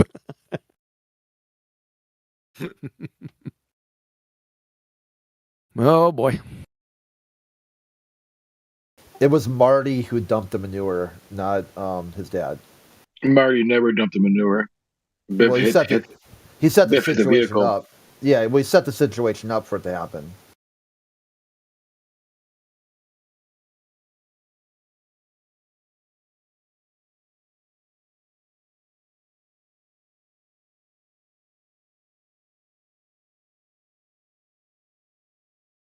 George gave him the knuckle sandwich at the end. Quantum Eraser needs some real competition, but he needs. There isn't any. Like who? Who do you think, Rob? Like who would be the best competition you could think of? Anybody in Jam Panda's channel. Gem Panda! He's got his own wing on the numpty clips that glue sniffing idiot. I compromised his dumb ass in 2016 with little effort. Go back and listen to one of his first shows. Cathexis and I was on there. We whipped him around by his incoherent short hairs. He also has his own That's a long shelf. time ago. He also has his own shelf on the numpty clips. He's a dumb fuck. He's dumber than you are. You don't know this, Rob, but easy to dismiss him. QE went to Gem Panda's server and they muted I know. him I remember him 30. They muted him within 30 seconds. They gave up. It was a full surrender. I remember him in there when I first started coming around. Yeah, no, that was way before you came around. They instantly threw up the white flag, like within 30 seconds. Okay, sure. As I'm saying, you're just ridiculous to say that. So how are you going to say, "Hey, come to our server to debate," and then just mute the person? Oh, yeah, I don't know why that happens. I hope not. If he went there, he'd get eaten alive. Yeah, right. We saw yes, what and happened. Penelope Pitstop was Bruce Lee's grandfather. I've eaten and spit out those morons over there more times since 2016 than your sister has boyfriends. That's why they ended up in this. But yeah, you never. Server. But I never seen you. I've been there for years. They retreated to an echo chamber, safe space. Why? Dude, I just got banned for being AFK. I was told that, hey, I need to change the way I act on that server. I'm like, what do I need to do? You're being too abrasive, too triggering. You're bugging people. You're harassing them. I'm like, okay, I don't believe that. Show the message. Show the message. Said, sure. What do I show the message? Shut show the fuck up. Shut the fuck up. So I said, what do I need to do to change? And they wouldn't tell me. Nothing. Who did I bother? Who did I harass? That's a lie. It's a flat out lie. None of dumb fucks. So then they're all retarded. So then they're all retarded. Gem Panda's the king retard of them all. Oh, I know. How was I begging the question? I wasn't even asking a question, dumb fuckery. How about his birds humping natural experiments? You fucking idiot moron. We ditched those idiots back in 2016. You dumb fuck. Don't overtalk me. 2016. Dumb that was a long time ago. I already whipped your ass a new one. You don't even know what a scientific theory is. Shut the fuck up. You won't let anybody talk. Explain it. You can't let Shut the fuck up. Things. Shut the fuck up. You and M. Scott Veach, that moron. They got their own wing on the numpty clips. Go listen to them and then ask your question, why ain't we going over there? Why? Because they're dumb as fuck, like you are. Yeah, I was told, Rob, I was told straight up. Rob, yeah, right. They told me straight up the final goal is to finally get rid of all the flat earthers and move the conversation to other topics. They don't want to talk about flat earth anymore. They want to focus on the end more. I don't know what you're talking about. Shut the fuck up. Shut your fucking mouth. Shut your fucking mouth. Bring them over here. They won't come over here. You know why? Scared. Because they get their ass ripped through their throat. That's why. Same reason you guys are. Yeah, right. I guess they're just dumb fucks. Yeah, everybody's scared. They're dumb fucks like you. Go back over there. Dude, I told them right from the very beginning I'm going to tell the story of what it's like to be on that server. And how they act is going to dictate whether... Yeah, but no one wants to hear the story from you. If you're someone important, then it might be a cool story. Yes, I told them. I go, I'm going to be on that server and see how it goes. And I will tell the story. No one knows you're there, bro. No one knows you're there, dude. I'm banned. They banned me. Yeah, I don't believe that. Show me. Prove it to me, dude. Shut up. Piss off. Oh, exactly. Evidence, shut up. Exactly. Piss off. Show me a model. Show me a model. Piss off, moron. Earth measure flat. Piss off, moron. Earth ain't measure flat. Piss off. Get off Oakley's What lap. I tell you? I told you to piss off. Get the fuck out of here. Salacious Go Google yourself. Go Google yourself. I do every day. Fuck off. Why is he Google still images. speaking? Get the fuck out of here. Look at this guy. Get the fuck out of here, you moron. I thought soldiers were fucking tough. You're a moron. Yeah. I already proved it earlier today. Shut the fuck up. Shut the fuck up.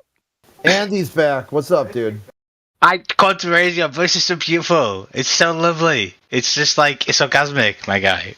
Tell me to fuck off. Just tell me. Come on, do fuck it. off. Yeah, that's great.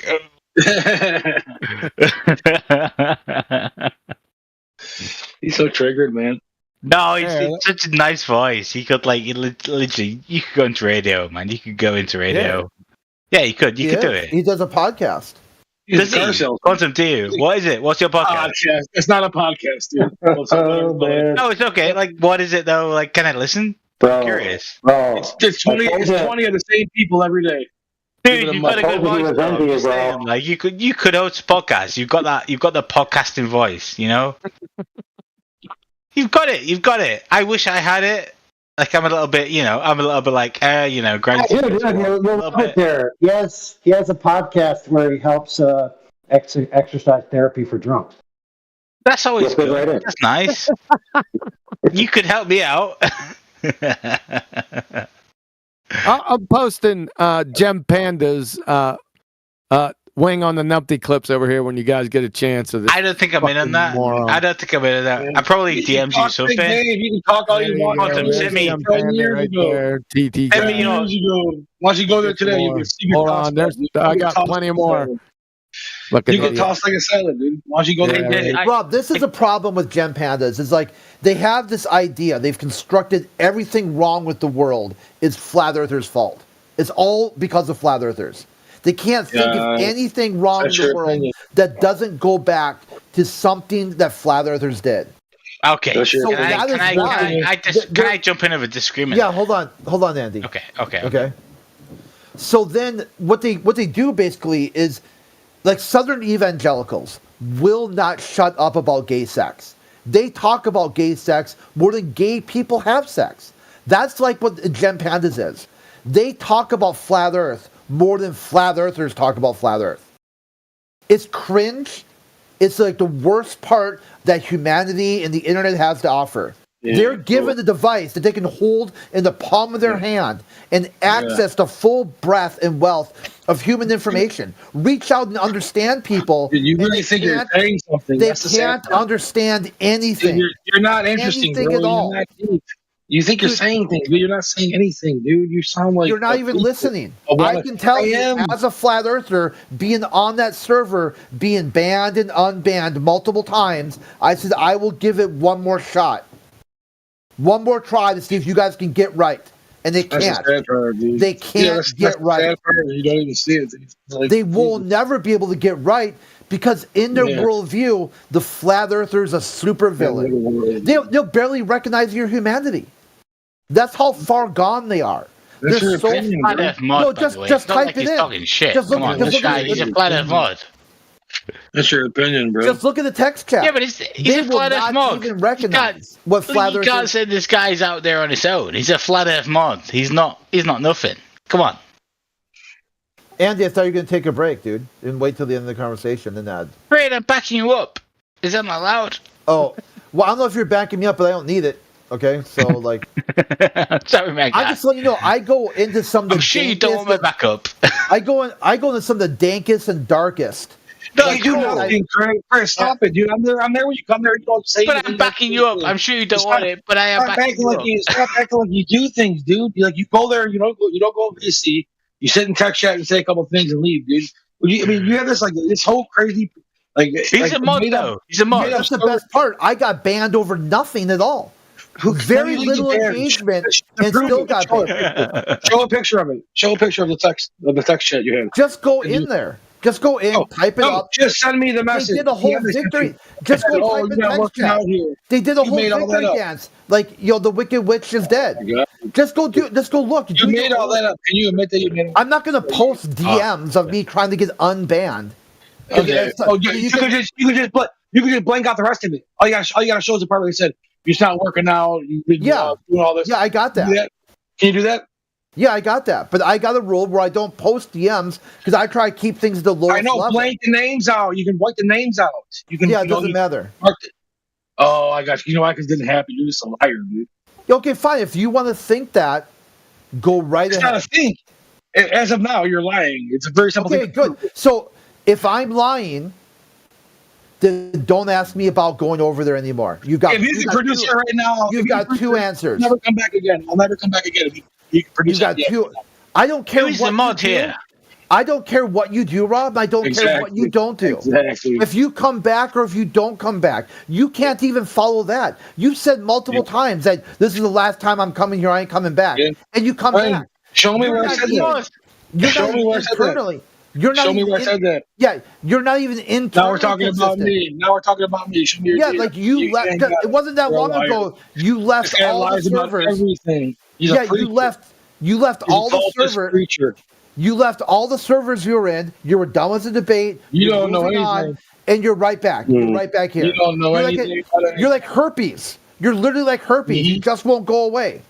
Oh yeah, says the street preacher trying to fucking brick people on the internet. Give me a break, dude. Give me a break. This is hilarious, man. You have this delusions of grandeur that you go do great things.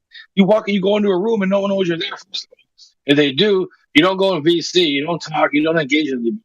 And then you come back here and say, "I go there. I put my stripes in. I have medals and shit." What are you talking about? Hey Rob, content you added. How about Rob shows Quantum Eraser his drill rotation over his flat garage floor that proves the Earth is a globe? Go ahead. Oh, AI on eraser side. This is interesting. Oh, I can do a video right now and show you how the sun shines on my globe. Yeah, I want to see that. I want to see that rotation one where you have the two plates or whatever on the pole, and then you spin it with your drill over your flat floor, proving that the Earth is a flat floor. Actually, I can do it. No, actually, I can do it. I can do it hanging upside down. I can do it from the side, laying on my side. I can do it from with one arm in the air. I can do it halfway upside down. It doesn't matter which way I do it. This is not the belief of science. Don't know what this guy's saying. That's cool, Andy. You don't need to, buddy. Simple bullshit. You do you.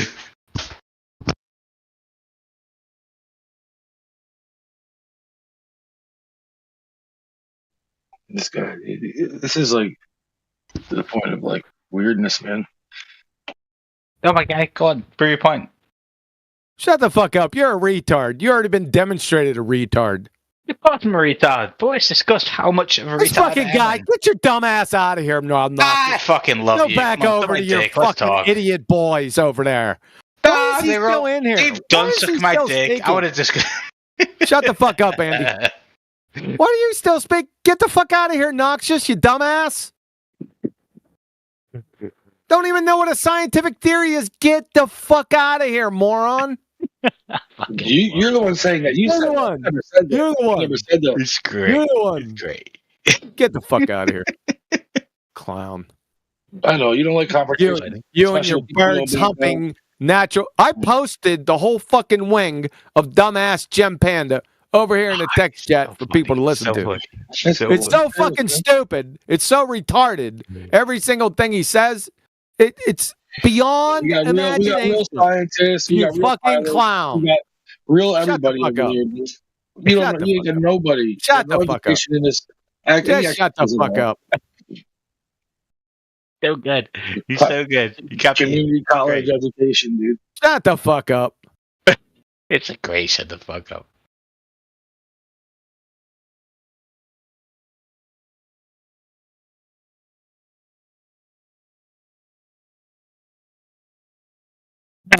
Alright.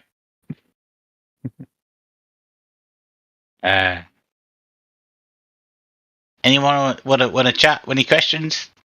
Like I said, it's your guy. It's your chat. It's your forum. I'm here to answer questions or leave. I've been banned more times than Jeffrey Epstein has been banned from his island, which is 0, which isn't correct because I've not really been banned. I've been banned more times than that. But let's go.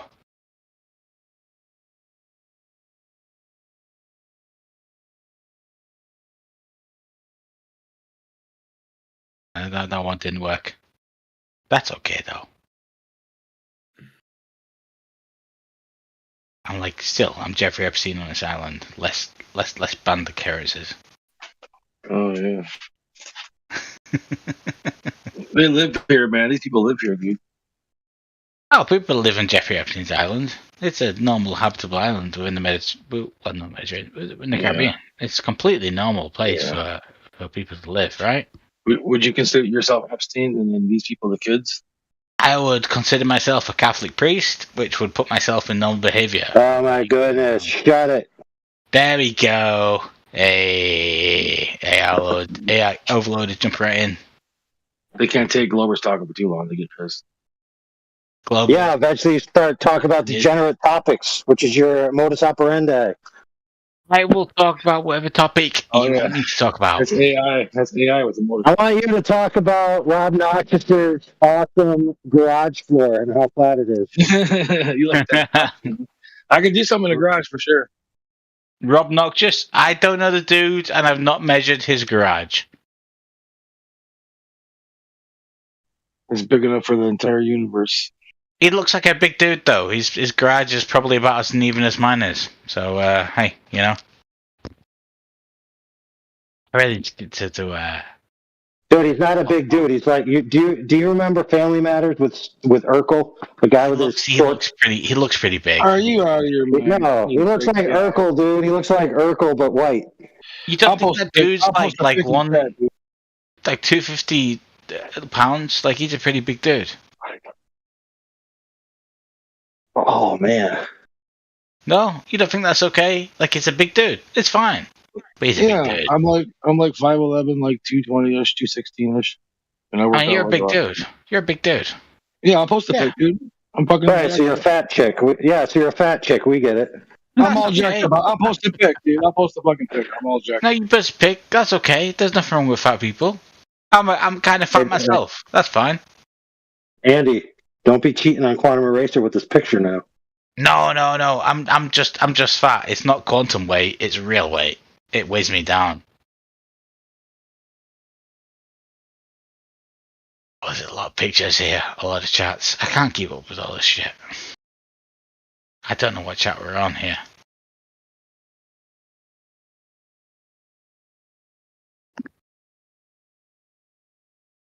I was going to floss after this, but like I feel like we're going to get into it a bit more, so I'm going to hold off on the flossing.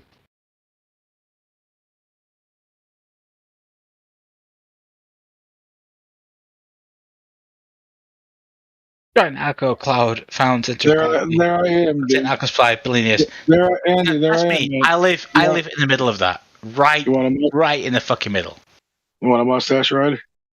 No, look. Obviously, I'm a little bit pissed. I'm not going to deny it. I'm trying to slow down a bit on how much I drink and have a chat and have some fun. But please, feel free to just kick me if I get beyond it. That's fine. I don't care. Actual flossing. That's not you.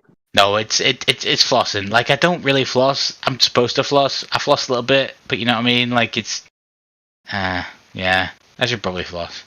If I mute for like 2 minutes, that's probably because I'm flossing.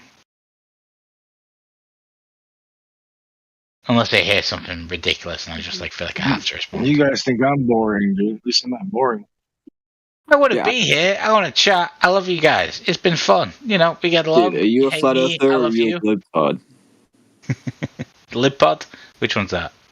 A globetard. Are you a flat earther or a globetard?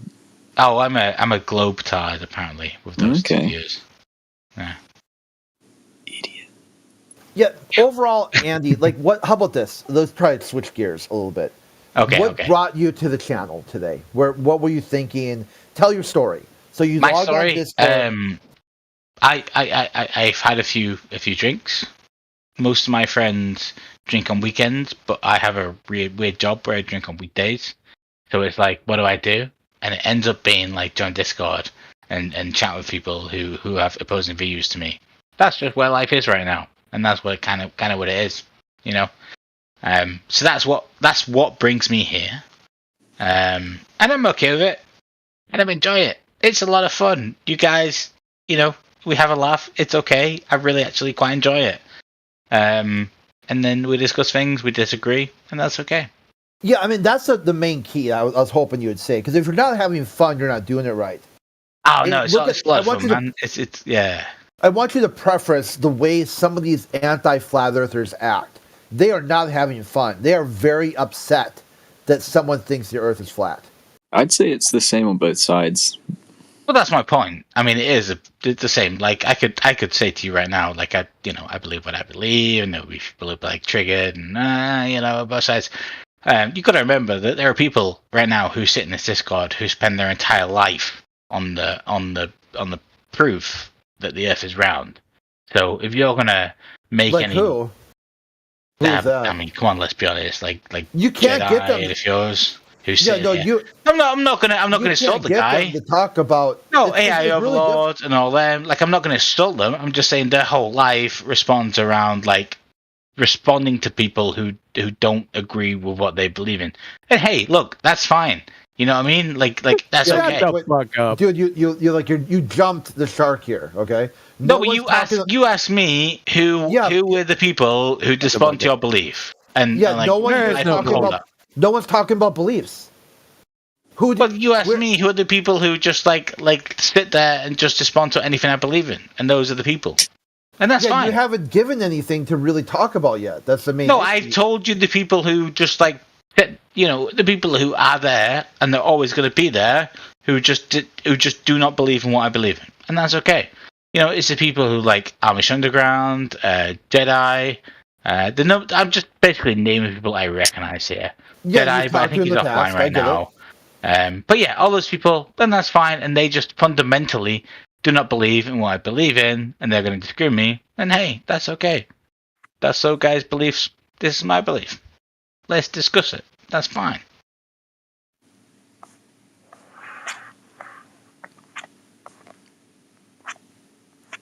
I don't know, dude. For some of these people, it's not a game.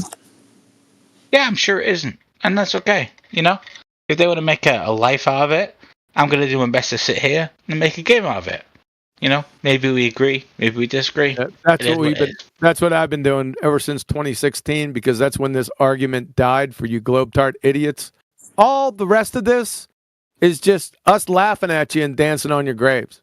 Everything after 2016. If everyone was to dance on your graves, then they'd just dance at how fantastic your voice is and enjoy it, because it's such a nice voice. I hear you. It's great. I mean, let's be honest. Like, I would have voted over you for any 2016 candidate, just because of your voice. It's not about the candidates. You have a great voice. Sigma unconscious. Sigma exactly. unconscious. Massive Sigma vibes there, whatever the fuck that means. But yeah, no. Let's be honest here. Let's just discuss the voice and that's the Southern Star, you goofball. Yeah, obviously massive. So Andy, you missed it. He didn't say Sigma. Yeah, try again, Rob. See if you can get something through this guy. Andy, you are British, right? I am British. Sigma was a whole joke. Your level of like British je ne sais quoi is going over everyone's heads, dude. It is a little bit, isn't it? Thank you. I think I feel like that is missed some of the points I've made. Your sarcastic knife is blunted against their skin. Thank you for someone recognizing that. Yeah. It's been painful. It has been very painful. I mean, as a Brit, I can understand what you're saying, but no, I appreciate someone, at least tourist. Thank you for coming in on that. It's been for anyone. Let me translate. Thank you. So I could be watching my favorite TV show, or on a date, or preparing for tomorrow. But instead, I need to come and ogle Quantum Eraser's sexy voice. Overlord, just call me sexy, and I'm going to take that and hold that. Let me try again. Let me translate again. No, you call me sexy. Is that true? Shorthand. Hold on. I'm going to use expedient shorthand for your behavior. So here it is.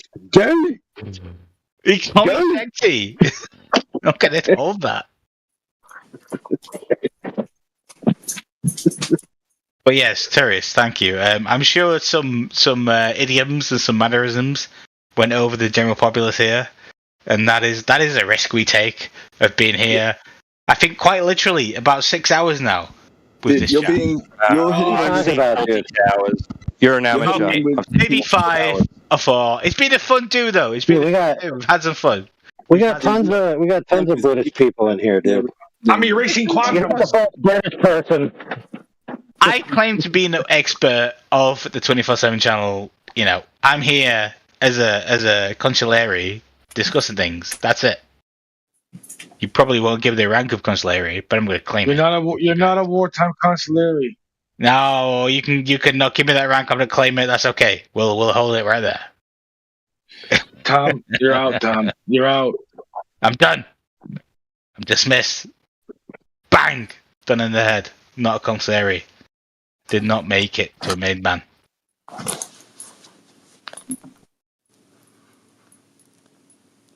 Paris, you seem like you're one of our our fellow Brits, but awake at a disgusting time of the morning. So what's your view? Chewie's like Fredo. He's like Fredo. It's smart. I can do I'm things. not gonna say Nathan. he's Fredo, but if you are Fredo, I want to be friends with you. So tourist, what do you? I can do what do you things, say? Nathan. I want some respect, Nathan. Who the fuck is Fredo? My guy, come on, tag me out here. Tag me out here. Yeah, I know, dude. I mean, I'm a similar, I think I've seen the light, to be honest, and woken up to the flat Earth. Cool. Take some of the heat. Make an opinion. Let these guys chase after you. And we can tackle it. I know. I mean, I kind of was in here with my full heart a couple of days ago, so I'm sort of taking a more of an observer stance. Okay, that's fair enough, man. We can let that ride. To be honest, I'm still pondering what quantum erasers said. The reason for the grand deception is to hide the existence of God, because if we were to find a dome, everyone would immediately believe in God. Okay, can we talk about that for a bit? Is everyone okay with mixing this in with the theist discussion of God? Well, if it's like the main reason behind why all the governments decide to agree when they never agree, you know what I mean? Like it has always been my question. They can't agree about anything. Yeah, it's a fair question. What's making them all agree? And it's apparently that they're withholding the existence of God or proof that would justify the existence of God. You know? I mean, I've got a toothpick in my hand right now that doesn't agree with what is good for my gum health. Like part of it is like abide by what the Chinese national nation says is what is good for my gums. I'm taking the piss here between China's communist nation. my goodness. The joke is China is not going to take over the EU, but guys, come on, let's interrupt here. What is a force here between European Union and the influence of China as a general? What the hell are you doing? Shut the hell up. It's a wide joke. Shut up. It's a wide one. It's a bad joke. Shut it's a up. bad joke. I love you, Quantum. Go ahead. So look at all the pseudosciences, right? Okay. You got I'm talking to tourists. Relax. So you got paleontology, anthropology, archaeology, geology, evolutionary biology, whatever that is, and yes, I'm still laughing. Theoretical physics, astronomy, cosmology, and astrophysics. All those, I would say 95% of the people behind those disciplines, what do you hear them screaming from the rooftops? Yeah. Listen closely to them. There is no God. Follow that? Taurus, your mic's not working, man. I don't know. I know a bunch of scientists who have PhDs and they're Christian. Yes, that's true. I said the majority out of those disciplines, pseudosciences. You want me to state them again? Okay, I mean, there's still like physicists, like base reality stuff, like not like psychology. You get most of the quantum mechanical. If you're a physicist, you've got a degree in quantum mechanics because that's what physics is. Now, I'm not sure. You hear a lot of them, actual physicists, not the pseudoscience physicists. They call themselves physicists, but they're not. You follow? Okay. Yeah. So all the pseudosciences, basically in unison, you'll get a few stragglers here and there that go against the grain, but the majority have been saying for the past, 60, 70 years, there is no God. So you don't have to be a rocket surgeon to figure this one out. But I just don't see why China wouldn't want to blow the lid off it, or Russia. Well, China? Who cares about it? Blow the lid off what? Well, they've got satellites up in the air. Would they not be like, by the way, America's lying to you, it's actually flat? They got satellites. What is them having They don't have satellites in a vacuum, I could tell you that shit. Okay, they've still got satellites up there that if it was flat, they'd be able to get a photo, right? If it was flat, it is flat. Why would they suddenly go along with what America's trying to do? I don't know. I don't know what China does. Is China a person? A big person. Big person, yeah. Communist China makes so much money off of America because we use our labor over there. You really don't think that we're shaking hands with Communist China? Come on, dude. So you think behind the scenes, China knows it's flat, but they've actually agreed No, with the no. USA. China is not a No, we're not. person. Flatsy, we're not responding to Flatsy. Sorry, we're responding to Quantum. So let Terry. Yeah, you're right. Oh, whatever. Flatsy's got a voice in there. Oh, sorry. I thought it was in the atheist chat. I was getting mixed up. It's Quantum Ego. I So have no power China's here. not a person. Just saying China this and China that or whatever other country. Why don't they show a picture of flat? We already know it's flat. So do they. If you know, but all these other countries like China don't know. You understand that, right? It's contradictory to them. Is he like a narrator to this little ordeal or what? Only when you ban. I mean, in general, the Chinese Space Agency and the high government officials. When I say the word China, and I just don't see how. I mean, it's the same with the Soviet Union during the height of the Cold War. These guys were about to nuke each other, but they still agree on. No, that's what they told you. You sure about that? So it's all a psyop, like the Bay of Pigs. You know, it's all like all of Have it. you ever heard of, Have you ever heard the? Sorry. No, good. Have you ever heard of the word propaganda? Oh, come on, dude. No, who said is that one? Come on, Southern American accent. Don't try. And when is propaganda more prevalent? In Russia right now? What the fuck is In the point times of of this shit? war. In times of war. Like Russia is in right now? Exactly right. I mean, so what's the best anti-propaganda would be to say your government has been lying to you about the shape of the fucking Earth, dude, and we've got photographic evidence. That's Who how cares much what any of them say? your government. Guys, Flat Earth, can I ask a really basic question that is really prevalent to the There's a topic right now? conversation going on here between Flatsy and Quantum, Torres, I've asked this Andy. before. Shut Very the fuck basic up. question. Shut the fuck up. Go on. Okay. Go on, Flatsy. Who cares what any of them say? You can go and figure this out for yourself. It's so But they haven't. easy. That's what I'm saying is that they never once have said, by the way, I think it would be an easy slam dunk if it was the case to just say, your country's fucking lying to you, right? And we're telling the truth. You should believe That's us. why there's all the Oh, sorry. That's why there's flat earthers telling you, "Hey, the Earth is flat" right now. No, but that's the thing. You're Why like, out of your mind? where is this happening? It's happening Well, right here, right now. I believe, and you'll disagree with me, that the flat Earth is a sort of psyop quagmire designed to make conspiracy theorists look like lunatics. We're like the least. Well, I don't know. Never mind. There's a lot of flat earthers that are conspiratards, but there's quite a few of us that are not conspiratards. We're realists. Look, tourists hit the nail on the head from my view right there. When you get to Flat Earth, oh, come on, Quantum. Let's have a lovely hug discussion. Quantum, if I saw you in real life, I would hug you so fucking hard that you wouldn't be able to. You would love it. You would love it. Well, what? Bro, this is a family show. None of that sexual nonsense, please. You'd love it. You'd love it. Guys, no, I agree. Quantum, I told you he wanted your number, bro. No, me and Quantum are gonna hug. It is what it is. That's the first time I ever heard that. We're gonna hug so hard, you won't know what to do with yourself. It's gonna be a beautiful hug. Shut the fuck up. I love you. Look, shut the fuck up, Flatsy. Oh, I can't wait to bring this up on the show tomorrow. I mean, you're in point. But the fact is, look, like, I don't believe in anything scientifically ridiculous. But this whole flat Earth thing, it's there for the people who believe in ridiculous things to point to ridiculous points and say, here's what these people believe in. So please, have, from my view, ignore it or don't ignore it, but have some sense into what is crazy, what is unbelievable. Yeah, and say, look, that's ridiculous.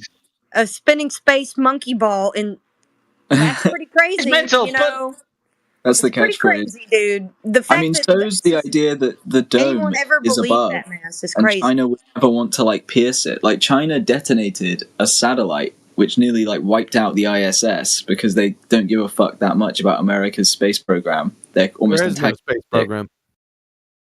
Well, they have satellites, correct? No, where are the satellites? That's where we get into they just say prove. Shut up, just say, hey, Andy. Where are the satellites? I mean, satellites prop up sat-nav, right? That's part of the name in sat-nav. Where are they at? No, they're in they the don't sky. use sat-nav. They're in the sky. Where? But they don't tell you.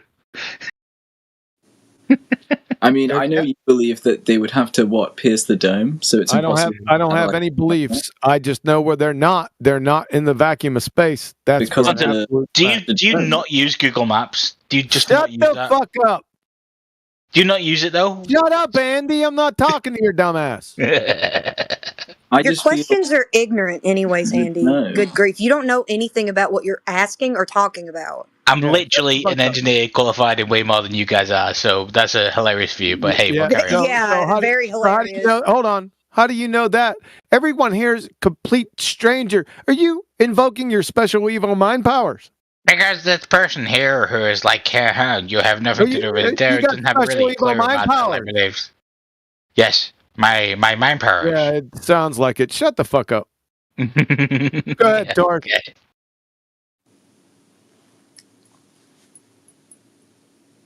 I just find it hard to believe that the globe, or the dome rather, wouldn't have been tampered with by at least one rogue government, one rogue dictator, like North Korea, for example. Well, it's not the dome.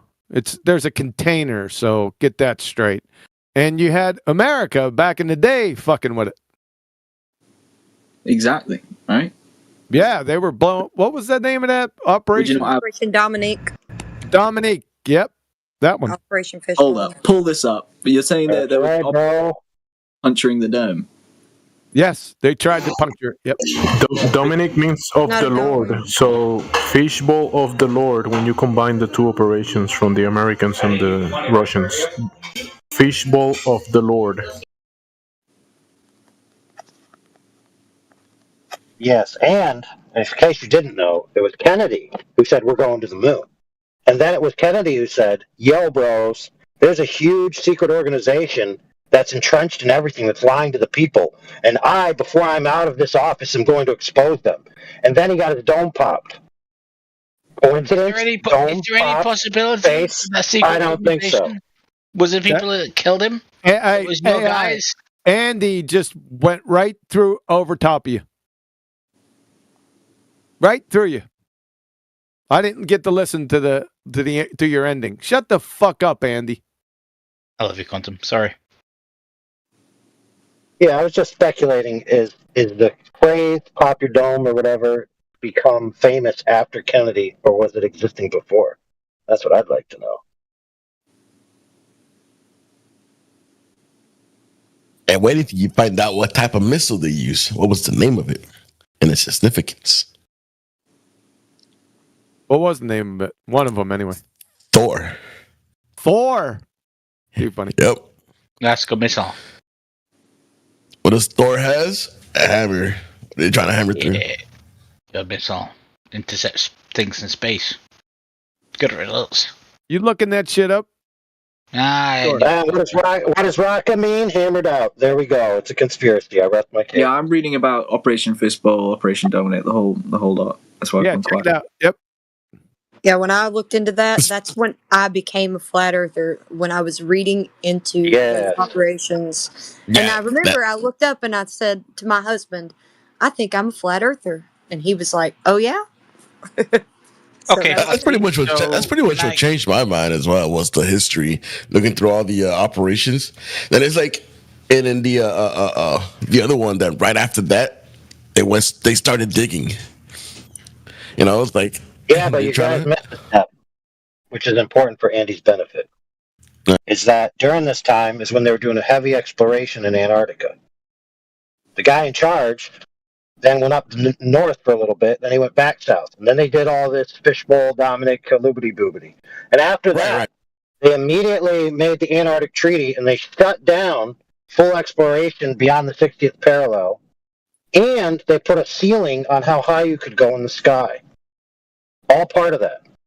All coincidentally at the same time. Very interesting. This is true. Yeah, and not only that, but to sign this treaty, right? All these nations just signed it, and they gave up all their rights to do all those things that were restricted by the treaty, and they all agreed. And it's like, oh, how could you get all these guys to agree on anything? They're enemies. Well, duh, they all signed their name on that crap quicker than quick.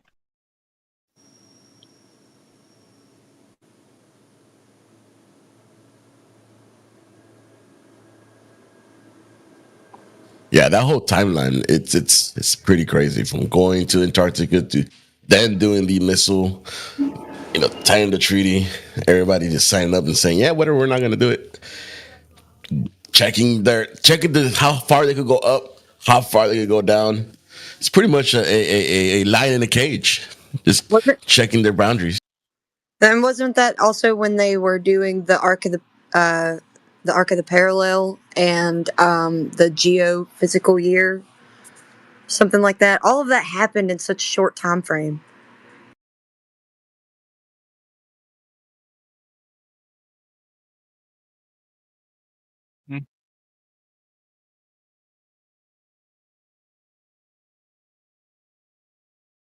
Any claims here? I mean, we talk about airspace.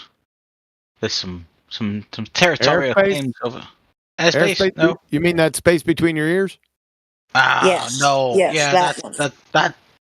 Get him, got him.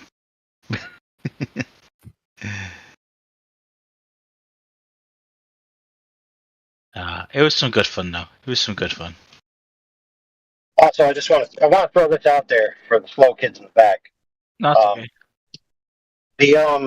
The idea of this, why would they lie or why would they collude? What say there, right? If you limit that to human agents only, it shows you have a severe lack of imagination.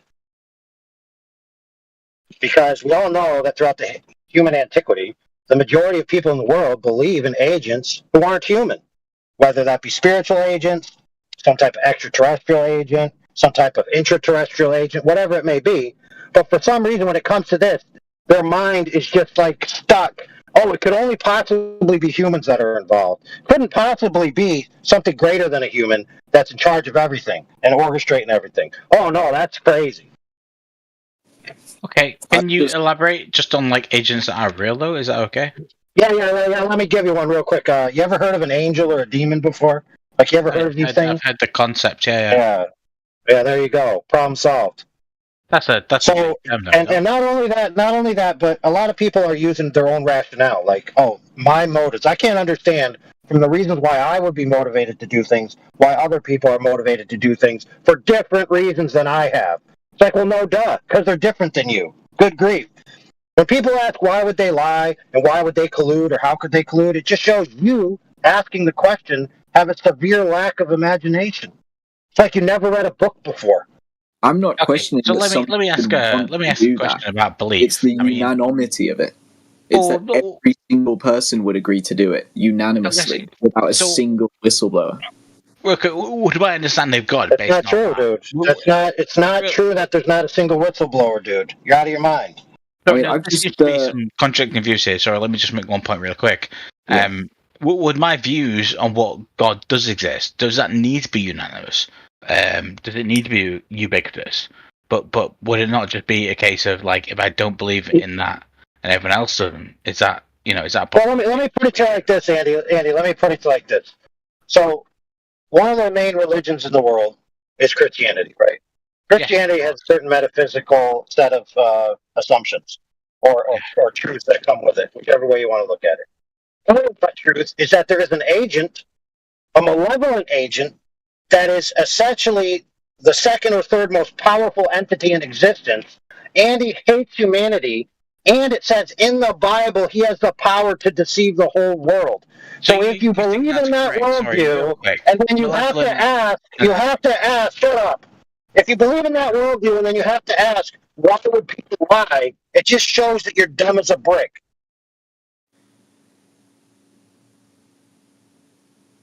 Yeah, another thing, Andy, you need to look into that there is whistleblower protections for most of the federal government. They call it the No Fear Act. That whistleblowers... Andy, dude, just listen. Holy shit. I just said, I didn't disagree. Okay. So, but what they did was there's a few agencies that are immune to the No Fear Act, which means they can have unlimited reprisals against whistleblowers. Like the NSA, like you saw with Snowden. He was not protected for being a whistleblower. NASA is also included as part of exemption from the No Fear Act. So you ask, how come there's no whistleblowers from an organization that's allowed to suppress whistleblowers with the full power of the federal government. I didn't ask her though, did I? Oh, okay. I thought that was you. He was responding to me. Oh, okay. No, I mean, if you're going to ask me why there are people who disagree with what is clearly an imperfect system, like clearly there are imperfect elements within that. There's absolutely no disagreement there. But if you want to relate to Christianity and you want to bring Christianity to a governmental system, like the two have no relation. You want to talk about a system that's ruled by an entity, Elon Musk, who is, bureaucratically raising this with absolutely no democratic purpose at all. Like, this isn't Christian in the slightest. This isn't democratic in the slightest. How can anyone Who said anything about that, dude? No, this is what I am saying right now. Your wet brain is coming through again. You jump. Okay, how is this wet brain? Explain it to me. You just dude, did you forget to read the Bible? I explained two principles: democratic and morally, morally what I believe in terms of Western civilization, and I think they both abide. Yeah, let me help you out, brother. Let me help you out real quick. So in the Christian worldview, from the text, which is the authoritative text from that worldview, it literally describes that the world will eventually become one mass government where pretty much everybody on earth is against God. Okay, that's what it says is going to happen. And you think that's where we're at right now, where everyone is against God in the world government? You think that's really confusing? No, I'm saying if that's the end result, it isn't just going to happen one night. One night, it's not going to be everybody wakes up, they click their alarm, they're like, "Oh, we're going to be against God today." No, it happens over time. Yeah, but it's so confusing because you just said there's a world government where everyone's against God. But I've just named three instances of where God is on your favor, and you've said oh no, everyone is against God. Like, what would that? Dude, you're not getting it. You're not getting it. I said it will be. It really is so confusing, though. Okay, go ahead. No, it's not confusing if you actually shut your mouth hole long enough so your own voice isn't stopping up your ears. Thank you. Okay, go ahead. I said in that book, which is the authoritative text for that worldview, eventually the whole world, essentially, like the majority of everything, logistically, is going to be against God. Now, does that mean that they're going to say we are against God? No, it doesn't mean they're going to come out and say that. Mm-hmm. But the way they operate, the way that they do everything is going to be against the true God. That's what it says in the book. So sometimes being against God is saying, "Hey, I hate God." Other times being against God is saying, "Hey, this is the true God," and it's completely not the true God. They both are against God. One of them is saying, "Hey, we're all pro-God," and the other one is saying, "Hey, we're anti-God." But they're both anti-God. I mean, beyond the fact that your mic breaks in and out so much, I don't know what you're saying. It seems like your opinion changes so much within, 1 and 0. Wow, dude, you're just dumb, dude. Okay, so for example, I'll give you an example that involves hot chicks, right? Because you might understand this. Give me an example that involves good signal within what you're saying. No, dude. Yeah, I got bad signal. Who cares? No, but I don't know what you're saying. That's my point. How can I judge you? I don't know what you're saying. All right, hold on. Give me an example that involves me knowing what you're saying, and I can judge you. He disconnected as I said that. If that's ever a point... He's gonna come back. Calm down. I'm sure he's gonna come back, but he called me a fucking retard for not knowing what he's saying when I don't know what he's fucking saying, okay? So please, by the way, anyone who sits here right now who listens to these fucking retards, they're going to say, this person doesn't know what they're saying. Example. Wait a second. What is your point? What are you saying? I've made my point many times, okay? Yeah, you said the whistleblowers. What should be? No, it's not whistleblowers. It's someone who works within science about how the Earth is a round body and how there are scientific measurements and everything within science that abides to that. There are many metrics. What the hell is a scientific measurement, dude? anything within science and any scientific measurement that works within the basis of that science that we know really today. answers it. Thank you. Yes, of course it's fucking Agreed. broad because you're broad. Like no one goes out. No one goes out and tries to study flat Earth. How you Okay. make scientific measurement? Scientific measurement. Look, I will give you right now. Okay, I will give you guys. I will extend an olive branch to you. That absolutely no scientific body is going out there and studying the flat Earth. What is scientific body? What is scientific body? Any establishment within universities and any establishment within scientific societies. That means some kind, let's say. I answered your question, and that's what it is. Let's say chemist. No, it's a group of scientists within what let's say chemist. Chemist. Yeah. So any group within scientific bodies and of how different that universities. Group, how that group can curve the water? Like I said, so I will give you. I will extend you the olive branch. Andy, how body of the science can curve the water? No, that's not the question. The body of science can't curve the water. Question. The water that is what the water. Question. No, it's not. Yeah. No. Yeah. Is it? No. Is it water? No. Is it water curving? No, the body of water. Is it water curving? What do you mean? Is it body of water curving? The body of water is the body of water. Is it curving? Is it curving? Are you going to let me? Are you going to let me speak? Is it curving body of water? Are you going to let me speak? Are you going to let me speak? Yeah. Do you want to answer the question? Are you going to let me speak? Is it body of water? Are you going to let me speak? Are you going to speak? Yeah. Yeah. Okay. So the body of water. Are you going to let me speak? Are you going to let me speak?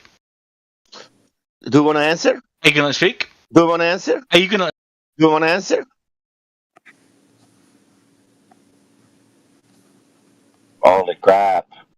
No, he don't want to answer. Oh, I will answer, but if he keeps interrupting me, how am I supposed to answer? And what is the question? What is the question? Are you going to let me speak? Are you going to let me speak? You want to answer, you don't know the question. Are you going to let me speak? Okay. Okay. So the body of water, from what I'm assuming you're testing with your analysis, can be many different bodies of water. Okay, so there is no absolute body of water to this test, and the bodies of water can extend over many bodies of water. So it's a very vague question. What is the body of water? Like sea. Let me answer. Sea. Yes, it can be a lake. It can be a sea. It's whatever. It's a body of water.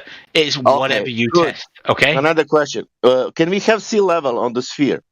We have sea level. Okay, what sea level is what you measure sea level at, okay? I can give you a sea level measure myself, you can measure yourself. I'm asking this question. Can we have sea level on the sphere? You can have sea level if you want to have sea level, okay? You measure that, that's fine. Can you have sea level on the sphere? On the sphere? Yes, you can have an average sea level of water amongst the sphere. What is the level? It's the average level of liquid amongst the sphere. What is the level? It's the average level of liquid amongst the sphere. That is the level. Level is an average level. It's the average level of liquid amongst the sphere. That's the definition of the level. It's the average level of liquid amongst the sphere. Guys, you guys have to stop this. We're going around in really hard circles here. That's not definition From the of the fucking level, beginning, man. I've told you what it is. That's not the definition of the level. No, we've been here. We've done this 6 hours ago. Okay, I've battered people who tried the best and failed. Okay, so you carry on. It's not going to work. We've been here. We've done. So do your best. Tell me how your shitty understanding of science. Can you tell me what will not work? What do you mean? What will not work? Okay, every understanding of science in modern belief, whether we're talking about basic naval navigation, basic spatial navigation, basic ship navigation, basic traffic navigation, relies on the fact that we have a geocentric orbit within Earth, and we have a satellite navigation that revolves around an established grid that we understand. Okay, so you're going to stand there and say, no, me personally, as Mr. Ancient Traveller, or whatever the fuck your name is, Amish Understanding, I think something different, okay? All these millions of people and millions of fucking billions of dollars are different to what these people believe in, and I know better. I know better. That is literally what you're saying right now, by the way. No, billions of no, I'm dollars. not. No, I'm no, not almost saying if that. no, I'm not. whatever the fuck, no one fucking cares. You're putting No, the listen, words in my. because the point You're is, putting. no one Can fucking you stop cares to? Can you because billions of speak? billions Can you? billions of Oh dollars my rely on the God. fact that you being right now, but you are wrong. Okay. Are wrong, okay? There are billions of Okay. dollars Good. for every single one of us right now Great. You're that putting. rely on this satellite navigation and everything that is going on right now with everything our phone Okay. communicates with every other phone and our Man, satellites navigates with the satellites man, that are in everything orbit. is cool. Can you You are stop to wrong in speak a every little bit? single communication that goes on there. You are wrong in every single communication that goes on there, okay? So Okay, great. you don't have a Okay, fucking clue. You don't know good. what is going on. So Okay, hey, good, prove good. your point. I bro, have you a gotta tap question out. for you You gotta now. I tap out. have a question for you. Can you tell me what is the main reason these Enjoy your people night, bro. believe that Earth is flat? What do you mean? What do you mean believe that? It's proven. Can you It's tell me proven from what the is the basic reason? scientists from the Man, start man, that the Earth you are is here. round. You said you are here 6 So I've hours. Can just you tell told me, you. Look, I can prove to you every single thing that we have within our man? establishment of Earth. Can The way can I? the way the Earth map is Jesus laid out. Christ! Can The you side. stop to What do you speak? mean? What do you mean, My Jesus Christ? God! I just no because like you can be like, oh Jesus Christ, every single Dude, you need to stop, dude. 'Cause, Andy, you need to stop. He's trying to speak and you've Bro, been just let me tap blabbering in right for you, through him. Andy, bro. You It's need to tap no, out. it No, is a I joke. want to ask you this question only, and you can answer to me. You're 6 hours here. Can you tell me what is the main reason these people does not believe that Earth is a sphere? They say they know that Earth is the flat. What is the main reason? I think they live in a world that is just thrown against things that are anti-establishment. They want to No, believe in something that you're is wrong. not That's what not. they No, truly you're believe. wrong. That's not the main reason. You're How can wrong. you tell me about what I believe is wrong? No, I'm I've told asking you you this question. You're never listening. this What is the question. main reason of these people who are now in Yes, server? and I've told you what I believe is why these people are That wrong. me, So and I'm I'm not telling being you wrong. now, It's what I and believe now, these people are wrong. okay, okay. Can you ask I've anyone else? answered Is this. that I've answered this twice before. yeah? Good. Can you ask now any person in this server? Is that Every correct? Am I single correct? person. I tell you right now, when you Jesus. believe that everything you get told is And I'm telling misinformation, you, you said everyone I'm wants to tell you that everything is against you. Okay, it's a very easy thing to believe that the So establishment. Andy said that we can only navigate with a curved baseline. That's what I heard. Look, you can put words in my mouth of what I believe, and it's bullshit. Okay, I can tell you about navigation. I will sit here all day and talk you guys through that. no. I You can work tell me within why naval these aviation. people. Can I you can tell talk me you why through these navigation, people? Why and why that ain't it. why? You still didn't answer why these people think that Earth is flat. Because they think that the earth is against them. They think that there's a No, really that's not problem within correct. That's not society. correct. No, that's not correct. No, They are that's not your saying that. belief is not correct, though. No, We man. disagree with No, that. no. At least if you are listening I'm carefully, listen listening. this. Please tell me. I'm not saying because I am telling you are not And correct. I'm They telling are you, please saying, listen. I'm telling you. but they are saying something. There is some main reason, but it's not that what you are saying. Do you Is it understand? immigration? No. No? Where are you from? What's that matter? Where are you? Where are you from? Where are you What? from? Why does that matter with this topic? What we are saying? What is Why does important for them to immigration be not flat? matter to where you are from? Where are you from? Why does that matter? Well, why does it not matter? I'm from England. Immigration matters. I'm French also from immigration England. matters. I'm Okay. also from England. Immigration, it matters, right? It's okay. No, But what immigration? I'm from England. I'm married. What are you saying? But is immigration an issue for you? You say for all these people. No But you just immigration. told me. You told me Marriage. Do for. you know what You is? told me for all these people Do it you matters. know? Man, doesn't matter. I told you we will not speak about this on this server. You know. Well, why does that? Why does that? Andy, come on, man, get back on topic and try to calm down a bit. You Because annoying a lot if of I people start to right speak now. about my things, maybe people will say, "Sasha, go back to the topic." Do you I think there's understand? a general discussion of immigration on the server, and that's fine. I get that most Yeah, people. but you still doesn't know why these people think that is flat. That's the It's not problem. doesn't know it. It's that I think it's a common topic. Yeah, but you don't know why these people think that is flat. You Okay. don't know still. So you are from you are from the UK, or you want to immigrate to the UK, or No, I didn't immigrate UK. I came in UK. but you have UK citizenship.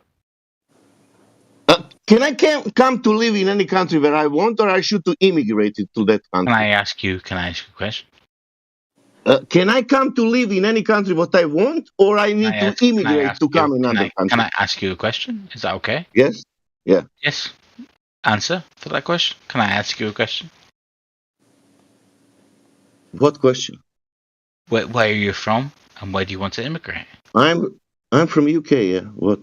No, you're not from the UK. Andy, for fuck's sake, dude. Cut it out. Quite clearly, it's last not from chance. the UK. Last chance, or you can fuck off. It's Simple as fucking that. plainly blatant. Like, that's fine. I'm not. Look, I don't really care. I'll do it without hesitation. Get back on fucking topic, or you're gonna get banned. It's about immigration. The guy's clearly not from the UK. Goodbye. All right. See ya. Bye. It's like basic immigration. It's not a bad thing. Question. It's a non sequitur. We're talking about flat Earth. I got a question for you, Andy. He's gone. Oh, I was going to ask him if he actually was thought money equals intelligence. Dude, were you not paying attention or something? I was. I was, dude, but he didn't seem real.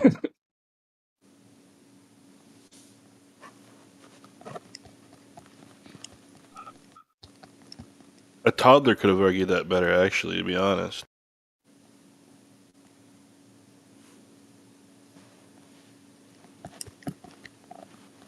Well, that's one reason not to drink, is because that way you're not, going to lose your mental faculties and become retarded at the mouth, like that guy.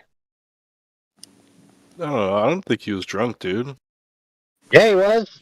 God, you Pendos. What? Maybe he's just. He's really been stupid. slowly getting plastered for the last 6 hours. Worse and Oh, worse. Yeah. It's like a different person to what I was listening to 5 or 6 hours ago. And he didn't ask nobody in last 6 hours why are people flat earthers. Maybe he was too drunk to ask that. Why this server exist? To answer all other questions, or to answer the topic? What is the title of the server?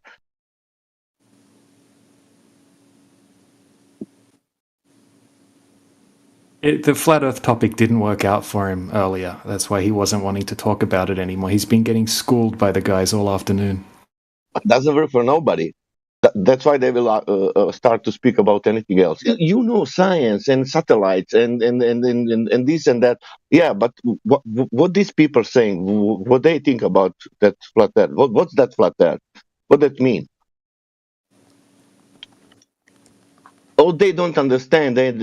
Yeah, but what they don't understand? What they did? What they said and what they didn't said? And if you ask them that they don't know. You are a bunch of people who only believe in some crazy idea like flat Earth. That's crazy idea.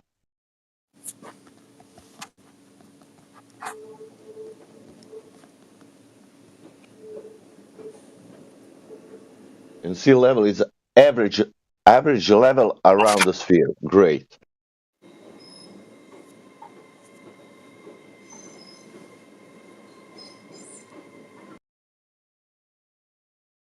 Hey, tourist, why don't you just talk on VC, bro? Because I live right next to trains, dude. It's not that loud, honestly. You can just say it on here. If you can provide an experiment for a gravity-containing gas or pressurizing gas adjacent to lower pressure without For containment, that'd be gravity cool. affecting gas? Yeah, that's what I'm asking you for an experiment for in the side chat. Yeah, I mean, look, I'm just going to cite mustard gas since we know it does that. My granddad actually, he slept in a mustard field during World War One. So this would have been my great granddad. I'm messing this up.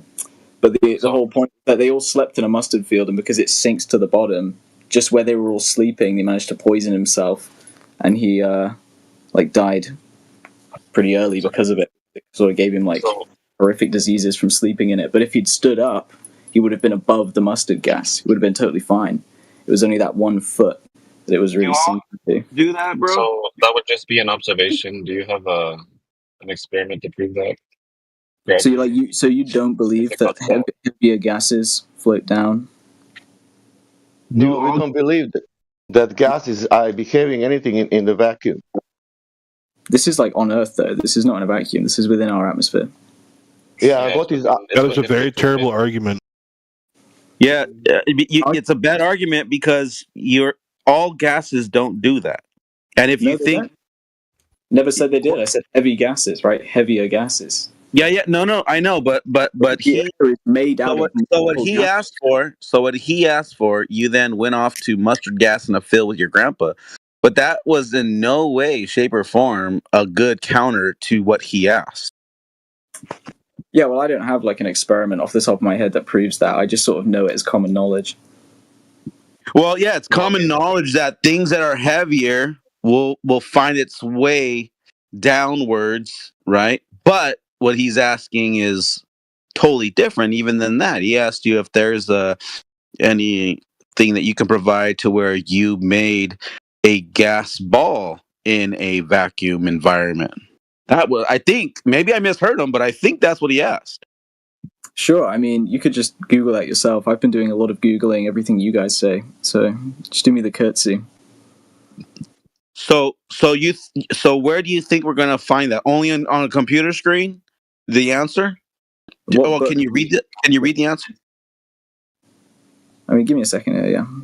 All right. Cool. I mean, if you could find an experiment for gravity pressurizing gas without containment adjacent to lower pressure, you would be the first person to find that or do the experiment. Might come back with a bubble. Right, on a leaf. Or if you could somehow demonstrate any gas law without the variable V, that'd be cool too. Just exchange the V for a G for gravity, that'd be cool too. You just swap letters, you hope you get lucky. That sometimes works. Yeah. Try making a gravity sphere in a vacuum, see how that works out. All right, I'm just going to post what my immediate first result was. You can tell me if this happened. Sounds good. I mean, let's see. Okay.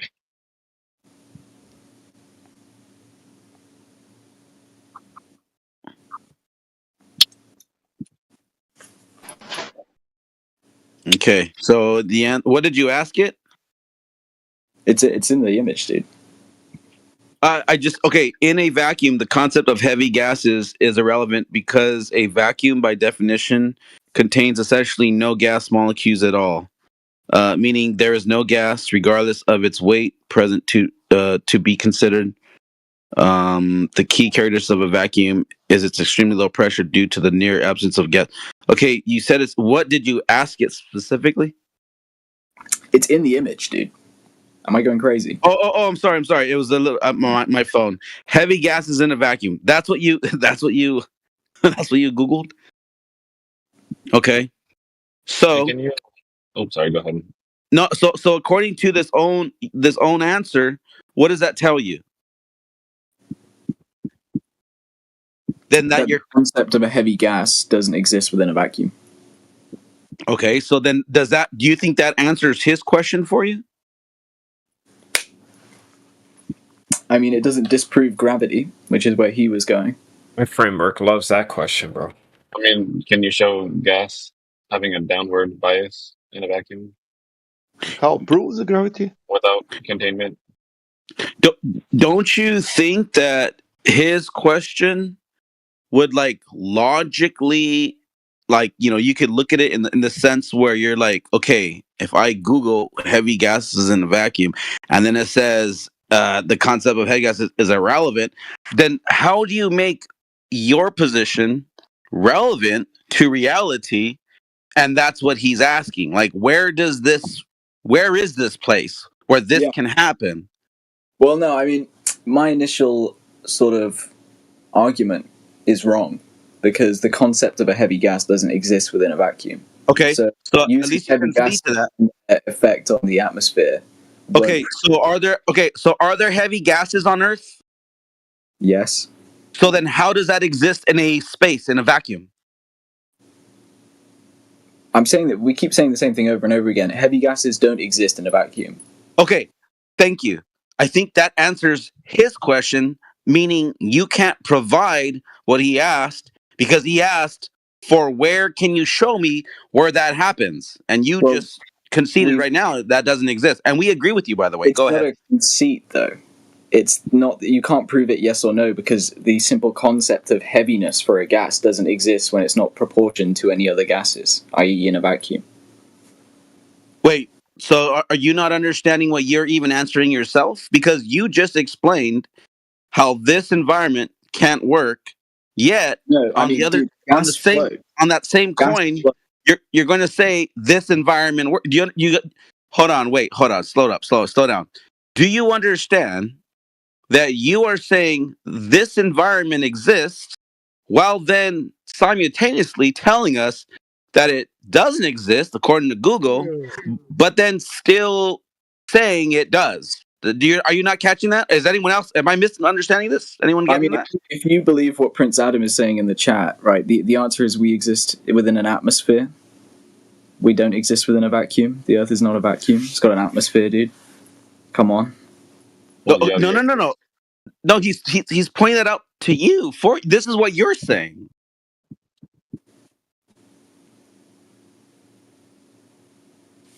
But you know that the atmosphere consists of like many gases, like hydrogen and oxygen. We agree. Yes, we agree to that. Yeah. But what Laz was saying earlier, show me an environment where there is a gas ball in a vacuum, and then you Googled and you realize, well, that can't exist. But then in the same breath, you say, but that is our reality because of gravity. Do you see how you took it there? I don't think you caught it. Or maybe I'm listening, maybe I'm just listening too intensely. You're really not hearing me, dude, because a second ago I already said, yeah, it's a bad argument, doesn't really work to, definitively prove gravity or not. I'm sure maybe Neil deGrasse Tyson could probably warm it around, but I'm willing to, say maybe gravity. But at the same time, you put a feather and a hammer in a vacuum, they fall at the same time. Nah, that's bullshit. No? That's bullshit to you? Why would Neil deGrasse Tyson need to prove gravity? Isn't gravity already proven? Okay, I mean, yeah. First of all, let's go back. There is no. When you say atmosphere, that's a paradox because atmo means air. Air is a gas. Sphere is a shape.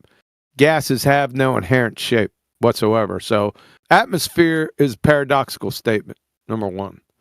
Number two, when you say heavy gas is in a vacuum, well, according to the heliocentric ball-tard spinning space monkey religion, Heavy gases don't exist in a vacuum, right? Heavy gases, yeah, we're in a vacuum. The Earth is in a vacuum. It's 3.85 times 10 to the 80th cubic meters of vacuum. And, are there heavy gases in space? Heavy gases, when you say heavy in space, now that's a second law of thermodynamics violation.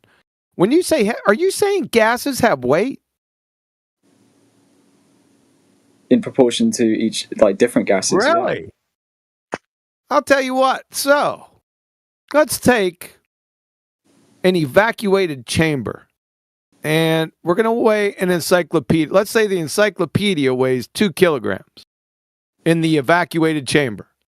In the unevacuated chamber. We open up the gas chamber doors.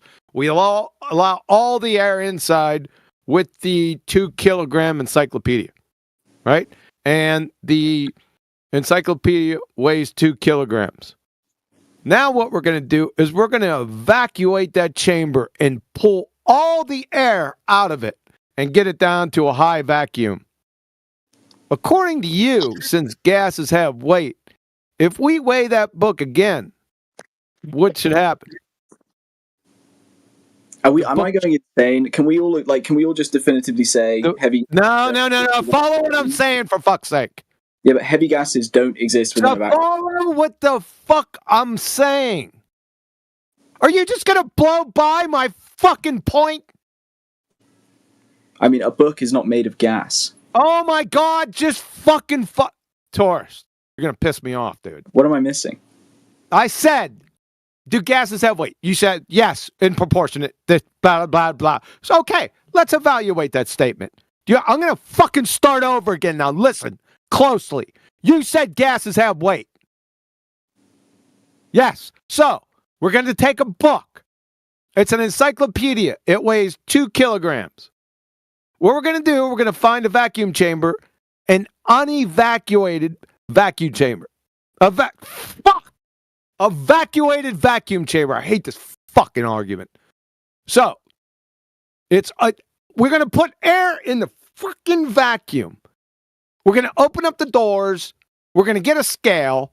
We're going to have air and the book in there. And we're going to weigh that encyclopedia. It weighs 2 fucking kilograms. Then what we're going to do is we're going to shut the doors and evacuate that chamber. Take all the air out. Yes? So according to you, since air has weight and that book has weight, then that book should weigh less because we removed a metric ton of air out that mug. Yeah? Yes? No, objects don't weigh less in a vacuum. Yeah, they weigh more, and I just destroyed your fucking argument about gas having weight.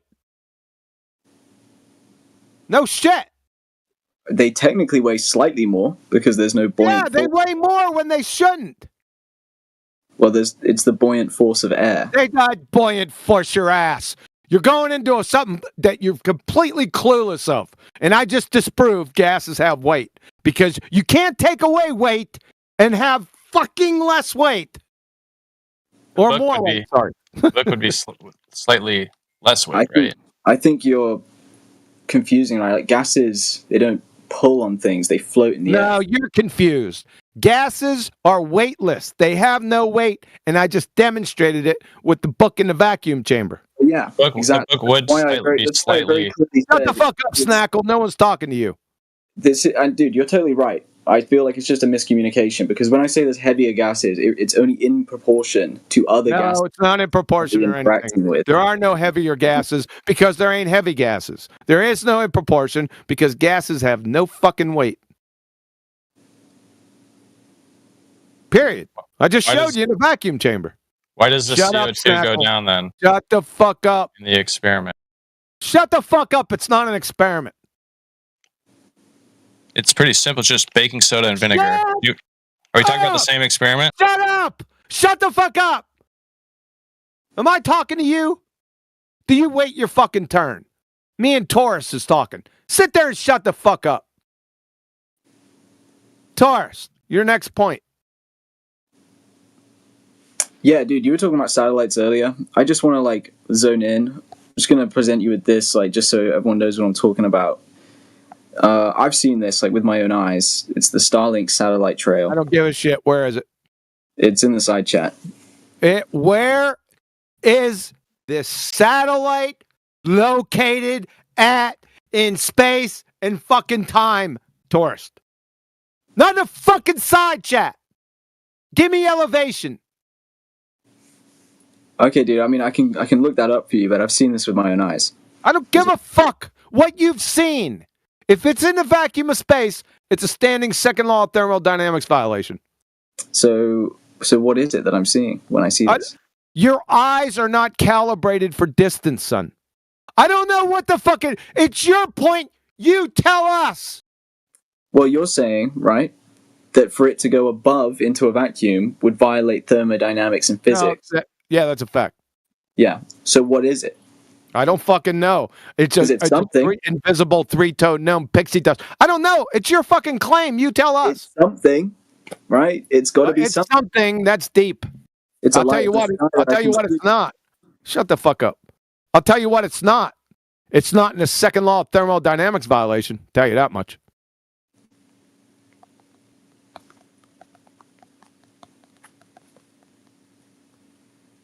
What is it? What is this? A question proof?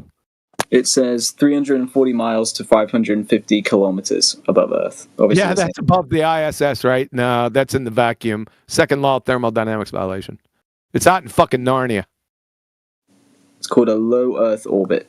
LEO. It's called a second law of thermodynamics violation.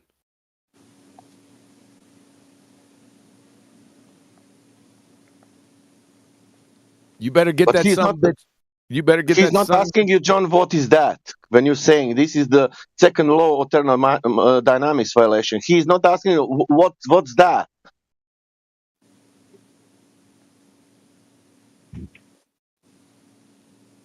Like you're saying, it's fake. That it is a psyop, right? Because they're telling us it's a satellite, and if it's not a satellite, then they're lying to us. I didn't say it's fake. Well, if you're I said it's not in a second law of thermodynamics violation. Okay. So you're saying they're lying because they are saying that it's that high. Well, yeah, either they're lying or the second law of thermodynamics is false. Okay, and I'm assuming you lean more your towards choice. that they're lying. Your fucking choice. Which it's means it definitely not the second law of thermodynamics being wrong, sunshine. Okay, so they're lying. It's a psyop. I don't know if it's a psyop. They're just fucking liars. Okay. But you've seen the rocket launches. Holy fucking shit. So what? So that's theater. I don't get. They're not going to Narnia.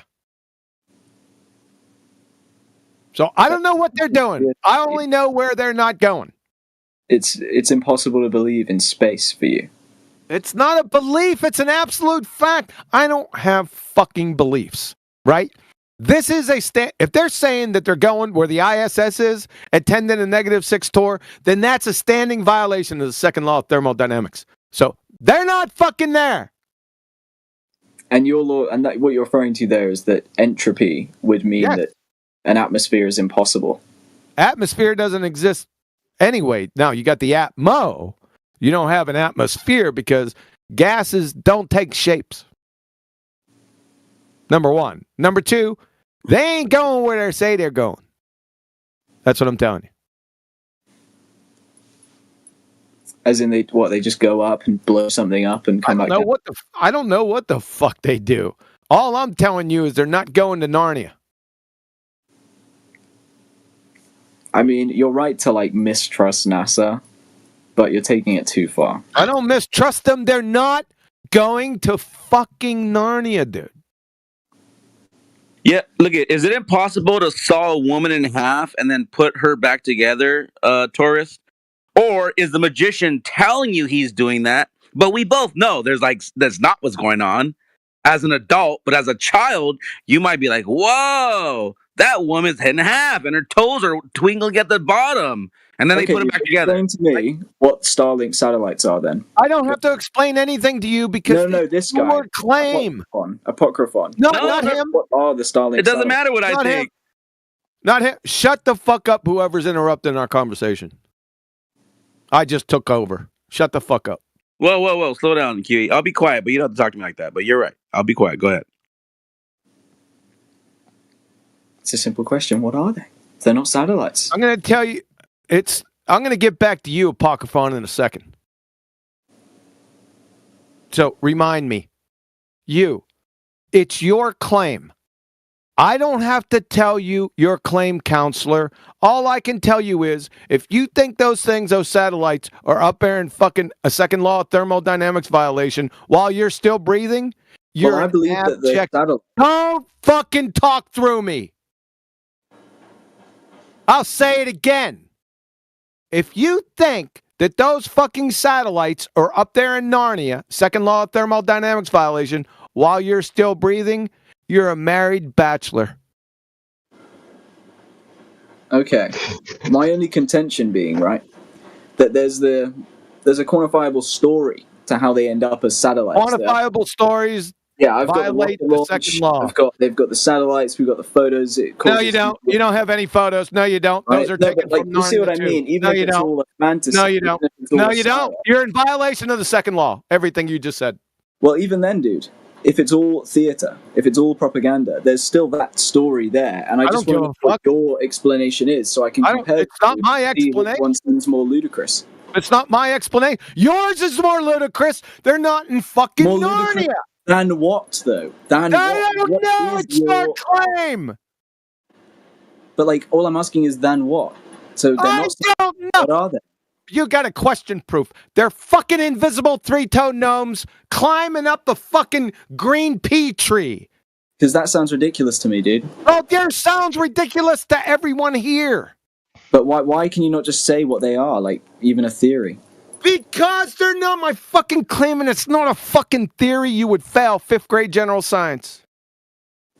The only thing is, if you want to actually change my mind, I've seen these things with my own. I'm not here to change your mind. I'm here to expose But I've you. seen these things with my own eyes. I don't give a.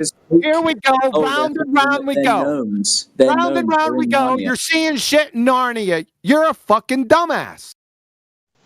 Tourist, he doesn't need to replace the story to falsify it in order to be able to falsify your story of it. You need to give an explanation as to how. No, we don't. No, he doesn't. No, he doesn't. That's where you're mistaken. What am I supposed to compare it to then? It's a you problem. That's a you problem. Yeah, exactly. It just sounds like any other example. Made dinner, no progress, just words. Would sound absolutely fucking ridiculous. You're in the second law of thermodynamics violation. Who's the ridiculous one?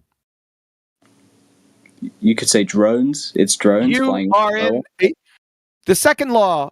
Where you're at, the vacuum of space, is fucking Narnia. You're asking me how the gas lamps are powered in Narnia, dude. Wouldn't you have to prove Narnia exists first before we get to the fucking gas lamps? Yeah, dude. I just don't think that space disproves the second law of thermodynamics. Well, because you don't understand the second law of thermodynamics. That's why. I mean, I've heard you explain it, and I'm not convinced. I don't care whether you're convinced or not. You're exposed. I'm happy to be presented with. I'm not presenting your dumbass because you don't understand the second law. I explained it clearly. I cited it. If you think it is, show gas pressure without a container right now. Gas pressure without a container? Yep. What does that mean? Because that's what you have right now in your fairy tale globe. You have gas pressure on Earth without a container. It's an open system, according to the globe. Have a container? According to the globe-tard spinning space monkey religion, it's an open system with gas pressure. So the only way that you can overcome it is to show gas pressure without a container.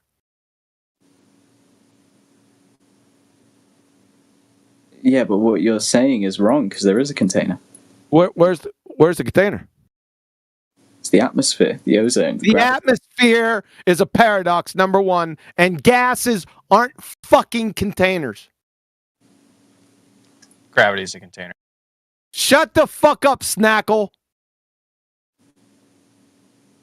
Get to your horseshit gravity. Can you explain why gravity is not the container? Today already, you fucking moron. We'll get to your gravity next. Do you know gravity is the major container? The reason you can't. Holy fuck! Really? Show gravity as a container. Well, that's the point. Is that any experiment you would have set up would be an experiment? The Earth's gravity, wouldn't it? Earth's gravity. Didn't we go through this earlier? Where are the majority of gases produced on the Earth?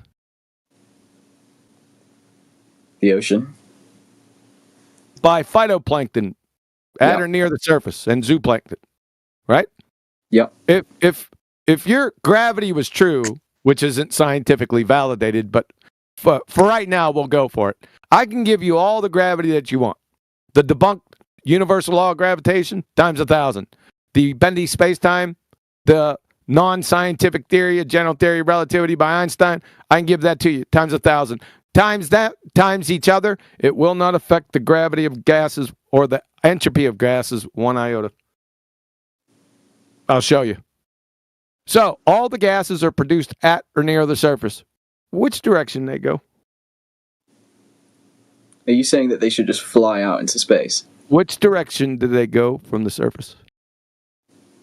They disperse through osmosis into the atmosphere. Not osmosis. You don't know what fucking osmosis is. Osmosis. Holy fucking shit, dude. So they disperse everywhere. They go in every. Maybe I'm getting the wrong. They go. I'm talking. They go in every single direction. What? Your gravity has only one vector. Well, because it's a globe, it actually has many vectors. One vector. Well, because the vector downwards changes. Yep. side of the globe. Yeah, wrong. it changes. Yeah, Yeah. and they So it don't go down. onto Number a one, you don't have down on a globe. All you have is in and out. You don't have up and down. Well, from your perspective, you do. No, not from anyone's perspective. You don't. So let me ask you. We'll finish off with this. Are you familiar with the rain cycle or the hydraulic water cycle? Yeah. Yeah, the water cycle. You familiar with that? Mm-hmm.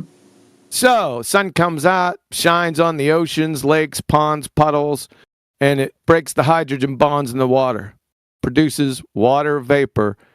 Which direction does the water vapor go? Upwards. Up! That's not gravity, sunshine. According to you, if gravity existed, it would never fucking rain. Good night. Now, do we want to get into gravity? I want scientific evidence of gravity. Which one are you talking about? Give me a second here. All right. It's immeasurably large. You're going to have to reach into your pocket of faith if you have that. What? Like, because it's immeasurably large, you kind of have to have faith. You can't just, like, have proof. What are you talking about? You can't measure it.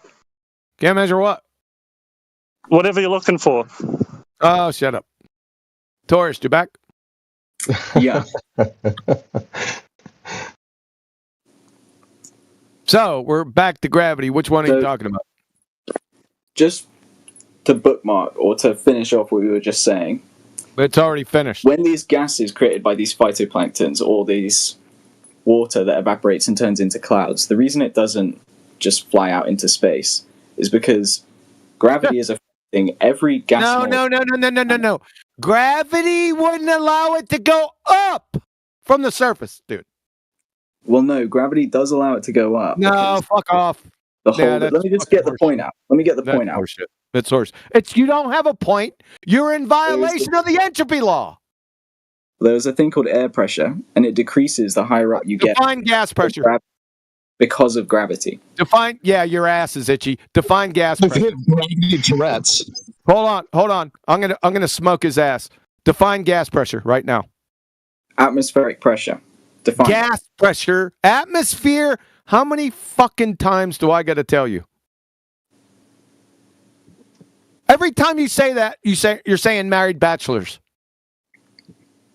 Atmospheric pressure is a real thing. Holy fucking shit, dude. You know what you are? You're an abject Dunning-Kruger retard that you can't learn. You cannot learn. That's it. I already demonstrated it. You're a fucking moron. Are you going to define gas pressure and then we'll end this? Then I could get the snackles, idiot. I would just, the pressure of the air decreases as you get higher. No, we're not talking about pressure gradients because that's delta X. We're talking about fucking X. Which comes first, X, gas pressure, or delta X, gas pressure gradient? The pressure you're referring to is gravity. It's not fucking gravity. All right, here we go. Scientifically validate gravity right fucking now, you moron. Scientifically validate gravity? You bet your ass. Do it right now. Which one are you talking about? I'm unsure, what you even mean by that, to be honest.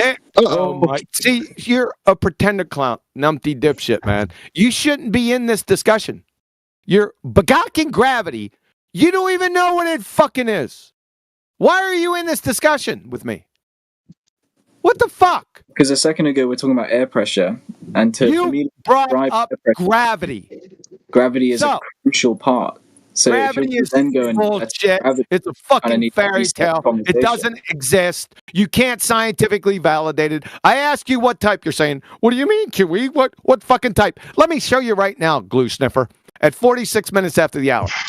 It says, from NASA, there are two versions of gravity, you dumb fuck.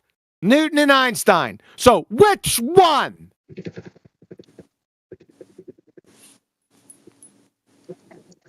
You see what I'm talking about? Which one?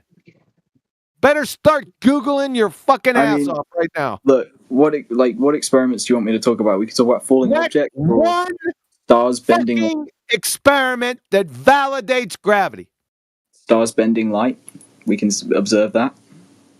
Stars bending. Pull out the paper. So it sounds like you chose Einstein.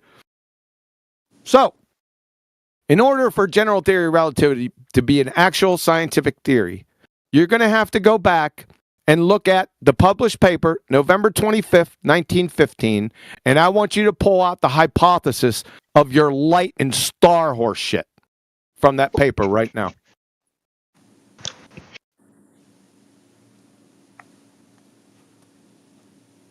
November 25th, 1915, general theory of relativity, light and star horseshit hypothesis now. Yeah, well, this is from Einstein. This is Einstein shit you're calling horseshit right now. Yeah, it's Einstein's horseshit. Go do what I asked. You must do it. What, find Einstein's paper on gravity bending starlight? This is your claim. Yes, I want the hypothesis and the experiment. It has to be within the boundaries of that paper, November 25th, 1915. Or it's not a scientific theory. I'll try to find something on it. Yep.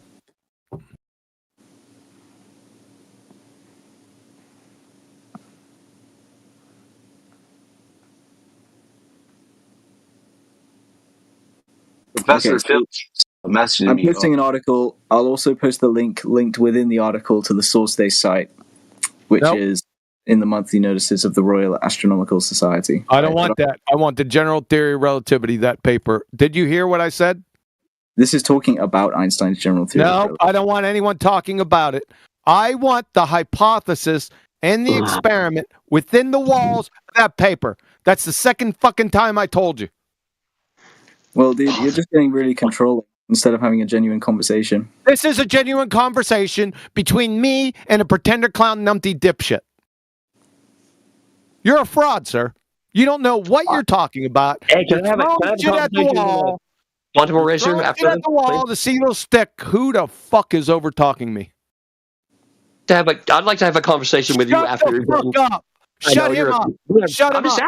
Shut me up. I'm asking you to have a conversation with you, dude. Hey, shut the... Thank you. You can wait your turn, bro.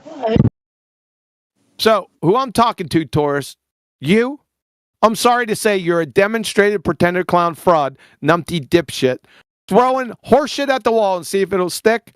You picked the wrong fucking person to do that with. Now, scientifically validate gravity. You don't have to. All you have to do is go find it because you've been mindlessly parroting the general theory of relativity. Now, for that general theory of relativity to be an actual scientific theory of gravity, then that motherfucker better have a hypothesis and an experiment validating it, because that's what a scientific theory is. Now go get that sumbitch. But while I'm looking for it in the interim, I'll just explain it. No, you ain't explaining shit. Explanations are worthless. I can go down to the fucking corner and get an explanation for a dime a dozen explaining everything. Are you a village idiot? So, yeah, so while you're looking for it, mate, just mute yourself up and we'll have a yarn to this other numpty. Yeah, that's a good idea, actually. Let what's his face have a go. Yeah, so you go look for that paper and we'll see how you go with that. All right, where's this? Awake at last? Good luck, kid.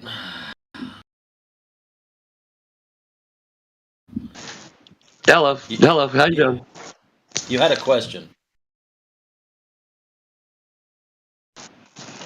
I didn't have so much a question, just like I wanted to join in because I've dealt with I've talked to you quantum eraser before. So, what are you guys talking about? I would love to argue with you a little bit because you're kind of fun, but you like to mute people though when you start losing. Shut the fuck up! You're a glue sniffer. Get the fuck out of here. Clown. Exactly. There you go. There you go. Fuck out of here. So You're a dumb. You just wanted to dog. You're a I'm dumb. just asking you to talk to you, dude. I'm asking. I didn't call you any names. You. I don't know what you're talking about. I'm just asking you. Now, I had some discussions with you, but you muted me. But I don't know what you're talking about. What do you want to talk? Get your dumb ass out of here. I can't say that. Hold up. Hold up. Go on, get. Go on, get. All right. Snackle, let's see if you've learnt anything in the last 8 minutes. He's going to do the same thing that Taurus did. We'll go down the Snackle same road. Probably. He can go looking for the paperwork too. Fuck him. Oh, Snackle. Yo. Okay. You begot gravity, so now it's your turn. Well, you want to talk about the experiment I posted earlier yet? This time? You don't even know what an experiment is. This is an easy one. It's household What are items. the 3 constituent parts of an experiment in 10 seconds? So do you want to try this one? It's 10, just vinegar.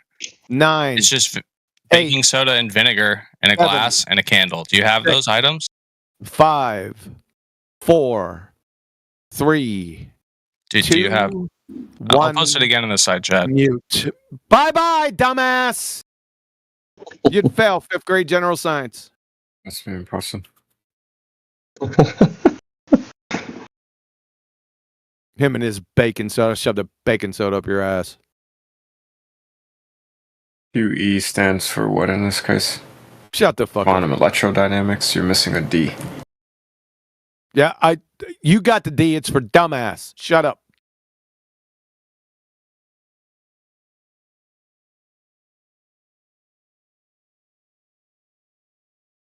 Dr. Phil was listening in on YouTube, QE, and he keeps.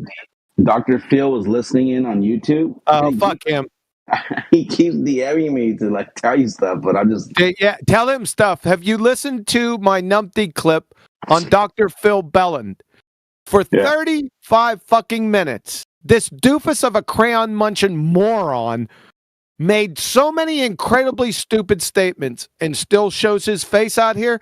This dumb fuck once said, and I got it taped, somebody told him that, hey, the guys over at FED stated yesterday that water vapor is a gas. And they all laughed on Jose JG Retard Show.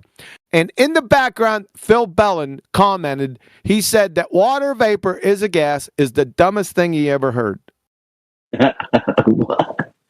That's who you're talking to.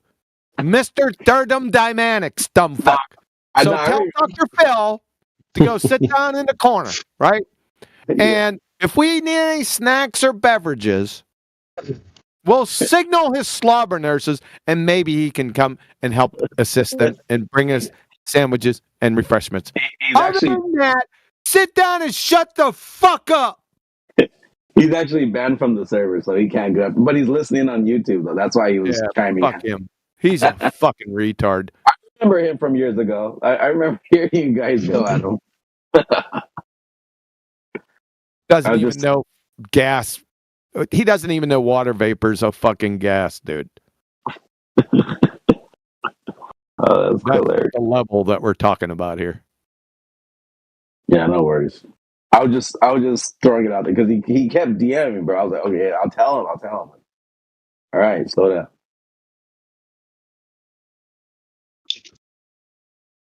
When I first saw Wake at Last thing, I thought it was Nathan. I was like, what is Nathan doing there? But then I read it. Oh, Wake at Last. Okay. He has the same little character photo or whatever. Tell him I said hi over at Land of Misfit Toys. And any time that physics, John, the physics guy, feels froggy, tell him to come on over here, and I'll leave him with that just pump the neighbor's cat look on his face. Pretender clown, numpty dipshit. You tell him I said that. Exact words. Listening. Oh, fuck, that's hilarious. Yeah, it's funny. Hey, Chewy, I don't know if you ever heard this before, but you're like the Dennis Miller of Discord. I don't know if that's a compliment or not. I like Dennis Miller, though. Yeah, it's a compliment. He's fucking because it's almost like when he was remember they hired him for a while for Fox Sports for football for NFL. Yeah, and he was too fucking smart for the audience. Like that was fucking hilarious because he would make references that went over people's heads every fucking like minute. but he was too smart. So that's why I'm saying like you're like the Dennis Miller of on Discord because you say shit that's way too. I'm just saying. It's fun. Like I said, I like him. Yeah, he's fucking hilarious. I like them too. Actually, because I got his joke, so it made sense. Yeah, A lot of his. I like the cut of his jib. Do you think you could put people in like a literal wingsuit, give it like a jetpack power, get them to fly 1,000 miles straight, and they'd still say they were flying over a curve?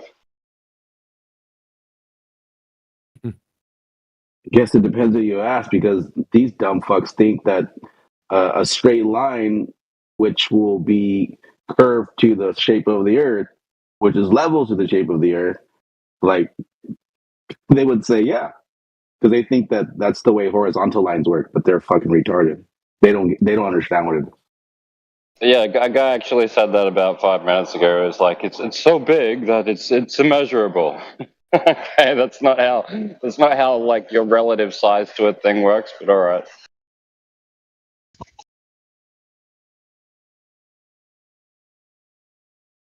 Yeah, but that's where they're wrong though. Like I don't care how big it is. It could be infinitely big. A horizontal line is a horizontal line in all directions, and that's it. It's that easy. Like the second you deviate from that 0 degree of an angle, like that's it. There's no longer a horizontal line. They Although don't I get think the that. Earth is round. Yeah, round and flat aren't mutually exclusive. You need to tighten up your I language. think it's a sphere. Okay. Then what's your evidence for a sphere? The Jews. Oh, that's going to get you in big trouble. I hate to say it, but with how much trouble we've been having with trolls saying that lately, I think we just got to pretty much ban on site when they go that direction.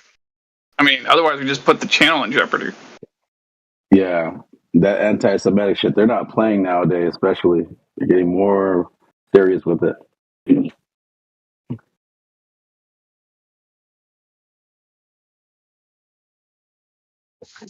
Gonna lie though, Well, you didn't say anything when they came for the anti-Semites, and then when they come for the flat earthers, nobody will say anything for you. Right? You didn't protect them, so now they know who's gonna. No one was there to protect you.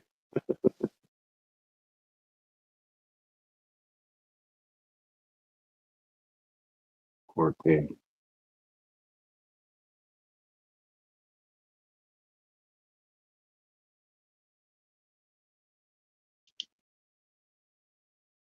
Tourist, how's it going?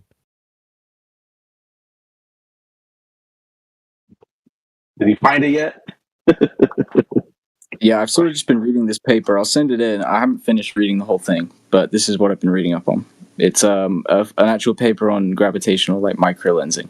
I don't give a shit about that. That's not your mission. You had to go into. Do I gotta say this for a fucking fifth time? No, this is exactly what you wanted. Trust. No, it's not.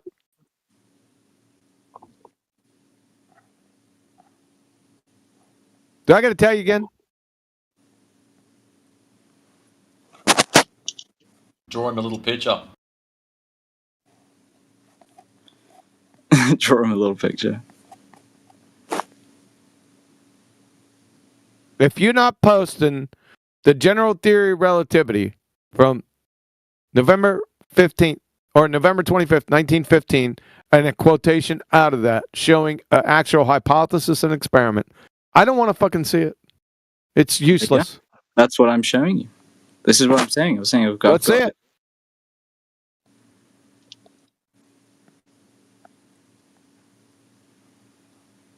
That's not a citation. You're going to have to pull the citation out. Put it in quotes, and then give me the resource. That doesn't look like the general theory of relativity, dude. I could be wrong, though. Yeah, if you look in the table Nope, it's not. It's from the University of Northern Iowa. Analysis of mathematical descriptions of gravitational microlensing. This is not the general theory of relativity. Please read the table. Are you a dumb fuck or something? Please actually just look at the table. Fuck off. Tourist, there's a reason why he asked for it.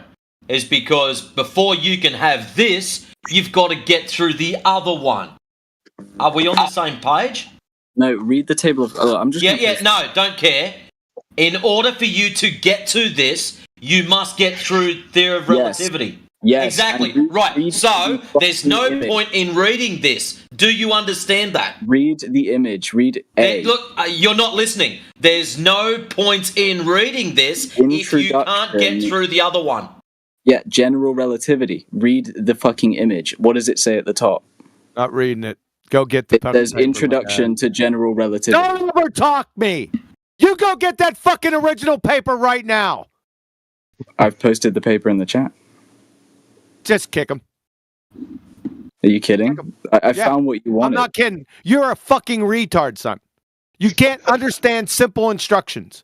You're a dumb fuck, in other words. Bye. We're not playing any reindeer games with abject morons.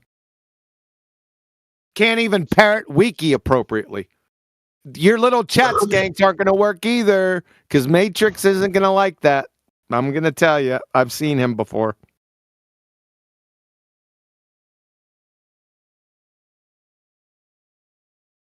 You don't know what a citation is either. You're a fucking moron. I'm shocked if you graduated high school.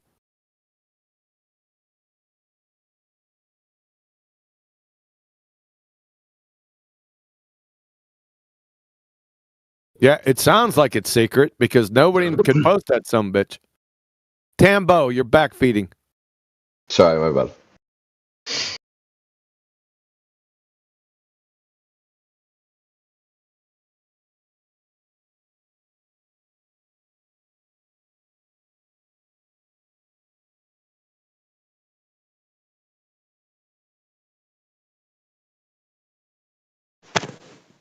I think you were asked for the hypothesis, not the introduction.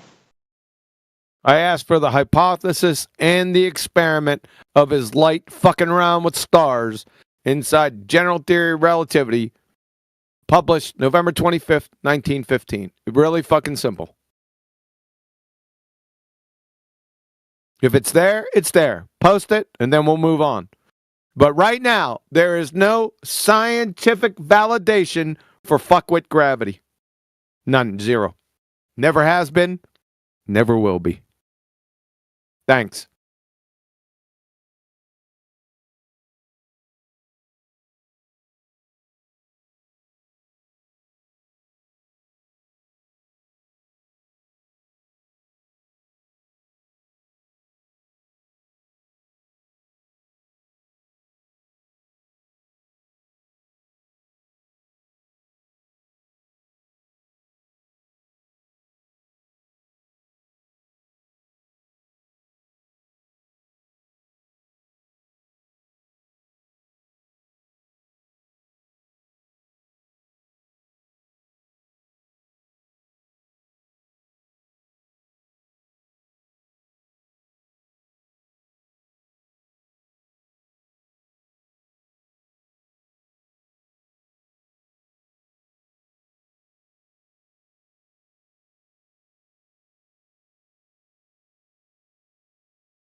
And it's 107. Get it right, Snuckle.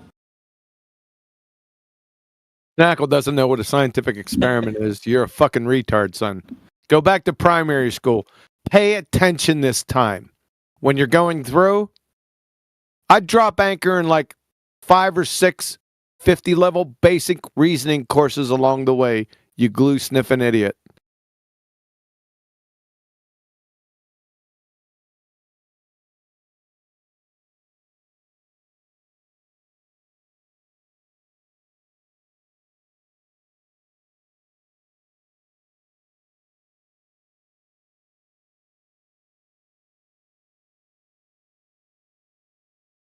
Mickey, what's you hiding up there, man?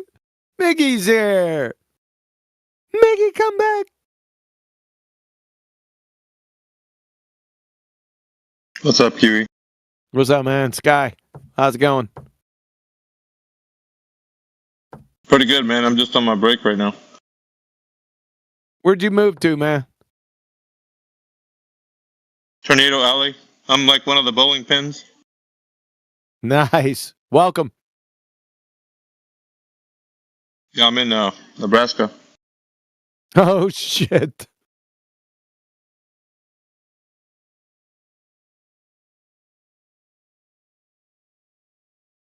Where the corn stalks are scared, and so are the deer.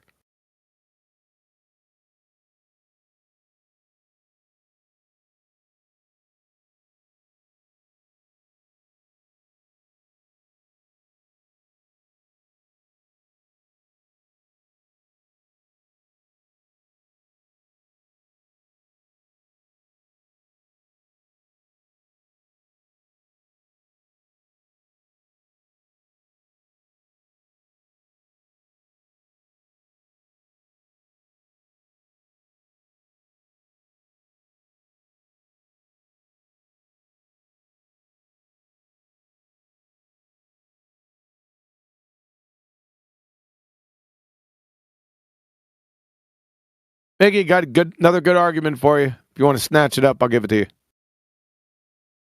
Yeah, if you got like 5 minutes on it, yep. Yeah, I typed it up the other morning. It's when these goobers tried to claim the conservation of momentum, which they wouldn't know what it was if it climbed up a arse and started kicking footballs wrapped in Carolina Reaper lace concertina wire. But I'll give this to you anyway, so you can take them right where they want to go. It's pretty short. You'll get it quickly.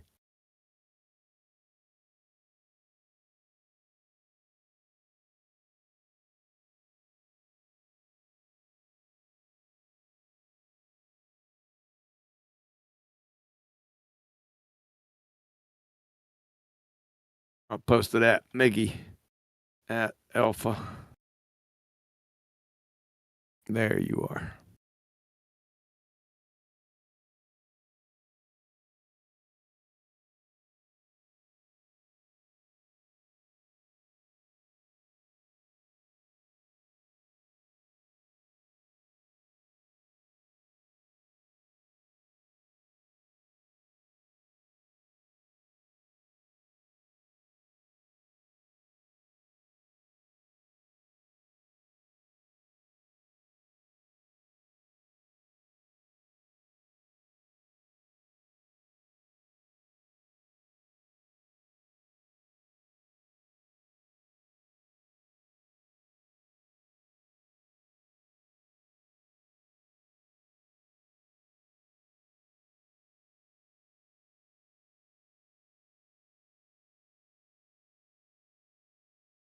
Isn't that an old argument that you have on your website?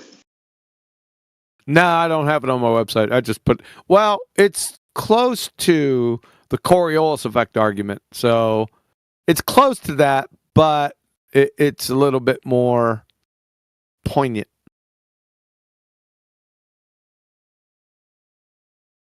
Shut the fuck up, Snackle, you moron. You don't even know what an experiment is. Go back to primary school. Oh my God, Ruhith. Thanks for that. There's the recent debate where he says, so the other guy was talking about science and proving things and stuff, and then he goes on, science doesn't prove things, and then categorizes it as affirming the consequent. Yeah, I know he does. He thinks a hypothesis is an affirming the consequent formological fallacy. This guy is so fucking stupid. It's unimaginable. Language is incapable of encapsulating how fucking stupid he is.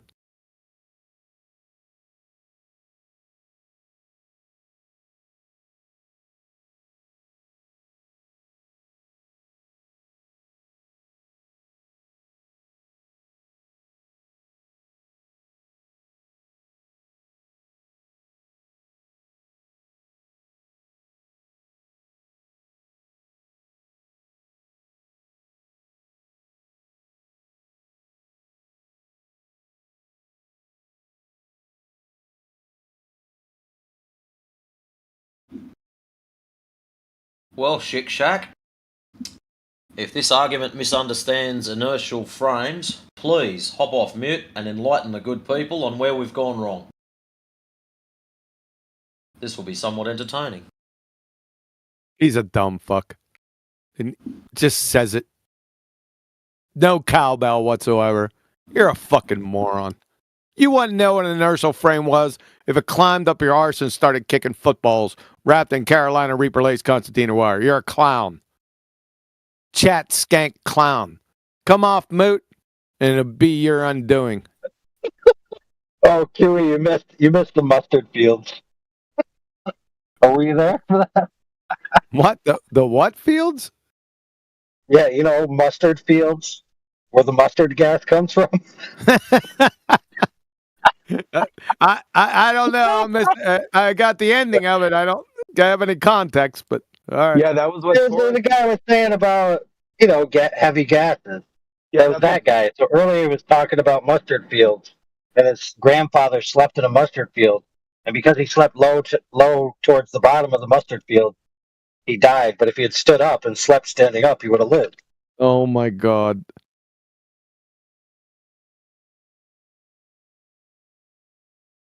But the way he phrased it, it made it sound like he was thinking that it's a plant, you know, like all these mustard fields plants, and the gas is coming from the mustard plants. Yeah, I don't know what to tell you. Yeah. Oh God. Mustard seed or mustard green field? Dude, mustard gas is like a oily liquid, and then they splab it all over, and then it vaporizes, and that's what causes the stinky stank. Yeah, my granddad was killed by collard green gas. Yeah. That's right up there where that one kid said that him and his dad looked through their backyard telescope and saw the flag on the moon. Oh my God, dude. Dude. We looked up at a satellite in 75. So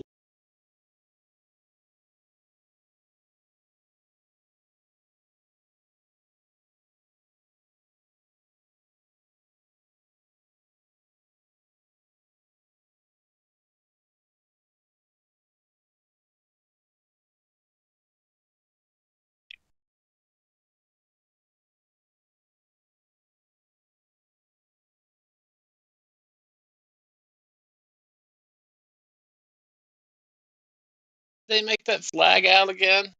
What they make it out of? Thing's been up there a long time. Did you look at it? I don't know what they made it out of. Clay? Made it out of like stuff that just doesn't decay.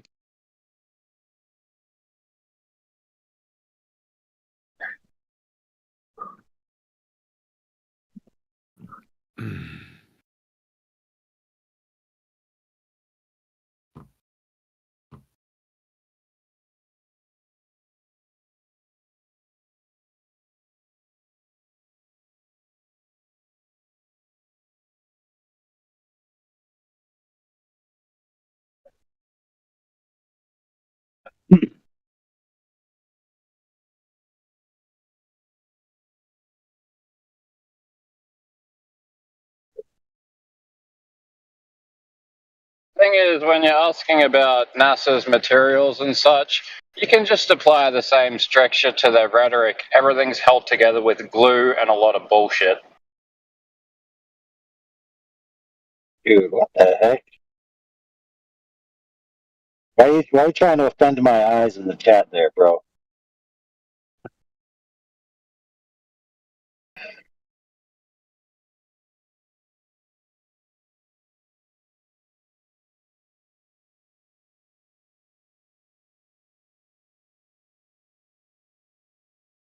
Well, that's one way to get rid of it.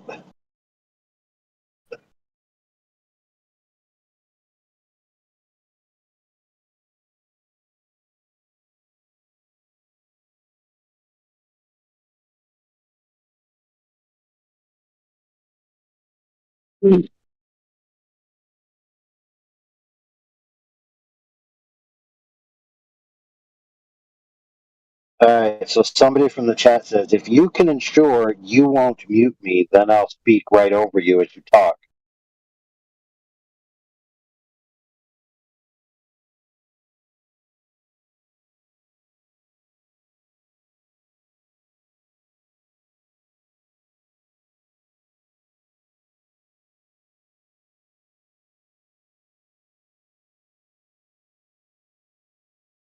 Holy crap.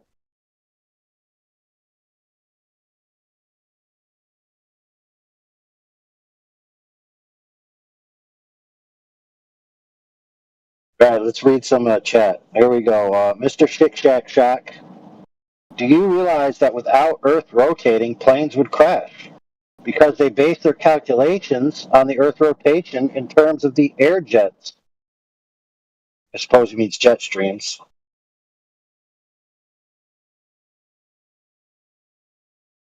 So not all planes fly in jet streams at all times, so that's wrong.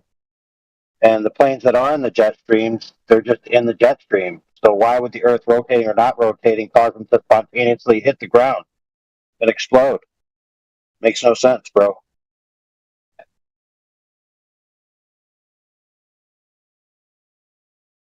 It's more like here's a better theory on how somebody thinking the Earth is a ball would lead them to crash their plane. Say they're in full inclement weather and they lose all instrument control, and they're like, okay, I'm going to have to start mentally navigating the curve here, and they just point the nose to the ground and die.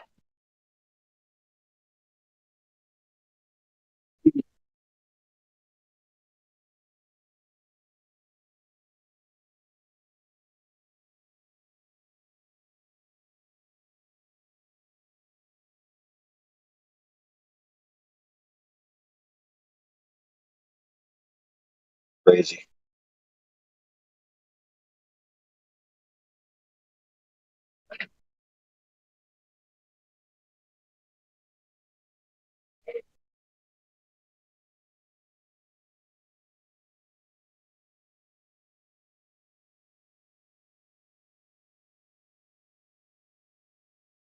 I mean, I'm just going to go ahead and assume that's happened in the history of aviation. Maybe before black box flight recorders, maybe after.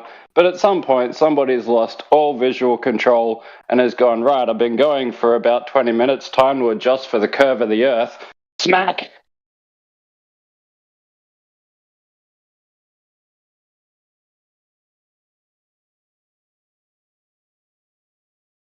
That would No, go you against forgot. everything they learned in flight school.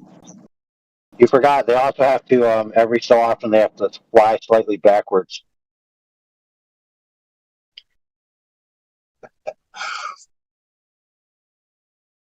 If you haven't, I'll post that again just for fun. Here, read this, homies. Chewy posted this earlier. It's hilarious. I'll read it out loud. Since it can't match the Earth's rotational speed, a westward plane technically travels east, just like the entire planet. It just has engines that help it travel east a little more slowly than everything else, making it move west relative to the ground. Makes sense. I mean, it's like walking on a treadmill, only the treadmill gets quicker and you're really fat or something, you know? Eventually, you're going to start moving east even though you're moving west. So yeah, whatever.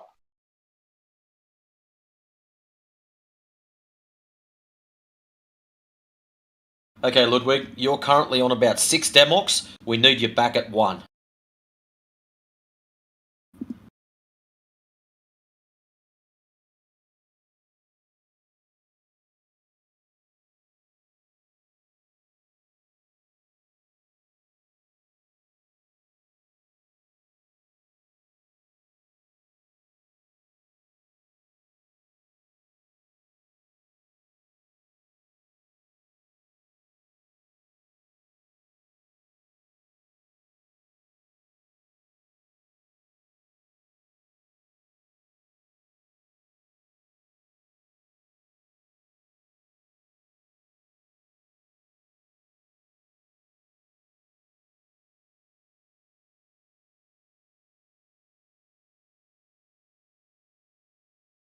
And I'm working on a joke about affirming the consequence.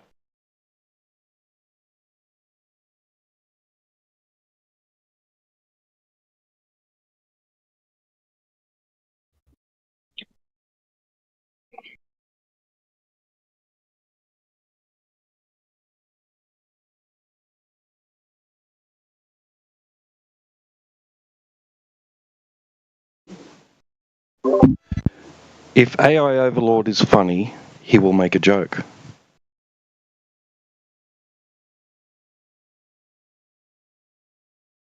Now the scenario is going to be so like it's a girl getting dressed, and I want somebody to comment on her dress if she knows it's a nice dress before she goes out, and like she's got like little buttons and things on it or whatever.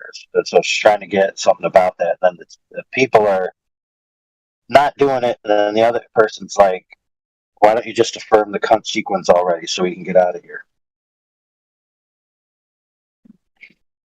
So the pun is that it's sequins like buttons and danglies on the dress, and the cunt sequence. Yeah, it's a work in progress.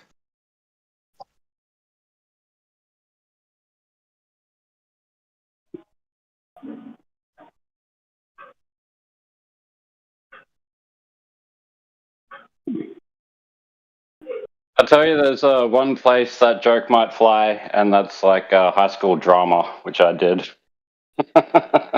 They're really lame.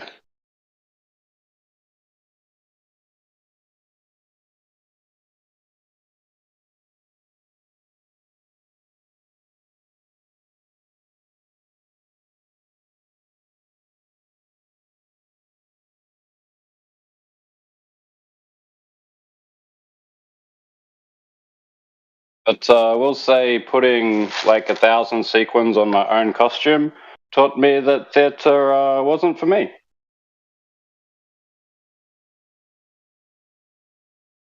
Yep.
So what do you guys think about a car? Well, no, let's change it. A car-mounted box that can go in any car, let's say. And in the box, it has a really fancy couple of gyros, maybe 3 gyros, primarily to determine vertical rotation on the vertical axis. And so you drive the car 1,000 miles. So let's say, so like I'm on the East Coast, so you got the I-95 corridor, goes all the way down to Florida, from the north all the way down. So 1,000 mile stretch, easy, straight, almost a straight shot.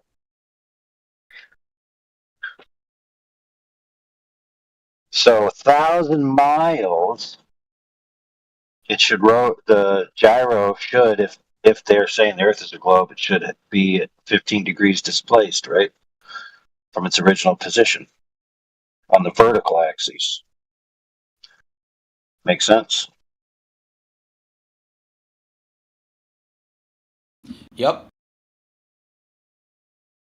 So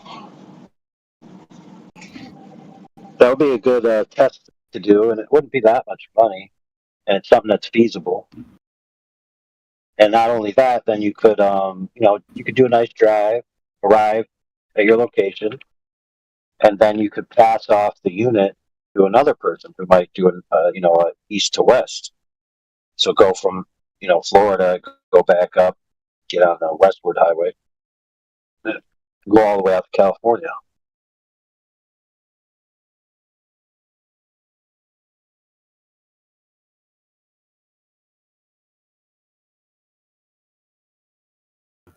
Let me see. Longest east to west highway.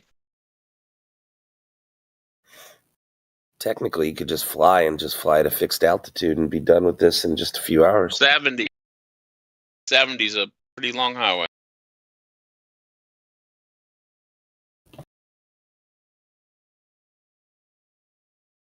Yes, but having the equipment on the plane is a little bit different. Oh, it's I-20. So it goes all the way from Boston to Newport on the top third of the United States. Now that's a good run. So basically, you know what I'm thinking? So take the device up 995, trade it off in Boston, and then send it across. How many miles is this? 3,000 miles. So we do 1,000 miles north to south, and then 3,000 miles east to west. So the 3,000 miles, that should be 45-degree displacement. Yeah. Might have to factor in getting carjacked near Baltimore. Yeah, I'd rather fly. Yeah, but with this, you could also, see all the sights along the way. Be way more fun than flying. Nothing's more fun than flying. How you guys doing? Yeah, well, I'm just saying driving is going to be you're in control a lot more, so it's going to be a lot easier to accomplish.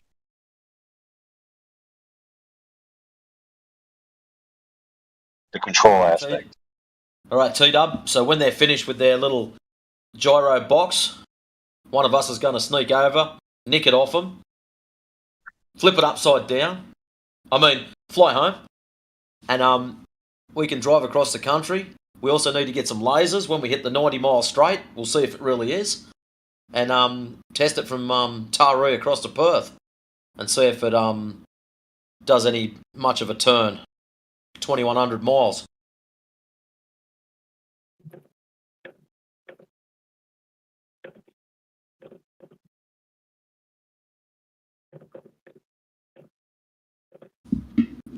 Yeah, it'd be nice to have a simple, clean mechanical gyro, maybe vacuum powered, and then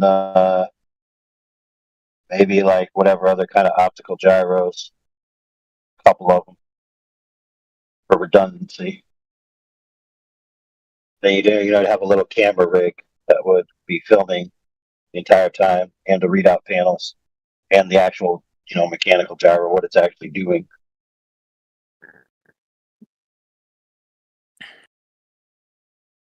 Yeah, it'd be a free gyro. It wouldn't have any kind of correction mechanisms in it. And then, as long as you don't get any kind of crash or nothing, the reading should be pretty accurate. Yes, you're going to have a little bit of altitude changes, but overall, the assumption is that your entire orientation of your vehicle is going to be either 15 degrees on the 1,000-mile or 45 degrees on the 3,000-mile. And that's substantial. Be easy to do. You could even, put out a spec sheet on how to make the box, and other people could crowdsource it for themselves and duplicate it all over the country, all over different continents, etc. And if you streamline it enough, you could theoretically bring it on a plane. You could make it like something that you could do on your carry-on. You wouldn't want it to be luggage.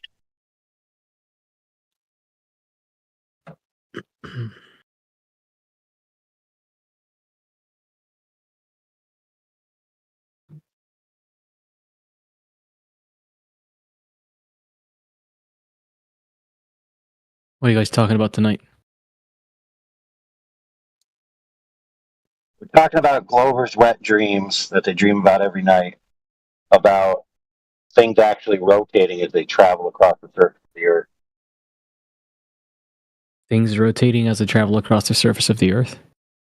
Yes. So if an object is traveling over a curved Earth, maintaining altitude, and the object itself, according to the globe claims, would have to rotate every moment that it's traveling. Make It would sense? have to rotate? No, it doesn't. Yeah, it does. Has to. Can't be otherwise.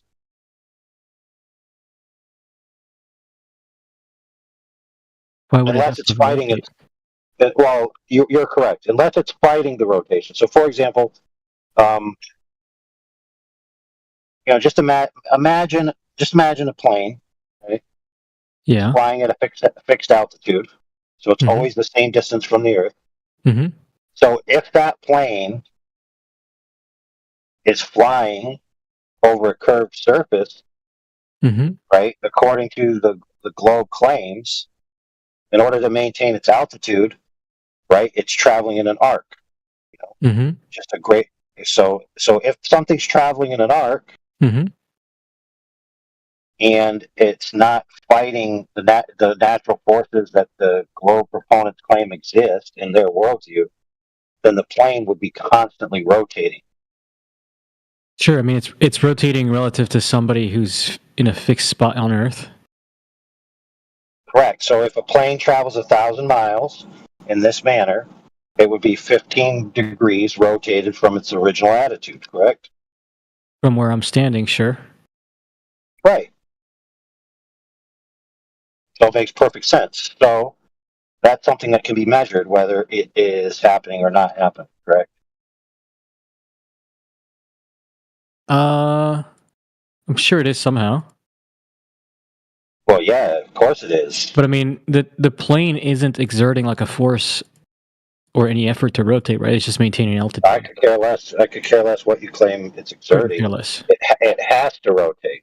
Can't be otherwise. Couldn't care less. Yeah, it doesn't matter. I'm just saying it has to rotate in order to maintain its altitude, right? Well, it doesn't A have glober, a glober would say it just maintains level flight. That's it. Question. I have a question for you. So if let's say a plane didn't have to do that, and it maintained altitude by some mechanism, okay? Meaning, under the globe model, the plane would be flying upside down on the other side of the Earth, right?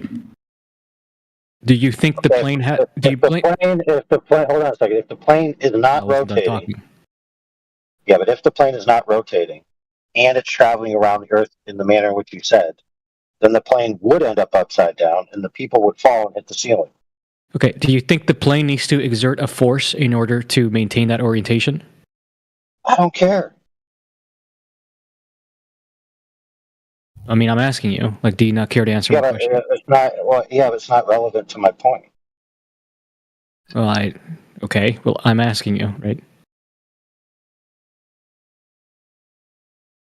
Okay, so if you're assuming that an equilibrium is a balance point, you can imagine the plane as a simple balance with a center point, and you just have that center point as it's moving around the radial, right? And the vector of alleged down is always changing, then it would just reorient itself to the balance point, reoriented vector. Now, that's irrelevant to the fact that the plane must be rotating constantly. Hold on. I'm trying to illustrate to you why it is. Why people would not necessarily agree to the thing that it is that you're saying, right? No. There's no agree or disagree, dude. Can I please just finish a sentence? The point that it is I'm trying to make is that if under your paradigm we have a plane that travels around the world that isn't rotating, if somebody were walking around the Earth looking up at the plane, from their point of view, the plane would be rotating. No. Let's be clear, dude. The attitude of the plane is rotating from its initial position when it took off. Period. End of story. Okay. Doesn't matter about any observer. Can you answer my question, please? You didn't have a nothing else question. in the goddamn universe, man. The plane would still have to rotate. Can you answer my question, please? Or that's fine if you just want to ignore it. Listen, pay attention, Charlie. Pay attention. I didn't hear What was your question? Hold on. Restate your question. Right. So I gave him a hypothetical in which a plane would travel around the world and not rotate, right? And he said, well, when it gets in the globe model, when it gets to the other side of the world, it would be upside down, right? And so then I asked him, okay, if you had somebody following the plane on the ground, like driving underneath it, right? Looking up, you missed what from their point of view, would the plane be rotating, right? Hold on a second, bro. That was my question. Yeah, but Charlie missed what I said, which is this. Okay, so now the plane is rotating and not rotating at the same time. That's the observer would also rotate. The observer would also rotate in your hypothetical. Right, but in his original hypothetical, the way he phrased it was that the plane would not be rotating, so it would leave its initial orientation, maintain that attitude the entire plane, the entire flight. So it would actually be counter-rotating to its necessary rotation. So when it arrived on the other side of the Earth, it wouldn't be upside down to its initial position in the same sense that you would need it to be, which means upright relative to down. So the ceiling of the plane would be facing towards the Earth, and people would fall and hit the ceiling. Correct. But the right. So in order for the plane, So in order for the plane to maintain level flight, it must constantly rotate. Every second it's in the air. I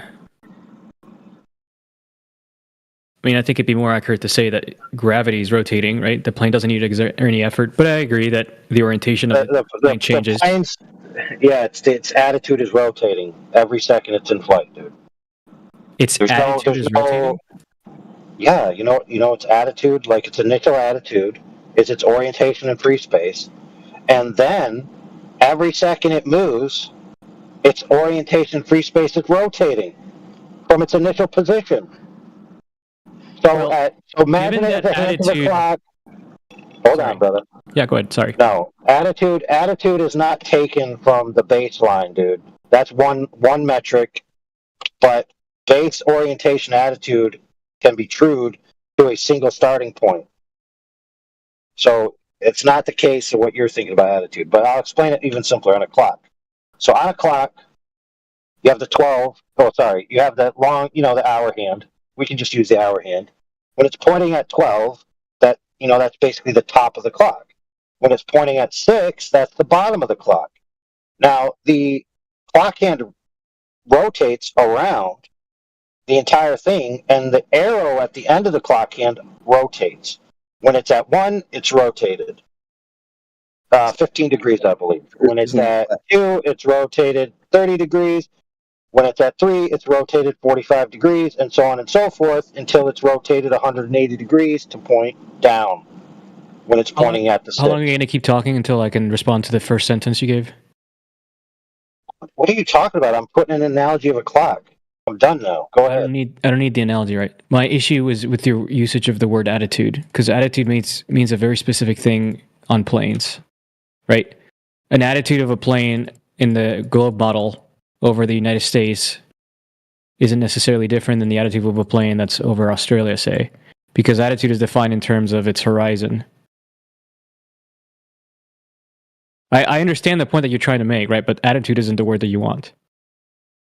Yeah, it is the word that I want. Okay. Do you disagree with the definition of attitude? Dude, if you aren't, if you were paying attention, I actually parsed that out prior to where there are two different types of attitude. For goodness sakes. Okay, then let's focus on attitude as it relates to planes, right? Air flight attitude. In fact, there's an instrument in planes called an attitude indicator. Yeah, and what's his primary spatial reference? The horizon. No, try again. For an attitude indicator? Yeah. Holy crap, bro. Does the attitude indicator have eyeballs so it can see the horizon or something? No, it uses a gyroscope. And what's that find? Okay. It finds down. Yeah, there we go. There we go. Wrong. The gyro doesn't find down, dude. Oh, sorry. Yeah. A gyro doesn't find down, dude. That's not how a gyro works, bro. Okay, the gyro itself, the is to stop it from. It's to dampen. So if you ever seen like a mechanical gyro, right? So in an airplane, it has the pendulous vanes. Those are to cause it to precess so that it's always pointing down. The gyro in there is only to damp the motion, because if it was just swinging freely, it would just swing freely everywhere, right? And your attitude indicator would bounce all over the place with turbulence and every other thing. The only purpose of the gyro is like to damp its motion. Question, AI overlord. So if I'm flying a plane, right, and I'm pointing to the horizon, and my attitude indicator says I'm pointing to the horizon, and I fly the plane, in the globe model, and I keep going for 5,000 miles, is my attitude indicator going to say anything different than me pointing straight to the horizon? Would my attitude be the same? If you point straight at the horizon, you're gonna crash. You know what I mean. Well, no. Horizon. Okay, fine. No. Fine. Let's in split hairs. to Like I not said, we need crash, to. in order to not hold on a second, bro. In order to not crash, you have to fly at a positive pitch. Okay, sure. Let's do 10 degrees above the horizon, right? And I maintain that 10 Well, then you'd be ascending. Then you'd be ascending. Excuse me. I'd be ascending in the globe model? Yeah. You'd be ascending in any model, homie. If I maintain at 10 degrees above the horizon the entire time in the globe model, you think I'm ascending? Holy crap, dude. Planes are designed to fly in level flight at approximately 3 degrees positive pitch. So if you go above that, you're going to be ascending. On a globe, you wouldn't necessarily have to have a positive pitch to not crash. You could, as long as you are at a high enough altitude, you could decrease in enough altitude to miss and keep going, and as like a tangent, and then as you keep going, you'd increase in altitude. Don't you realize that the pitch, the attitude would demonstrate an increasing pitch as you keep flying forward? And that you could just... Hold on, brother. Hold on a second. Yeah. Rewind that. Why? Why? Because as you fly up, the horizon sinks. No?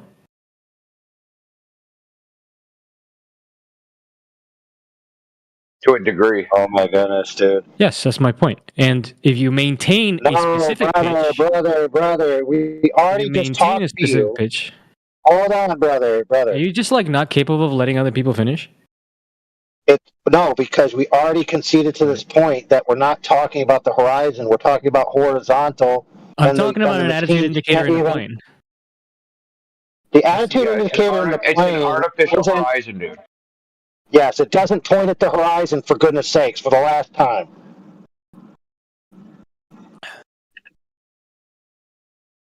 So again, your definition of attitude differs from the definition of attitude as it pertains to, for example, an attitude indicator in a plane.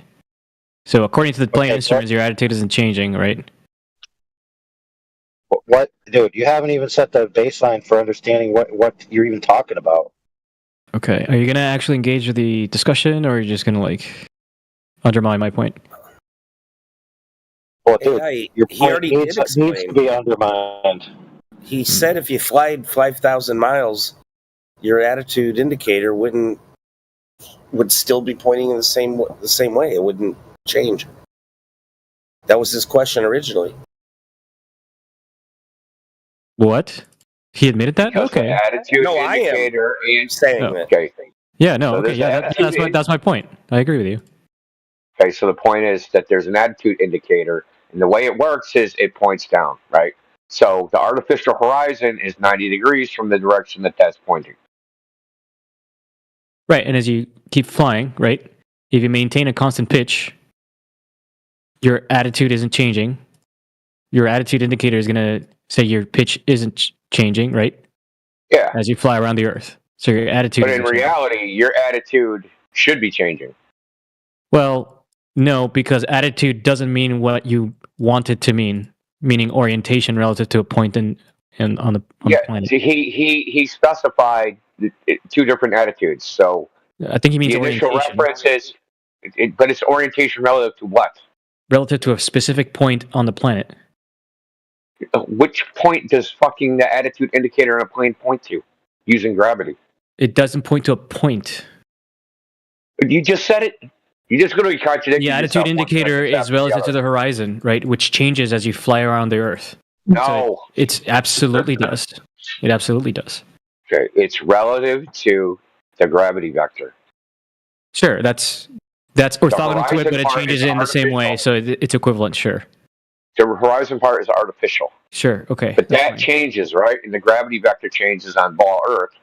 But your attitude in absolute space changes. The only attitude that doesn't change is your attitude relative to the artificial horizon, because the artificial horizon is supposed to be rotating, because the gravity vector is supposed to be changing direction as you fly, right? But in absolute space, say you're outside your globe Earth looking at the fucking airplane, relative to that position, the attitude of the airplane changes. I have never seen that word used outside of the context of aircraft. Well, what do you think spacecraft use? What do you think spacecraft use? What do you think? What do you think? What do you think? What do you think military equipment used, dude? I have never seen the word attitude used outside of the context of planes, and in that context, but that's because you have a limited warehouse. Excuse me. In that context, attitude is not sensitive to what angle in the circle you are, right? But he's saying his definition that he wants to use it is. No, that's a definition that's practical to the overall structure of the event. Well, that's not attitude. Okay, so the event, it's orientation. Yes, it is. Point in space. Holy crap, dude. Yeah. That's like saying people in Australia in the globe model are upside down. That makes no sense, because in the globe model, what it means for something to be down changes as you go around the Earth, right? The vector changes. That's my entire point. What it means for something to have static attitude in a globe means that in space it does rotate as it goes around the planet.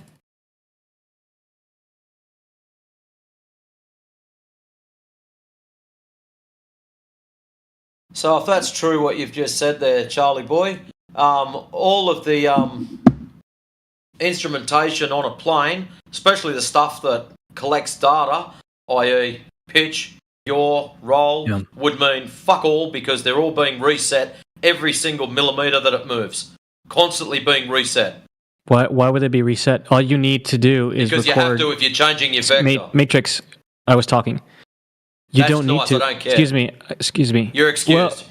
Well, you'll bitch and whine when I interrupt. Question and then started talking, dude. No, he didn't interrupt you. You literally asked him a question. No. So all you need is to record alongside the attitude. All you need to do is record the GPS position, right? And then you can adjust whenever you want to compare orientation across different points of the planet. Yep. All you need to do is take the attitude data and adjust it based on the GPS coordinates that you have. Let me just wise up here real quick before we go on. Okay, so here's my quote. Okay, you ready? Attitude means the position of an object described over three axes. The rotational attitude is the orientation of the object in space. Did you cite that? As expressed in these axes. Okay, that's what it means, dude. Would you mind citing that? Yeah. Ask your mom. Cool citation, bro. Yeah, I know. Don't you love it? Full retard, bro. Charlie's in here, Mr. Dumbfuck. Oh, leave me alone, Kiwi. Hold on, man. Your mom is authoritative on the subject. Leave me alone, Kiwi. You're a moron, dude. Is that very Christ-like, what you're doing right now? Yeah, you're a moron. Are you a religious person? Yes. Kiwi? Religious. Are you Christian? You are. You're a spinning space monkey. Are you a Christian? One. You're the religious one. Are you Christian, Kiwi? Yes. You should be ashamed of yourself. Not why? You should be absolutely ashamed of yourself. Because Christ is not about how you're behaving or how you behave in general. A moron. How you behave is disgusting. Moron. Charlie. And I will judge you for it. Your sister is ashamed of him enough for him, okay? So don't worry about it. That's right. Did you really say that? Aren't you an atheist? I am. And you're an atheist, and you're going to tell us what Christ would do.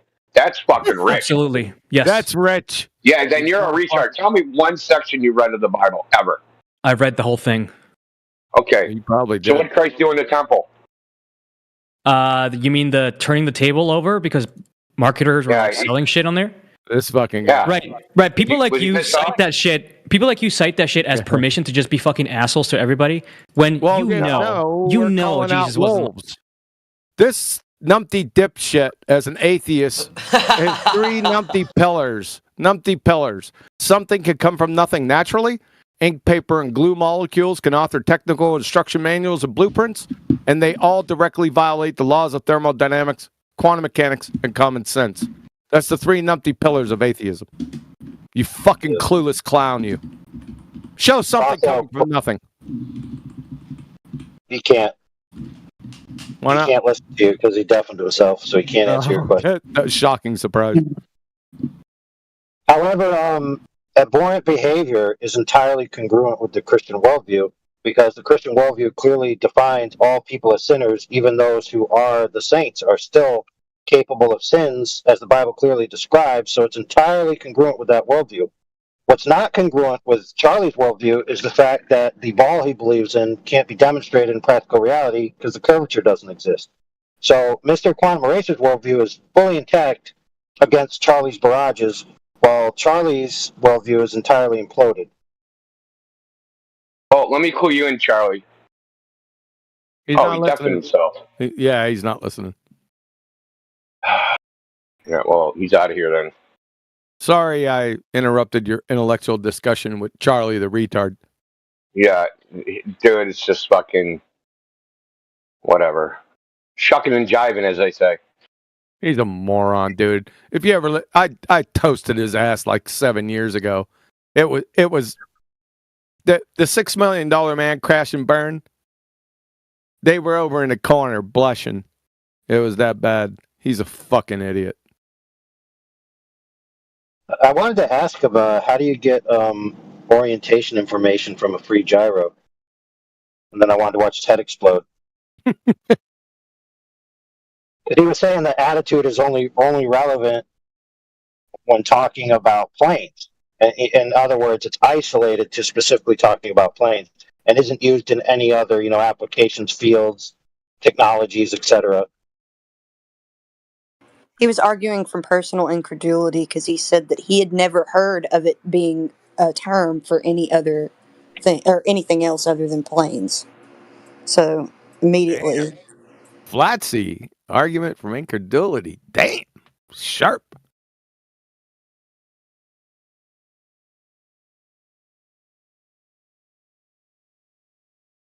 and QE, you triggered him as soon as you popped up. He immediately started.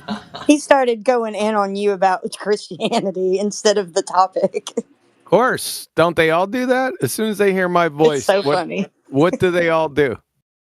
Projectile diarrhea, vomit of the mouth. Every single one of them. That means do 7 offsuit, ladies and gentlemen. And Indio, you were at. I played that introduction for you. It only took like 10 minutes, man, on the show. Dude, I didn't hear it, man. I when you started the stream, I had something to do, but I jumped back in like 20 minutes later, and I tried to find where you talked about it, and I couldn't find it. But it's in the first 10 minutes. Is it before you shared your screen? Is it in because No, you know how you have your intro screen? Is it during that or? Because I couldn't find it. I was looking all over for it. No, it's in there. It's right in the beginning, first quarter of the show. Because you're doing Duffy and fucking what is it? Or fucking what's the Aussie clown? Was it a presentation? Yeah, I showed. You're doing two different streams. The You Goober evaluate. Grayson Hawkshite. Okay, so one of those recent lives that you did, QE, you were just on your logo screen for forever, and you were clearly showing stuff. No, shut the hell up. I know what it was. I corrected it. Okay. That's not what I'm talking about. It was on there. Let me go back and look, for fuck's sake. I'm looking, dude. I got it. I can find it, maybe. No, you did Duffy and fucking Jaron. Duffy and Jaron. Before that, it was Flatsoid and yeah. Gooper Grayson. Oh, okay. What the fuck is this?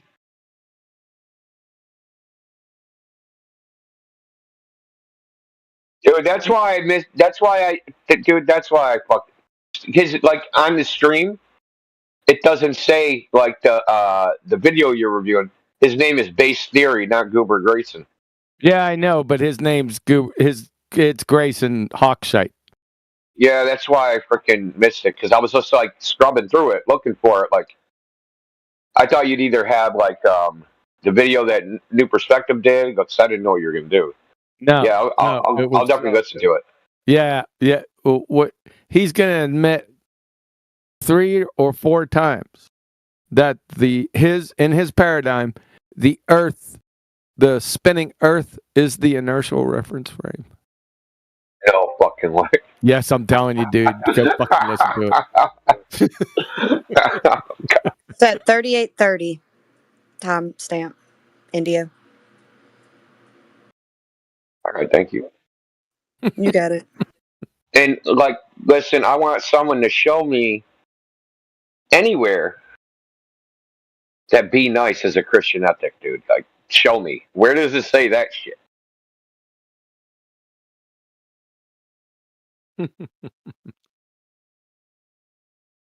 It doesn't say that. It says to love your fellow man as you love yourself.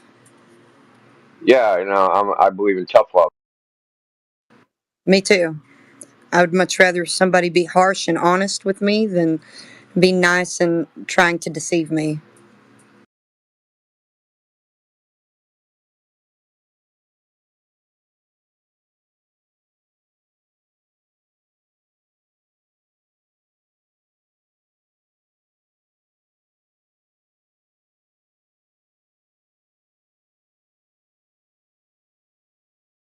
I find it ironic when some atheist tries to use Christianity so that you don't use their moral compass, right? Like, I you heard you gotta have say. morals. I don't have to have morals. I heard you say that's rich. It is, man. Like, these guys, I swear to God, there's a factory somewhere, dude, just churning these people out, dude, one after the other. You remember when I missed the discussion. What was your discussion with Charlie? that the plane has to rotate constantly if it's traveling in an arced path and maintaining altitude. Oh And it God. cannot be otherwise. And then he had to, hem and haw, kick and scream.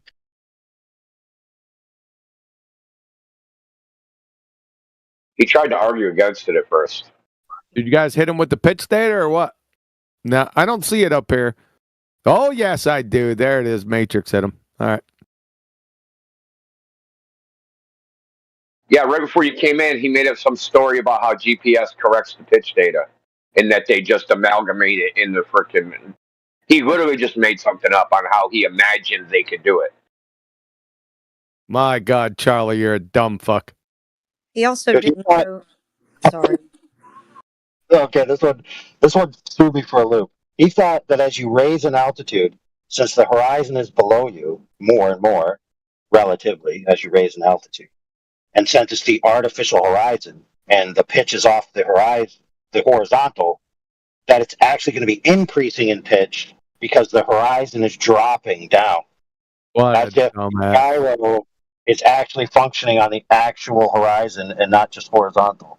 That's exactly what I was about to say. AI, like he actually thought that it uses the it uses the actual horizon instead of the artificial. So you point it at the horizon. I'm like, dude, if you point the plane at the horizon, you're gonna crash.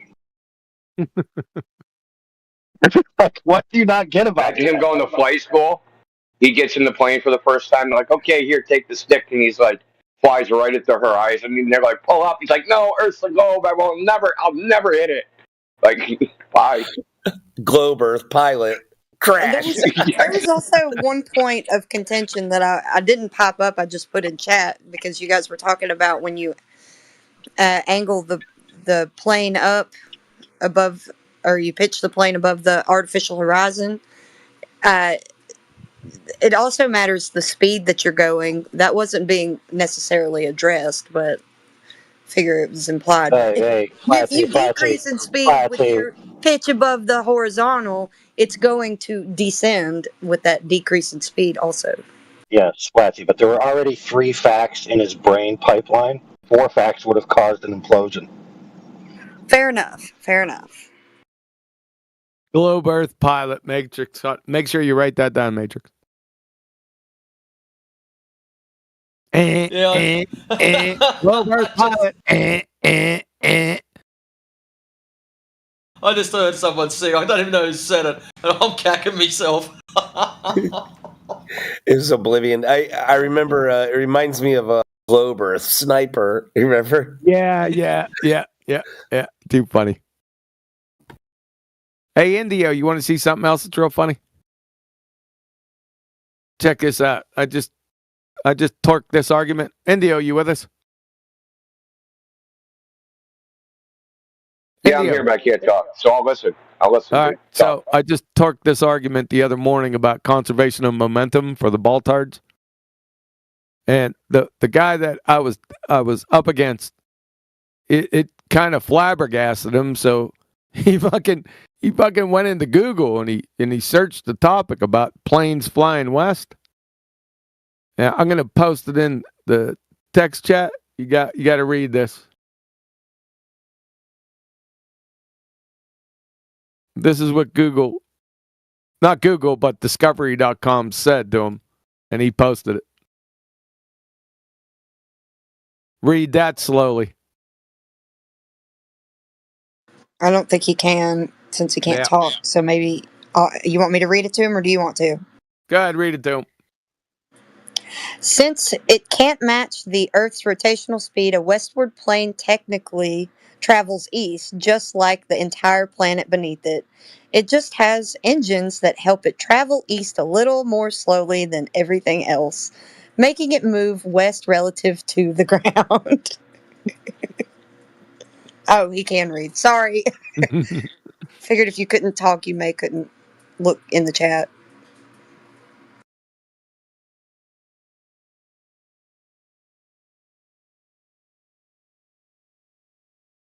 I knew he'd appreciate that. That's one for you. Matrix, you might want to appreciate that also. Yeah, my little collection folder's appreciated it already. Don't worry.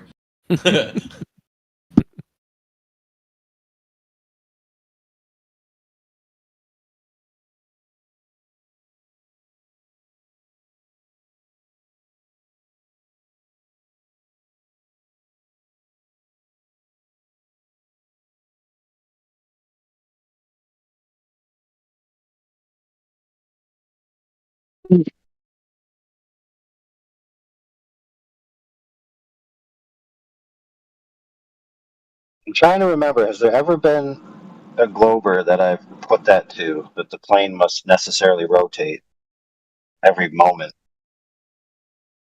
Like 99% of them say, no, that's not true. I think one person agreed without having to go through a battle. I can't remember who it was. But I know it was only one person. The history of being pressed with that point. Like they have a severe disconnect when it comes to that. That's rotate in every direction, man. No matter how many north times, south, right? No matter how many times I read this, it's so fucking retarded. It gets worse every time I read it.